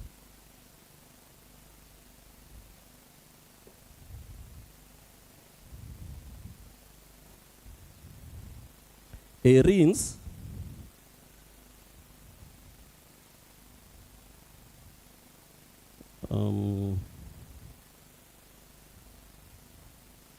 yeah, we are delighted to invite you and your distinguished members to visit us in China for you to witness and benchmark our state-of-art linear accelerator machines designed and manufactured in China in reference to our planned cancer treatment center in Meru, Kenya. Meaning there was prior discussions, Honorable Speaker, between the company and the governor of Meru, not anybody else, not the private governor Kawira Mwangaza. It's in reference to our planned cancer treatment center in Meru, Kenya. That alone, Honorable Speaker, ties the governor, the official governor, to this trip to China, which means, Honorable Speaker, that the governor favored our relatives to go to China in where they sacrificed maybe people who have medical knowledge. And Honorable Speaker, like I said earlier, this is highly regrettable because Meru is a high incidence cancer county. Therefore, Honorable Speaker, these are already proved, and I'm sure even the councils will advise the governor maybe otherwise, because this one, if we take it to the Senate, I'm sure it will hold ground, and Honorable Speaker, Governor Kawira Mwangaza's impeachment will go through. Honorable Speaker, maybe as I wind up,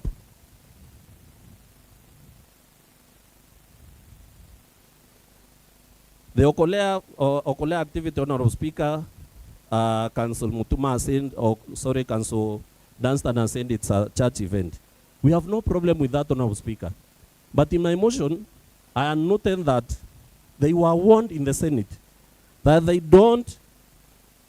they shouldn't conflict private charity and government official operations, Honorable Speaker. That is why in my evidence, I've given and I've shown how government vehicles were used in Okolea function. I've also indicated how county government employees were involved in running Okolea activities. Therefore, Honorable Speaker, we are losing county resources. This is embezzlement of county funds because these are employees paid by public money. These are vehicles purchased and fueled by taxpayers' money. And they are being used in the Okolea activity, which is dubbed a private church event, Honorable Speaker. If it was a church event, what were government vehicles doing there? What were government employees doing there? Because they have been charged in the Maua law courts that they were available, they were there during the fracas that came out, or the fracas that arose from that function, Honorable Speaker. Honorable Speaker, today, in the era that we are living, we can't wish away social media, Honorable Speaker. It's true, some, like they indicated, some people have created parody accounts and others. But the information that we have sourced for, Honorable Speaker, is from one's Honorable Kawira Mwangaza Facebook page that is even verified, that has been used to pass even official government information. Therefore, we can't just take it lightly that the governor communicates through a Facebook page that have named this road after my husband, Murega Baichu, and the same thing, at the same time, even Murega Baichu's page, official Facebook page, responds and says that I have accepted that the road should be named after me, and if I get money, I'll tarmac that road. Honorable Speaker, we can't just wish away that post, because we have seen that we get information from other leaders' official Facebook page. Even the president of this country runs an official Facebook page that is verified. State House runs an official Facebook page that is verified. And we all go there to seek official information of what is transpiring in the government, Honorable Speaker. Therefore, to tell us it was a social media post is unfounded, Honorable Speaker, and that count should hold. Honorable Speaker, also I've heard them indicate that traffic marshals is also a creation of social media, but we played a video here showing the governor herself launching and commissioning the traffic marshals. And she even gave them roles, Honorable Speaker. Of course, we agree it is a noble task, like Dunstan noted, but even if it is a noble task, Honorable Speaker, you don't break the law, because these people are being paid using taxpayers' money. Therefore, the allegation that is, or the counterclaim that it is only a social media issue is unfounded, Honorable Speaker. Honorable Speaker, in my motion, there is no way I have addressed firing of the county secretary like one Council Mutuma indicated. And Honorable Speaker, Honorable Rindo Majority, you have 10 minutes. Please. I'm winding up, Honorable Speaker. Council Dunstan talked of a punishment that the Assembly should give to anyone who breaks the law. And he indicated that maybe while he was in the Senate, someone was fined to a tune of 500,000 because they didn't attend committee summons. And Honorable Speaker, I want to tell him it is the prerogative of the Assembly to determine the punishment that they are going to vet out, to give out to the one who breaks the law. And this Assembly has decided, as a result of one Honorable Kawira Mwangaza failing to honor the County Assembly summons, as a result, because she is the one who has shown the other officers an example. We have an invited CCM financier, she didn't come. Chief of Staff, she didn't come. County Secretary, she didn't come. Therefore, Honorable Speaker, so that we can teach these people a lesson that the Assembly has got powers to summon anyone, to give evidence, to give information that they have pertaining matters to do with the county, then this assembly has decided to vet out or to give out the highest form of punishment to the highest office holder in the county, who is Governor Kawira Mwangaza, through impeachment.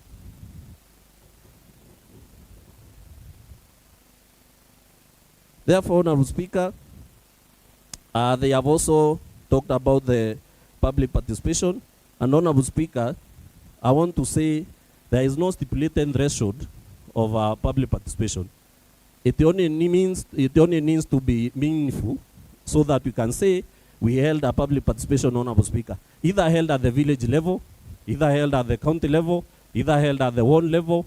It only needs to be meaningful, Honorable Speaker. And this is not the first public participation that we are holding, Honorable Speaker. We have seen even the executive arm of the government itself holding public participation for budget. We have seen them hold public participation for CIDP. We have seen them hold so many public participation. We have also seen from the National Assembly, Honorable Speaker, unless they tell us that even the National Assembly, whenever they want to conduct public participation, they must visit every constituency. That has not ever happened. They just appoint where members of the public should congregate and give their opinions, and that is the same thing that the Assembly did. And in fact, we tried our best to take it to the lowest level, where all members of the public in that constituency can get to that place and give their opinion, Honorable Speaker. Furthermore, we gave out a notice of 7 days. After I gave the notice of motion here, it was advertised in all media, in print media, in radios, that members are allowed to submit written memoranda to the Assembly through an email or through the office of the clerk, and that was done, Honorable Speaker. So I would want to say that the public participation that we held was sufficient. The report has been tabled here, and we'll attach the report to this motion as it proceeds to Senate, so that even the councils for the governor can be able to interrogate it and see that the majority of Meru County residents saying that Governor Kawira Mwangaza should be impeached. Honorable Speaker, in those few remarks, as my colleague is saying, I want to say that, Honorable Speaker, we must undertake this impeachment of the governor with the liturgical preference and utmost urgency, because as the legitimate representatives of the people, we will achieve a great patriotic feat by returning Meru to normalcy and the path of rationality and authentic leadership, Honorable Speaker. With those few remarks, I had my contribution. Thank you, Honorable Leader of Majority. And before we continue, Honorable Members, please allow me to recognize the foreign councils who are with us and who have been with us the whole day: Karen, Kamende, Ashabamak, Baptista, Wirigi, Marias Maranya, Kiaora Mugambi, and of course, Wenda Kenywa, Elias Mutuma, and our big brother council, Danstan Omari. And I want to believe that you not leave before we conclude the issue that is with us. Honorable members, pursuant to the provisions of Standing Order number 54-2, I now pose the question, which is: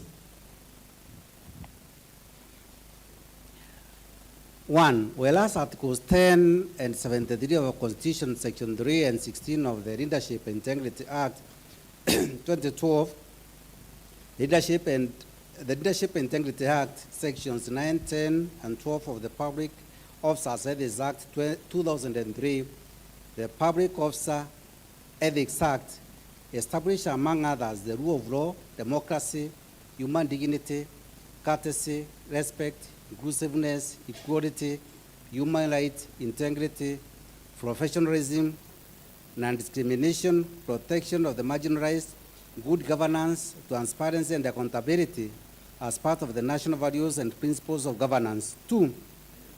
Articles 10, 73, and 75 of the Constitution require state officers at all times, whether in the public or private life, to behave in a manner that, among other things: 1, brings honor to the nation and dignity to the office that a state officer owns. 2, ensures decisions are not influenced by nepotism, favoritism, or other improper motives.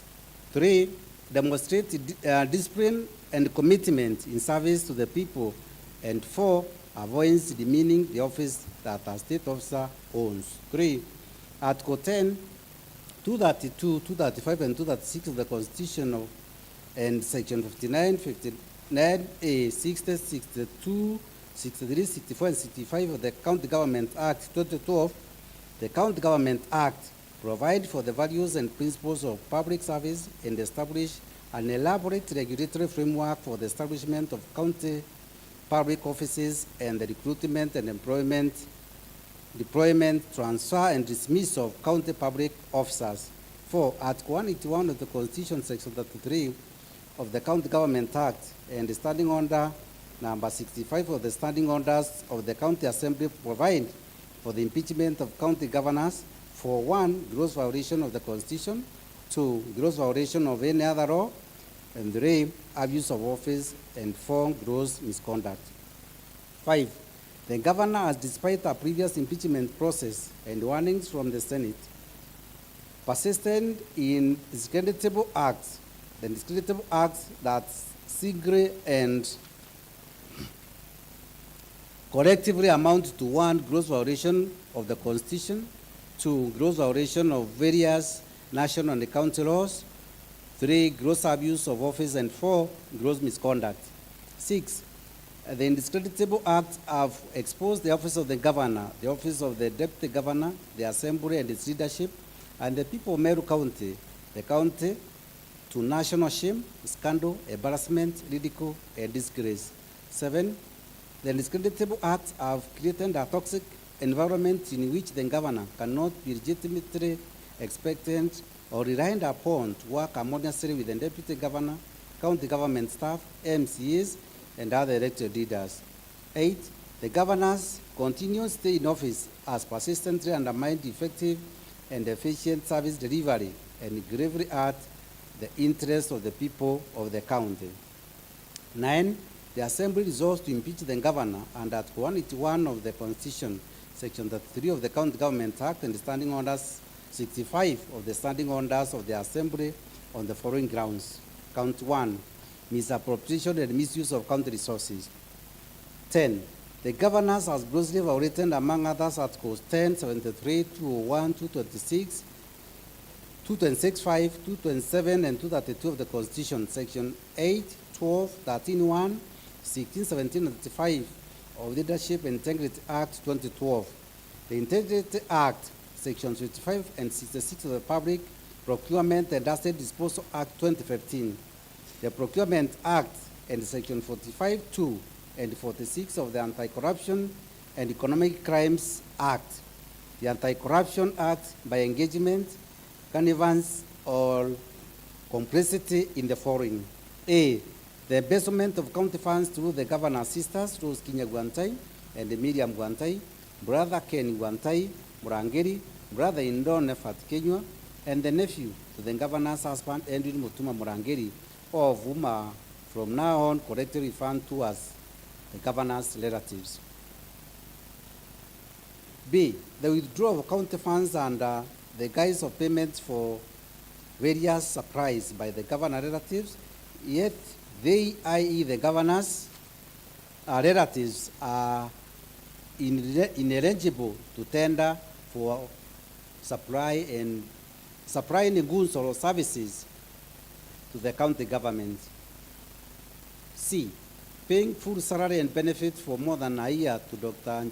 Ntoiti, CEO of County Revenue Board, Paul Mwaki, CEO of Liquor Board, Kenneth Kimathi Mbaye, CEO of the MERU Microfinance, and Joseph Kidore Mberia, CEO MEWAS, well knowing that those officers were not rendering any services to the county. And D, the diversion and misuse of county resources, including funds and motor vehicles, to run the governor's private charity DAP of Korea, despite a previous promise to the Senate in previous impeachment proceedings to refrain from conflicting official county operations and Korea operations. 11, evidence of the governor's engagement, connivance, stroke complicity in the proceeding and the gross violations of the Constitution and the law. 2, gross misconduct, and 3, gross abuse of office to be filed in A, accompanied by Durandera Saresh Mutuma to the Ethics and Anti-Corruption Commission, the EACC, dated 11th August 2023, and the attachment to it, a copy of which is produced on pages 1 to 29 of the exhibit. B, a letter by the clerk of the Assembly dated 9th October 2023, requesting a certified copy of MERU County infamous records, a copy of which produced on page 30 of the exhibit. C, a letter by the CCM for Finance dated 11th October 2023, declining to furnish a certified copy of MERU County infamous records on frivolous grounds, thus inviting an adverse inference against the governor in relation to the complaints raised by Mutuma Saresho Durandera, a copy of which is produced on pages 31 to 32 of the exhibits. D, payslips on Dr. John Toiti, Joseph Kidure Mberia, and Kenneth Kimadi Mbae, copies of which are produced on pages 33 to 41 of the exhibits. And E, the Maua Chief Magistrate Court miscellaneous criminal application number E085 of 2023, a copy of which is produced on pages 42 to 47 of the exhibits. F, charge sheets against Taresh Monene Kanga, Araya Samaritan, and Isaiah Ntoribi Keyoki, employees of the county government, relating to the violence that erupted at the governors of KWARIRIA at Makiri, copies of which are produced on pages 48 to 49 of the exhibits. G, payslips for Taresh Monene Kanga, Araya Samaritan, and Isaiah Ntoribi Keyoki, confirming their status as employees of the county, copies of which are produced on pages 50 to 51 of the exhibit. And H, a video recording of the violence that erupted at the KWARIRIA held at Makiri on 16 September 2023, which is saved in the flash disk presented here with, and the transcript of which is produced on pages 52 to 53 of the exhibits. County 2, nepotism and related unethical practices. 12, the governor has grossly violated, among others, 1, Article 10, 232, 235, and 236 of the Constitution, 2, Section 12, 17, and 24 of the Public Officer Ethics Act 2003, 2, Section 13.1, B, F, 16 and 24 of the Leadership Integrity Act 2012, and 4, Section 55, 59, 59A, 60, 62, 63, 64, and 65 of the County Government Act 2012. The County Government Act, by engagement, connivance all complicity in the following. A, fraudulently misrepresenting the governor's relatives as a technical team for purposes of travel to China to inspect and certify cancer treatment equipment, while knowing that the governor's relatives are not medical professionals. B, employing Edwin Mutuma Murangeri, who is a nephew to the governor's husband, as the CEO of MERU Youth Service MYS and acting chief officer of the Department of Finance. C, the designation of Nefat Kenywa, who is the governor's brother-in-law, as the director of external linkages without transparent and competitive recruitment.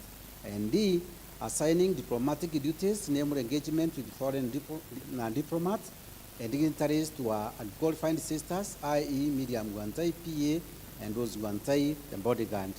13, evidence of the governor's engagement, connivance, and also complicity in the proceeding.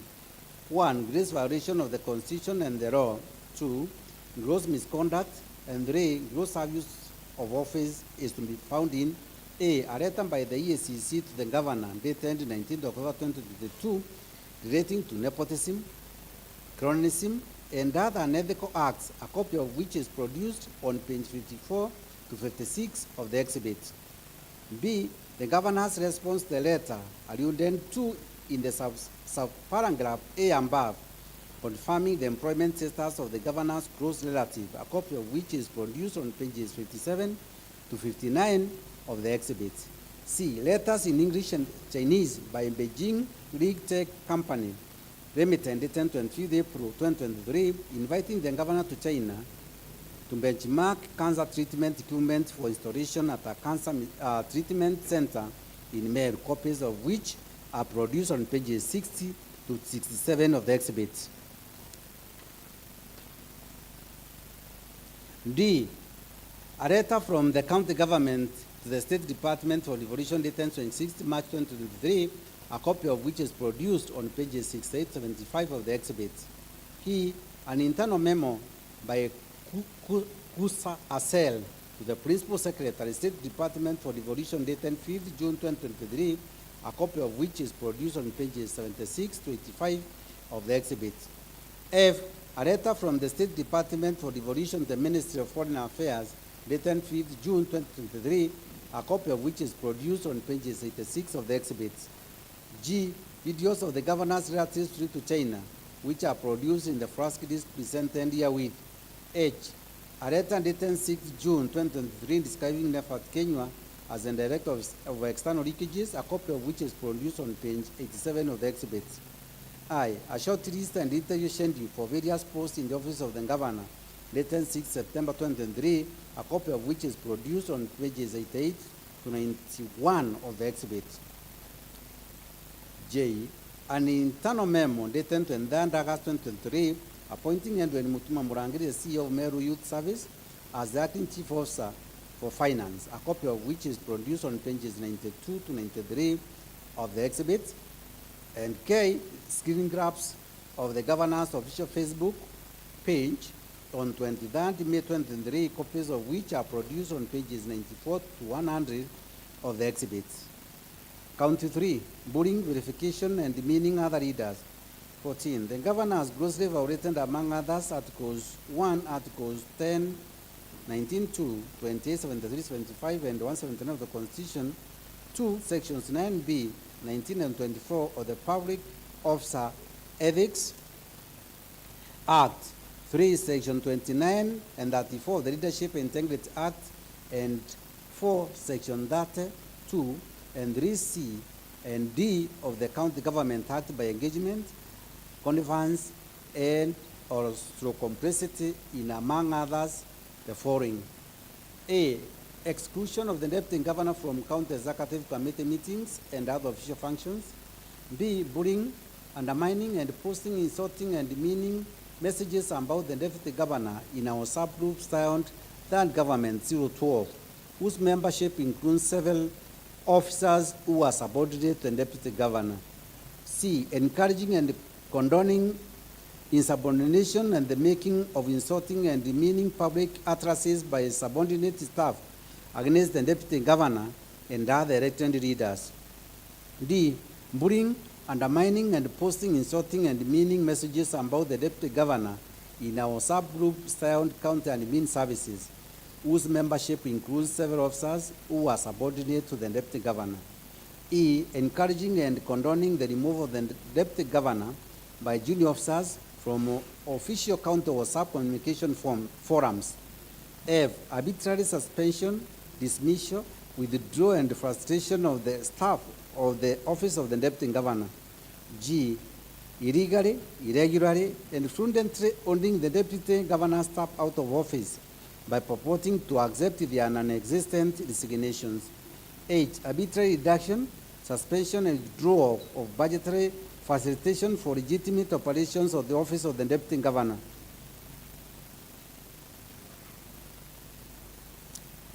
I, threatening to inflict bodily harm against the Deputy Governor orally and in WhatsApp chats. J, forceful breaking, entry, and ransacking of the Deputy Governor's office. K, changing the locks to the Deputy Governor's office. I, arbitrary location of the Deputy Governor's office. M, arbitrary withdrawal of the security from the Deputy Governor's residences. And N, persistently making demeaning public utterances against other elected leaders, despite the same issue featuring prominently in the previous impeachment proceedings.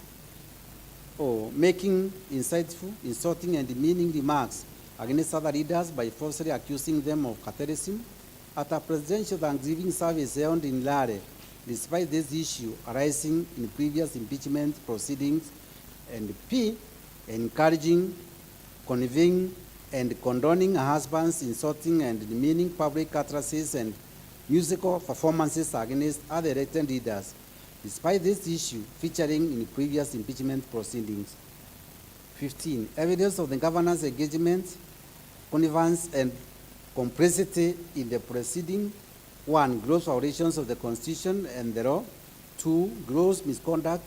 And 3, gross abuse of office to be found in A, the answer of the meeting of the Sector Committee on Justice, Legal Affairs and Cohesion, held on 29 September 2023, a copy of which is produced on pages 101 to 124 of the exhibits. B, screen grabs from the WhatsApp groups styled 3 Government 012 and counter-admin services, copies of which are produced on pages 125 to 194 of the exhibits. C, correspondence relating to the appointment of Patrick Nkonga as the personal assistant to the Deputy Governor, a copy of which is produced on pages 195 to 198 of the exhibits. D, a letter by the Governor Chief of Staff dated 22 May 2023, purporting to accept an non-existent resignation of Patrick Nkonga, a copy of which is produced on pages 199 of the exhibit. The purported resignation of Patrick Nkonga on 18 May 2023 is a publication of the Governor's Chief of Staff. E, a claim by Patrick Nkonga for withheld salary dated 25 August 2023, a copy of which is produced on pages 200 to 201 of the exhibit. F, the appointment letter for Kambudo Pogi Kamati as the chief driver to the Deputy Governor dated 30 August 2022, a copy of which is produced on pages 202 to 203 of the exhibit. G, a letter by the Governor's Chief of Staff dated 19 May 2023, purporting to accept an non-existent resignation from Kambudo Pogi Kamati, a copy of which is produced on page 204 of the exhibit. H, a demand letter by Kambudo Pogi Kamati advocates for withheld salary dated 13 June 2023, a copy of which is produced on pages 205 to 211 of the exhibits. I, a letter by the Deputy Governor's personal assistant, the Chief Officer Public Administration, dated 14 July 2023, a copy of which is produced on page 212 of the exhibits.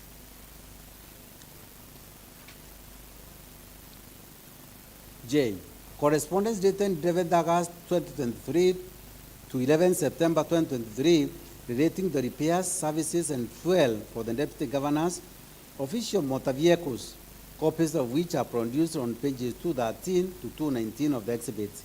K, an internal memo by the Deputy Governor, personal assistant to the Chief Officer in Finance dated 29 August 2023, requesting facilitation to attend a MERU leaders meeting at the Nakuru State Launch, a copy of which is produced on pages 220 to 225 of the exhibit. I, an internal memo by the Deputy Governor to the County Secretary relating to CEC's meetings dated 23 August 2023, a copy of which is produced on pages 226 of the exhibit. M, correspondence between the Governor, Chief of Staff, the Deputy Governor, and the County Secretary dated 30 August 2023 to 12 September 2023 relating to the relocation of the Deputy Governor's office, copies of which are produced on pages 227 to 229 of the exhibit. N, a letter by the Deputy Governor to the Speaker of the MERU County Assembly relating to office facilitation dated 30 August 2023, a copy of which is produced on pages 230 of the exhibit. O, a letter by the Deputy Governor to the Speaker of the MERU County Assembly relating to exclusion from CEC meetings dated 30 August 2023, a copy of which is produced on page 231 of the exhibit. P, a letter by the Deputy Governor, the Secretary of the County Public Service Board relating to the staffing of the Deputy Governor's office dated 30 August 2023, a copy of which is produced on page 232 of the exhibit. Q, a letter by the Deputy Governor to the Deputy President of the Republic of Kenya relating to reconciliation dated 1 September 2023, a copy of which is produced on page 233 of the exhibit. HAL, a letter by the Deputy Governor to the Clerk of the Senate relating to an invitation to CEC meetings and office facilitation dated 1 September 2023, a copy of which is produced on page 234 of the exhibit. S, a letter by the Deputy Governor to the Chairperson of the Council of Governors and the chairperson of the Deputy Governor's Caucus relating to the constitution dated 1st September 2023, a copy of which is produced on page 235 of the exhibit.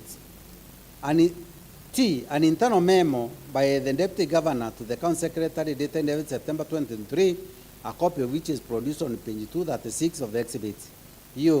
Receipts evidencing the Deputy Governor's expense on official motor vehicles after denial of facilitation, copies of which are produced on pages 237 to 42 of the exhibit. Correspondence relating to invitation of the CCM for finance to appear before the Assembly to shed light on complaints by the Deputy Governor, a copy of which is produced on page 243 to 248 of the exhibit. Police OB numbers relating to breaking in the Deputy Governor's office and forgery for his driver's resignation letter, copies of which are produced on page 249 of the exhibit. And Hex, a video recording of the governors accusing other leaders of cartelism at a presidential Thanksgiving service held in Dare, which is saved in the flash disk presented herewith, and a transcript of which is produced on page 250 of the exhibit.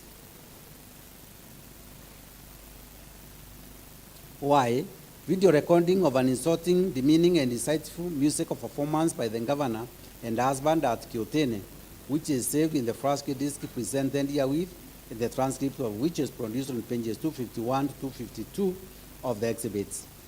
Then, video recording of the governor chief of staff making highly vulgar, insulting, demeaning, and insightful remarks against the deputy governor of Vita TV owned by the governor through relatives and proxies, which is saved in the flash disk presented herewith, and the transcript of which is produced on page 447 of the exhibit.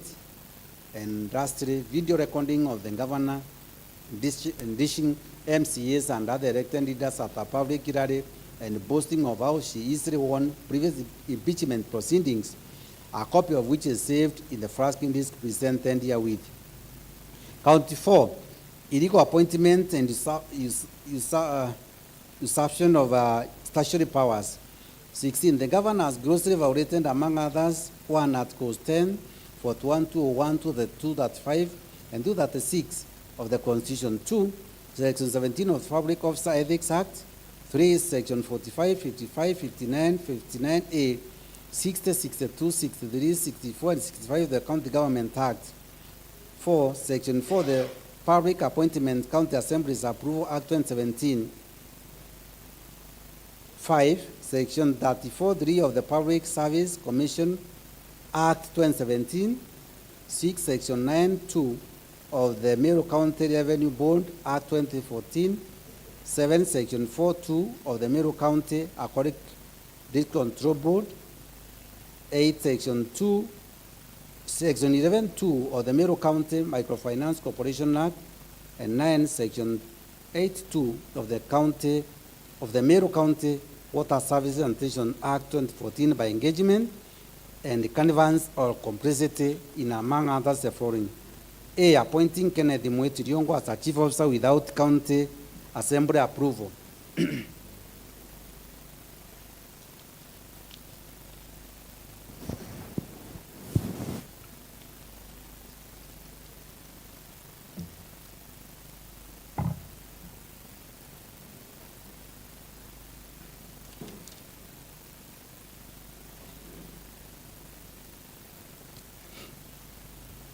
And B, sending to it CEO of the County Revenue Board, former CEO of the Recon Board, Kenneth Kimathi Mbaye, Managing Director of the MERU Microfinance Corporation, and Joseph Kidhure, various CEO MEWAS, on indefinite compulsory leave with full salary and benefit in the usurpation of the powers of the appointment authorities under the relevant MERU County laws. C, deploying the other persons in breach of a court order to perform the functions of the persons alluded to in subgroup C above. D, appointing and qualified persons Edwin Mutuma Murangiri, Kennedy Mweti Riongo, and Gitobu Kanata as acting chief officers without the requisite competitive recruitment and recommendation of the County Public Service Board. E, disregarding the criteria for the establishment of offices within the county public service by recruiting traffic marshals without the involvement of the county public service board. F, usurping the powers of the county public service board by creating offices of the traffic marshals, which is the sole preserve of the county public service board. G, employing unbroken workforce, more than 100 personal staff in the office of the governor. H, irregularly designating and paying various cleaners as senior support staff while having 16 support staff. I, appointing the foreign persons to hold county offices in an acting capacity for more than 6 months. 1, Monica Kawira, Chief Officer Youth. 2, Kome Muduri, Director Health Services. 3, Francis Mongai, CEO, County Revenue Board.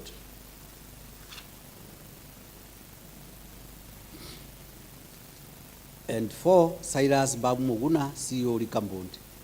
17, evidence of the governor's engagement, connivance and complicity in the preceding.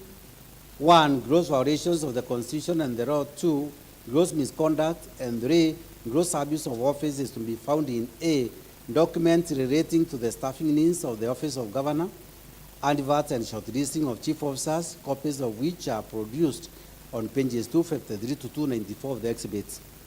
B, an internal memo by the County Secretary dated 23rd August 2023, a copy of which is produced on pages 295 to 296 of the exhibits. C, summons issued by the Assembly Sector Committee on Labor, Public Service and Social Welfare on 26 September 2023, copies of which are produced on pages 297 to 310 of the exhibits.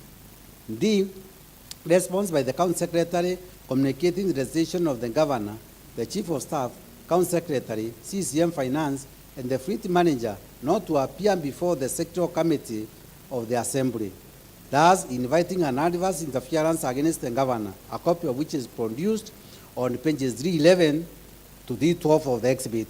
E, the answer of the meeting of the Sectoral Committee on Labor, Public Service and Social Welfare held on 5th October 2023, a copy of which is produced on pages 313 to 323 of the exhibits. F, the County Public Service Human Resources Manual 2013 and the Public Service Commission Human Rights.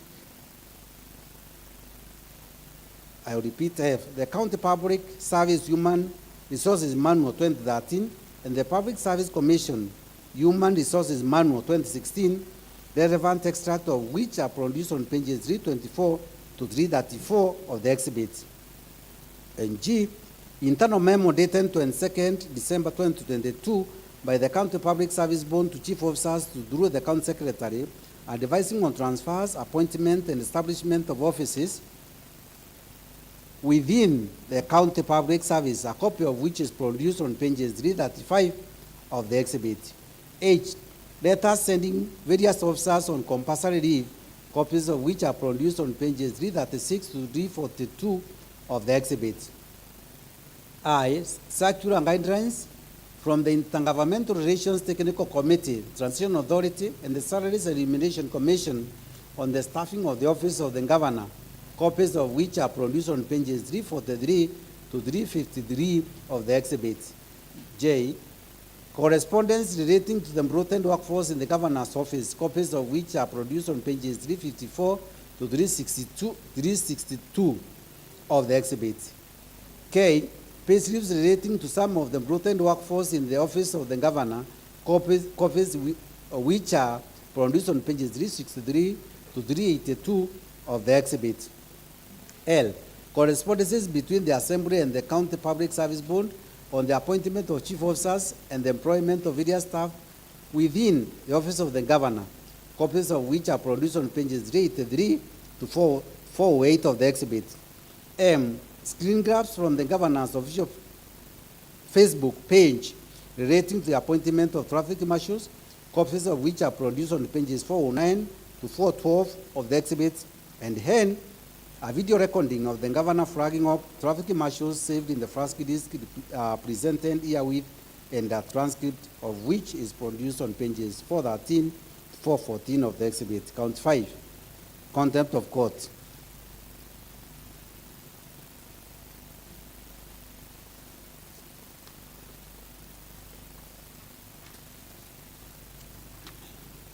18, the governor has grossly violated, among others, 1, Article 10 and 73 of the Constitution, 2, Section 7 of the Leadership and Integrity Act, by engagement, and 3, Section 10 of the Public Officer Ethics Act, and by connivance through complicity in contumacious, stubborn refusal to obey law of court orders, evidence of the governor's engagement, connivance through complicity in this gross violation of the Constitution and the law. Gross misconduct and gross abuse of office is to be found in A video recording saved in the flash disk presented herewith, and a transcript of which is produced on page 415 of the exhibit. B, an order issued by the Employment and Labor Relations Court on 7th October 2023, a copy of which is produced on pages 416 to 417 of the exhibit. C, a ruling delivered by the Employment and Labor Relations Court at MERU on 29 September 2023, finding the governor and other persons guilty of contempt, a copy of which is produced on pages 418 to 439 of the exhibit. And the D, an order extracted from the ruling, addendum 2 in the preceding subparagraph, a copy of which is produced on pages 440 to 441 of the exhibit. County 6, illegally naming a public road against County 6, illegally naming a public road after husband. 19, the governor has grossly violated, among others, Articles 10 and 73 of the Constitution, 2, Section 7 and 11(1)(c) of the MERU County Owners and Awards Act 2018 by naming a public road after husband without following the applicable statutory procedures. 20, evidence of the governor's engagement, connivance, and complicity in the aforesaid gross violation of the Constitution and the law, gross misconduct, and 3, gross abuse of office is to be found in A, a screenshot from the governor's official Facebook page, a copy of which is produced on page 442 of the exhibit, and B, a screenshot from the governor's husband's official Facebook page, a copy of which is produced on page 443 of the exhibit. Count 7, a contempt of the Assembly. 21. The governor has grossly violated, among others, Articles 10, 174(1), 185(3), and 195 of the Constitution, Section 39 of the County Government Act 2012, and 3, Section 18, 22, and 27 of the County Assembly's Powers and Privileges Act 2017 by engagement, connivance, through complicity in the following. A, refusing to honor off summons to appear before the Assembly's Sectoral Committee on Justice, Legal Affairs, and Cohesion to answer questions on the matters raised in the preceding parts of this impeachment motion. B, directing our Chief of Staff and accomplice and Dake in Morpheans to write a contemptuous letter to the Assembly in response to rough summons to appear before the Assembly's Sectoral Committee on Justice, Legal Affairs, and Cohesion. And C, in the refusal by the CCM Finance and Council Secretary to furnish document to the Assembly on the frivolous grounds that 1, an incoherent process was underway, and 2, the matters raised by the Assembly were subjudice, the latter frivolous ground being also litigious and contravened when viewed against the fact that the governor has already been convicted of contempt of court. 22, evidence of the governor's engagement, connivance, through complicity in the aforesaid gross violation of the Constitution and the law is to be found in a letter by the governor's Chief of Staff dated 11th October 2023, a copy of which is produced on pages 444 to 445 of the exhibit.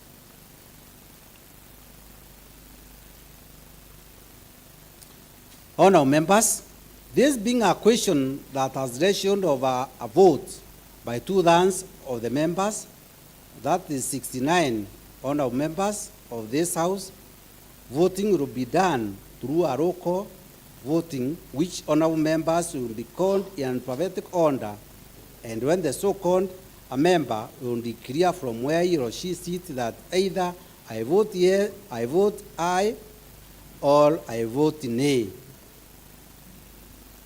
all, I abstain. Honorable members, I will repeat this one. Either I vote aye, all, I vote nay, all, I abstain. I now therefore call upon the sergeant at arms to ring the division bell for a period not exceeding 10 minutes.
Honorable members, please note there is nobody who is going to be around to move out when the bell is being rung.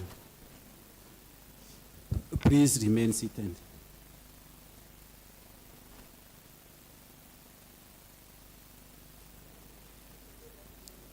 Yes, the two whips, that is Honorable G. Mochoi and the MK, are the only ones who have the privilege to move out and whip the members. The other members will remain seated.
Order, members, please resume your seats.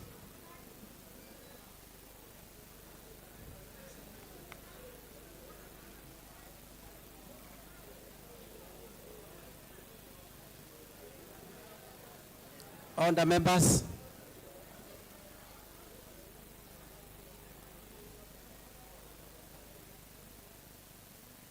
Honourable members, we will now commence the voting. Please, clerk, take the vote. And as we vote, honourable members, if you are supporting, you can say yes.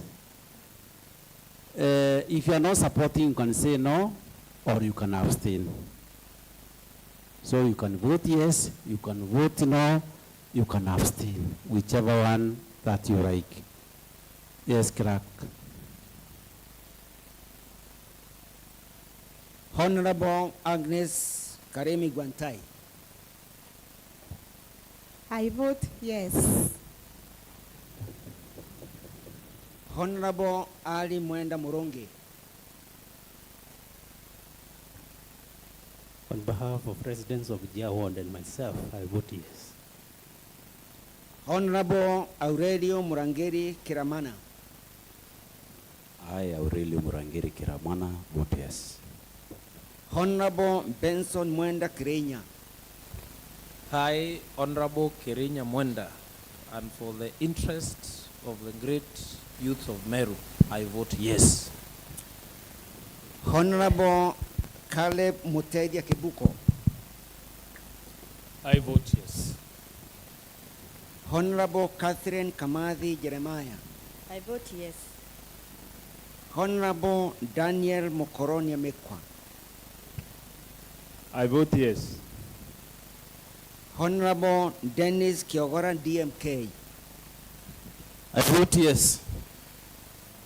Honorable Doris Gaki Nkonge. I vote yes. Honorable Douglas Motea. For the interest of Meru people, I vote yes. Honorable Duncan Kangwana Mireti. To save the Meru people, and do vote yes. Honorable Edith McKenna Mugaine.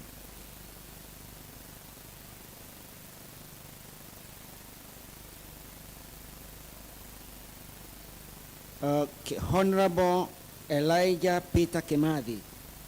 I vote yes. Honorable Evans Mawera Karia. I vote yes. Honorable Faith Kananu Kome.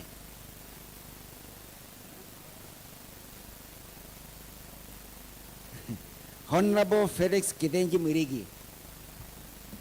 I vote yes. Honorable Frederick Mburugo Kuchiana. I, Frederick Burugo, for the interest of the great people of Antamboi, I vote yes. Honorable Frederick Mubichi Krema. I vote yes. Honorable Frinda Naito Getobu.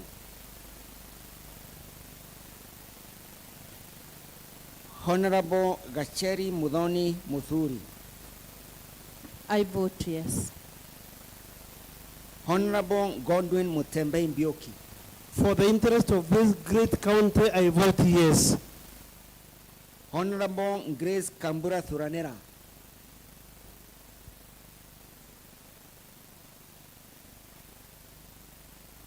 For the interest and to avoid the same in Meru, I vote yes. Honorable Henry Thuranera. Okay, for the interest of the people of Wamwadi Ward and the greater people of Meru, and to do away with the same in Meru County, I vote yes. Honorable Irene McKenna. I vote yes. Honorable Jacob Mwirigi Muthuri.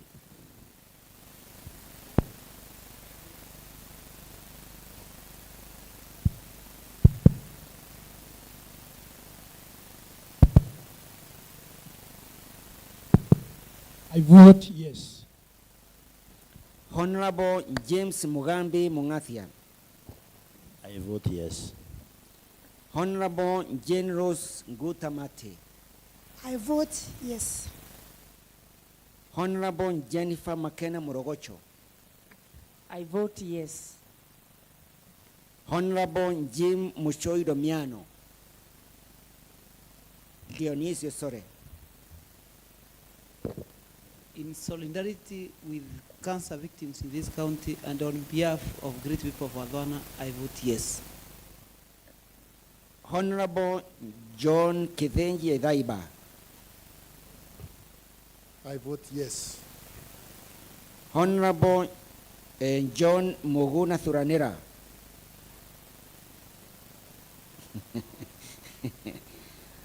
Honorable Joseph Mauren Konya. For the interest of people of Antubetwe and Meru at large, I vote yes. Honorable Joseph Mwenda Ithiri. For the interest of Meru people, I vote yes. Honorable Joseph Njoke Mugambi. I vote yes. Honorable Josephat Bario Ntomoithia. I vote yes. Honorable Josephat Mugambi. I vote yes. Honorable Julius Kawira Ambao.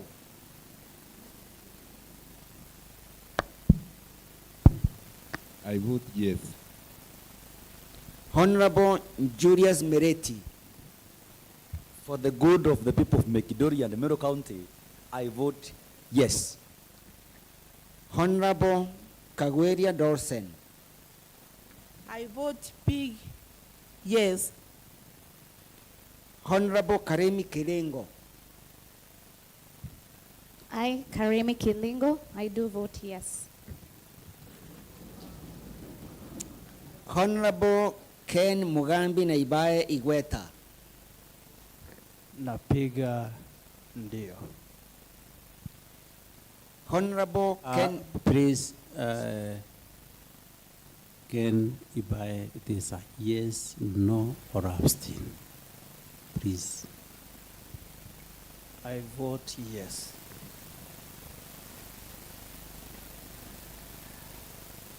Okay, Honorable Kenneth Mainge Mutweri.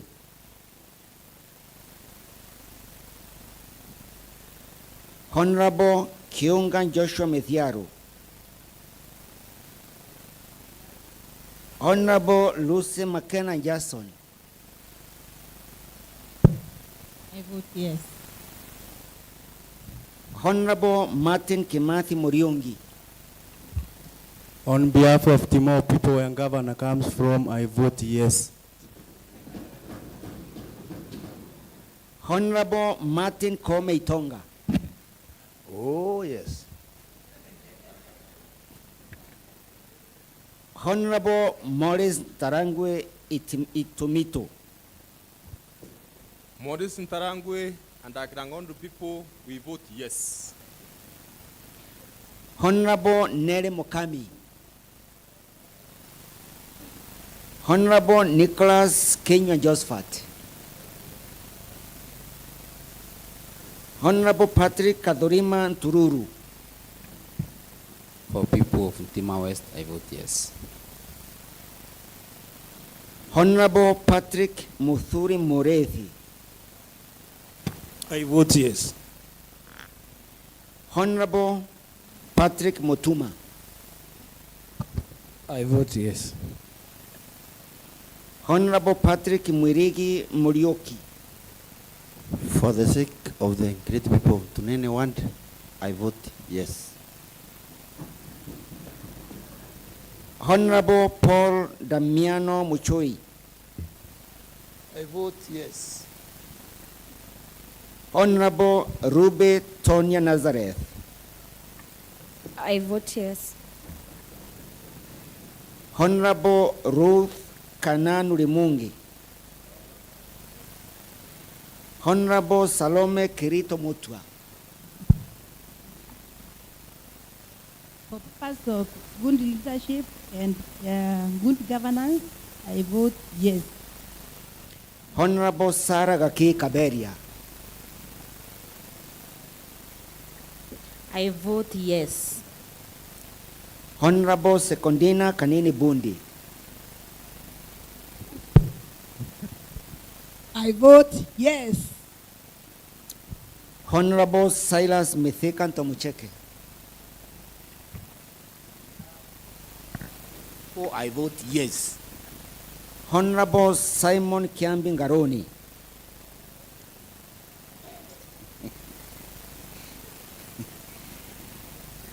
Honorable Sophia Kajuju Meme. I vote yes. Honorable Stephen Gakure Nchebere. I vote a big yes. Honorable Stephen Kairi Mbijewe. Okay, I'm Stephen Bijiwe, Kairi, and I've heard the voice of the people of Kangeta, and I vote yes. Honorable Harun Gwantai Duranera. Through the powers vested in me by the people of Abogeta East, I vote yes. Honorable Timothy Mutwiri Joshua. I vote yes. Honorable Titus Muredi Mutira. On behalf of my own conscience and the people whom I represent, I vote yes. Honorable Zipora Gaki Manyara. Vote yes. And Honorable Zipora Kenya. For the sake of good governance in Meru County, I vote yes.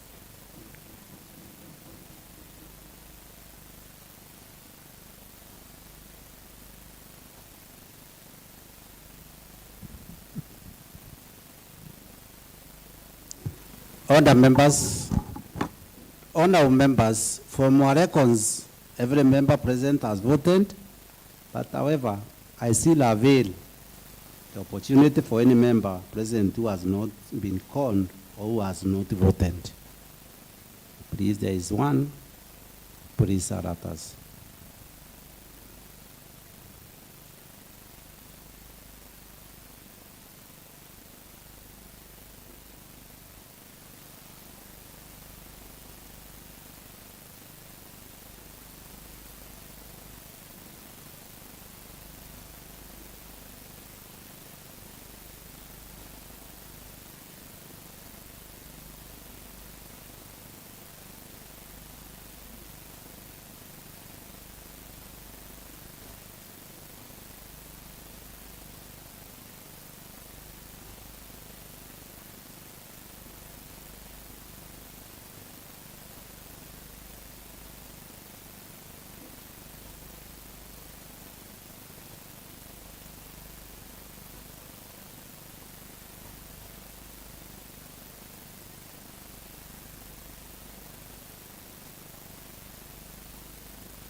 Honorable members, it now appears to me that all members who are present and who wish to vote have done so.